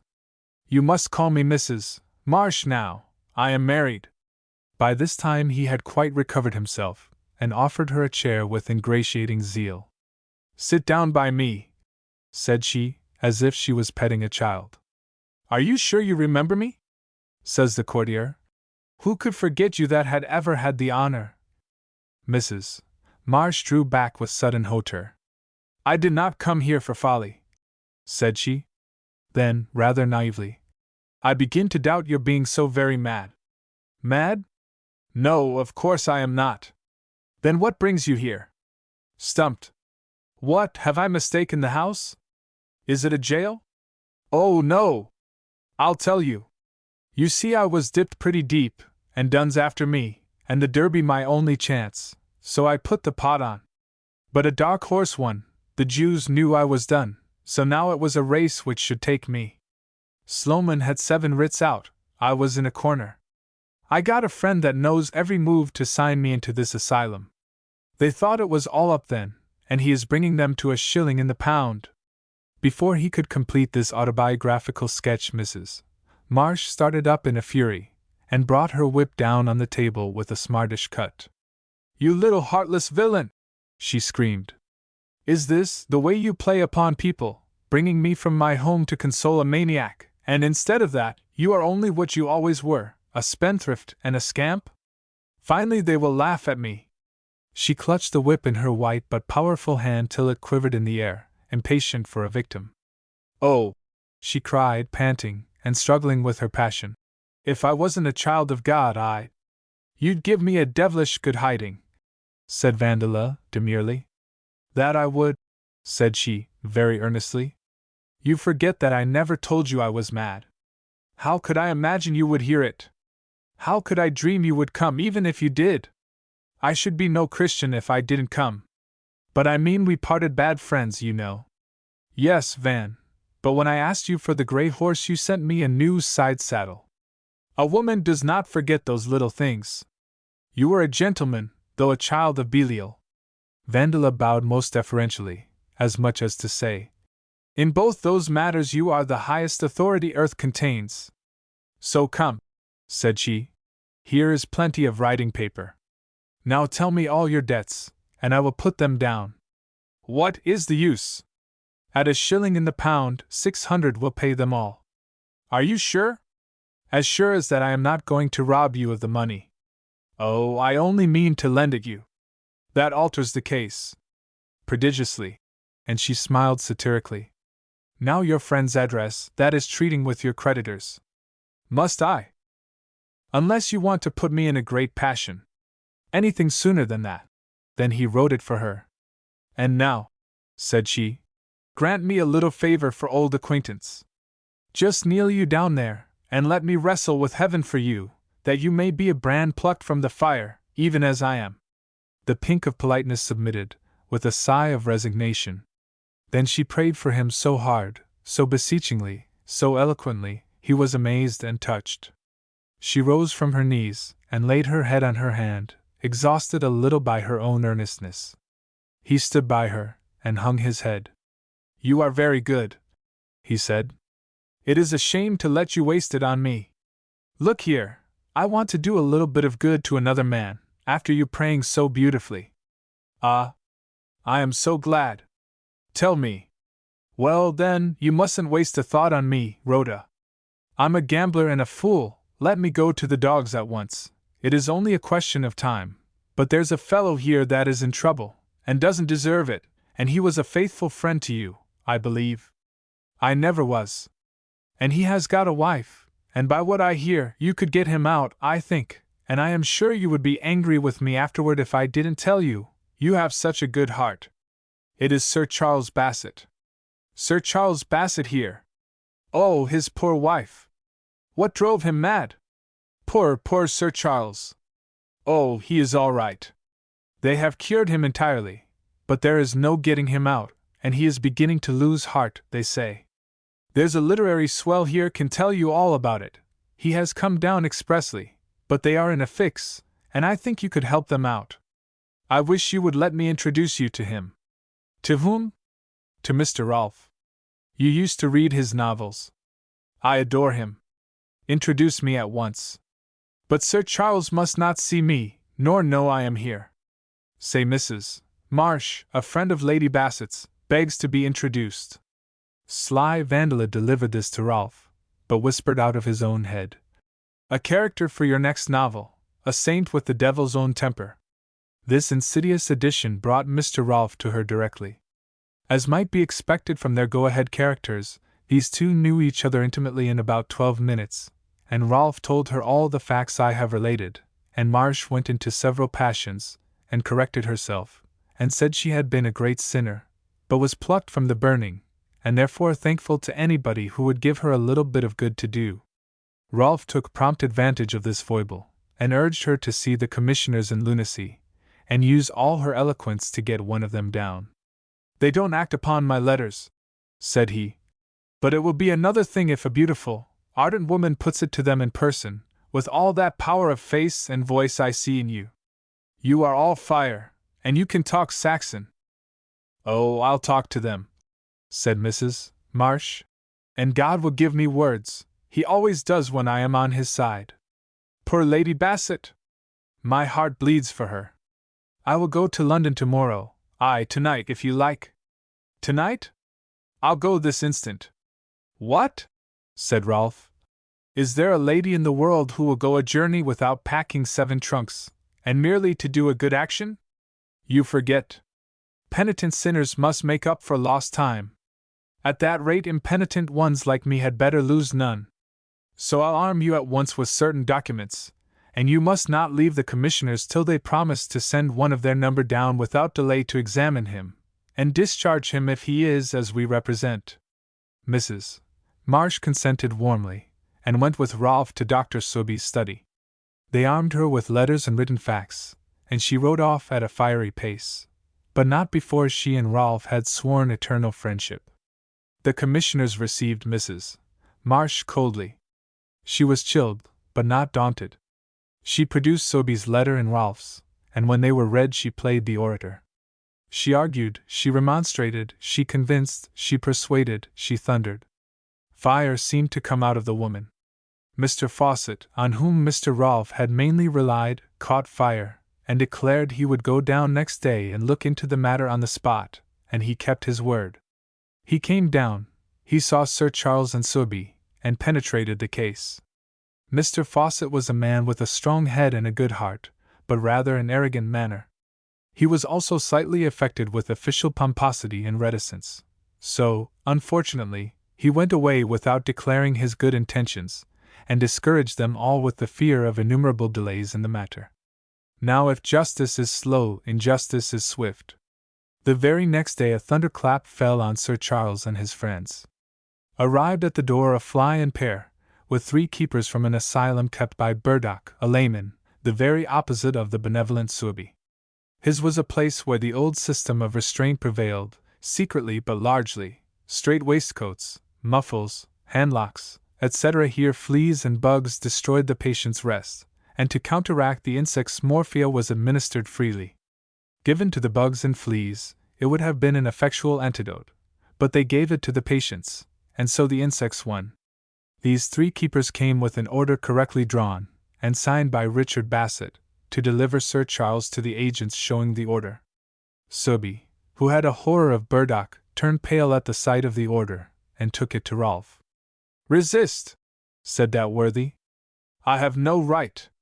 On second thoughts, do nothing but gain time while I— Has Bassett paid you for Sir Charles's board?" "No."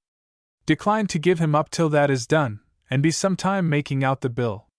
Come what may, pray keep Sir Charles here till I send you a note that I am ready." He then hastened to Sir Charles and unfolded his plans to him. Sir Charles assented eagerly. He was quite willing to run risks with the hope of immediate liberation, which Rolf held out. His own part was to delay and put off till he got a line from Rolf. Rolf then borrowed Vandola on parole and the doctor's dog-cart, and dashed into the town, distant 2 miles. First he went to the little theatre, and found them just concluding a rehearsal. Being a playwright, he was known to nearly all the people, more or less, and got 5 supers and 1 carpenter to join him, for a consideration. He then made other arrangements in the town, the nature of which will appear in due course. Meantime Sobe had presented his bill. One of the keepers got into the fly and took it back to the town. There, as Rolf had anticipated, lurked Richard Bassett. He cursed the delay, gave the man the money, and urged expedition. The money was brought and paid, and Sobe informed Sir Charles. But Sir Charles was not obliged to hurry. He took a long time to pack, and he was not ready till Vandola brought a note to him from Rolf. Then Sir Charles came down.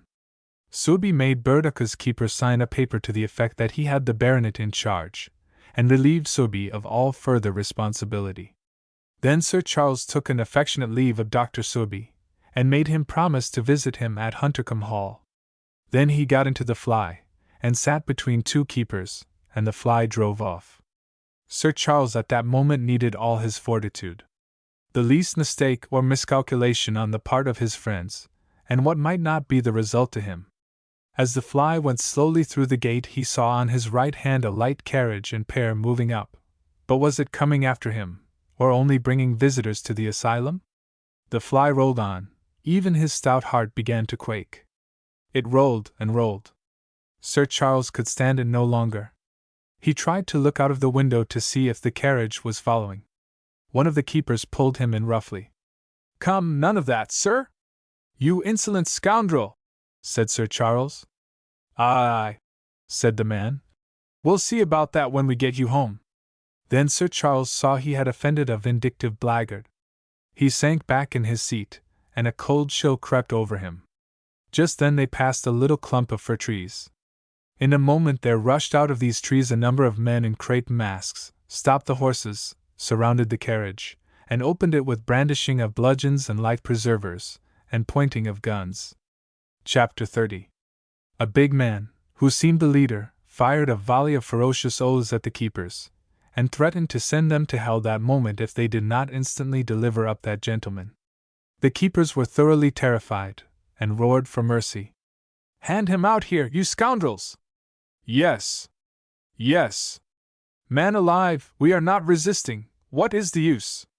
Hand down his luggage!" It was done all in a flutter. "Now get in again, turn your horses' heads the other way, and don't come back for an hour.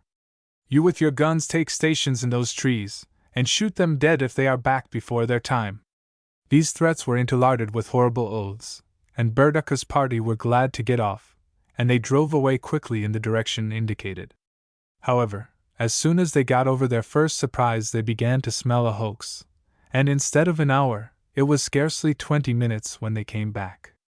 But meantime the supers were paid liberally among the fir trees by Vandala, pocketed their crepe, flung their dummy guns into a cornfield, dispersed in different directions, and left no trace. But Sir Charles was not detained for that. The moment he was recaptured he and his luggage were whisked off in the other carriage, and with Rolfe and his secretary, dashed round the town, avoiding the main street, to a railway 8 miles off, at a pace almost defying pursuit. Not that they dreaded it, they had numbers, arms, and a firm determination to fight if necessary, and also 3 tongues to tell the truth, instead of 1. At 1 in the morning they were in London. They slept at Mr. Rolfe's house, and before breakfast Mr. Rolfe's secretary was sent to secure a couple of prize-fighters to attend upon Sir Charles till further notice. They were furnished with a written paper explaining the case briefly, and were instructed to hit first and talk afterward should a recapture be attempted. Should a crowd collect, they were to produce the letter. These measures were to provide against his recapture under the statute, which allows an alleged lunatic to be retaken upon the old certificates for 14 days after his escape from confinement, but for no longer. Money is a good friend in such contingencies as these. Sir Charles started directly after breakfast to find his wife and child. The faithful pugilists followed at his heels in another cab. Neither Sir Charles nor Mr. Rolfe knew Lady Bassett's address. It was the medical man who had written, but that did not much matter. Sir Charles was sure to learn his wife's address from Mr. Boddington. He called on that gentleman at 17 Upper Gloucester Place. Mr. Boddington had just taken his wife down to Margate for her health, had only been gone half an hour. This was truly irritating and annoying. Apparently Sir Charles must wait that gentleman's return. He wrote a line, begging Mr. Boddington to send him Lady Bassett's address in a cab immediately on his return. He told Mr. Rolfe this, and then for the first time let out that his wife's not writing to him at the asylum had surprised and alarmed him. He was on thorns. Mr. Boddington returned in the middle of the night, and at breakfast time Sir Charles had a note to say Lady Bassett was at 119 Gloucester Place, Portman Square. Sir Charles bolted a mouthful or 2 of breakfast, and then dashed off in a hansom to 119 Gloucester Place. There was a bill in the window. To be let furnished. Apply to Parker and Ellis. He knocked at the door. Nobody came. Knocked again. A lugubrious female opened the door. Lady Bassett? Don't live here, sir. House to be let. Sir Charles went to Mr. Boddington and told him. Mr. Boddington said he thought he could not be mistaken, but he would look at his address book. He did, and said it was certainly 119 Gloucester Place. Perhaps she has left, said he. She was very healthy, an excellent patient. But I should not have advised her to move for a day or 2 more. Sir Charles was sore puzzled. He dashed off to the agents, Parker and Ellis. They said yes, the house was Lady Bassett's for a few months. They were instructed to let it. When did she leave? I am her husband, and we have missed each other somehow. The clerk interfered, and said Lady Bassett had brought the keys in her carriage yesterday. Sir Charles groaned with vexation and annoyance. Did she give you no address? Yes, sir. Huntercombe Hall. I mean no address in London? No, sir, none. Sir Charles was now truly perplexed and distressed, and all manner of strange ideas came into his head. He did not know what to do, but he could not bear to do nothing, so he drove to the Times office and advertised, requesting Lady Bassett to send her present address to Mr. Rolfe. At night he talked this strange business over with Mr. Rolfe. That gentleman thought she must have gone to Huntercombe, but by the last post a letter came from Suby, enclosing one from Lady Bassett to her husband. 119 Gloucester Place.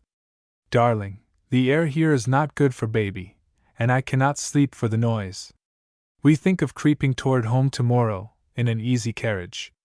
Pray God you may soon meet us at dear Huntercombe. Our first journey will be to that dear old comfortable inn at Winterfield, where you and I were so happy, but not happier, dearest darling, than we shall soon be again, I hope. Your devoted wife, Bella Bassett. My heartfelt thanks to Mr. Rolfe for all he is doing. Sir Charles wanted to start that night for Winterfield, but Rolfe persuaded him not. And mine, said he, the faithful pugilists must go with you. The morning's post rendered that needless. It brought another letter from Suby, informing Mr. Rolfe that the commissioners had positively discharged Sir Charles, and notified the discharge to Richard Bassett. Sir Charles took leave of Mr. Rolfe as of a man who was to be his bosom friend for life, and proceeded to hunt his wife. She had left Winterfield, but he followed her like a stanch hound, and when he stopped at a certain inn, some 20 miles from Huntercombe, a window opened, there was a strange loving scream. He looked up, and saw his wife's radiant face, and her figure ready to fly down to him. He rushed upstairs, into the right room by some mighty instinct, and held her, panting and crying for joy, in his arms. That moment almost compensated what each had suffered. Chapter 31. So full was the joy of this loving pair that, for a long time, they sat rocking in each other's arms, and thought of nothing but their sorrows past, and the sea of bliss they were floating on. But presently Sir Charles glanced round for a moment. Swift to interpret his every look, Lady Bassett rose, took 2 steps, came back and printed a kiss on his forehead, and then went to a door and opened it. Mrs. Miller, said she, with one of those tones by which these ladies impregnate with meaning a word that has none at all, and then she came back to her husband. Soon a buxom woman of 40 appeared, carrying a biggyish bank of linen and lace, with a little face in the middle. The good woman held it up to Sir Charles, and he felt something novel stir inside him. He looked at the little thing with a vast yearning of love, with pride, and a good deal of curiosity, and then turned smiling to his wife. She had watched him furtively but keenly, and her eyes were brimming over. He kissed the little thing, and blessed it, and then took his wife's hands, and kissed her wet eyes, and made her stand and look at baby with him, hand in hand. It was a pretty picture.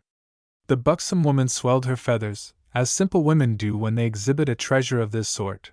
She lifted the little mite slowly up and down, and said, "Oh, you beauty!" and then went off into various inarticulate sounds, which I recommend to the particular study of the new philosophers. They cannot have been invented after speech, that would be retrogression. They must be the vocal remains of that hairy, sharp-eared quadruped, our progenitor, who by accident discovered language, and so turned biped, and went ahead of all the other hairy quadrupeds, whose ears were too long or not sharp enough to stumble upon language. Under cover of these primeval sounds Lady Bassett drew her husband a little apart, and looking in his face with piteous wistfulness said, "You won't mind Richard Bassett and his baby now?" "Not I." "You will never have another fit while you live?" "I promise." "You will always be happy?" "I must be an ungrateful scoundrel else, my dear." "Then baby is our best friend." "Oh, you little angel!"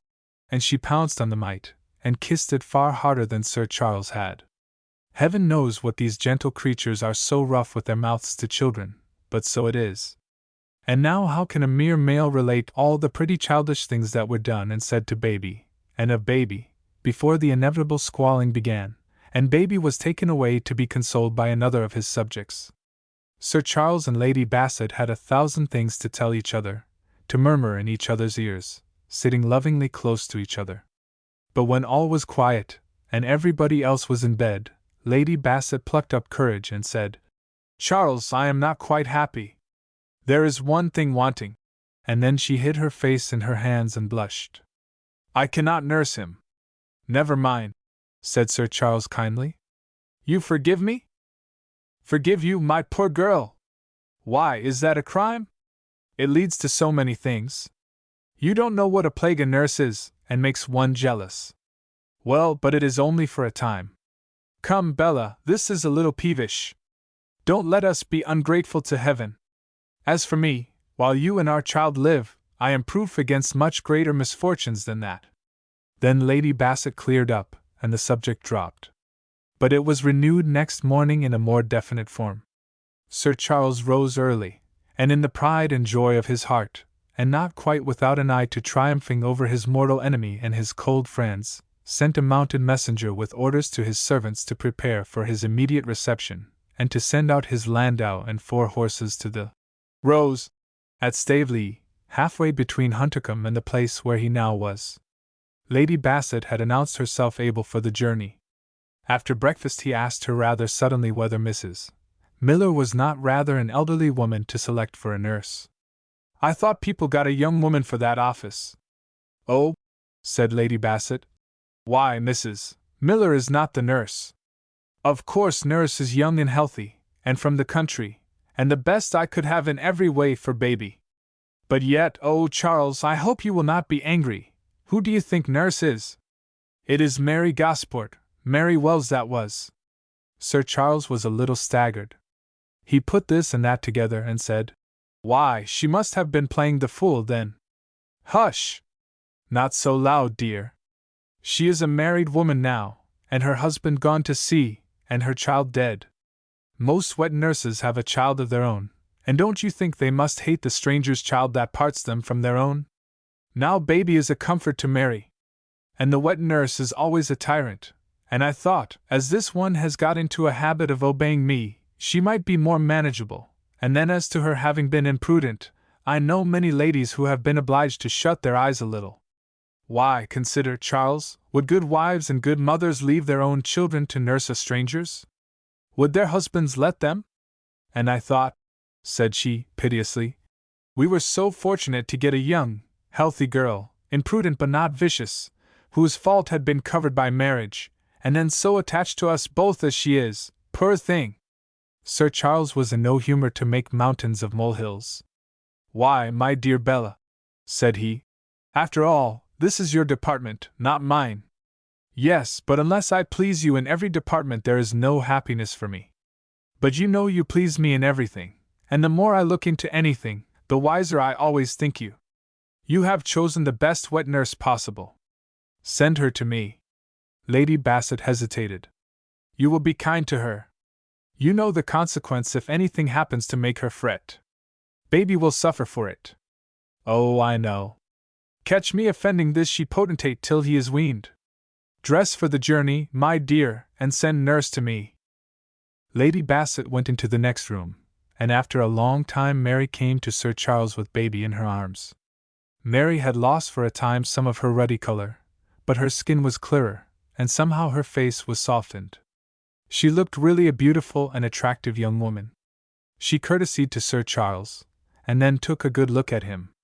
Well, nurse, said he, cheerfully, here we are back again, both of us. That we be, sir. And she showed her white teeth in a broad smile. La, sir, you be a sight for sore eyes. How well you do look, to be sure. Thank you, Mary. I never was better in my life. You look pretty well, too, only a little pale, paler than Lady Bassett does. I give my color to the child, said Mary simply. She did not know she had said anything poetic, but Sir Charles was so touched and pleased with her answer that he gave her a £5 note on the spot, and he said, We'll bring your color back if beef and beer and kindness can do it. I ain't afeard o' that, sir, and I'll arn it. 'Tis a lovely boy, sir, and your very image. Inspection followed, and something or other offended young master. He began to cackle. But this nurse did not take him away, as Mrs. Miller had. She just sat down with him and nursed him openly, with rustic composure and simplicity. Sir Charles leaned his arm on the mantelpiece, and eyed the pair, for all this was a new world of feeling to him. His paid servant seemed to him to be playing the mother to his child. Somehow it gave him a strange twinge, a sort of vicarious jealousy, he felt for his Bella. but I think his own paternal pride, in all its freshness, was hurt a little too. At last he shrugged his shoulders, and was going out of the room, with a hint to Mary that she must wrap herself up, for it would be an open carriage. Your own carriage, sir, and horses? Certainly. And do all the folk know as we are coming? Sir Charles laughed. Most likely. Gossip is not dead at Huntercombe, I dare say. Nurse's black eyes flashed. All the village will be out. I hope he will see us ride in, the black-hearted villain. Sir Charles was too proud to let her draw him into that topic. He went about his business. Lady Bassett's carriage, duly packed, came round, and Lady Bassett was ready soon afterward. So was Mrs. Miller, so was baby, embedded now in a nest of lawn and lace and white fur. They had to wait for nurse. Lady Bassett explained sotto voce to her husband. Just at the last moment she was seized with the desire to wear a silk gown I gave her. I argued with her, but she only pouted. I was afraid for baby. It is very hard upon you, dear. Her face and voice were so piteous that Sir Charles burst out laughing. We must take the bitter along with the sweet. Don't you think the sweet rather predominates at present?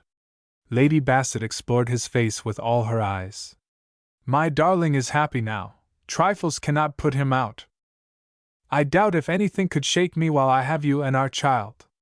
As for that jade keeping us all waiting while she dons silk attire, it is simply delicious. I wish Rolf was here, that is all. Ha! Ha! Ha! Mrs. Gosport appeared at last in a purple silk gown, and marched to the carriage without the slightest sign of the discomfort she really felt. But that was no wonder, belonging, as she did, to a sex which can walk not only smiling but jauntily, though dead lame on stilts, as you may see any day in Regent Street. Sir Charles, with mock gravity, ushered King Baby and his attendants in first, then Lady Bassett, and got in last himself. Before they had gone a mile, Nurse No. 1 handed the child over to Nurse No. 2 with a lofty condescension, as who should say, You suffice for porterage. I, the superior artist, reserve myself for emergencies. No. 2 received the invaluable bundle with meek complacency. By and by Nurse 1 got fidgety, and kept changing her position. What is the matter, Mary? Said Lady Bassett kindly. Is the dress too tight? No, no, my lady, said Mary sharply. The gown's all right. And then she was quiet a little. But she began again, and then Lady Bassett whispered Sir Charles. I think she wants to sit forward, may I? Certainly not. I'll change with her. Here, Mary, try this side. We shall have more room in the landau. It is double, with wide seats. Mary was gratified, and amused herself looking out of the window. Indeed, she was quiet for nearly half an hour. At the expiration of that period the fit took her again. She beckoned haughtily for baby, which did come at her command, as the song says.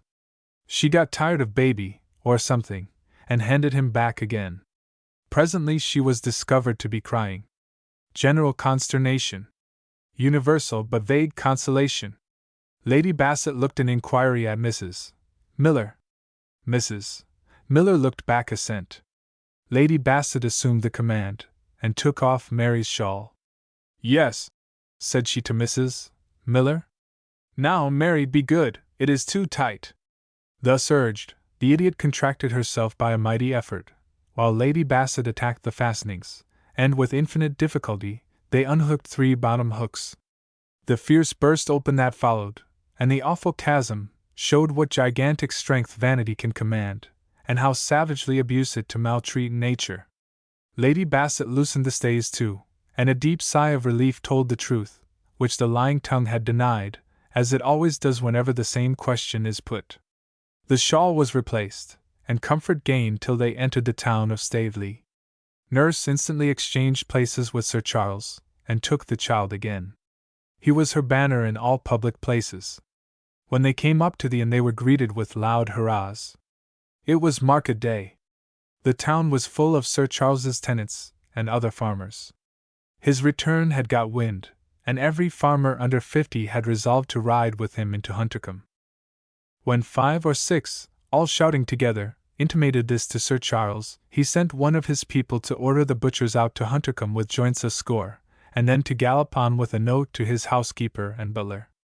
"For those that ride so far with me must sup with me," said he, a sentiment that was much approved. He took Lady Bassett and the women upstairs and rested them about an hour, and then they started for Huntercombe, followed by some 30 farmers and a dozen townspeople, who had a mind for a lark and to sup at Huntercombe Hall for once. The ride was delightful. The carriage bowled swiftly along over a smooth road, with often turf at the side, and that enabled the young farmers to canter alongside without dusting the carriage party. Every man on horseback they overtook joined them, some they met turned back with them, and these were rewarded with loud cheers. Every eye in the carriage glittered, and every cheek was more or less flushed by this uproarious sympathy so gallantly shown, and the very thunder of so many horses' feet, each carrying a friend, was very exciting and glorious. Why, before they got to the village they had 80 horsemen at their backs. As they got close to the village, Mary Gosport held out her arms for young master. This was not the time to forego her importance. The church bells rang out a clashing peal, the cavalcade clattered into the village. Everybody was out to cheer, and at sight of baby the women's voices were as loud as the men's. Old pensioners of the house were out bareheaded. One, with hair white as snow, was down on his knees praying a blessing on them. Lady Bassett began to cry softly. Sir Charles, a little pale, but firm as a rock, both bowing right and left, like royal personages, and well they might. Every house in the village belonged to them but one. On approaching that one, Mary Gosport turned her head round, and shot a glance round out of the tail of her eye. Aye, there was Richard Bassett, pale and gloomy, half hid behind a tree at his gate. But Hate's quick eye discerned him. At the moment of passing she suddenly lifted the child high, and showed it him, pretending to show it to the crowd. But her eye told the tale, for, with that act of fierce hatred and cunning triumph, those black orbs shot a colored gleam like a furious leopardess's. A roar of cheers burst from the crowd at that inspired gesture of a woman, whose face and eyes seemed on fire. Lady Bassett turned pale. The next moment they passed their own gate, and dashed up to the hall steps of Huntercombe. Sir Charles sent Lady Bassett to her room for the night. She walked through a row of ducking servants, bowing and smiling like a gentle goddess.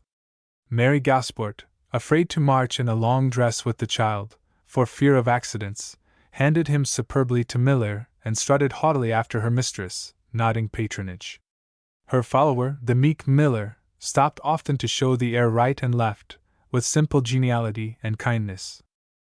Sir Charles stood on the hall steps, and invited all to come in and take potluck. Already spits were turning before great fires, a rump of beef, legs of pork, and peas puddings boiling in one copper, turkeys and fowls in another, joints and pies baking in the great brick ovens, barrels of beer on tap, and magnums of champagne and port marching steadily up from the cellars, and forming in line and square upon sideboards and tables. Supper was laid in the hall, the dining room, the drawing room, and the great kitchen. Poor villagers trickled in. No man or woman was denied. It was open house that night, as it had been 400 years ago. Chapter 32. When Sharp's clerk retired, after serving that writ on Bassett, Bassett went to Wheeler and treated it as a jest. But Wheeler looked puzzled, and Bassett himself, on second thoughts, said he should like advice of counsel. Accordingly they both went up to London to a solicitor, and obtained an interview with a counsel learned in the law. He heard their story and said, "The question is, can you convince a jury he was insane at the time?" "But he can't get into court," said Bassett. "I won't let him." "Oh, the court will make you produce him." "But I thought an insane person was civiliter mortis, and couldn't sue." "So he is, but this man is not insane in law. Shutting up a man on certificates is merely a preliminary step to a fair trial by his peers whether he is insane or not. Take the parallel case of a felon. A magistrate commits him for trial, and generally on better evidence than medical certificates, but that does not make the man a felon, or disentitle him to a trial by his peers. On the contrary, it entitles him to a trial, and he could get Parliament to interfere if he was not brought to trial. This plaintiff simply does what, he will say, you ought to have done. He tries himself, If he tries you at the same time, that is your fault. If he is insane now, fight. If he is not, I advise you to discharge him on the instant, and then compound. Wheeler said he was afraid the plaintiff was too vindictive to come to terms. Well, then, you can show you discharged him the moment you had reason to think he was cured, and you must prove he was insane when you incarcerated him. But I warn you it will be uphill work if he is sane now. The jury will be apt to go by what they see. Bassett and Wheeler retired. The latter did not presume to differ, but Bassett was dissatisfied and irritated. That fellow would only see the plaintiff's side, said he. The fool forgets there is an Act of Parliament, and that we have complied with its provisions to A.T. Then why did you not ask his construction of the Act? Suggested Wheeler. Because I don't want his construction. I've read it, and it is plain enough to anybody but a fool. Well, I have consulted counsel, to please you, and now I'll go my own way, to please myself. He went to Burdock, and struck a bargain, and Sir Charles was to be shifted to Burdock's asylum, and nobody allowed to see him there, etc., etc. The old system, in short, than which no better has as yet been devised for perpetuating, or even causing, mental aberration. Rolfe baffled this, as described, and Bassett was literally stunned. He now saw that Sir Charles had an ally full of resources and resolution. Who could it be? He began to tremble.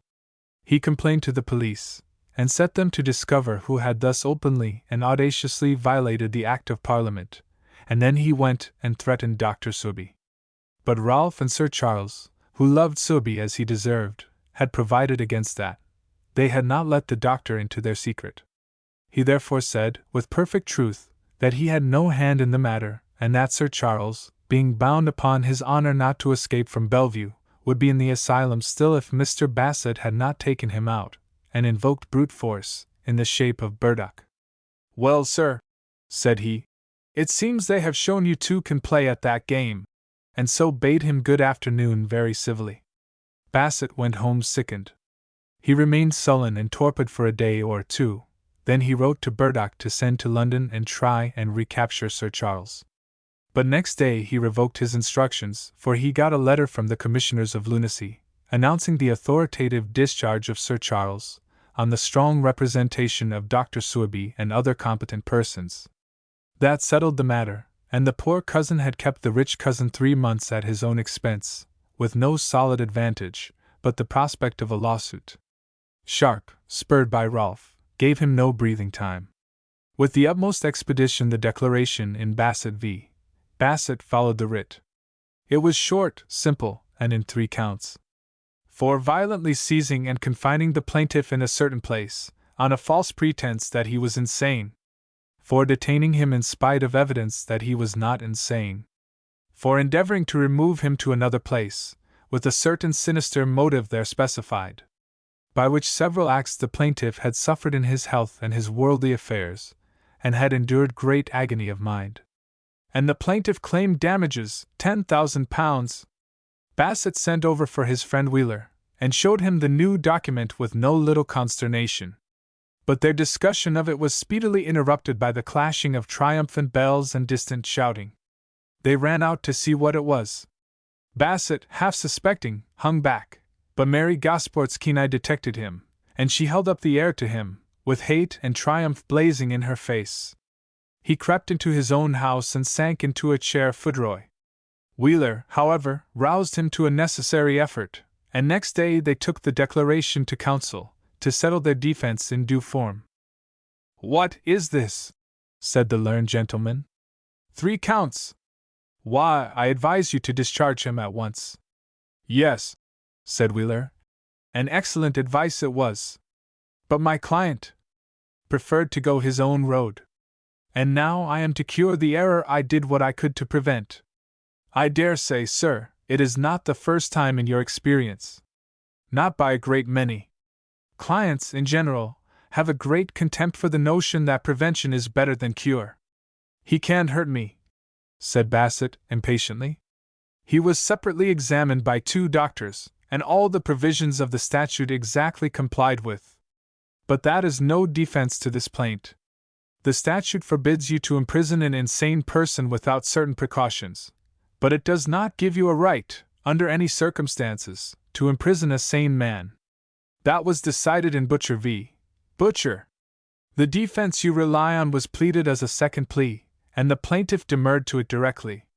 The question was argued before the full court, and the judges, led by the first lawyer of the age, decided unanimously that the provisions of the statute did not affect sane Englishmen and their rights under the common law. They ordered the plea to be struck off the record, and the case was reduced to a simple issue of sane or insane. Butcher v. Butcher governs all these cases. Can you prove him insane? If not, you had better compound on any terms. In Butcher's case, the jury gave £3,000, and the plaintiff was a man of very inferior position to Sir Charles Bassett. Besides, the defendant, Butcher, had not persisted against evidence, as you have. They will award £5,000 at least in this case. He took down a volume of reports, and showed them the case he had cited, and, on reading the unanimous decision of the judges, and the learning by which they were supported, Wheeler said at once, "Mr. Bassett, we might as well try to knock down St. Paul's with our heads as to go against this decision." They then settled to put in a single plea, that Sir Charles was insane at the time of his capture. This done, to gain time, Wheeler called on Sharp, and, after several conferences, got the case compounded by an apology, a solemn retractation in writing, and the payment of £4,000. His counsel assured him his client was very lucky to get off so cheap.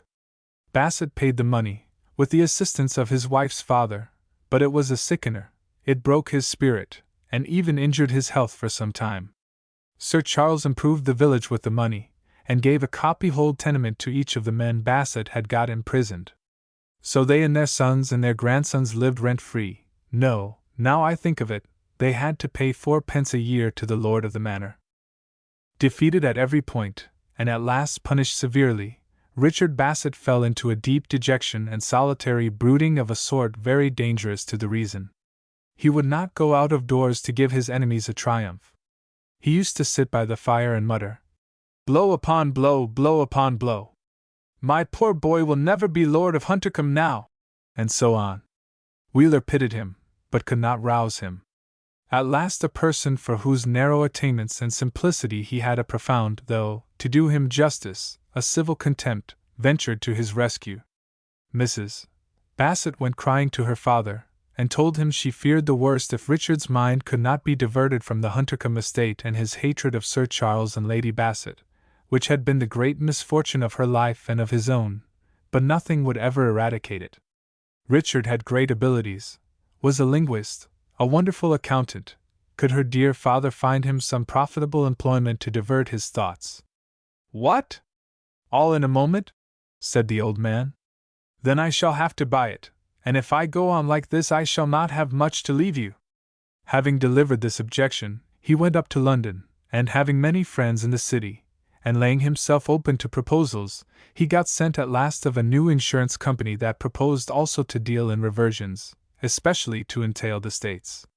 By prompt purchase of shares in Bassett's name, and introducing Bassett himself, who, by special study, had a vast acquaintance with entailed estates, and a genius for arithmetical calculation, he managed somehow to get him into the direction, with a stipend, and a commission on all business he might introduce to the office. Bassett yielded sullenly, and now divided his time between London and the country. Wheeler worked with him on a share of commission, and they made some money between them. After the bitter lesson he had received, Bassett vowed to himself he never would attack Sir Charles again unless he was sure of victory. For all this he hated him and Lady Bassett worse than ever, hated them to the death. He never moved a finger down at Huntercombe, nor said a word, but in London he employed a private inquirer to find out where Lady Bassett had lived at the time of her confinement, and whether any clergyman had visited her. The private inquirer could find out nothing, and Bassett, comparing his advertisements with his performance, dismissed him for a humbug. But the office brought him into contact with a great many medical men, one after another. He used to say to each stranger, with an insidious smile, "I think you once attended my cousin, Lady Bassett." Chapter 33. Sir Charles and Lady Bassett, relieved of their cousin's active enmity, led a quiet life, and one that no longer furnished striking incidents. But dramatic incident is not everything. Character and feeling show themselves in things that will not make pictures. Now it was precisely during this reposeful period that three personages of this story exhibited fresh traits of feeling, and also of character. To begin with Sir Charles Bassett. He came back from the asylum much altered in body and mind. Stopping his cigars had improved his stomach, working in the garden had increased his muscular power, and his cheeks were healthy, and a little sunburned, instead of sallow. His mind was also improved. Contemplation of insane persons had set him by a natural recoil to study self-control. He had returned a philosopher. No small thing could irritate him now. So far his character was elevated. Lady Bassett was much the same as before, except a certain restlessness. She wanted to be told every day, or twice a day, that her husband was happy, and although he was visibly so, yet, as he was quiet over it, she used to be always asking him if he was happy. This the reader must interpret as he pleases. Mary Gosport gave herself airs. Respectful to her master and mistress, but not so tolerant of chaff in the kitchen as she used to be. Made an example of one girl, who threw a doubt on her marriage. Complained to Lady Bassett, affected to fret, and the girl was dismissed. She turned singer. She had always sung psalms in church, but never a profane note in the house. Now she took to singing over her nursling. She had a voice of prodigious power and mellowness, and provided she was not asked, would sing lullabies and nursery rhymes from another county that ravished the hearer. Horsemen have been known to stop in the road to hear her sing through an open window of Huntercombe, 200 yards off. Old Mr. Merrick, a farmer well-to-do, fascinated by Mary Gosport's singing, asked her to be his housekeeper when she should have done nursing her charge. She laughed in his face. A fanatic who was staying with Sir Charles Bassett offered her 3 years' education in R.A.M.E. F.A., preparatory to singing at the opera. Declined without thanks. Mr. Drake, after hovering shyly, at last found courage to reproach her for deserting him and marrying a sailor. "Teach you not to shilly-shally," said she. "Beauty won't go a-begging. Mind you look sharper next time." This dialogue, being held in the kitchen, gave the women some amusement at the young farmer's expense.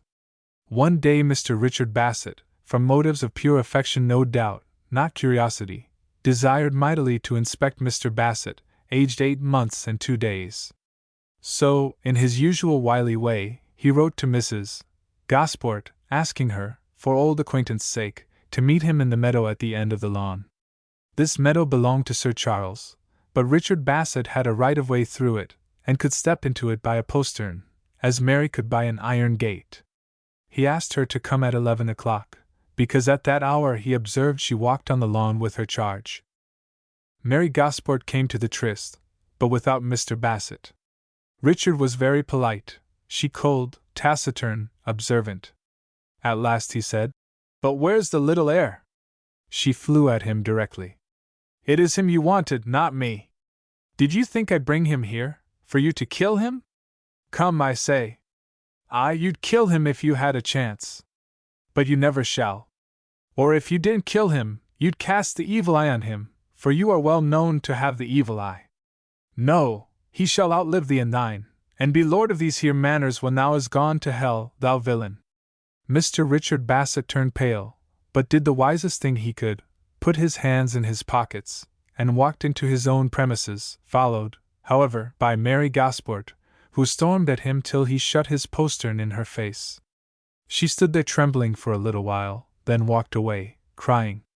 But having a mind like running water, she was soon seated on a garden chair, singing over her nursling like a mavis. She had delivered him to Miller while she went to speak her mind to her old lover.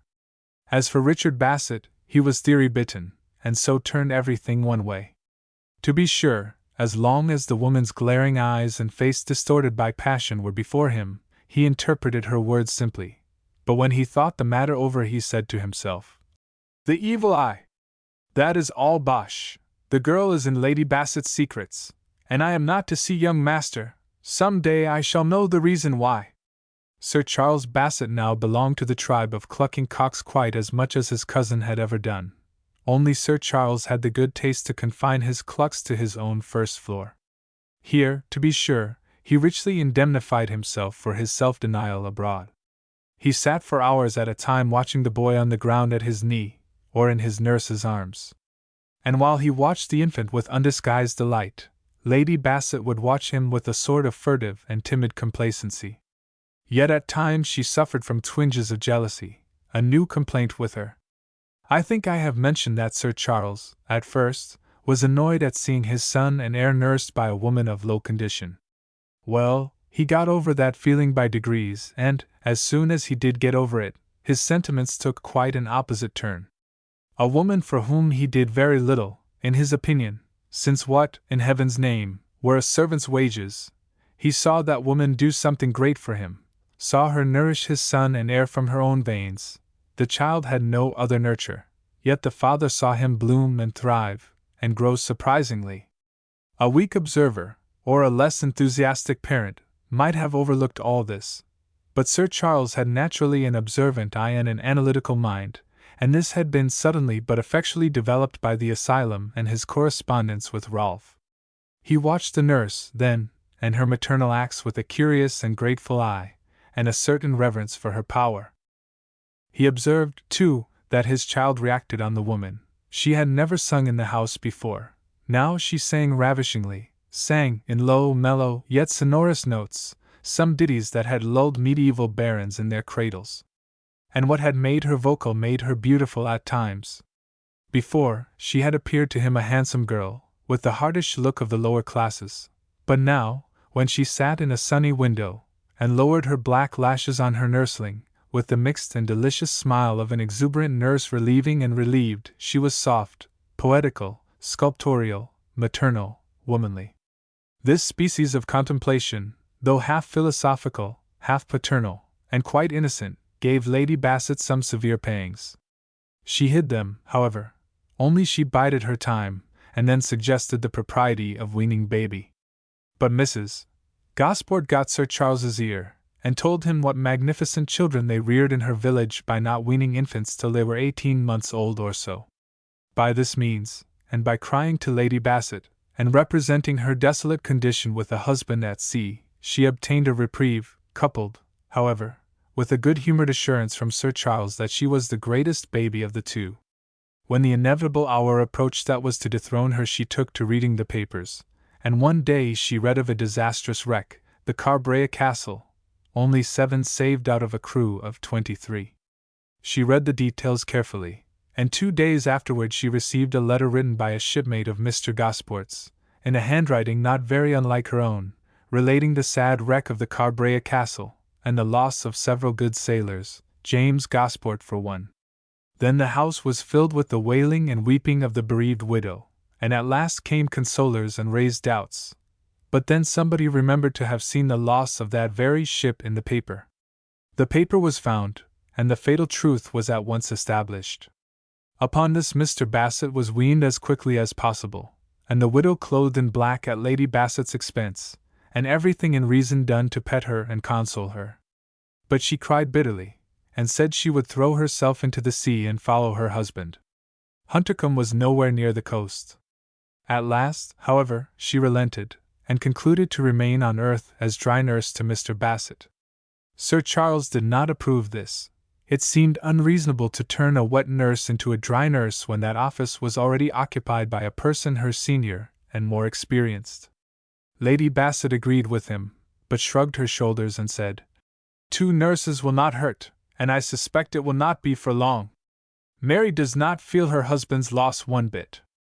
Surely you are mistaken. She howls loud enough." "Too loud, much," said Lady Bassett dryly. Her perspicuity was not deceived. In a very short time Mr. Merrick, unable to get her for his housekeeper, offered her marriage.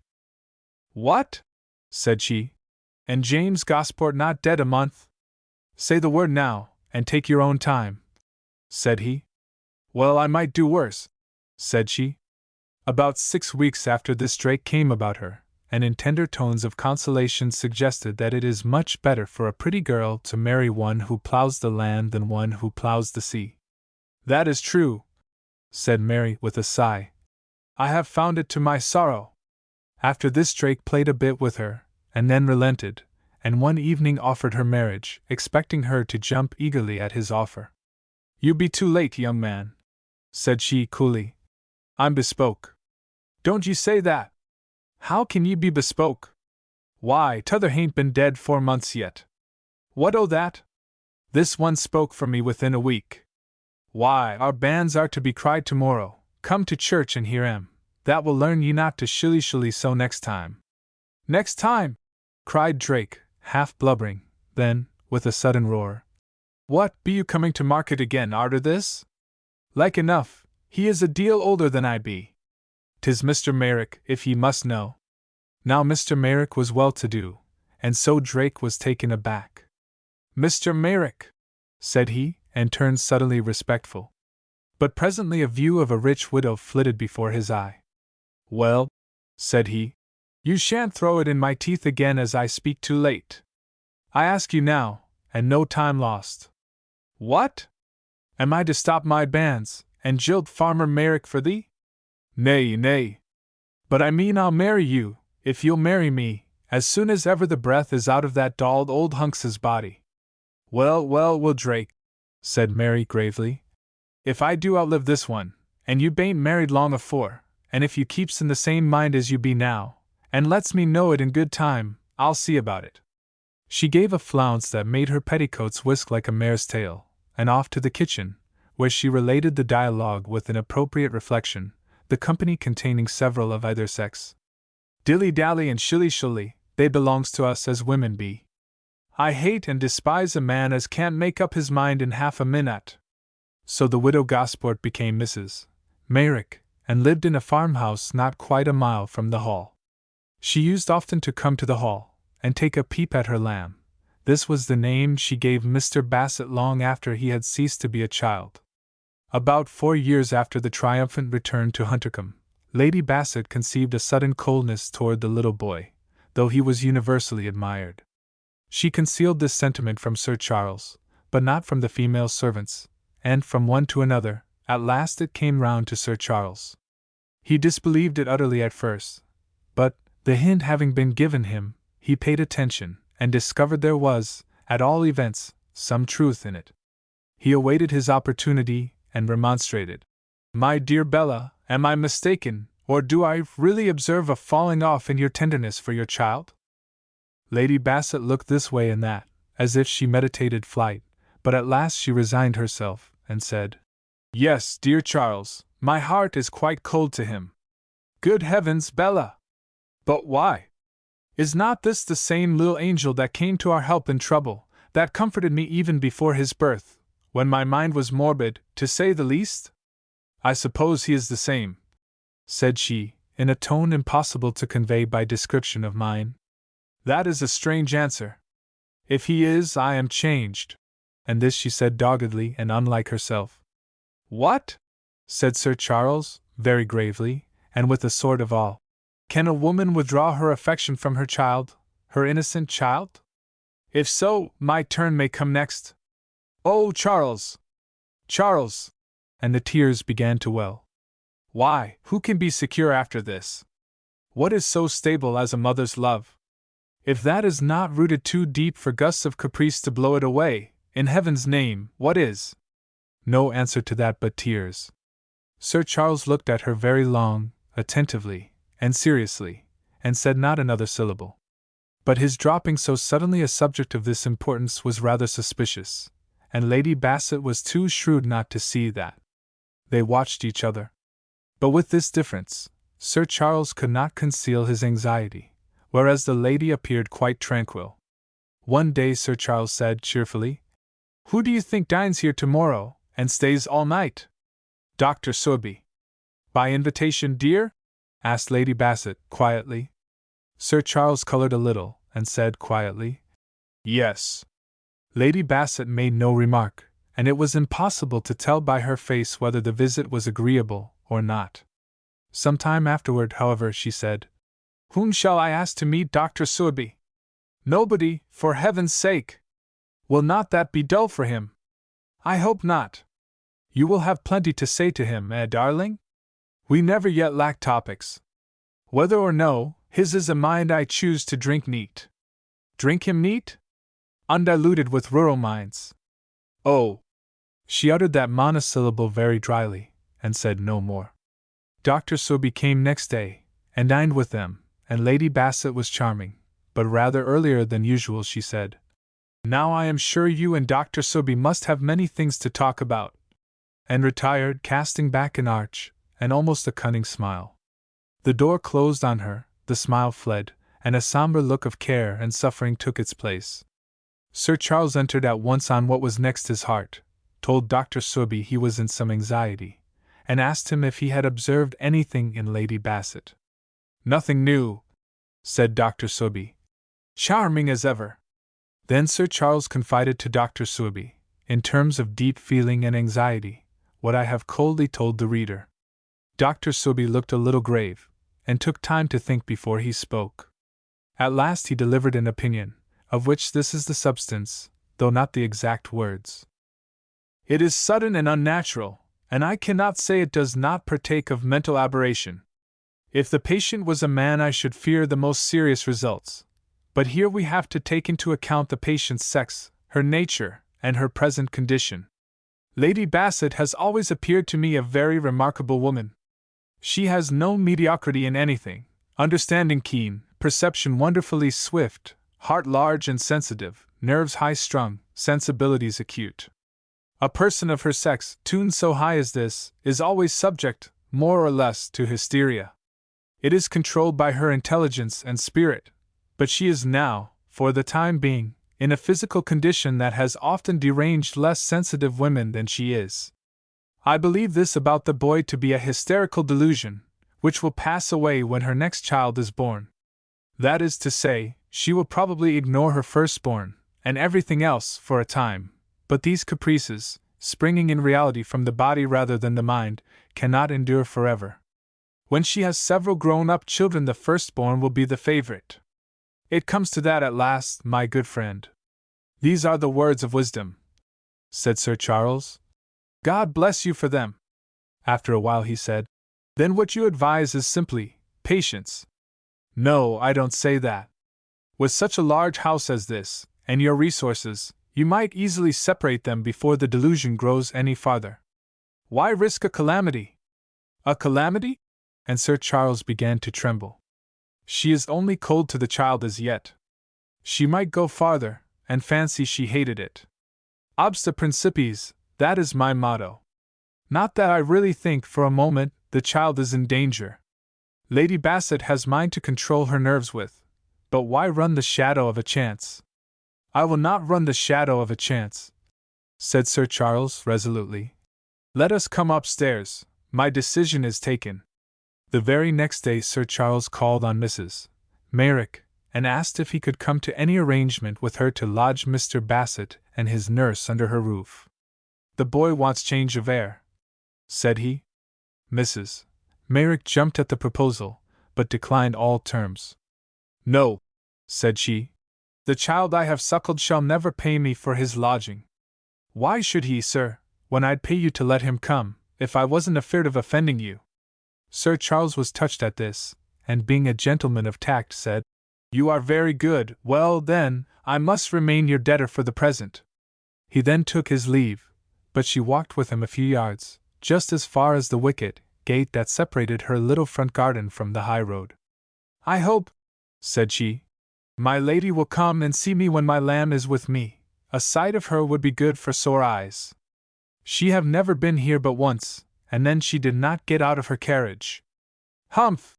said Sir Charles apologetically. "She seldom goes out now, you understand." "Oh, I've heard, sir, and I do put up my prayers for her, for my lady has been a good friend to me, sir, and if you will believe me, I often sets here and longs for a sight of her, and her sweet eyes, and her hair like sunshine, that I've had in my hand so often. Well, sir, I hope it will be a girl this time, a little girl with golden hair, that's what I wants this time. They'll be the prettiest pair in England." With all my heart, said Sir Charles. Girl or boy, I don't care which, but I'd give a few thousands if it was here, and the mother safe. He hurried away, ashamed of having uttered the feelings of his heart to a farmer's wife. To avoid discussion, he sent Mrs. Miller and the boy off all in a hurry, and then told Lady Bassett what he had done. She appeared much distressed at that, and asked what she had done. He soothed her, and said she was not to blarn at all, and she must not blame him either. He had done it for the best. After all, you are the master, said she, submissively. I am, said he, and men will be tyrants, you know. Then she flung her arm round her tyrant's neck, and there was an end of the discussion. One day he inquired for her, and heard, to his no small satisfaction, she had driven to Mrs. Merrick's, with a box of things for Mr. Bassett. She stayed at the farmhouse all day, and Sir Charles felt sure he had done the right thing. Mrs. Merrick found out to her cost the difference between a nursling and a rampageous little boy. Her lamb, as she called him, was now a young monkey, vigorous, active, restless, and, unfortunately, as strong on his pins as most boys of 6. It took 2 women to look after him, and smart ones too, so swiftly did he dash off into some mischief or other. At last Mrs. Merrick simplified matters in some degree by locking the large gate, and even the small wicket, and ordering all the farm people and milkmaids to keep an eye on him, and bring him straight to her if he should stray, for he seemed to hate indoors. Never was such a boy. Nevertheless, such as had not the care of him admired the child for his beauty and his assurance. He seemed to regard the whole human race as one family, of which he was the rising head.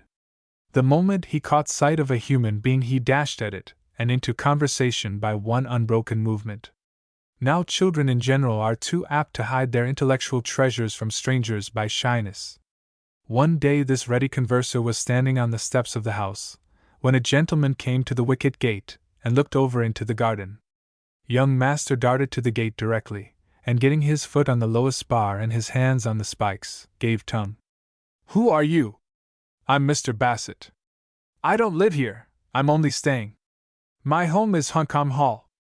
I'm to have it for myself when Papa dies. I didn't know dat till I come here. How old are you? I'm 4:30.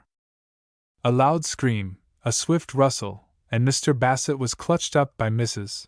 Merrick, who snatched him away with a wild glance of terror and defiance, and bore him swiftly into the house, with words ringing in her ears that cost Mr. Bassett dear, he being the only person she could punish. She sat down on a bench, flung young master across her knee in a minute, and bestowed such a smacking on him as far transcended his wildest dreams of the weight, power, and pertinacity of the human arm. The words Richard Bassett had shot her flying with were these: "Too late! I've seen the parson's brat." Richard Bassett mounted his horse and rode over to Wheeler, for he could no longer wheedle the man of law over to Highmore, and I will very briefly state why. First, about 3 years ago an old lady, one of his few clients, left him £3,000, just reward of a very little law and a vast deal of gossip. 2d. The head solicitor of the place got old and wanted a partner. Wheeler bought himself in, and thenceforth took his share of a good business, and by his energy enlarged it, though he never could found one for himself. 3d. He married a wife. 4th. She was a pretty woman, and blessed with jealousy of a just and impartial nature. She was equally jealous of women, men, books, business, anything that took her husband from her. No more sleeping out at Highmore, no more protracted potations, no more bachelor tricks for Wheeler. He still valued his old client and welcomed him, but the venue was changed, so to speak. Richard Bassett was kept waiting in the outer office, but when he did get in he easily prevailed on Wheeler to send the next client or two to his partner, and give him a full hearing. Then he opened his business. "Well," said he, "I've seen him at last." "Seen him? Seen whom?" "The boy they have set up to rob my boy of the estate." "I've seen him, Wheeler, seen him close, and he's as black as my hat." Chapter 34. Wheeler, instead of being thunderstricken, said quietly, "Oh, is he? Well, Sir Charles is lighter than I am. Lady Bassett has a skin like satin, and red hair. Red? Say auburn gilt. I never saw such lovely hair. Well, said Richard impatiently, then the boy has eyes like sloes, and a brown skin, like an Italian, and black hair almost. It will be quite. Well, said Wheeler, it is not so very uncommon for a dark child to be born of fair parents, or vice versa. I once saw an urchin that was like neither father nor mother, but the image of his father's grandfather, that died 80 years before he was born. They used to hold him up to the portrait, said Bassett. Will you admit that it is uncommon? Not so uncommon as for a high-bred lady, living in the country, and adored by her husband, to trifle with her marriage vow, for that is what you are driving at. Then we have to decide between two improbabilities. Will you grant me that, Mr. Wheeler? Yes. Then suppose I can prove fact upon fact, and coincidence upon coincidence, all tending one way. Are you so prejudiced that nothing will convince you?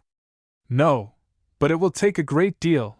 That lady's face is full of purity, and she fought us like one who loved her husband. Fronti nulla fides, and as for her fighting, her infidelity was the weapon she defeated us with. Will you hear me? Yes, yes, but pray stick to facts, and not conjectures. Then don't interrupt me with childish arguments. Fact 1. Both reputed parents fair, the boy as black as the ace of spades. Fact 2. A handsome young fellow was always buzzing about her ladyship, and he was a parson, and ladies are remarkably fond of parsons. Fact 3. This parson was of Italian breed, dark, like the boy. Fact 4. This dark young man left Huntercombe 1 week, and my lady left it the next, and they were both in the city of Bath at one time. Fact 5. The lady went from Bath to London. The dark young man went from Bath to London. None of this is new to me, said Wheeler quietly. No, but it is the rule, in estimating coincidences, that each fresh one multiplies the value of the others. Now the boy looking so Italian is a new coincidence, and so is what I am going to tell you. At last I have found the medical man who attended Lady Bassett in London. Ah, yes, sir, and I have learned fact 6. Her ladyship rented a house, but hired no servants, and engaged no nurse. She had no attendant but a lady's maid, no servant but a sort of charwoman. Fact 7. She dismissed this doctor unusually soon, and gave him a very large fee. Fact 8. She concealed her address from her husband. Oh, can you prove that? Certainly. Sir Charles came up to town, and had to hunt for her, came to this very medical man, and asked for the address his wife had not given him. But lo! When he got there the bird was flown. Fact 9. Following the same system of concealment, my lady levanted from London within 10 days of her confinement. Now put all these coincidences together. Don't you see that she had a lover, and that he was about her in London and other places? Stop. Fact 10. Those two were married for years, and had no child but this equivocal one, and now 4 years and a half have passed, during all which time they have had none, and the young parson has been abroad during that period. Wheeler was staggered and perplexed by this artful array of coincidences. Now advise me, said Bassett. It is not so easy. Of course, if Sir Charles was to die, you could claim the estate, and give them a great deal of pain and annoyance, but the burden of proof would always rest on you. My advice is not to breathe a syllable of this, but get a good detective, and push your inquiries a little further among house agents, and the women they put into houses. Find that charwoman, and see if you can pick up anything more. Do you know such a thing as an able detective? I know one that will work if I instruct him. Instruct him, then. I will. Chapter 35. Lady Bassett, as her time of trial drew near, became despondent. She spoke of the future, and tried to pierce it, and in all these little loving speculations and anxieties there was no longer any mention of herself. This meant that she feared her husband was about to lose her. I put the fear in the very form it took in that gentle breast. Possessed with this dread, so natural to her situation, she set her house in order, and left her little legacies of clothes and jewels, without the help of a lawyer, for Sir Charles, she knew, would respect her lightest wish. To him she left her all, except these trifles, and above all, a manuscript book. It was the history of her wedded life. Not the bare outward history, but such a record of a sensitive woman's heart as no male writer's pen can approach. It was the nature of her face and her tongue to conceal. But here, on this paper, she laid bare her heart. Here her very subtlety operated, not to hide, but to dissect herself and her motives. But oh, what it cost her to pen this faithful record of her love, her trials, her doubts, her perplexities, her agonies, her temptations, and her crime! Often she laid down the pen, and hid her face in her hands. Often the scalding tears ran down that scarlet face. Often she writhed at her desk, and wrote on, sighing and moaning. Yet she persevered to the end. It was the grave that gave her the power. "When he reads this," she said, "I shall be in my tomb. Men make excuses for the dead. My Charles will forgive me when I am gone. He will know I loved him to desperation." It took her many days to write. It was quite a thick quarto. So much may a woman feel in a year or two, and need I say that, to the reader of that volume, the mystery of her conduct was all made clear as daylight, clearer far, as regards the revelation of mind and feeling, than I, dealer in broad facts, shall ever make it, for want of a woman's mental microscope and delicate brush.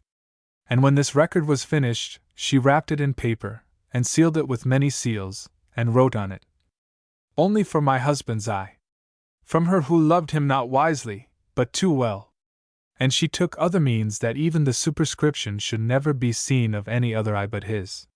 It was some little comfort to her, when the book was written. She never prayed to live. But she used to pray, fervently, piteously, that her child might live, and be a comfort and joy to his father. The person employed by Wheeler discovered the house agent, and the woman he had employed. But these added nothing to the evidence Bassett had collected.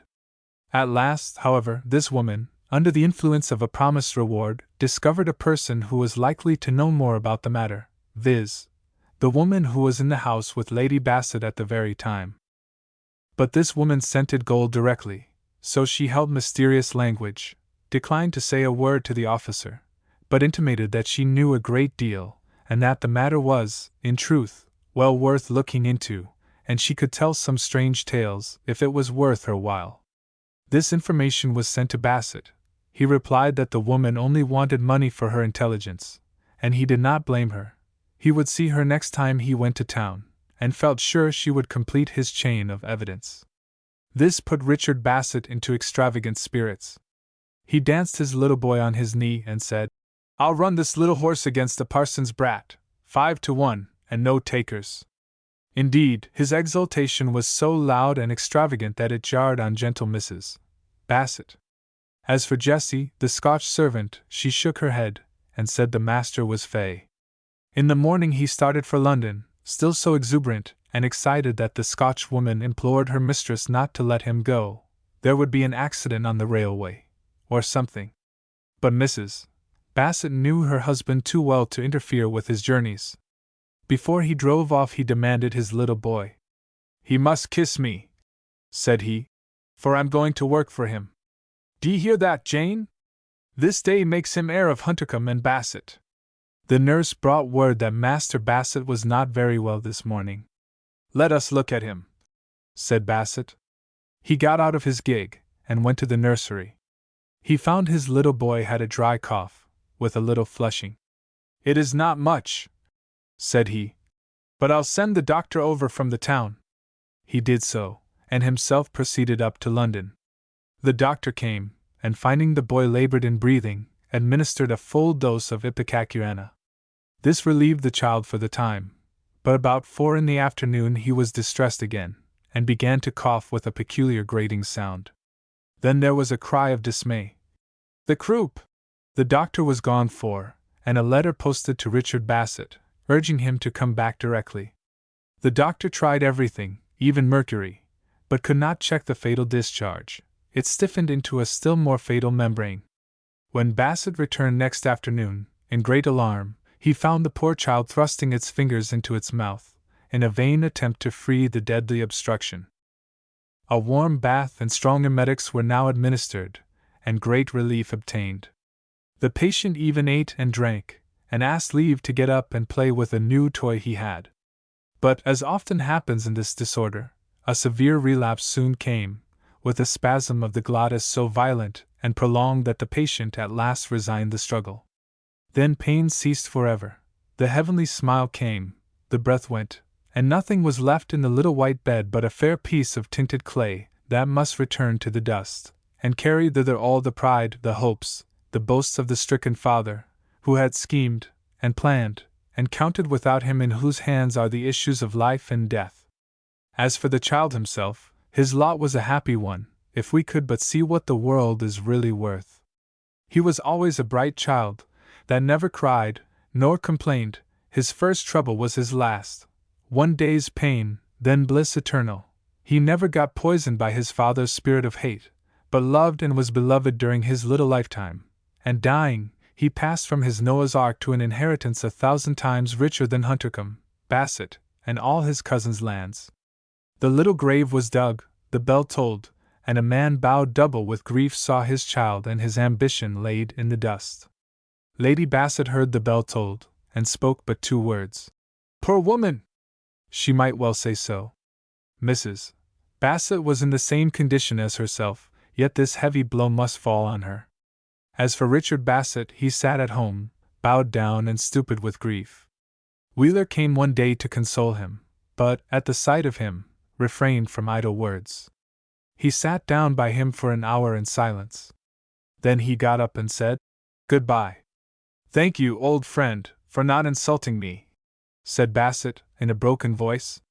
Wheeler took his hand, and turned away his head, and so went away, with a tear in his eye. A fortnight after this he came again, and found Bassett in the same attitude, but not in the same leaden stupor. On the contrary, he was in a state of tremor. He had lost, under the late blow, the sanguine mind that used to carry him through everything. The doctor was upstairs, and his wife's fate trembled in the balance. "Stay by me," said he, "for all my nerve is gone.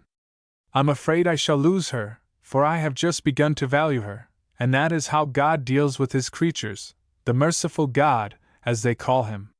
Wheeler thought it rather hard God Almighty should be blamed because Dick Bassett had taken 8 years to find out his wife's merit, but he forbore to say so. He said kindly that he would stay. Now, while they sat in trying suspense, the church bells struck up a merry peal. Bassett started violently, and his eyes gave a strange glare. "That's the other," said he, for he had heard about Lady Bassett by this time. Then he turned pale. "They ring for him, then they are sure to toll for me." This foreboding was natural enough in a man so blinded by egotism as to fancy that all creation, and the Creator himself, must take a side in Bassett v. Bassett. Nevertheless, events did not justify that foreboding.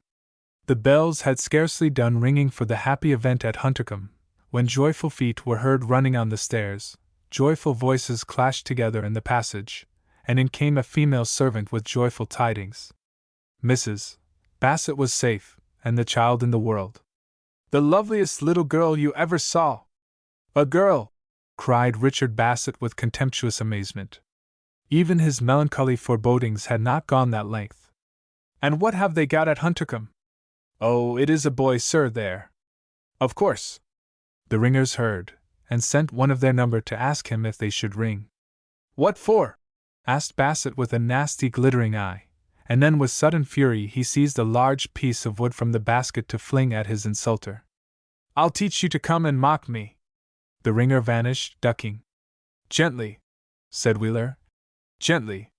Bassett chucked the wood back into the basket, and sat down gloomily, saying, "Then how dare he come and talk about ringing bells for a girl? To think that I should have all this fright, and my wife all this trouble, for a girl." It was no time to talk of business then, but about a fortnight afterward Wheeler said, "I took the detective off, to save you expense." "Quite right," said Bassett wearily. "I gave you the woman's address, so the matter is in your hands now, I consider." "Yes," said Bassett wearily. "Move no further in it." "Certainly not, and frankly I should be glad to see you abandon it. I have abandoned it. Why should I stir the mud now? I and mine are thrown out forever. The only question is, shall a son of Sir Charles or the parson's son inherit? I'm for the wrongful heir. He cried, starting up, and beating the air with his fists in sudden fury. Since the right Bassets are never to have it, let the wrong Bassets be thrown out. At all events, I'm on my back, but Sir Charles is no better off. A bastard will succeed him, thanks to that cursed woman who defeated me. This turn took Wheeler by surprise. It also gave him real pain. Bassett, said he, I pity you. What sort of a life has yours been for the last 8 years? Yet, when there's no fuel left for war and hatred, you blow the embers. You are incurable.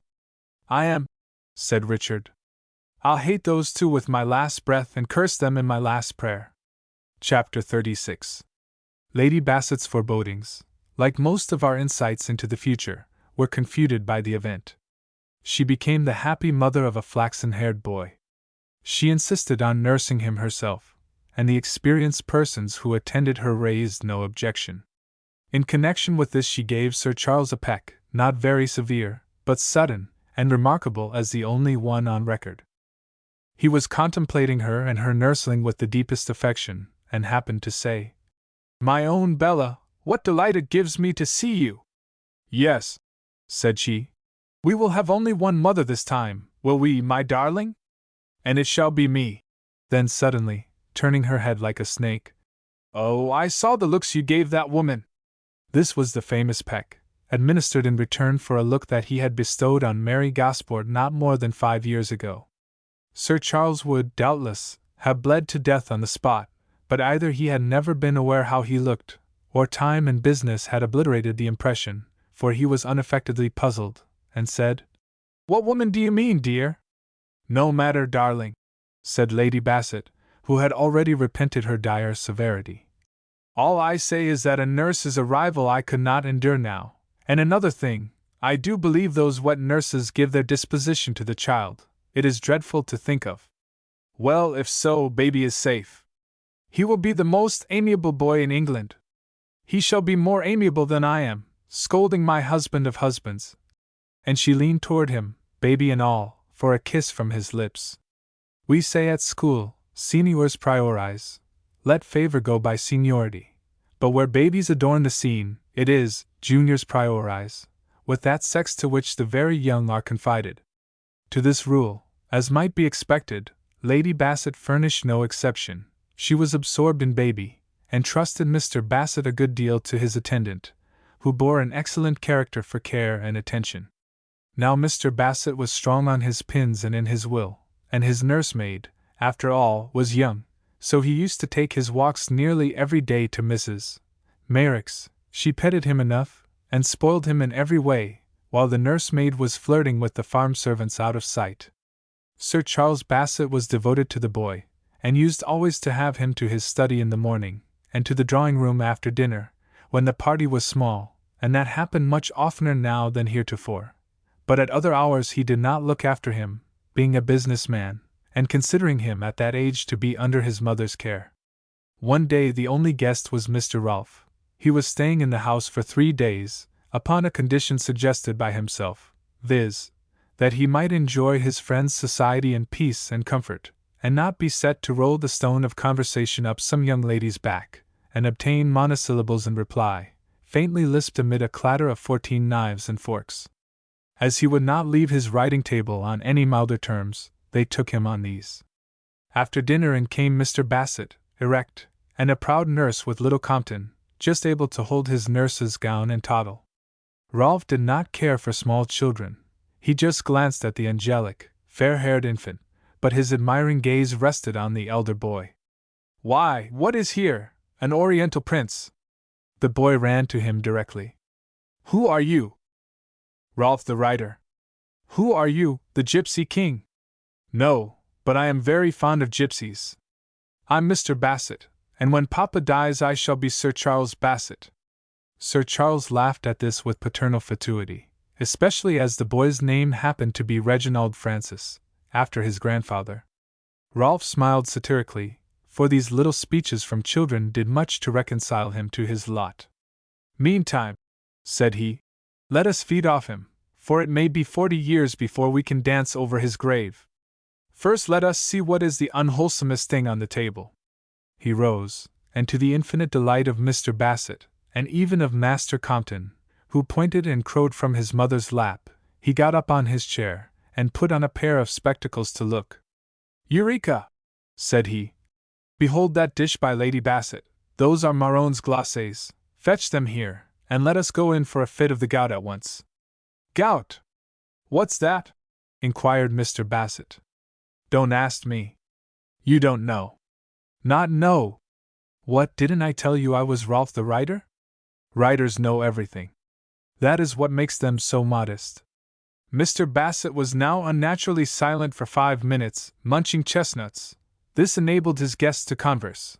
But as soon as he had cleared his plate, he cut right across the conversation, with that savage contempt for all topics but his own which characterizes gentlemen of his age, and says he to Rolf, "You know everything? Then what's a parson's brat?" "Well, that's the one thing I don't know," said Rolf. "But a brat I take to be a boy who interrupts ladies and gentlemen with nonsense when they are talking sense." "I am very much obliged to you, Mr. Rolf," said Lady Bassett. That remark was very much needed. Then she called Reginald to her, and lectured him, sotto voce, to the same tune. "You old bachelors are rather hard," said Sir Charles, not very well pleased. "We are obliged to be, you parents are so soft. After all, it is no wonder. What a superb boy it is. Here is nurse. I'm so sorry. Now we shall be cabined, cribbed, confined to rational conversation, and I shall not be expected to. Good night, little flaxen angel. Good-bye, handsome and loquacious demon. Kiss and be friends. Expected to know, all in a minute, what is a parson's brat. By the by, talking of parsons, what has become of Angelo? He has been away a good many years. Consumption, I hear. He was a fine-built fellow too, was he not, Lady Bassett? I don't know, but he was beautifully strong. I think I see him now carrying dear Charles in his arms all down the garden. Ah, you see he was raised in a university that does not do things by halves, but trains both body and mind, as they did at Athens, for the union of study and athletic sports is spoken of as a novelty, but it is only a return to antiquity. Here letters were brought by the second post. Sir Charles glanced at his, and sent them to his study. Lady Bassett had but one. She said, "May I?" to both gentlemen, and then opened it. "How strange!" said she. "It is from Mr. Angelo, just a line to say he is coming home quite cured." She began this composedly, but blushed quite red. "May I?" said she, and tossed it delicately halfway to Rolf. He handed it to Sir Charles. Some remarks were then made about the coincidence, and nothing further passed worth recording at that time. Next day Lady Bassett, with instinctive curiosity, asked Master Reginald how he came to put such a question as that to Mr. Rolf. "Because I wanted to know." "But what put such words into your head? I never heard a gentleman say such words, and you must never say them again, Reginald." "Tell me what it means, and I won't," said he. "Oh," said Lady Bassett, "since you bargain with me, sir, I must bargain with you. Tell me first where you ever heard such words." "When I was staying at nurse's." "Ah, that was jolly. You like that better than being here?" "Yes." "I am sorry for that." "Well, dear, did nurse say that?" "Surely not?" "Oh, no, it was the man." "What man?"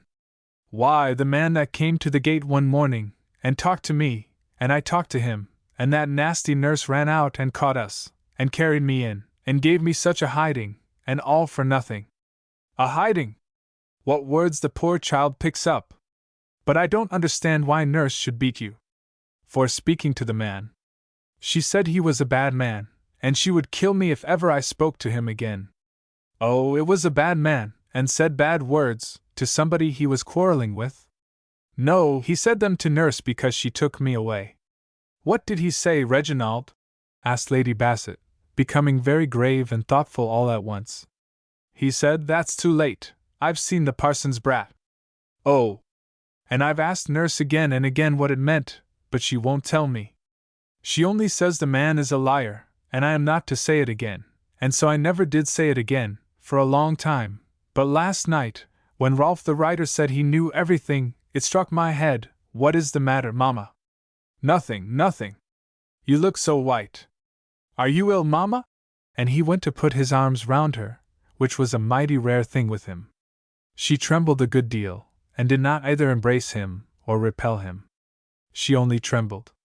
After some time she recovered herself enough to say, in a voice and with a manner that impressed itself at once on this sharp boy, Reginald, your nurse was quite right. Understand this. The man was your enemy, and mine. The words he said you must not say again. It would be like taking up dirt and flinging some on your own face and some on mine. I won't do that, said the boy firmly. Are you afraid of the man that you look so white? A man with a woman's tongue, who can help fearing? Don't you be afraid. As soon as I'm big enough, I'll kill him. Lady Bassett looked with surprise at the child. He uttered this resolve with such a steady resolution. She drew him to her, and kissed him on the forehead. No, Reginald, said she. We must not shed blood. It is as wicked to kill our enemies as to kill anyone else. But never speak to him, never even listen to him. If he tries to speak to you, run away from him, and don't let him. He is our enemy. That same day she went to Mrs. Merrick to examine her. But she found the boy had told her all there was to tell. Mrs. Merrick, whose affection for her was not diminished, was downright vexed. Dear me, said she, I did think I had kept that from vexing of you. To think of the dear child hiding it for nigh 2 years, and then to blurt it out like that. Nobody heard him, I hope? Others heard, but didn't heed. The Lord be praised for that. Mary, said Lady Bassett solemnly, I am not equal to another battle with Mr. Richard Bassett, and such a battle. Better tell all and die. Don't think of it, said Mary. You're safe from Richard Bassett now. Times are changed since he came spying to my gate. His own boy is gone. You have got two. He'll lie still if you do. But if you tell your tale, he must hear on't, and he'll tell his. For God's sake, my lady, keep close. It is the curse of women that they can't just hold their tongues, and see how things turn. And is this a time to spill good liquor? Look at Sir Charles. Why, he is another man. He have got flesh on his bones now, and colour into his cheeks, and 'twas you and I made a man of him. It is my belief you never have had this other little angel but for us having sense and courage to see what must be done. Knock down our own work, and send him wild again, and give that Richard Bassett a handle? You'll never be so mad, Lady Bassett replied. The other answered, and so powerfully that Lady Bassett yielded, and went home sick at heart, but helpless, and in a sea of doubt. Mr. Angelo did not call. Sir Charles asked Lady Bassett if he had called on her. She said, No. That is odd, said Sir Charles. Perhaps he thinks we ought to welcome him home. Write and ask him to dinner. Yes, dear. Or you can write. Very well, I will. No, I will call. Sir Charles called, and welcomed him home, and asked him to dinner. Angelo received him rather stiffly at first, but accepted his invitation. He came, looking a good deal older and graver, but almost as handsome as ever, only somewhat changed in mind. He had become a zealous clergyman, and his soul appeared to be in his work. He was distant and very respectful to Lady Bassett, I might say obsequious. Seemed almost afraid of her at first. That wore off in a few months, but he was never quite so much at his ease with her as he had been before he left some years ago. And so did time roll on. Every morning and every night Lady Bassett used to look wistfully at Sir Charles, and say, Are you happy, dear? Are you sure you are happy? And he used always to say, and with truth, that he was the happiest man in England, thanks to her. Then she used to relax the wild and wistful look with which she asked the question, and give a sort of sigh, half content, half resignation. In due course another fine boy came, and filled the royal office of baby in his turn. But my story does not follow him. Reginald was over 10 years old, and Compton nearly 6. They were as different in character as complexion, both remarkable boys. Reginald, Sir Charles's favorite, was a wonderful boy for riding, running, talking, and had a downright genius for melody. He whistled to the admiration of the village, and latterly he practiced the fiddle in woods and under hedges, being aided and abetted therein by a gypsy boy whom he loved, and who, indeed, provided the instrument. He rode with Sir Charles, and rather liked him. His brother he never noticed, except to tease him. Lady Bassett he admired, and almost loved her while she was in the act of playing him undeniable melodies. But he liked his nurse Merrick better, on the whole. She flattered him more, and was more uniformly subservient. With these two exceptions he despised the whole race of women, and affected male society only, especially of grooms, stable-boys, and gypsies. These last welcomed him to their tents, and almost prostrated themselves before him, so dazzled were they by his beauty and his color. It is believed they suspected him of having gypsy blood in his veins. They let him into their tents, and even into some of their secrets, and he promised them they should have it all their own way as soon as he was Sir Reginald. He had outgrown his original theory that he was to be Sir Charles on his father's death. He hated indoors. When fixed by command to a book, would beg hard to be allowed to take it into the sun, and at night would open his window and poke his black head out to wash in the moonshine, as he said. He despised ladies and gentlemen, said they were all affected fools, and gave imitations of all his father's guests to prove it, and so keen was this child of nature's eye for affectation that very often his disapproving parents were obliged to confess the imp had seen with his fresh-eyed defects custom had made them overlook, or the solid good qualities that lay beneath had overbalanced. Now all this may appear amusing and eccentric, and so on, to strangers, but after the first 100 laughs or so with which paternal indulgence dismisses the faults of childhood, Sir Charles became very grave. The boy was his darling, and his pride. He was ambitious for him. He earnestly desired to solve for him a problem which is as impossible as squaring the circle, viz., how to transmit our experience to our children. The years and the health he had wasted before he knew Bella Bruce, these he resolved his successor should not waste. He looked higher for this beautiful boy than for himself. He had fully resolved to be member for the county one day, but he did not care about it for himself. It was only to pave the way for his successor, that Sir Reginald, after a long career in the Commons, might find his way into the House of Peers, and so obtain dignity in exchange for antiquity. For, to tell the truth, the ancestors of 4/5 of the British House of Peers had been hewers of wood and drawers of water at a time when these Bassets had already been gentlemen of distinction for centuries. All this love and this vicarious ambition were now mortified daily. Some fathers could do wonders for a brilliant boy, and with him, they expect him, and a dull boy appears. That is a bitter pill. But this was worse. Reginald was a sharp boy. He could do anything. Fasten him to a book for 20 minutes, he would learn as much as most boys in an hour. But there was no keeping him to it, unless you strapped him or nailed him, for he had the will of a mule, and the suppleness of an eel to carry out his will. And then his tastes, low as his features were refined, he was a sort of moral dung-fork, picked up all the slang of the stable and scattered it in the dining-room and drawing-room, and once or twice he stole out of his comfortable room at night, and slept in a gypsy's tent with his arm round a gypsy boy, unsullied from his cradle by soap.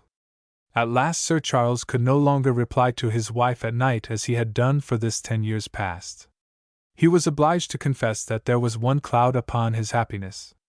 Dear Reginald grieves me, and makes me dread the future, for if the child is father to the man, there is a bitter disappointment in store for us. He is like no other boy. He is like no human creature I ever saw. At his age, and long after, I was a fool. I was a fool till I knew you, but surely I was a gentleman. I cannot see myself again, in my firstborn. Chapter 37. Lady Bassett was paralyzed for a minute or two by this speech. At last she replied by asking a question, rather a curious one. Who nursed you, Charles? What, when I was a baby? How can I tell? Yes, by the by, it was my mother nursed me, so I was told. And your mother was a Lecompton. This poor boy was nursed by a servant. Oh, she has some good qualities, and is certainly devoted to us.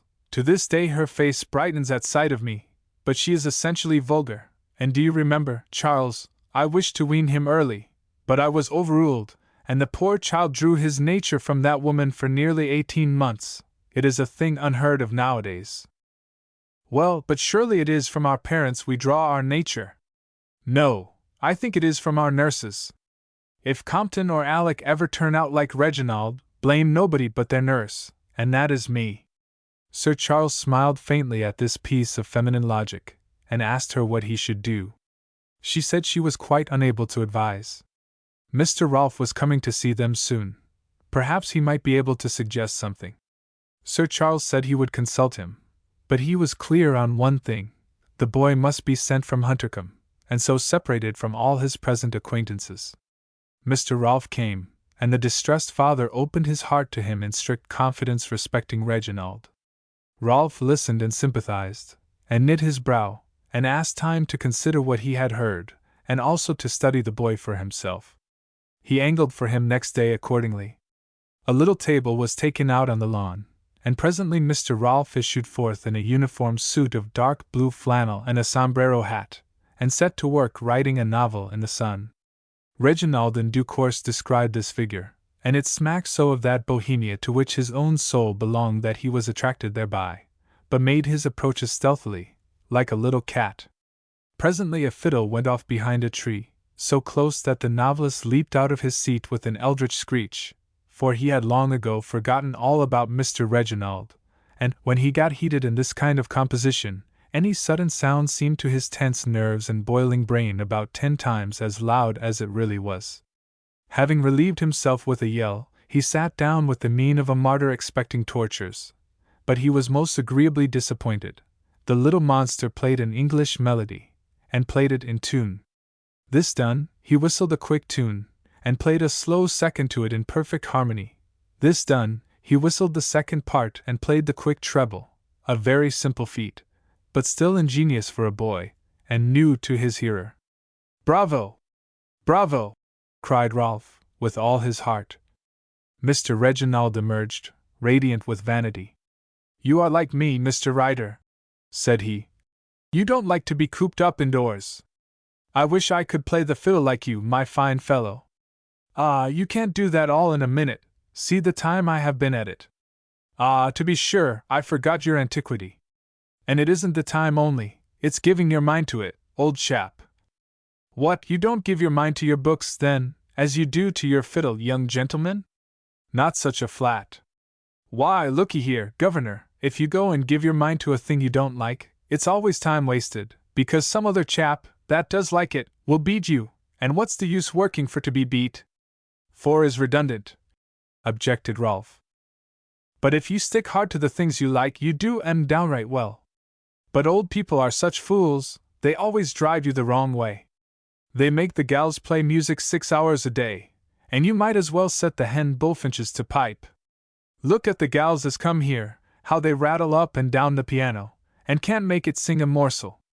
Why, they couldn't rattle like that, if they'd music in their skins D&M, and they drive me to those stupid books, because I'm all for music and moonshine. Can you keep a secret? As the tomb. Well, then, I can do plenty of things well, besides fiddling. I can set a wire with any poacher in the parish. I have caught plenty of our old man's hares in my time, and it takes a workman to set a wire as it should be. Show me a wire, and I'll tell you whether it was Hudson, or Whitbeck, or Squinting Jack, or who it was that set it. I know all their work that walks by moonlight hereabouts. This is criticism, a science. I prefer art. Play me another tune, my bold Bohemian. Ah, I thought I should catch you with my fiddle. You're not such a muff as the others, old un, not by a long chalk. Hang me if I won't give ye Ireland's music, and I've sworn never to waste that on a fool." He played the old Irish air so simply and tunably that Rolfe leaned back in his chair, with half-closed eyes, in soft voluptuous ecstasy. The youngster watched him with his coal-black eye. "I like you," said he. "Better than I thought I should, a precious sight. Highly flattered. Come with me, and hear my nurse sing it." What, and leave my novel? Oh, bother your novel. And so I will. That will be tit for tat, it has bothered me. Lead on, Bohemian bold. The boy took him, over hedge and ditch, the short cut to Merrick's farm, and caught Mrs. Merrick, and said she must sing Ireland's music to Rolf the writer. Mrs. Merrick apologized for her dress, and affected shyness about singing. Mr. Reginald stared at first, then let her know that, if she was going to be affected like the girls that came to the hall, he should hate her, as he did them, and this he confirmed with a naughty word. Thus threatened, she came to book, and sang Ireland's melody in a low, rich, sonorous voice. Reginald played a second. The harmony was so perfect and strong that certain glass candelabra on the mantelpiece rang loudly, and the drops vibrated. Then he made her sing the second, and he took the treble with his violin, and he wound up by throwing in a third part himself, a sort of countertenor, his own voice being much higher than the woman's. The tears stood in Rolf's eyes. Well, said he, you have got the soul of music, you too. I could listen to you from morn till noon, from noon till dewy eve. As they returned to Huntercombe, this mercurial youth went off at a tangent, and Rolf saw him no more. He wrote in peace, and walked about between the heats. Just before dinner-time the screams of women were heard hard by, and the writer hurried to the place in time to see Mr. Bassett hanging by the shoulder from the branch of a tree, about 20 feet from the ground. Rolf hallooed, as he ran, to the women, to fetch blankets to catch him, and got under the tree, determined to try and catch him in his arms, if necessary, but he encouraged the boy to hold on. All right, governor, said the boy, in a quavering voice. It was very near the kitchen. Maids and men poured out with blankets. 8 people held one, under Rolf's direction, and down came Mr. Bassett in a semicircle, and bounded up again off the blanket, like an india-rubber ball. His quick mind recovered courage the moment he touched wool. Crikey! That's jolly, said he. Give me another toss or two. Oh no! No! Said a good-natured maid. Take and put him to bed right off, poor dear. Hold your tongue, ye bitch, said young Hopeful. If ye don't toss me, I'll turn ye all off, as soon as ever the old un kicks the bucket. Thus menaced, they thought it prudent to toss him, but, at the third toss, he yelled out, Oh! Oh! Oh! I'm all wet, it's blood! I'm dead! Then they examined, and found his arm was severely lacerated by an old nail that had been driven into the tree, and it had torn the flesh in his fall. He was covered with blood, the sight of which quenched his manly spirit, and he began to howl. Old linen rag, warm water, and a bottle of champagne, shouted Rolf. The servants flew. Rolf dressed and bandaged the wound for him, and then he felt faint. The champagne soon set that right, and then he wanted to get drunk, alleging, as a reason, that he had not been drunk for this 2 months. Sir Charles was told of the accident, and was distressed by it, and also by the cause. Rolf, said he, sorrowfully, there is a ringdove's nest on that tree. She and hers have built there in peace and safety for 100 years, and cooed about the place. My unhappy boy was climbing the tree to take the young, after solemnly promising me he never would. That is the bitter truth. What shall I do with the young barbarian? He sighed, and Lady Bassett echoed the sigh. Said Rolf, the young barbarian, as you call him, has disarmed me. He plays the fiddle like a civilized angel. Oh, Mr. Rolf! What, you his mother, and not found that out yet? Oh yes, he has a heaven-born genius for music. Rolf then related the musical feats of the urchin. Sir Charles begged to observe that this talent would go a very little way toward fitting him to succeed his father, and keep up the credit of an ancient family. Dear Charles, Mr. Rolf knows that, but it is like him to make the best of things, to encourage us. But what do you think of him, on the whole, Mr. Rolf?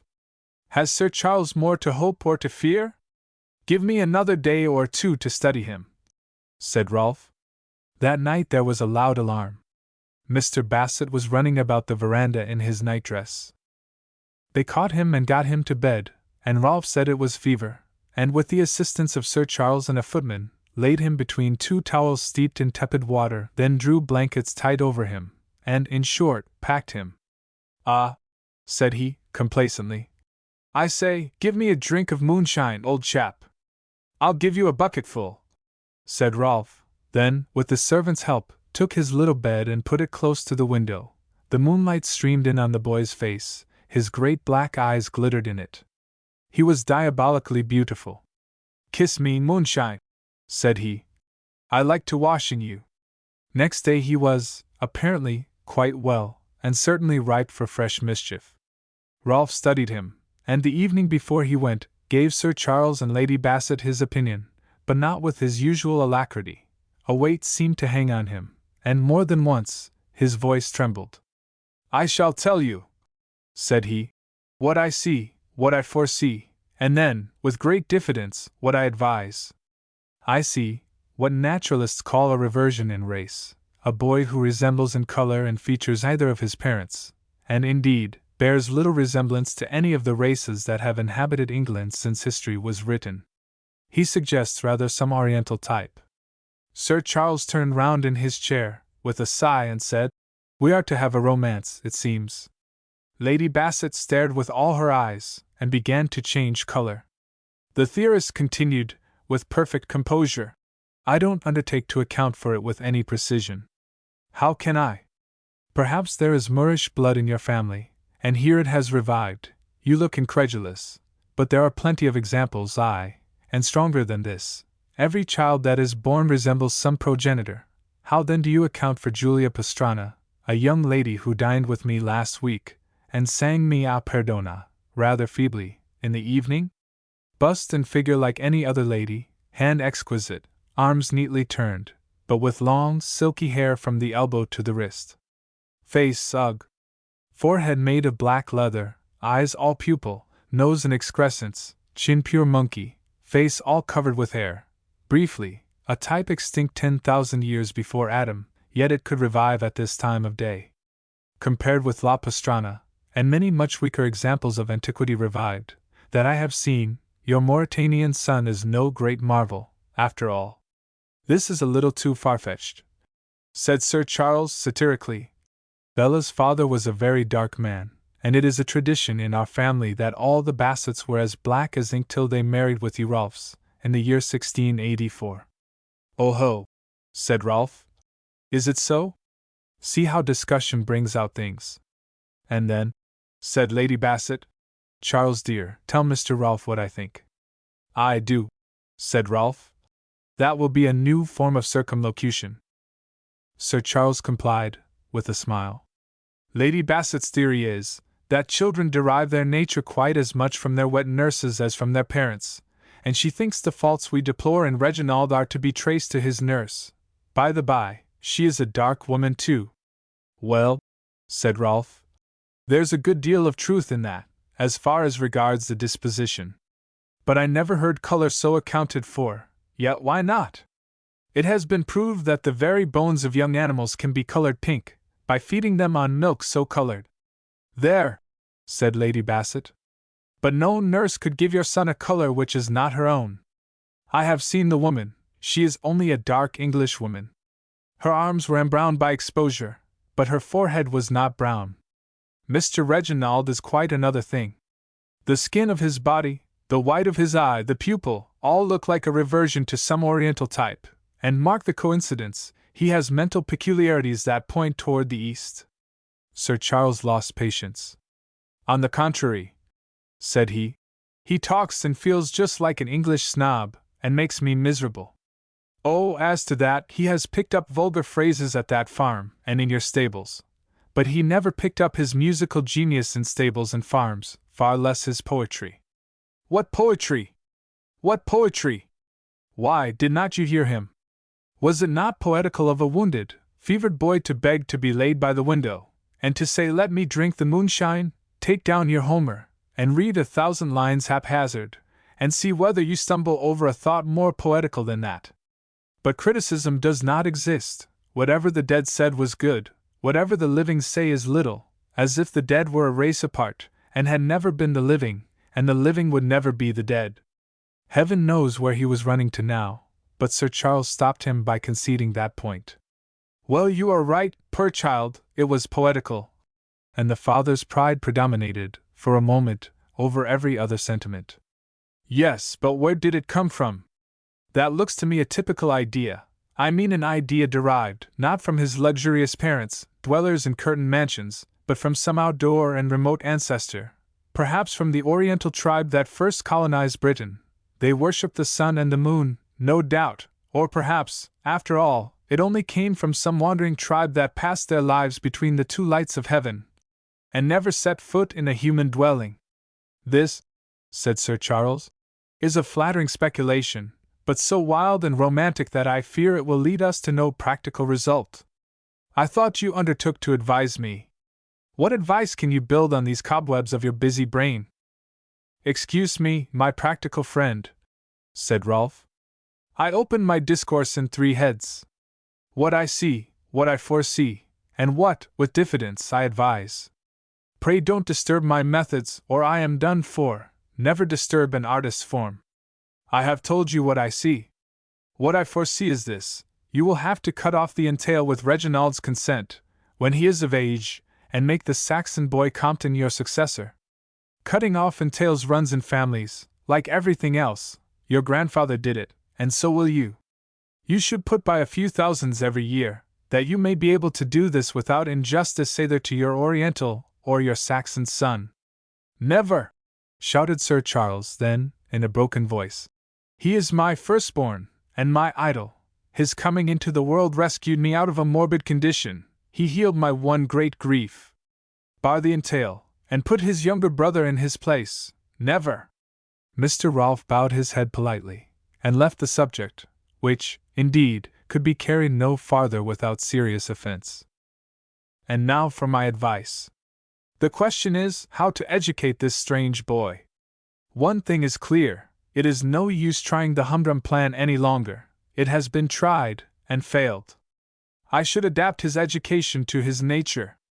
Education is made as stiff and unyielding as a board, but it need not be. I should abolish that spectacled tutor of yours at once, and get a tutor, young, enterprising, manly, and supple, who would obey orders, and the order should be to observe the boy's nature, and teach accordingly. Why need men teach in a chair, and boys learn in a chair? The Athenians studied not in chairs. The Peripatetics, as their name imports, hunted knowledge afoot. Those who sought truth in the groves of Academus were not seated at that work. Then let the tutor walk with him, and talk with him by sunlight and moonlight, relating old history, and commenting on each new thing that is done, or word spoken, and improve every occasion. Why, I myself would give a guinea a day to walk with William White about the kindly aspects and wooded slopes of Selborne, or with Carr about his garden. Cut Latin and Greek clean out of the scheme. They are mere cancers to those who can never excel in them. Teach him not dead languages, but living facts. Have him in your justice room for half an hour a day, and give him your own comments on what he has heard there. Let his tutor take him to all quarter sessions and assizes, and stick to him like diaculum, especially out of doors. Order him never to be admitted to the stable yard. Dismiss every biped there that lets him come. Don't let him visit his nurse so often, and never without his tutor. It was she who taught him to look forward to your decease. That is just like these common women. Such a tutor as I have described will deserve £500 a year. Give it him, and dismiss him if he plays humdrum and doesn't earn it. Dismiss half a dozen, if necessary, till you get a fellow with a grain or two of genius for tuition. When the boy is 17, what with his Oriental precocity, and this system of education, he will know the world as well as a Saxon boy of 21, and that is not saying much. Then, if his nature is still as wild, get him a large tract in Australia, cattle to breed, kangaroos to shoot, swift horses to thread the bush and gallop mighty tracks. He will not shirk business, if it avoids the repulsive form of sitting down indoors, and offers itself in combination with riding, hunting, galloping, cracking of rifles, and of colonial whips as loud as rifles, and drinking sunshine and moonshine in that mellow clime, beneath the Southern Cross and the spangled firmament of stars unknown to us. His own eyes sparkled like hot coals at this bohemian picture. Then he sighed and returned to civilization. But, said he, be ready with £80,000 for him, that he may enjoy his own way and join you in barring the entail. I forgot, I must say no more on that subject. I see it is as offensive as it is inevitable.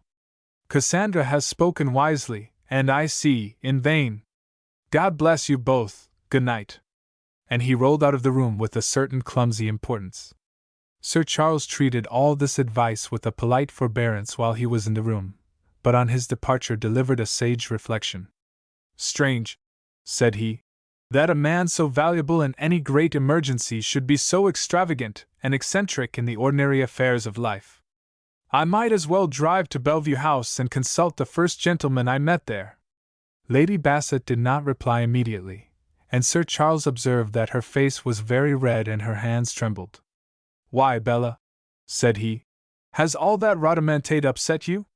Lady Bassett looked frightened at his noticing her agitation, and said that Mr. Rolfe always overpowered her.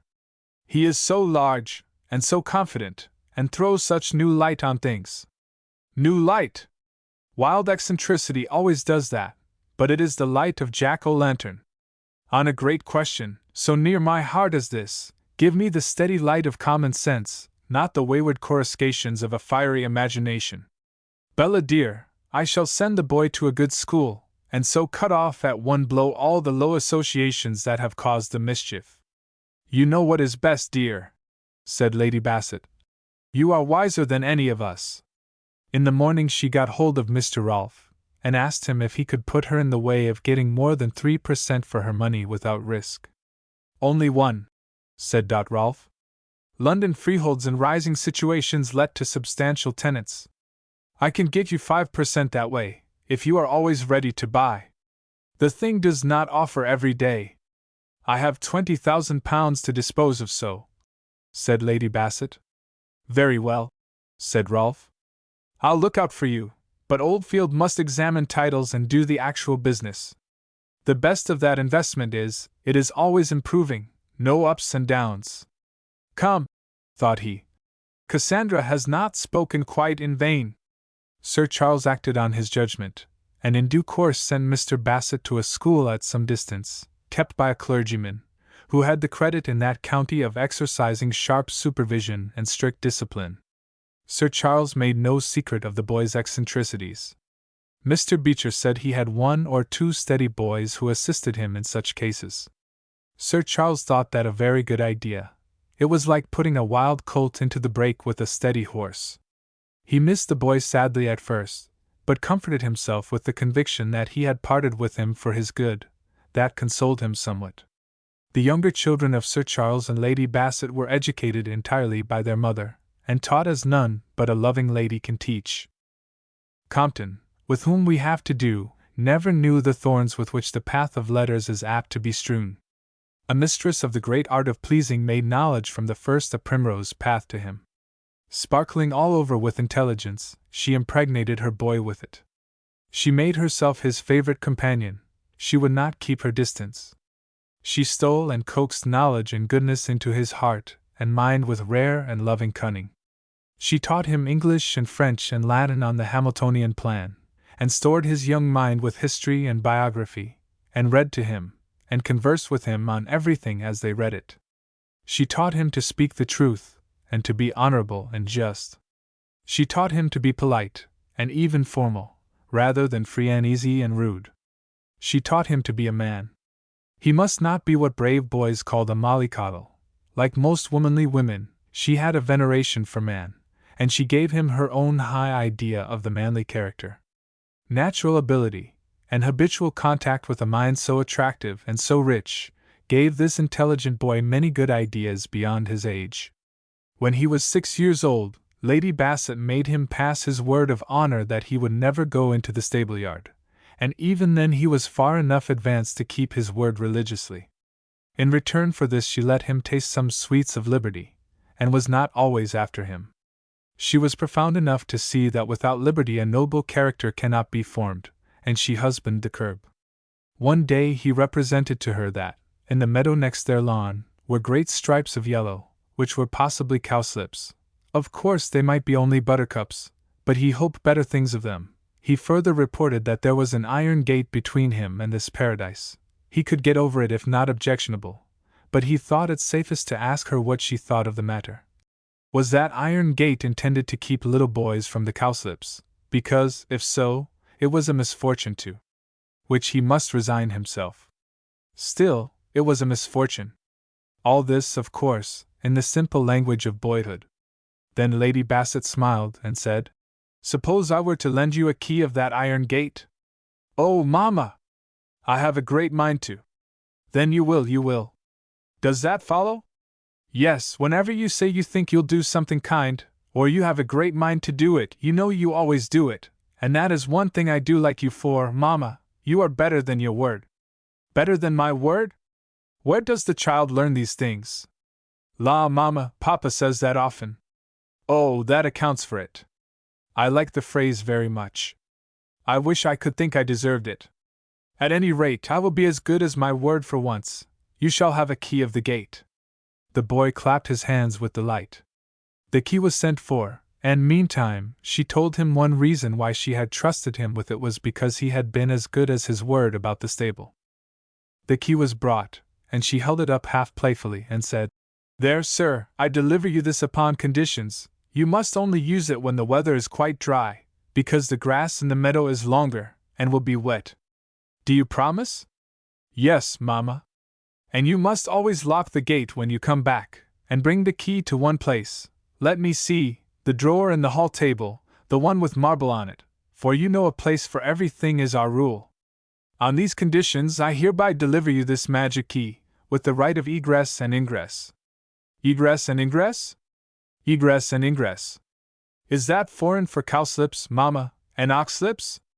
"Ha! Ha! The child's head is full of cowslips. There is the dictionary, look out egress, and afterward look out ingress." When he had added these two words to his little vocabulary, his mother asked him if he would be good enough to tell her why he did not care much about all the beautiful flowers in the garden, and was so excited about cowslips, which appeared to her a flower of no great beauty, and the smell rather sickly, begging his pardon. This question posed him dreadfully.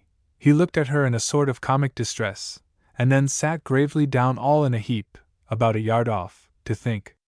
Finally he turned to her with a wry face and said, "Why do I, Mamma?" She smiled deliciously. No, sir," said she. "How can I get inside your little head and tell what is there? There must be a reason, I suppose, and you know you and I are never satisfied till we get at the reason of a thing. But there is no hurry, dear. I give you a week to find it out. Now run and open the gate. Stay, are there any cows in that field?" "Sometimes, Mamma, but they have no horns, you know." "Upon your word?" "Upon my honor. I am not fond of them with horns myself." "Then run away, darling. But you must come and hunt me up, and tell me how you enjoyed yourself, because that makes me happy, you know." This is mawkish, but it will serve to show on what terms the woman and boy were. On second thoughts, I recall that apology, and defy creation. The mawkish is a branch of literature, a great and popular one, and I have neglected it savagely. Master Compton opened the iron gate, and the world was all before him where to choose. He chose one of those yellow stripes that had so attracted him. Horror! It was all buttercups and deal cowslip. Nevertheless, pursuing his researches, he found plenty of that delightful flower scattered about the meadow in thinner patches, and he gathered a double handful and dirted his knees. Returning, thus laden, from his first excursion, he was accosted by a fluty voice. "Little boy!" He looked up, and saw a girl standing on the lower bar of a little wooden gate painted white, looking over. "Please bring me my ball," said she, pathetically. Compton looked about, and saw a soft ball of many colors lying near. He put down his cowslips gravely, and brought her the ball. He gave it her with a blush, because she was a strange girl, and she blushed a little, because he did. He returned to his cowslips. "Little boy," said the voice, "please bring me my ball again." He brought it her, with undisturbed politeness. She was giggling. He laughed too, at that. "You did it on purpose that time," said he, solemnly. "La! You don't think I'd be so wicked?" said she. Compton shook his head doubtfully, and considering the interview at an end turned to go, when instantly the ball knocked his hat off, and nothing of the malefactress was visible but a black eye sparkling with fun and mischief, and a bit of forehead wedged against the angle of the wall. This being a challenge, Compton said, "Now you come out after that, and stand a shot, like a man." The invitation to be masculine did not tempt her a bit. The only thing she put out was her hand, and that she drew in, with a laugh, the moment he threw at it.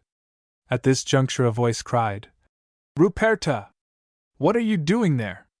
Ruperta made a rapid signal with her hand to Compton, implying that he was to run away, and she herself walked demurely toward the person who had called her.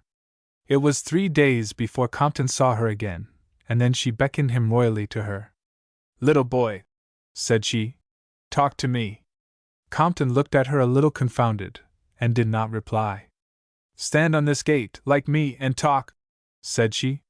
He obeyed the first part of this mandate, and stood on the lower bar of the little gate, so their two figures made a V when they hung back, and a tenpenny nail when they came forward and met, and this motion they continued through the dialogue, and it was a pity the little wretches could not keep still, and send for my friend the English Titian, for, when their heads were in position, it was indeed a pretty picture of childish and flower-like beauty and contrast, the boy fair, blue-eyed, and with exquisite golden hair, the girl black-eyed, black-browed, and with eyelashes of incredible length and beauty, and a cheek brownish, but tinted, and so glowing with health and vigor that, pricked with a needle, it seemed ready to squirt carnation right into your eye. She dazzled Master Compton so that he could do nothing but look at her. "Well?" said she, smiling. "Well?" replied he, pretending her "well" was not an interrogatory, but a concise statement, and that he had discharged the whole duty of man by according a prompt and cheerful consent. "You begin," said the lady. "No, you." "What for?" "Because I think you are the cleverest." "Good little boy." "Well, then I will." "Who are you?" "I am Compton." "Who are you, please?" "I am Ruperta." "I never heard that name before." "No more did I. I think they measured me for it. You live in the great house there, don't you?" "Yes, Ruperta." "Well, then, I live in the little house." "It is not very little either." "It's Highmore." "I saw you in church one day. Is that lady with the hair your mamma?" "Yes, Ruperta." "She is beautiful." "Isn't she? But mine is so good." "Mine is very good too, Ruperta." "Wonderfully good." "I like you, Compton, a little." "I like you a good deal, Ruperta." "La, do you? I wonder at that. You are like a cherub, and I am such a black thing. But that is why I like you. Reginald is darker than you, and oh, so beautiful."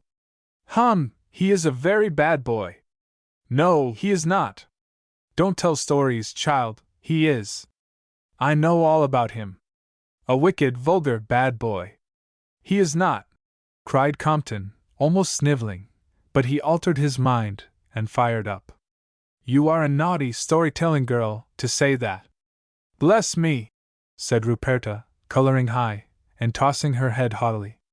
"I don't like you now, Ruperta," said Compton, with all the decent calmness of a settled conviction. "You don't?"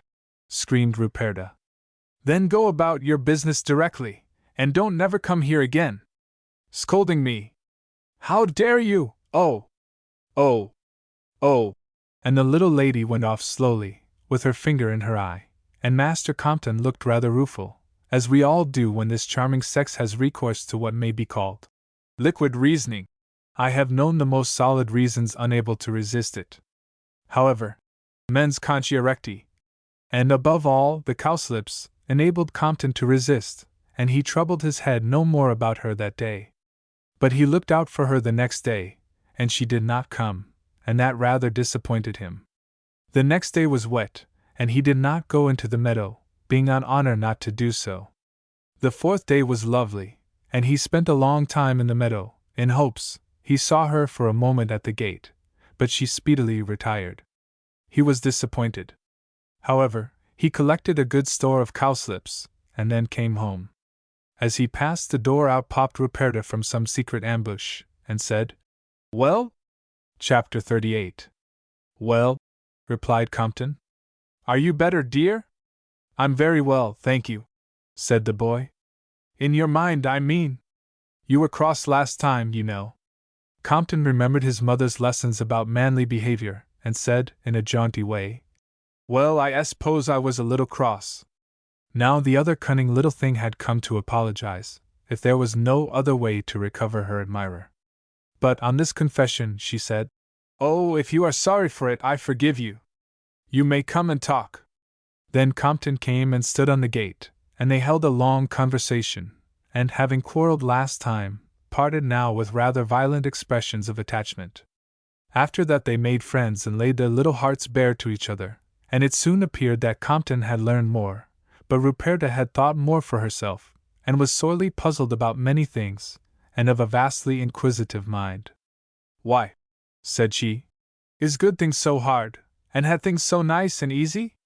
It would be much better if good things were nice and bad ones nasty. That is the way I'd have it, if I could make things. Mr. Compton shook his head and said many things were very hard to understand, and even his mamma sometimes could not make out all the things. Nor mine either, I puzzle her dreadful. I can't help that, things shouldn't come and puzzle me, and then I shouldn't puzzle her. Shall I tell you my puzzles? And perhaps you can answer them because you are a boy. I can't think why it is wicked for me to dig in my little garden on a Sunday, and it isn't wicked for Jessie to cook and Sarah to make the beds.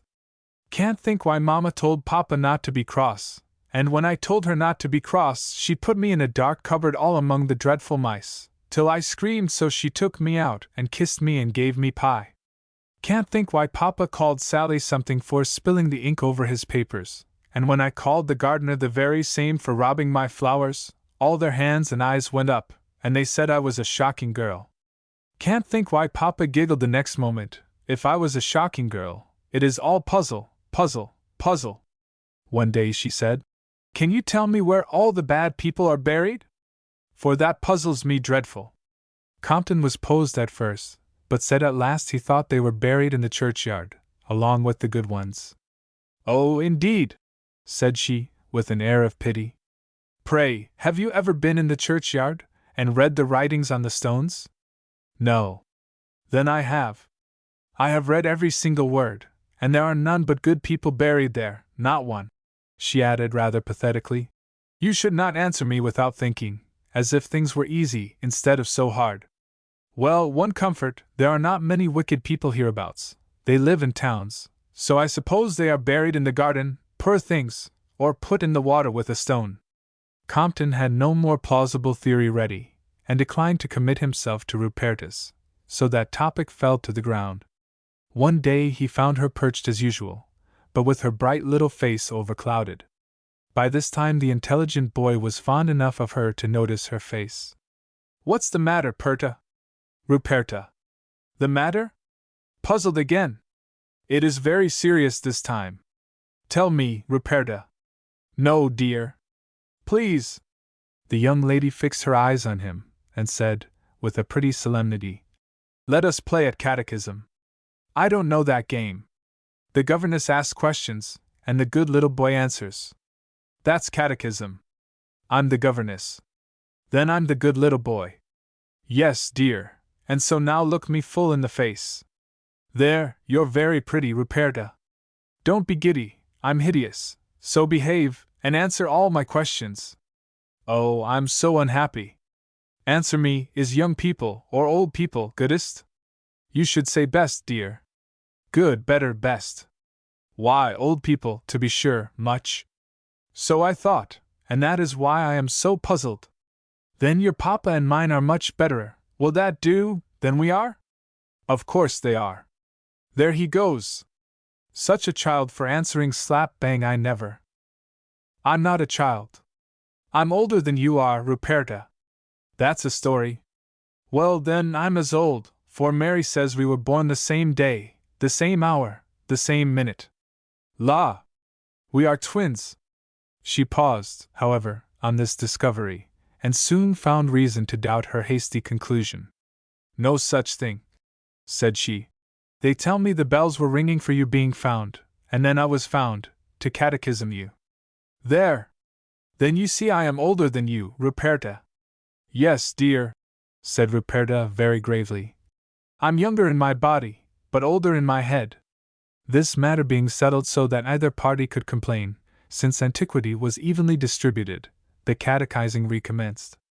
Do you believe in let dogs delight? I don't know. What?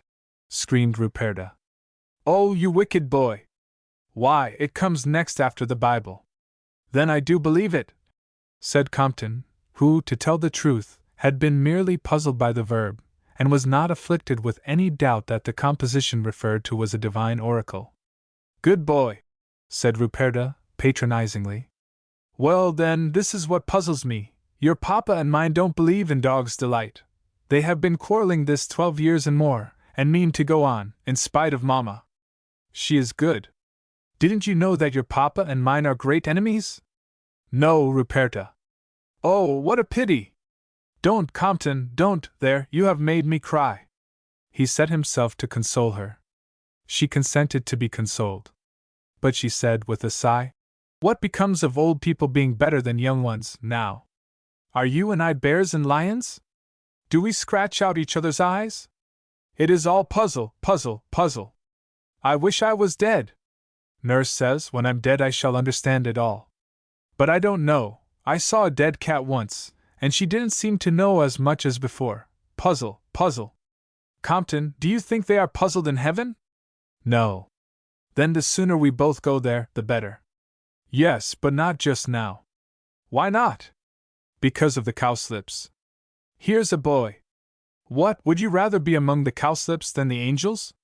And think of the diamonds and pearls that heaven is paved with. But you mightn't be there. What? Am I a wicked girl, then? Wickeder than you, that is a boy. Oh no, no, no, but see how big it is up there.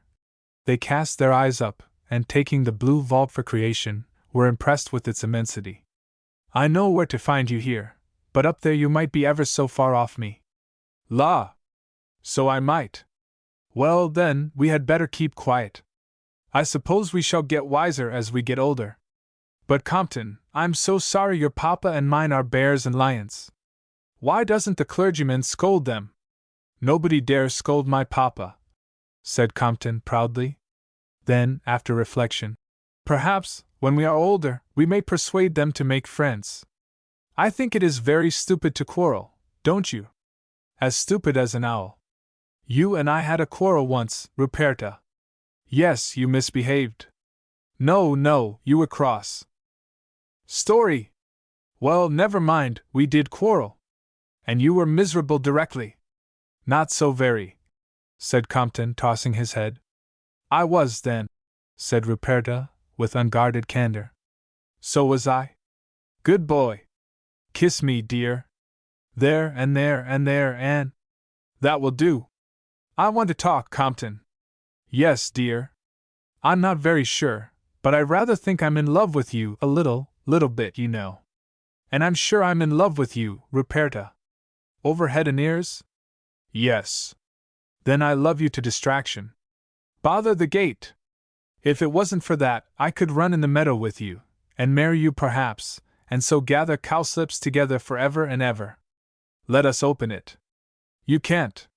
Let us try. I have. It won't be opened. Let me try. Some gates want to be lifted up a little, and then they will open. There, I told you so. The gate came open. Ruperta uttered an exclamation of delight, and then drew back. I'm afraid, Compton, said she. Papa would be angry. She wanted Compton to tempt her, but that young gentleman, having a strong sense of filial duty, omitted so to do. When she saw he would not persuade her, she dispensed. Come along, said she, if it is only for 5 minutes. She took his hand, and away they scampered. He showed her the cowslips, the violets, and all the treasures of the meadow, but it was all hurry, and scurry, and excitement, no time to look at anything above half a minute for fear of being found out, and so, at last, back to the gate, beaming with stolen pleasure, glowing and sparkling with heat and excitement. The cunning thing made him replace the gate, and then, after saying she must go for about an hour, marched demurely back to the house. After one or two of these hasty trips, impunity gave her a sense of security, and the weather getting warm, she used to sit in the meadow with her bow and weave wreaths of cowslips, and place them in her black hair, and for Compton she made coronets of bluebells, and adorned his golden head. And sometimes, for a little while, she would nestle to him, and lean her head, with all the feminine grace of a mature woman, on his shoulder. Said she, "A boy's shoulder does very nice for a girl to put her nose on." One day the aspiring girl asked him what was that forest. "That is Bassett's Wood. I will go there with you some day, when Papa is out." "I'm afraid that is too far for you," said Compton. "Nothing is too far for me," replied the ardent girl. "Why, how far is it?" "More than half a mile." "Is it very big?" "Immense." "Belong to the Queen?" "No, to Papa." "Oh." And here my reader may well ask what was Lady Bassett about, or did Compton, with all his excellent teaching, conceal all this from his mother and his friend? On the contrary, he went open-mouthed to her, and told her he had seen such a pretty little girl, and gave her a brief account of their conversation. Lady Bassett was startled at first, and greatly perplexed. She told him he must on no account go to her. If he spoke to her, it must be on Papa's ground. She even made him pledge his honor to that. More than that she did not like to say. She thought it unnecessary and undesirable to transmit to another generation the unhappy feud by which she had suffered so much, and was even then suffering. Moreover, she was as much afraid of Richard Bassett as ever. If he chose to tell his girl not to speak to Compton, he might. She was resolved not to go out of her way to affront him, through his daughter. Besides, that might wound Mrs. Bassett if it got round to her ears, and although she had never spoken to Mrs. Bassett, yet their eyes had met in church, and always with a pacific expression. Indeed, Lady Bassett felt sure she had read in that meek woman's face a regret that they were not friends, and could not be friends, because of their husbands. Lady Bassett, then, for these reasons, would not forbid Compton to be kind to Ruperta in moderation. Whether she would have remained as neutral had she known how far these young things were going, is quite another matter, but Compton's narratives to her were, naturally enough, very tame compared with the reality, and she never dreamed that 2 7-year-olds could form an attachment so warm, as these little plagues were doing. And to conclude, about the time when Mr. Compton first opened the gate for his inamorata, Lady Bassett's mind was diverted, in some degree, even from her beloved boy Compton, by a new trouble, and a host of passions it excited in her own heart.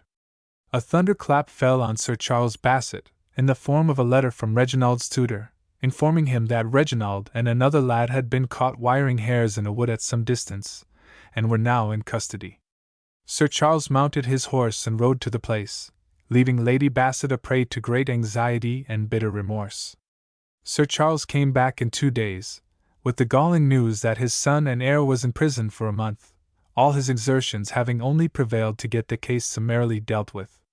Reginald's companion, a young gypsy, aged 17, had got 3 months, it being assumed that he was the tempter.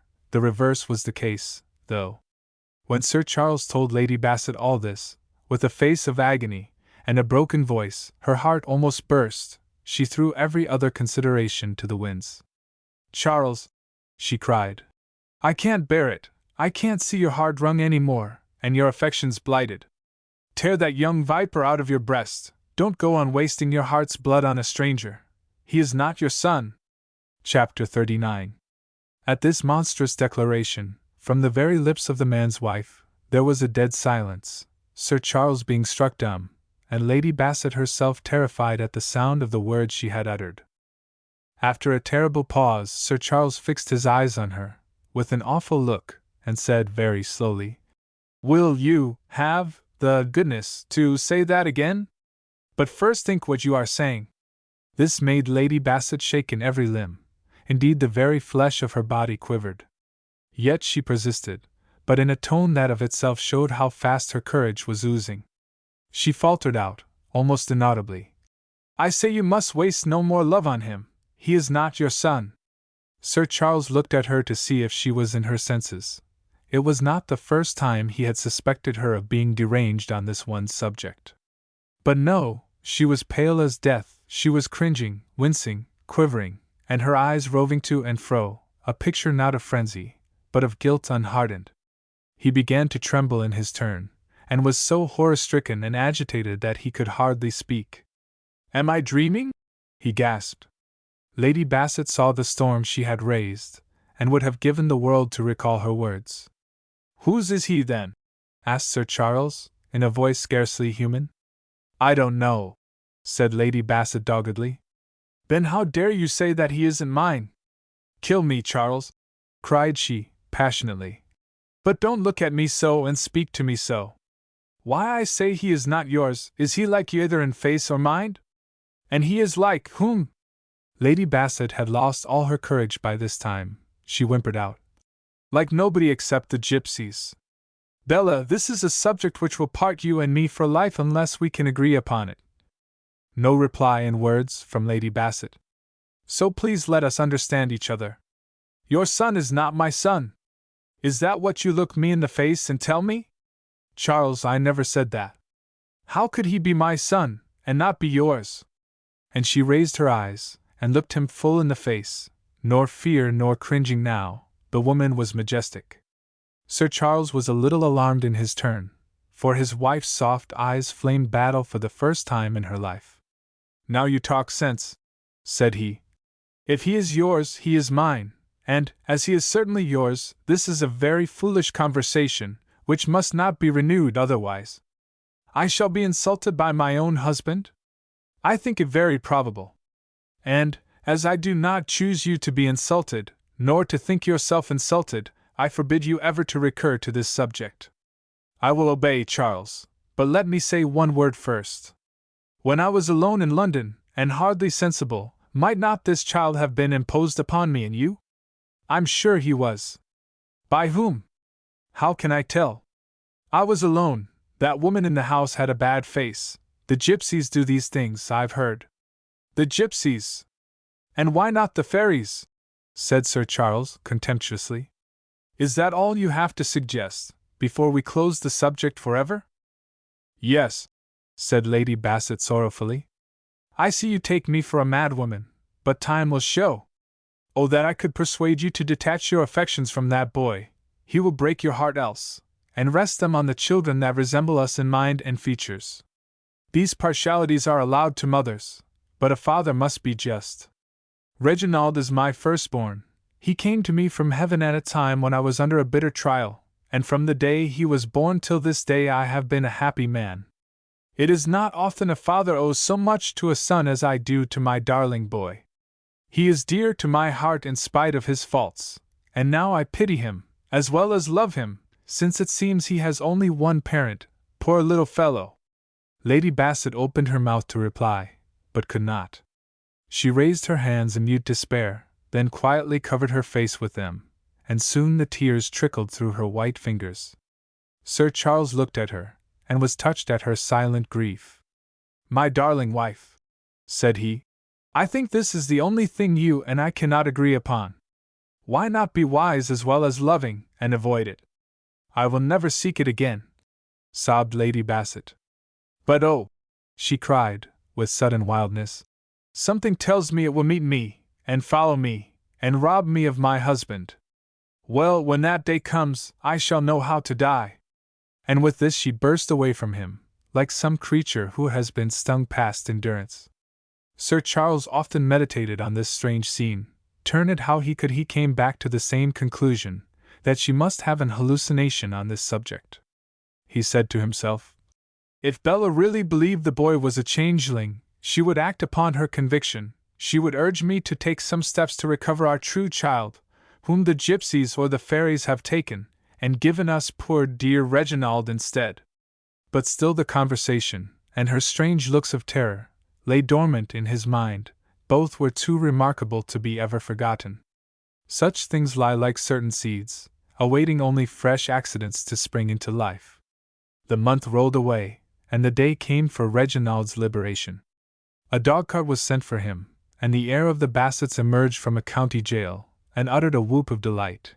He insisted on driving, and went home at a rattling pace.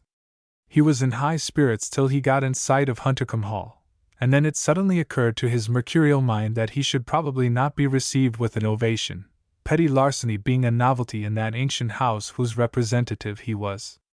When he did get there, he found the whole family in such a state of commotion that his return was hardly noticed at all. Master Compton's dinner hour was 2 p.m., and yet, at 3 o'clock of this day, he did not come in.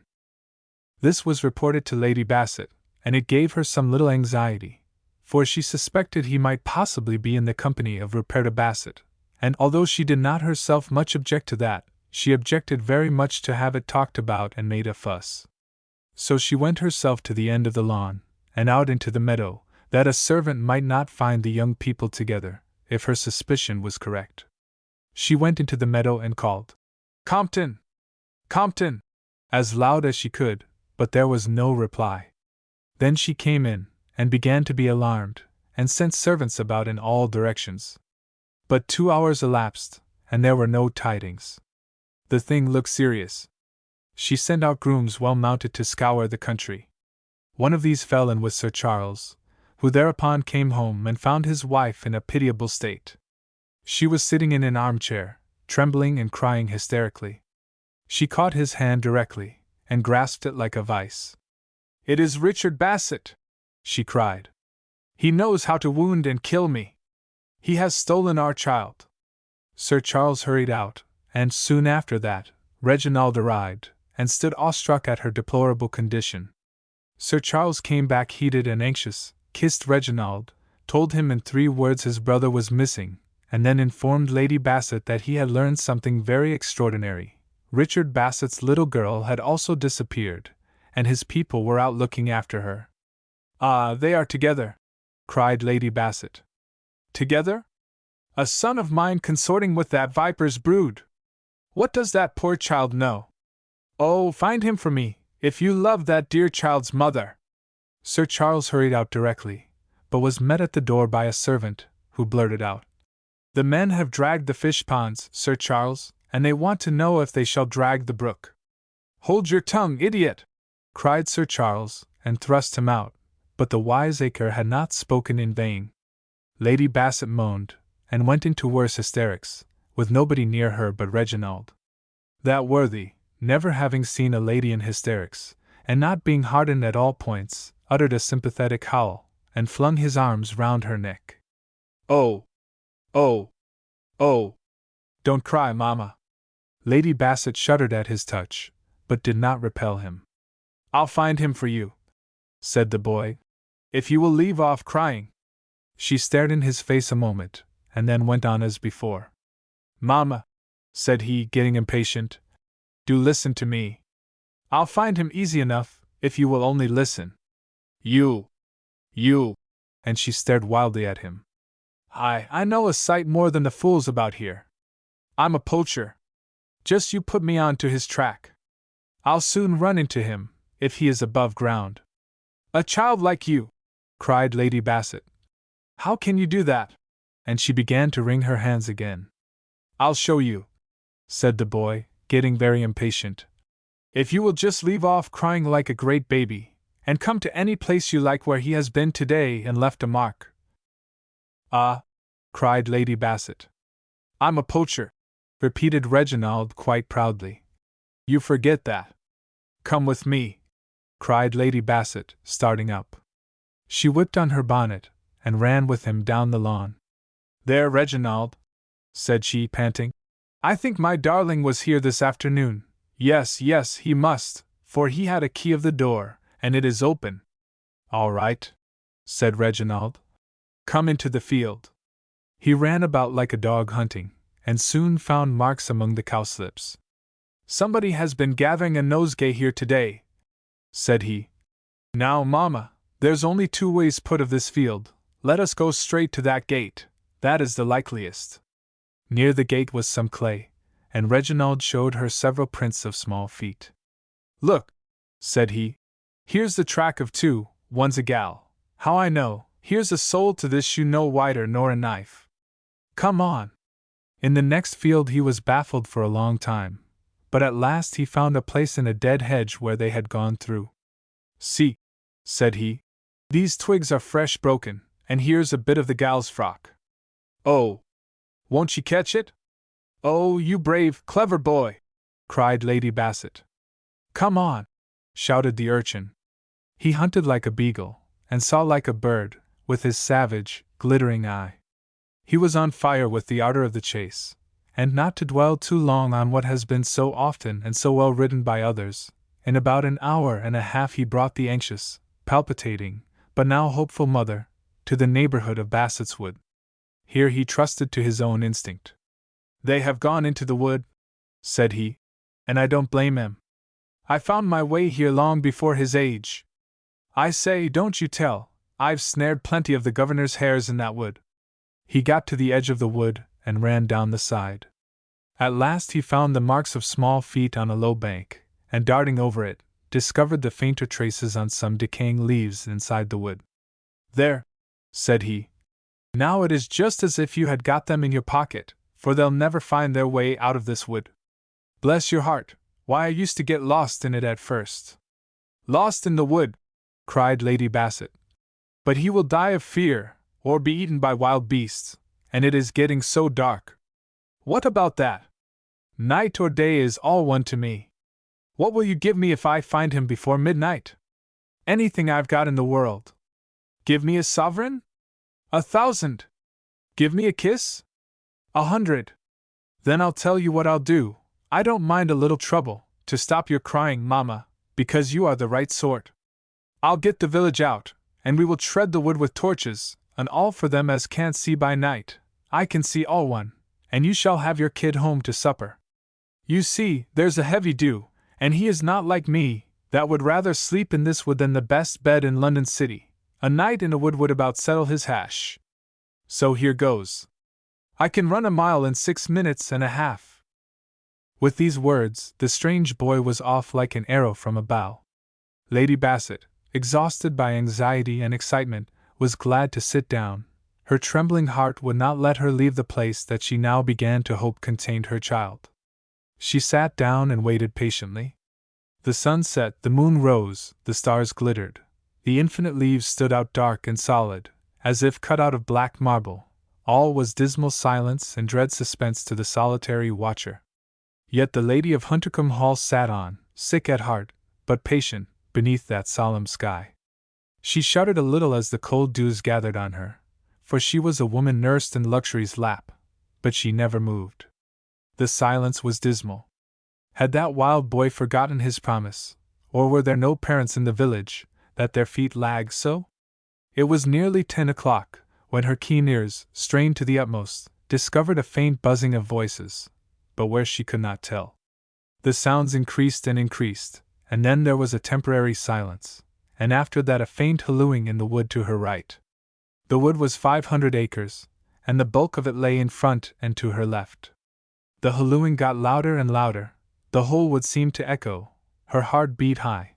Lights glimmered nearer and nearer, hares and rabbits pattered by and startled her, and pheasants thundered off their roosts with an incredible noise, owls flitted, and bats innumerable, disturbed and terrified by the glaring lights and loud resounding halloos.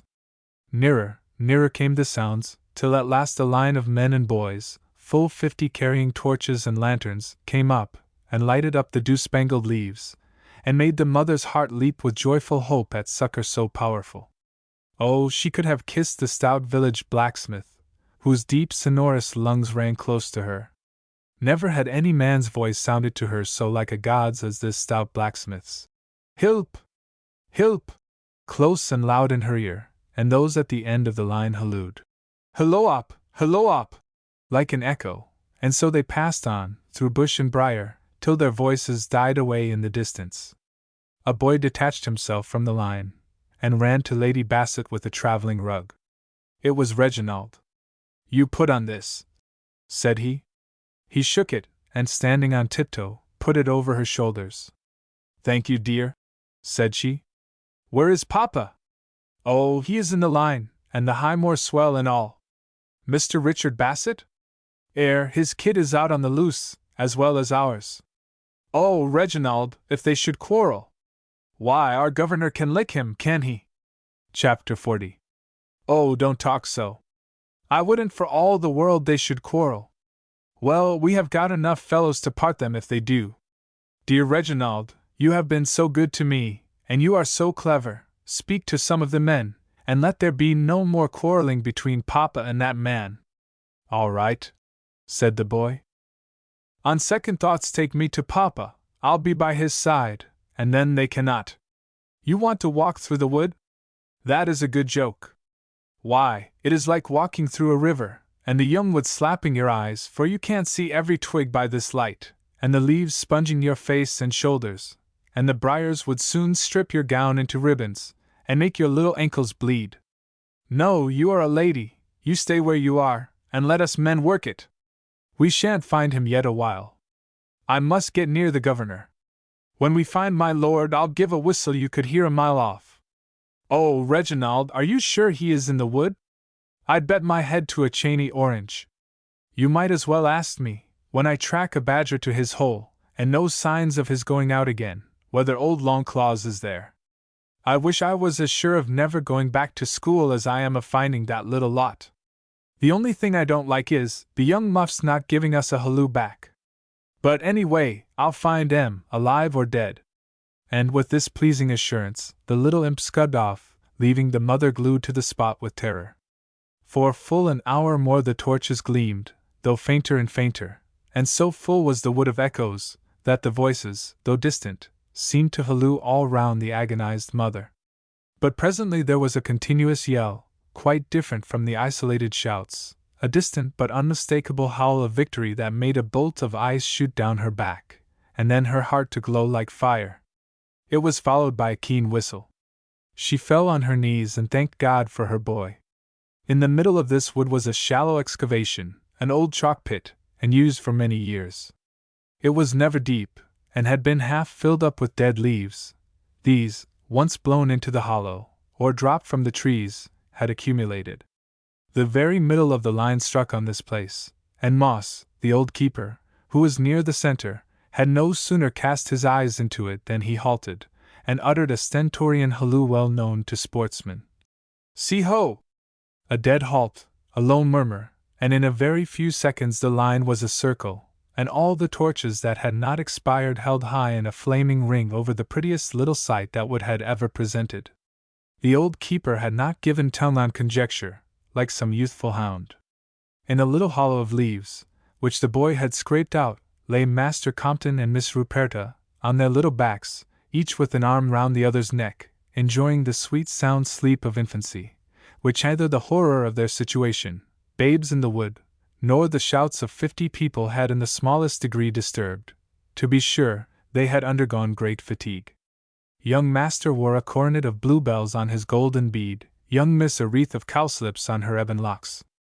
The pair were flowers, cherubs, children, everything that stands for young, tender, and lovely. The honest villagers gaped, and roared in chorus, and held high their torches, and gazed with reverential delight. Not for them was it to finger the little gentlefolks, but only to devour them with admiring eyes.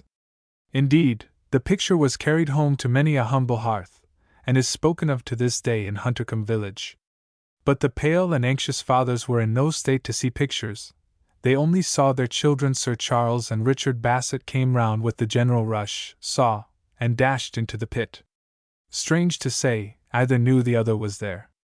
Each seized his child, and tore it away from the contact of the other child, as if from a viper, in which natural but harsh act they saw each other for the first time, and their eyes gleamed in a moment with hate and defiance over their loving children. Here was a picture of a different kind, and if the melancholy Jacques, or any other gentleman with a foible for thinking in a wood, had been there, methinks he had moralized very prettily on the hideousness of hate and the beauty of the sentiment it had interrupted so fiercely. But it escaped this sort of comment for about 8 years. Well, all this woke the bairns, the lights dazzled them, the people scared them. Each hid a little face on the paternal shoulder. The fathers, like wild beasts, each carrying off a lamb, withdrew, glaring at each other. But the very next moment the stronger and better sentiment prevailed, and they kissed and blessed their restored treasures, and forgot their enemies for a time. Sir Charles's party followed him, and supped at Huntercombe, every man Jack of them. Reginald, who had delivered a terrific cat-call, now ran off to Lady Bassett. There she was, still on her knees. "Found! Found!" he shouted. She clasped him in her arms and wept for joy. "My eyes!" said he. "What a one you are to cry! You come home, you'll catch your death o' cold. No, no, take me to my child at once. Can't be done, the governor has carried him off through the wood, and I ain't a-going to let you travel the wood. You come with me, we'll go the short cut, and be home as soon as them." She complied, though trembling all over. On the way he told her where the children had been discovered, and in what attitude. "Little darlings!" said she. "But he has frightened his poor mother, and nearly broken her heart. Oh! If you cry any more, Mamma, shut up, I tell you!" "Must I?" "Oh! Yes, or you'll catch pepper." Then he pulled her along, gabbling all the time. "Those two swells didn't quarrel after all, you see. Thank heaven! But they looked at each other like hobilixes, and pulled the kids away like pison. Ha! Ha! I say, the young UNS ain't of the same mind as the old UNS. I say, though, our Compton is not a bad sort. I'm blowed if he hadn't taken off his tippet to put round his gal. I say, don't you think that little chap has begun rather early? Why, I didn't trouble my head about the gals till I was 11 years old." Lady Bassett was too much agitated to discuss these delicate little questions just then. She replied as irrelevantly as ever a lady did. "Oh, you good, brave, clever boy," said she. Then she stopped a moment to kiss him heartily. "I shall never forget this night, dear. I shall always make excuses for you. Oh, shall we never get home?" "We shall be home as soon as they will," said Reginald. "Come on." He gabbled to her the whole way, but the reader has probably had enough of his milk-lac. Lady Bassett reached home, and had just ordered a large fire in Compton's bedroom, when Sir Charles came in, bringing the boy. The lady ran out screaming, and went down on her knees, with her arms out, as only a mother can stretch them to her child. There was not a word of scolding that night. He had made her suffer, but what of that? She had no egotism, she was a true mother. Her boy had been lost, and was found, and she was the happiest soul in creation. But the fathers of these babes in the wood were both intensely mortified, and took measures to keep those little lovers apart in future. Richard Bassett locked up his gate, Sir Charles padlocked his, and they both told their wives they really must be more vigilant. The poor children, being in disgrace, did not venture to remonstrate. But they used often to think of each other, and took a liking to the British Sunday, for then they saw each other in church. By and by even that consolation ceased. Ruperta was sent to school, and passed her holidays at the seaside. To return to Reginald, he was compelled to change his clothes that evening, but was allowed to sit up, and, when the heads of the house were a little calmer, became the hero of the night. Sir Charles, gazing on him with parental pride, said, "Reginald, you have begun a new life today, and begun it well. Let us forget the past, and start fresh today, with the love and gratitude of both your parents." The boy hung his head and said nothing in reply. Lady Bassett came to his assistance. He will. Don't say a word about the past. He is a good, brave, beautiful boy, and I adore him." "And I like you, Mamma," said Reginald graciously. From that day the boy had a champion in Lady Bassett, and heaven knows she had no sinecure. Poor Reginald's virtues were too eccentric to balance his faults for long together. His parents could not have a child lost in a wood every day, but good taste and propriety can be offended every hour when one is so young, active, and savage as Master Reginald. He was up at 5, and doing wrong all day. Hours in the stables, learning to talk horsey, and smell dunghilly. Hours in the village, gossiping and romping. In good company, an owl. In bad, or low company, a cricket, a nightingale, a magpie. He was seen at a neighboring fair, playing the fiddle in a booth to dancing yokels, and receiving their pence. He was caught by moss wiring hares in Bassett's Wood, within 20 yards of the place where he had found the babes in the wood so nobly.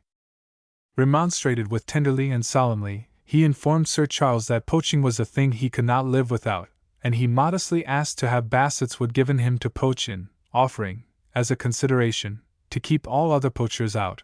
As a greater inducement, he represented that he should not require a house, but only a coarse sheet to stretch across an old saw-pit, and a pair of blankets for winter use, one under, one over.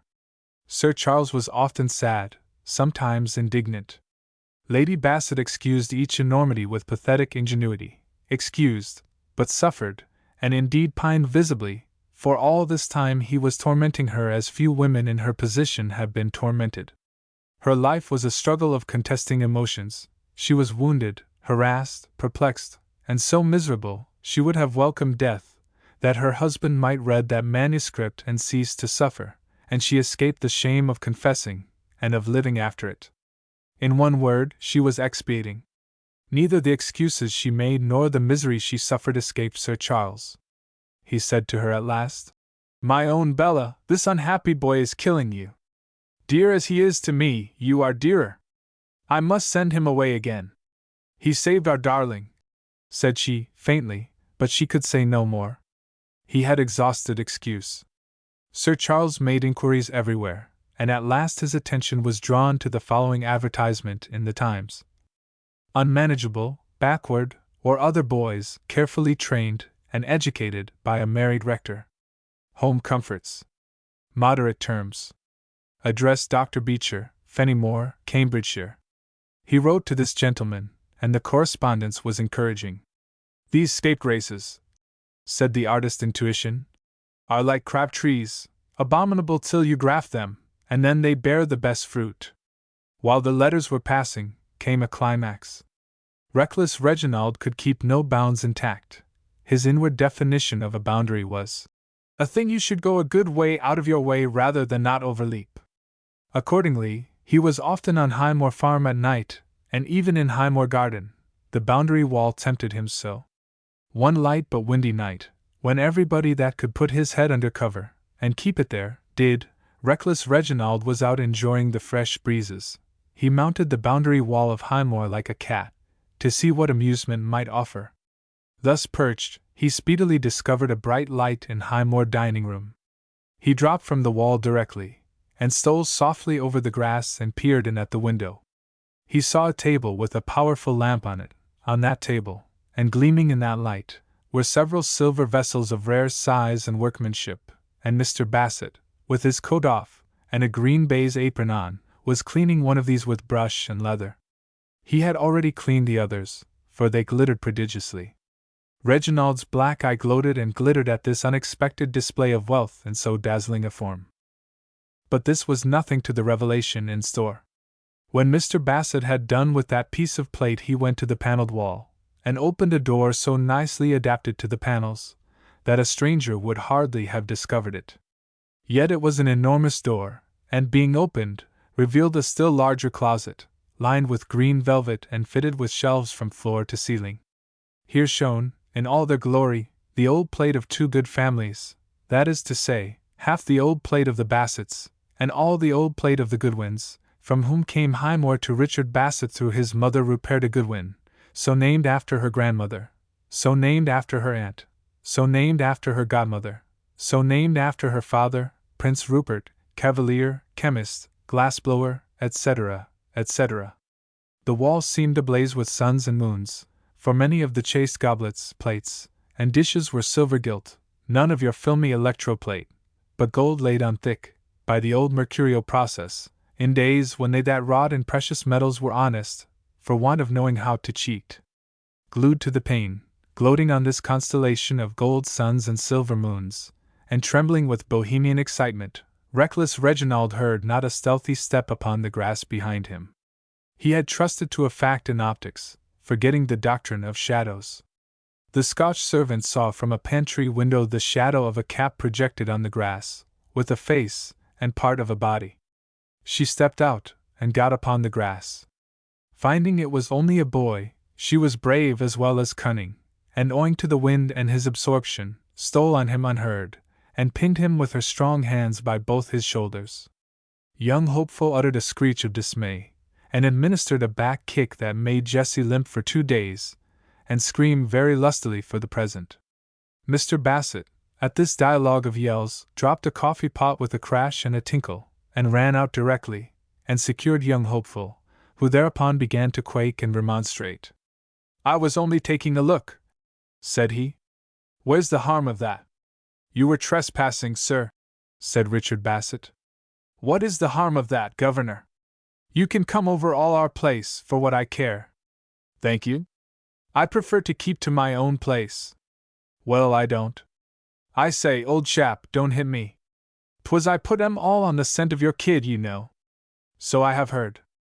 "Well, then, this makes us quits. Don't it? You ain't such a bad sort, after all. Only mind, Mr. Bassett, if I catch you prying here again, that will be a fresh account, and I shall open it with a horsewhip." He then gave him a little push, and the boy fled like the wind. When he was gone, Richard Bassett became rather uneasy. He had hitherto concealed, even from his own family, the great wealth his humble home contained. His secret was now public. Reginald had no end of low companions. If burglars got scent of this, it might be very awkward. At last he hit upon a defense. He got one of those hooks ending in a screw which are used for pictures, and screwed it into the inside of the cupboard door near the top. To this he fastened a long piece of catgut, and carried it through the floor. His bed was just above the cupboard door, and he attached the gut to a bell by his bedside. By this means nobody could open that cupboard without ringing in his ears. Jessie told Tom, Tom told Maria and Harriet, Harriet and Maria told everybody, somebody told Sir Charles. He was deeply mortified. "You young idiot," said he, "would nothing less than this serve your turn? Must you go and lower me and yourself by giving just offense to my one enemy, the man I hate and despise, and who is always on the watch to injure or affront me? Oh, who would be a father? There, pack up your things. You will go to school next morning at 8 o'clock. Mr. Reginald packed accordingly, but that did not occupy long, so he sallied forth, and taking for granted that it was Richard Bassett who had been so mean as to tell, he purchased some paint and brushes and a rope, and languished until midnight. But when that magic hour came he was brisk as a bee, let himself down from his veranda, and stole to Richard Bassett's front door, and inscribed thereon, in large and glaring letters, "Jerry Sneak Esq. Telltale Tit." He then returned home much calmed and comforted, climbed up his rope and into his room, and there slept sweetly, as one who had discharged his duty to his neighbor and society in general. In the morning, however, he was very active, hurried the grooms, and was off before the appointed time. Sir Charles came down to breakfast, and lo! Young Hopeful gone, without the awkward ceremony of leave-taking. Sir Charles found, as usual, many delicacies on his table, and among them one rarer to him than ortolan, pintail, or wild turkey, in which last my soul delights, for he found a letter from Richard Bassett, Esq. "Sir, some nights since we caught your successor that is to be, at my dining-room window, prying into my private affairs. Having the honor of our family at heart, I was about to administer a little wholesome correction, when he reminded me he had been instrumental in tracking Miss Bassett, and thereby rescuing her. Upon this I was, naturally, mollified, and sent him about his business, hoping to have seen the last of him at Highmore. This morning my door is covered with opprobrious epithets, and as Mr. Bassett bought paint and brushes at the shop yesterday afternoon, it is doubtless to him I am indebted for them. I make no comments, I simply record the facts, and put them down to your credit and your son's. Your obedient servant, Richard Bassett. Lady Bassett did not come down to breakfast that morning, so Sir Charles digested this dish in solitude. He was furious with Reginald, but as Richard Bassett's remonstrance was intended to insult him, he wrote back as follows: "Sir, I am deeply grieved that a son of mine should descend to look in at your windows, or to write anything whatever upon your door, and I will take care it shall never recur. Yours obediently, Charles Dyke Bassett." This little correspondence was salutary. It fanned the coals of hatred between the cousins. Reckless Reginald soon found he had caught a Tartar in his new master. That gentleman punished him severely for every breach of discipline. The study was a cool dark room, with one window looking north, and that window barred. Here he locked up the erratic youth for hours at a time, upon the slightest escapade. Reginald wrote a honeyed letter to Sir Charles, bewailing his lot, and praying to be removed. Sir Charles replied sternly, and sent him a copy of Mr. Richard Bassett's letter. He wrote to Mr. Beecher at the same time, expressing his full approval. Thus disciplined, the boy began to change. He became moody, sullen, silent, and even sleepy. This was the less wonderful, that he generally escaped at night to a gypsy camp, and courted a gypsy girl, who was nearly as handsome as himself, besides being older, and far more knowing. His tongue went like a mill, and the whole tribe soon knew all about him and his parents.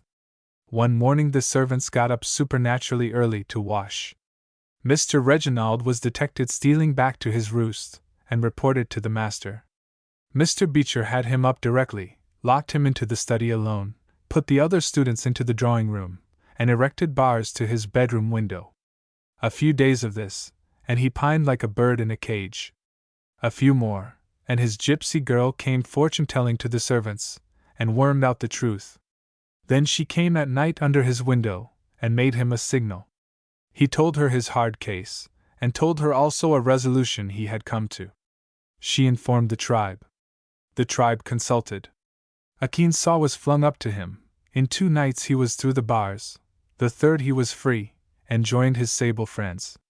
They struck their tents, and decamped with horses, asses, tents, and baggage, and were many miles away by daybreak, without troubling turnpikes.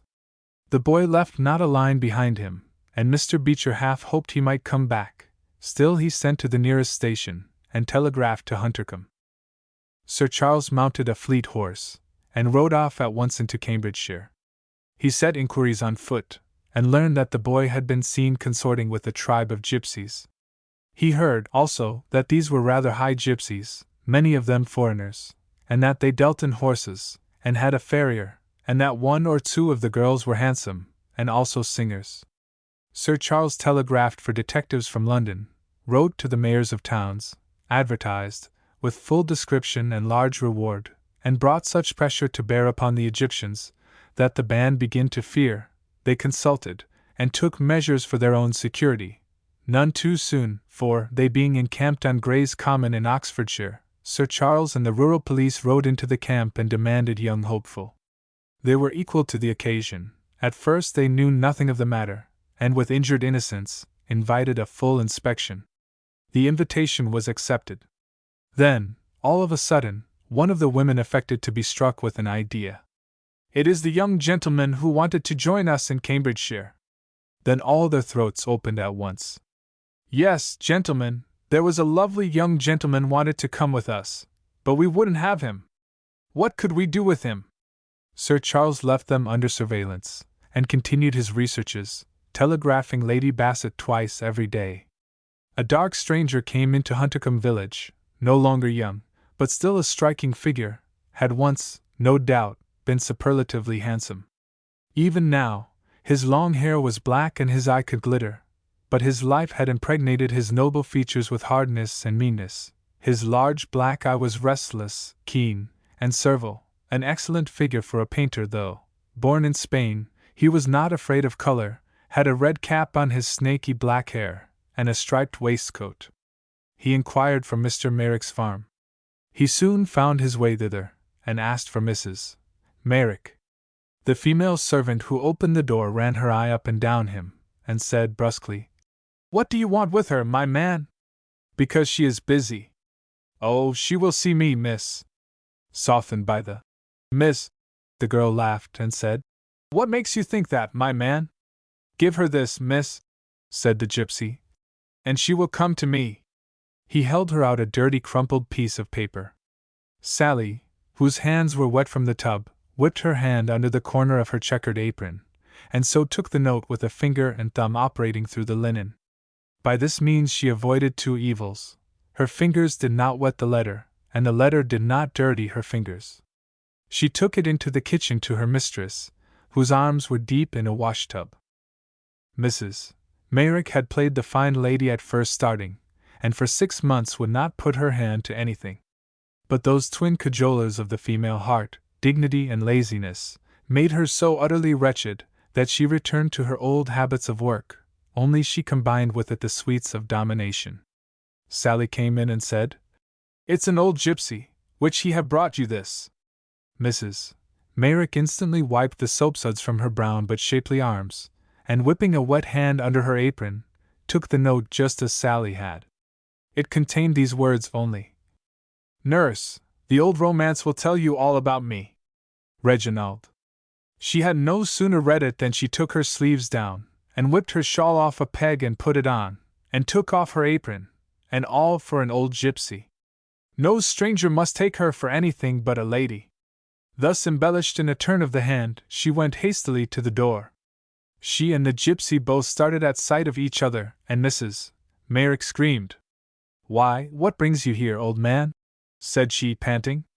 The gypsy answered with oily sweetness, "The little gentleman sent me, my dear." "Why, you look like a queen." "Hush," said Mrs. Merrick. "Come in here." She made the old gypsy sit down, and she sat close to him.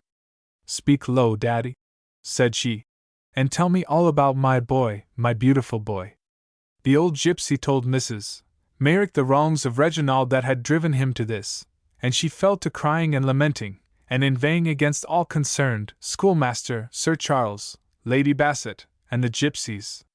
Them the old man defended, and assured her the young gentleman was in good hands, and would be made a little king of, all the more that Keturah had told them there was gypsy blood in him. Mrs. Merrick resented this loudly, and then returned to her grief.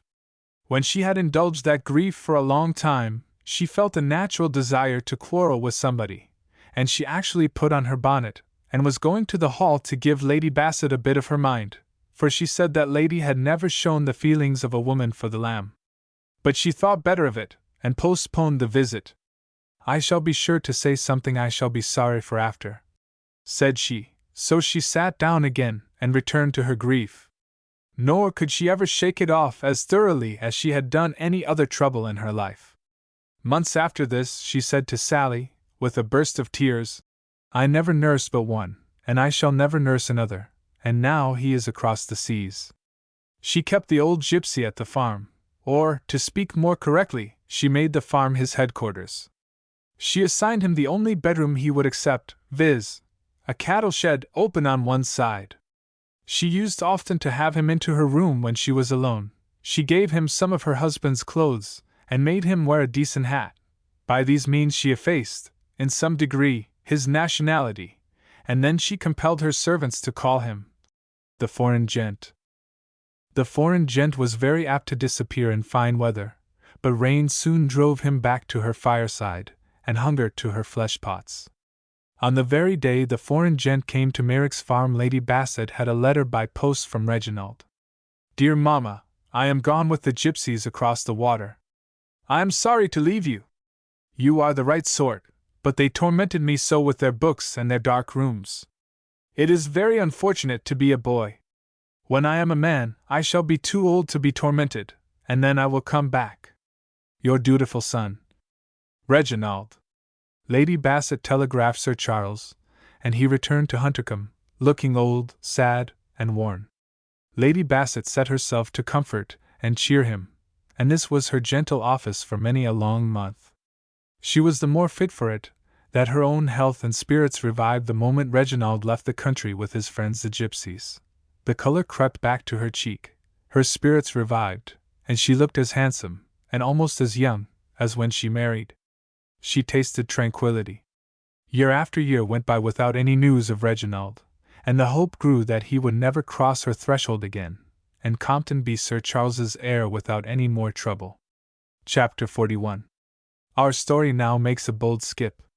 Compton Bassett was 14 years old, a youth highly cultivated in mind and trained in body, but not very tall, and rather effeminate looking, because he was so fair and his skin so white. For all that, he was one of the bowlers in the Woolcombe 11, whose cricket ground was the very meadow in which he had erst gathered cowslips with Ruperta Bassett, and he had a canoe, which he carried to adjacent streams, however narrow, and paddled it with singular skill and vigor. A neighboring miller, suffering under drought, was heard to say, "There ain't water enough to float a duck, Not can swim but the Dabchicks and Muster Bassett. He was also a pedestrian, and got his father to take long walks with him, and leave the horses to eat their oats in peace. In these walks young Master botanized and geologized his own father, and Sir Charles gave him a little politics, history, and English poetry in return. He had a tutor fresh from Oxford for the classics. One day, returning with his father from a walk, they met a young lady walking toward them from the village. She was tall, and a superb brunette. Now it was rather a rare thing to see a lady walking through that village, so both Sir Charles and his son looked keenly at her as she came toward them. Compton turned crimson, and raised his hat to her rather awkwardly. Sir Charles, who did not know the lady from Eve, saluted her, nevertheless, and with infinite grace, for Sir Charles, in his youth, had lived with some of the elite of French society, and those gentlemen bowed to the person whom their companion bows to. Sir Charles had imported this excellent trait of politeness, and always practiced it, though not the custom in England, the more the pity. As soon as the young lady had passed and was out of hearing, Sir Charles said to Compton, "Who is that lovely girl? Why, how the boy is blushing! Oh, Papa! Well, what is the matter? Don't you see? It is herself come back from school. I have no doubt it is herself, and not her sister, but who is herself? Ruperta Bassett. Richard Bassett's daughter? Impossible. That young lady looks 17 or 18 years of age. Yes, but it is Ruperta. There's nobody like her. Papa! Well? I suppose I may speak to her now. What for? She is so beautiful. That she really is. And therefore I advise you to have nothing to say to her. You are not children now, you know. Were you to renew that intimacy, you might be tempted to fall in love with her. I don't say you would be so mad, for you are a sensible boy, but still, after that little business in the wood. But suppose I did fall in love with her? Then that would be a great misfortune. Don't you know that her father is my enemy? If you were to make any advances to that young lady, he would seize the opportunity to affront you, and me through you." This silenced Compton, for he was an obedient youth. But in the evening he got to his mother, and coaxed her to take his part. Now Lady Bassett felt the truth of all her husband had said, but she had a positive wish the young people should be on friendly terms. At all events, she wanted the family feud to die with the generation it had afflicted. She promised, therefore, to speak to Sir Charles, and so great was her influence that she actually obtained terms for Compton. He might speak to Miss Bassett, if he would realize the whole situation, and be very discreet, and not revive that absurd familiarity into which their childhood had been betrayed. She communicated this to him, and warned him at the same time that even this concession had been granted somewhat reluctantly, and in consideration of his invariable good conduct. It would be immediately withdrawn upon the slightest indiscretion. "Oh, I will be discretion itself," said Compton, but the warmth with which he kissed his mother gave her some doubts. However, she was prepared to risk something. She had her own views in this matter. When he had got this limited permission, Master Compton was not much nearer the mark, for he was not to call on the young lady, and she did not often walk in the village. But he often thought of her loving, sprightly ways 7 years ago, and the blaze of beauty with which she had returned. At last, one Sunday afternoon, she came to church alone. When the congregation dispersed, he followed her, and came up with her, but his heart beat violently. "Miss Bassett," said he timidly. She stopped, and turned her eyes on him. He blushed up to the temples. She blushed too, but not quite so much. "I am afraid you don't remember me," said the boy sadly. "Yes, I do, sir," said Ruperta shyly. "How you are grown!" "Yes, sir. You are taller than I am, and more beautiful than ever." No answer, but a blush. "You are not angry with me for speaking to you?" "No, sir. I wouldn't offend you." "I am not offended. Only—" "Oh, Miss Bassett, of course I know you will never be, we shall never be, like we used." A very deep blush, and dead silence. "You are a grown-up young lady, and I am only a boy still, somehow. But it would have been hard if I might not even speak to you. Would it not?" "Yes," said the young lady, but after some hesitation, and only in a whisper. I wonder where you walk to. I have never seen you out but once. No reply to this little feeler. Then, at last, Compton was discouraged, partly by her beauty and size, partly by her taciturnity. He was silent in return, and so, in a state of mutual constraint, they reached the gate of Highmore. Goodbye, said Compton reluctantly. Goodbye. Won't you shake hands? She blushed, and put out her hand halfway. He took it and shook it, and so they parted. Compton said to his mother disconsolately, Mamma, it is all over. I have seen her, and spoken to her, but she has gone off dreadfully. Why, what is the matter? She is all changed. She is so stupid and dignified got to be. She has not a word to say to a fellow. Perhaps she is more reserved, that is natural. She is a young lady now. Then it is a great pity she did not stay as she was. Oh, the bright little darling! Who'd think she could ever turn into a great, stupid, dignified thing? She is as tall as you, Mamma. Indeed! She has made use of her time. Well, dear, don't take too much notice of her, and then you will find she will not be nearly so shy. Too much notice! I shall never speak to her again, perhaps. I would not be violent, one way or the other. Why not treat her like any other acquaintance? Next Sunday afternoon she came to church alone. In spite of his resolution, Mr. Compton tried her a second time. Horror! She was all monosyllables and blushes again. Compton began to find it too uphill. At last, when they reached Highmore Gate, he lost his patience, and said, I see how it is. I have lost my sweet playmate forever. Goodbye, Ruperta, I won't trouble you any more. And he held out his hand to the young lady for a final farewell.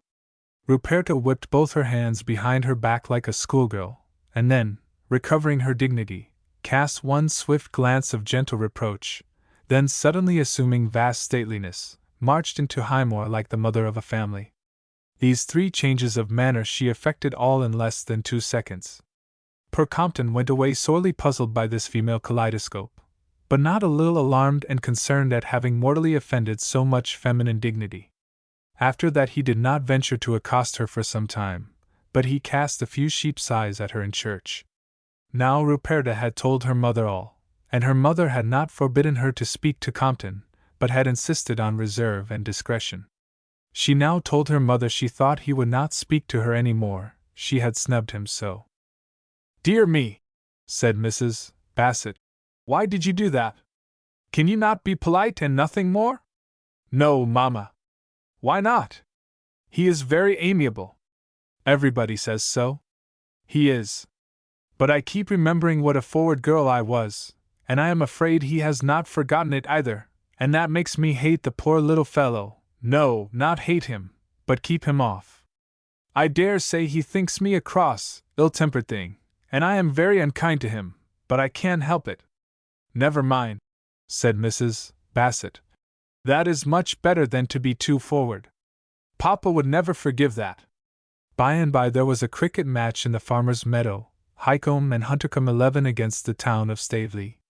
All clubs liked to play at Huntercombe, because Sir Charles found the tents and the dinner, and the young farmers drank his champagne to their heart's content.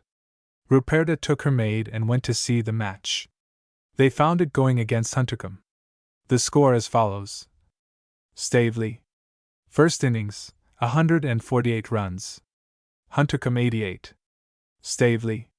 Second innings, 60 runs, and only 1 wicket down, and Johnson and Wright, 2 of their best men, well in, and masters of the bowling. This being communicated to Ruperta, she became excited, and her soul in the game. The batters went on knocking the balls about, and scored 13 more before the young lady's eyes. Oh dear, said she. What is that boy about? Why doesn't he bowl? They pretend he is a capital bowler. At this time Compton was standing long field on, only farther from the wicket than usual. Johnson, at the wicket bowled to, being a hard but not very scientific hitter, lifted a half-volley ball right over the bowler's head, a hit for 4, but a skyscraper. Compton started the moment he hit, and running with prodigious velocity, caught the ball descending, within a few yards of Ruperta. But to get at it, he was obliged to throw himself forward into the air. He rolled upon the grass, but held the ball in sight all the while. Mr. Johnson was out, and loud acclamations rent the sky. Compton rose, and saw Ruperta clapping her hands close by. She left off and blushed, directly he saw her. He blushed too, and touched his cap to her, with an air half manly, half sheepish, but did not speak to her. This was the last ball of the over, and, as the ball was now to be delivered from the other wicket, Compton took the place of Longleg. The third ball was overpitched to leg, and Wright, who, like most country players, hit freely to leg, turned half, and caught this ball exactly right, and sent it whizzing for 5. But the very force of the stroke was fatal to him.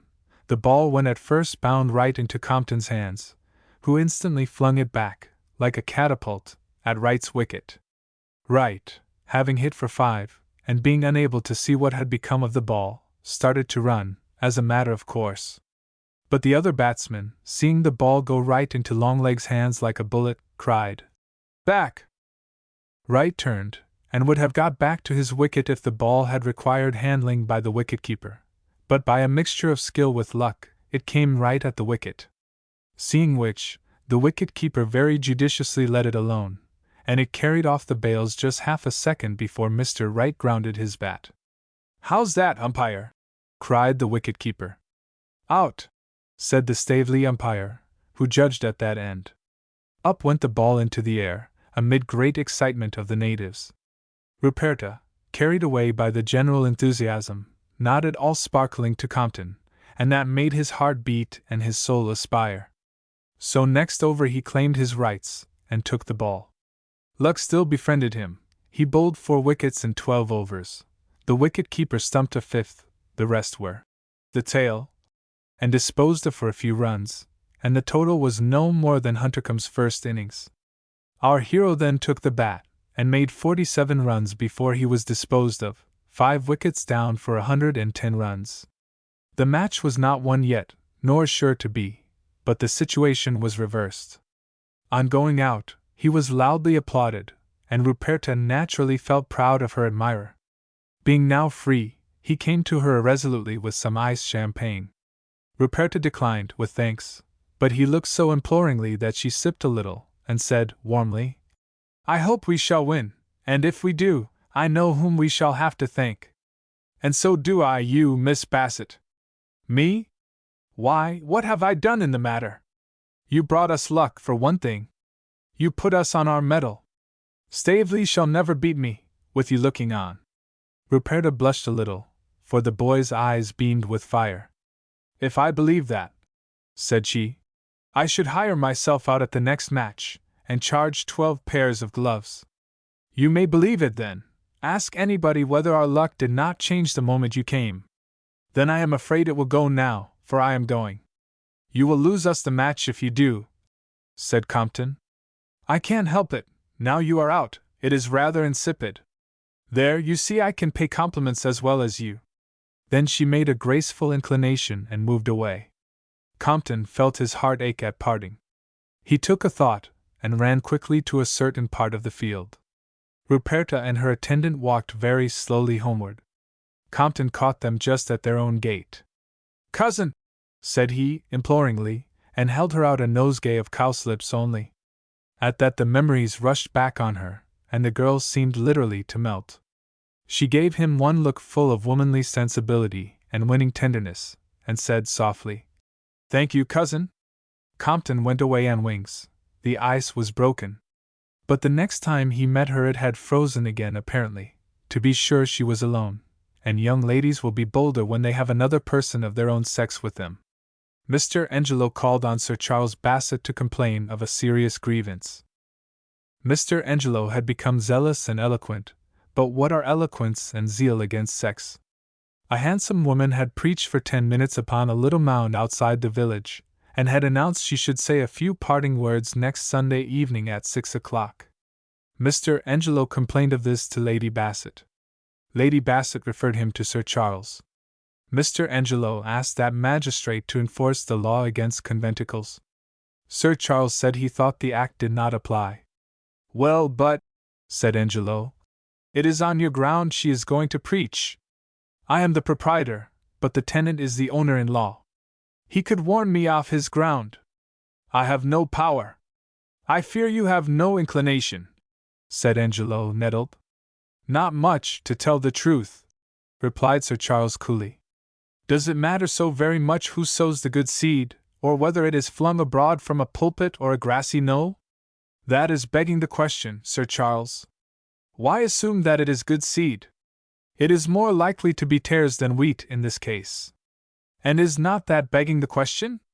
Well, I will make it my business to know, and if she preaches sedition, or heresy, or bad morals, I will strain my power a little to silence her. More than that I really cannot promise you.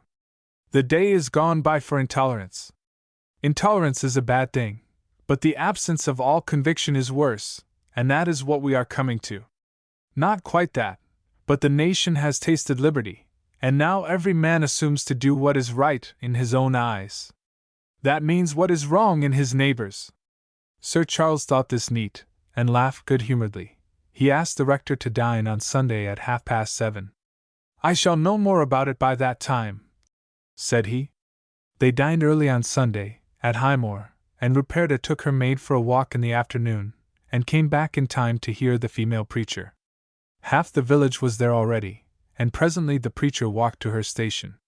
To Ruperta's surprise, she was a lady, richly dressed, tall and handsome, but with features rather too commanding. She had a glove on her left hand, and a little Bible in her right hand, which was large, but white, and finely formed. She delivered a short prayer, and opened her text. "Walk honestly, not in strife and envying."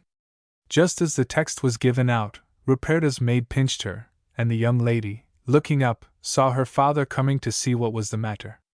Maid was for hiding, but Ruperta made a wry face, blushed, and stood her ground. "How can he scold me, when he comes himself?" she whispered. During the sermon, of which, short as it was, I can only afford to give the outline, in crept Compton Bassett, and got within 3 or 4 of Ruperta. Finally Sir Charles Bassett came up, in accordance with his promise to Angelo. The perfect preacher deals in generalities, but strikes them home with a few personalities.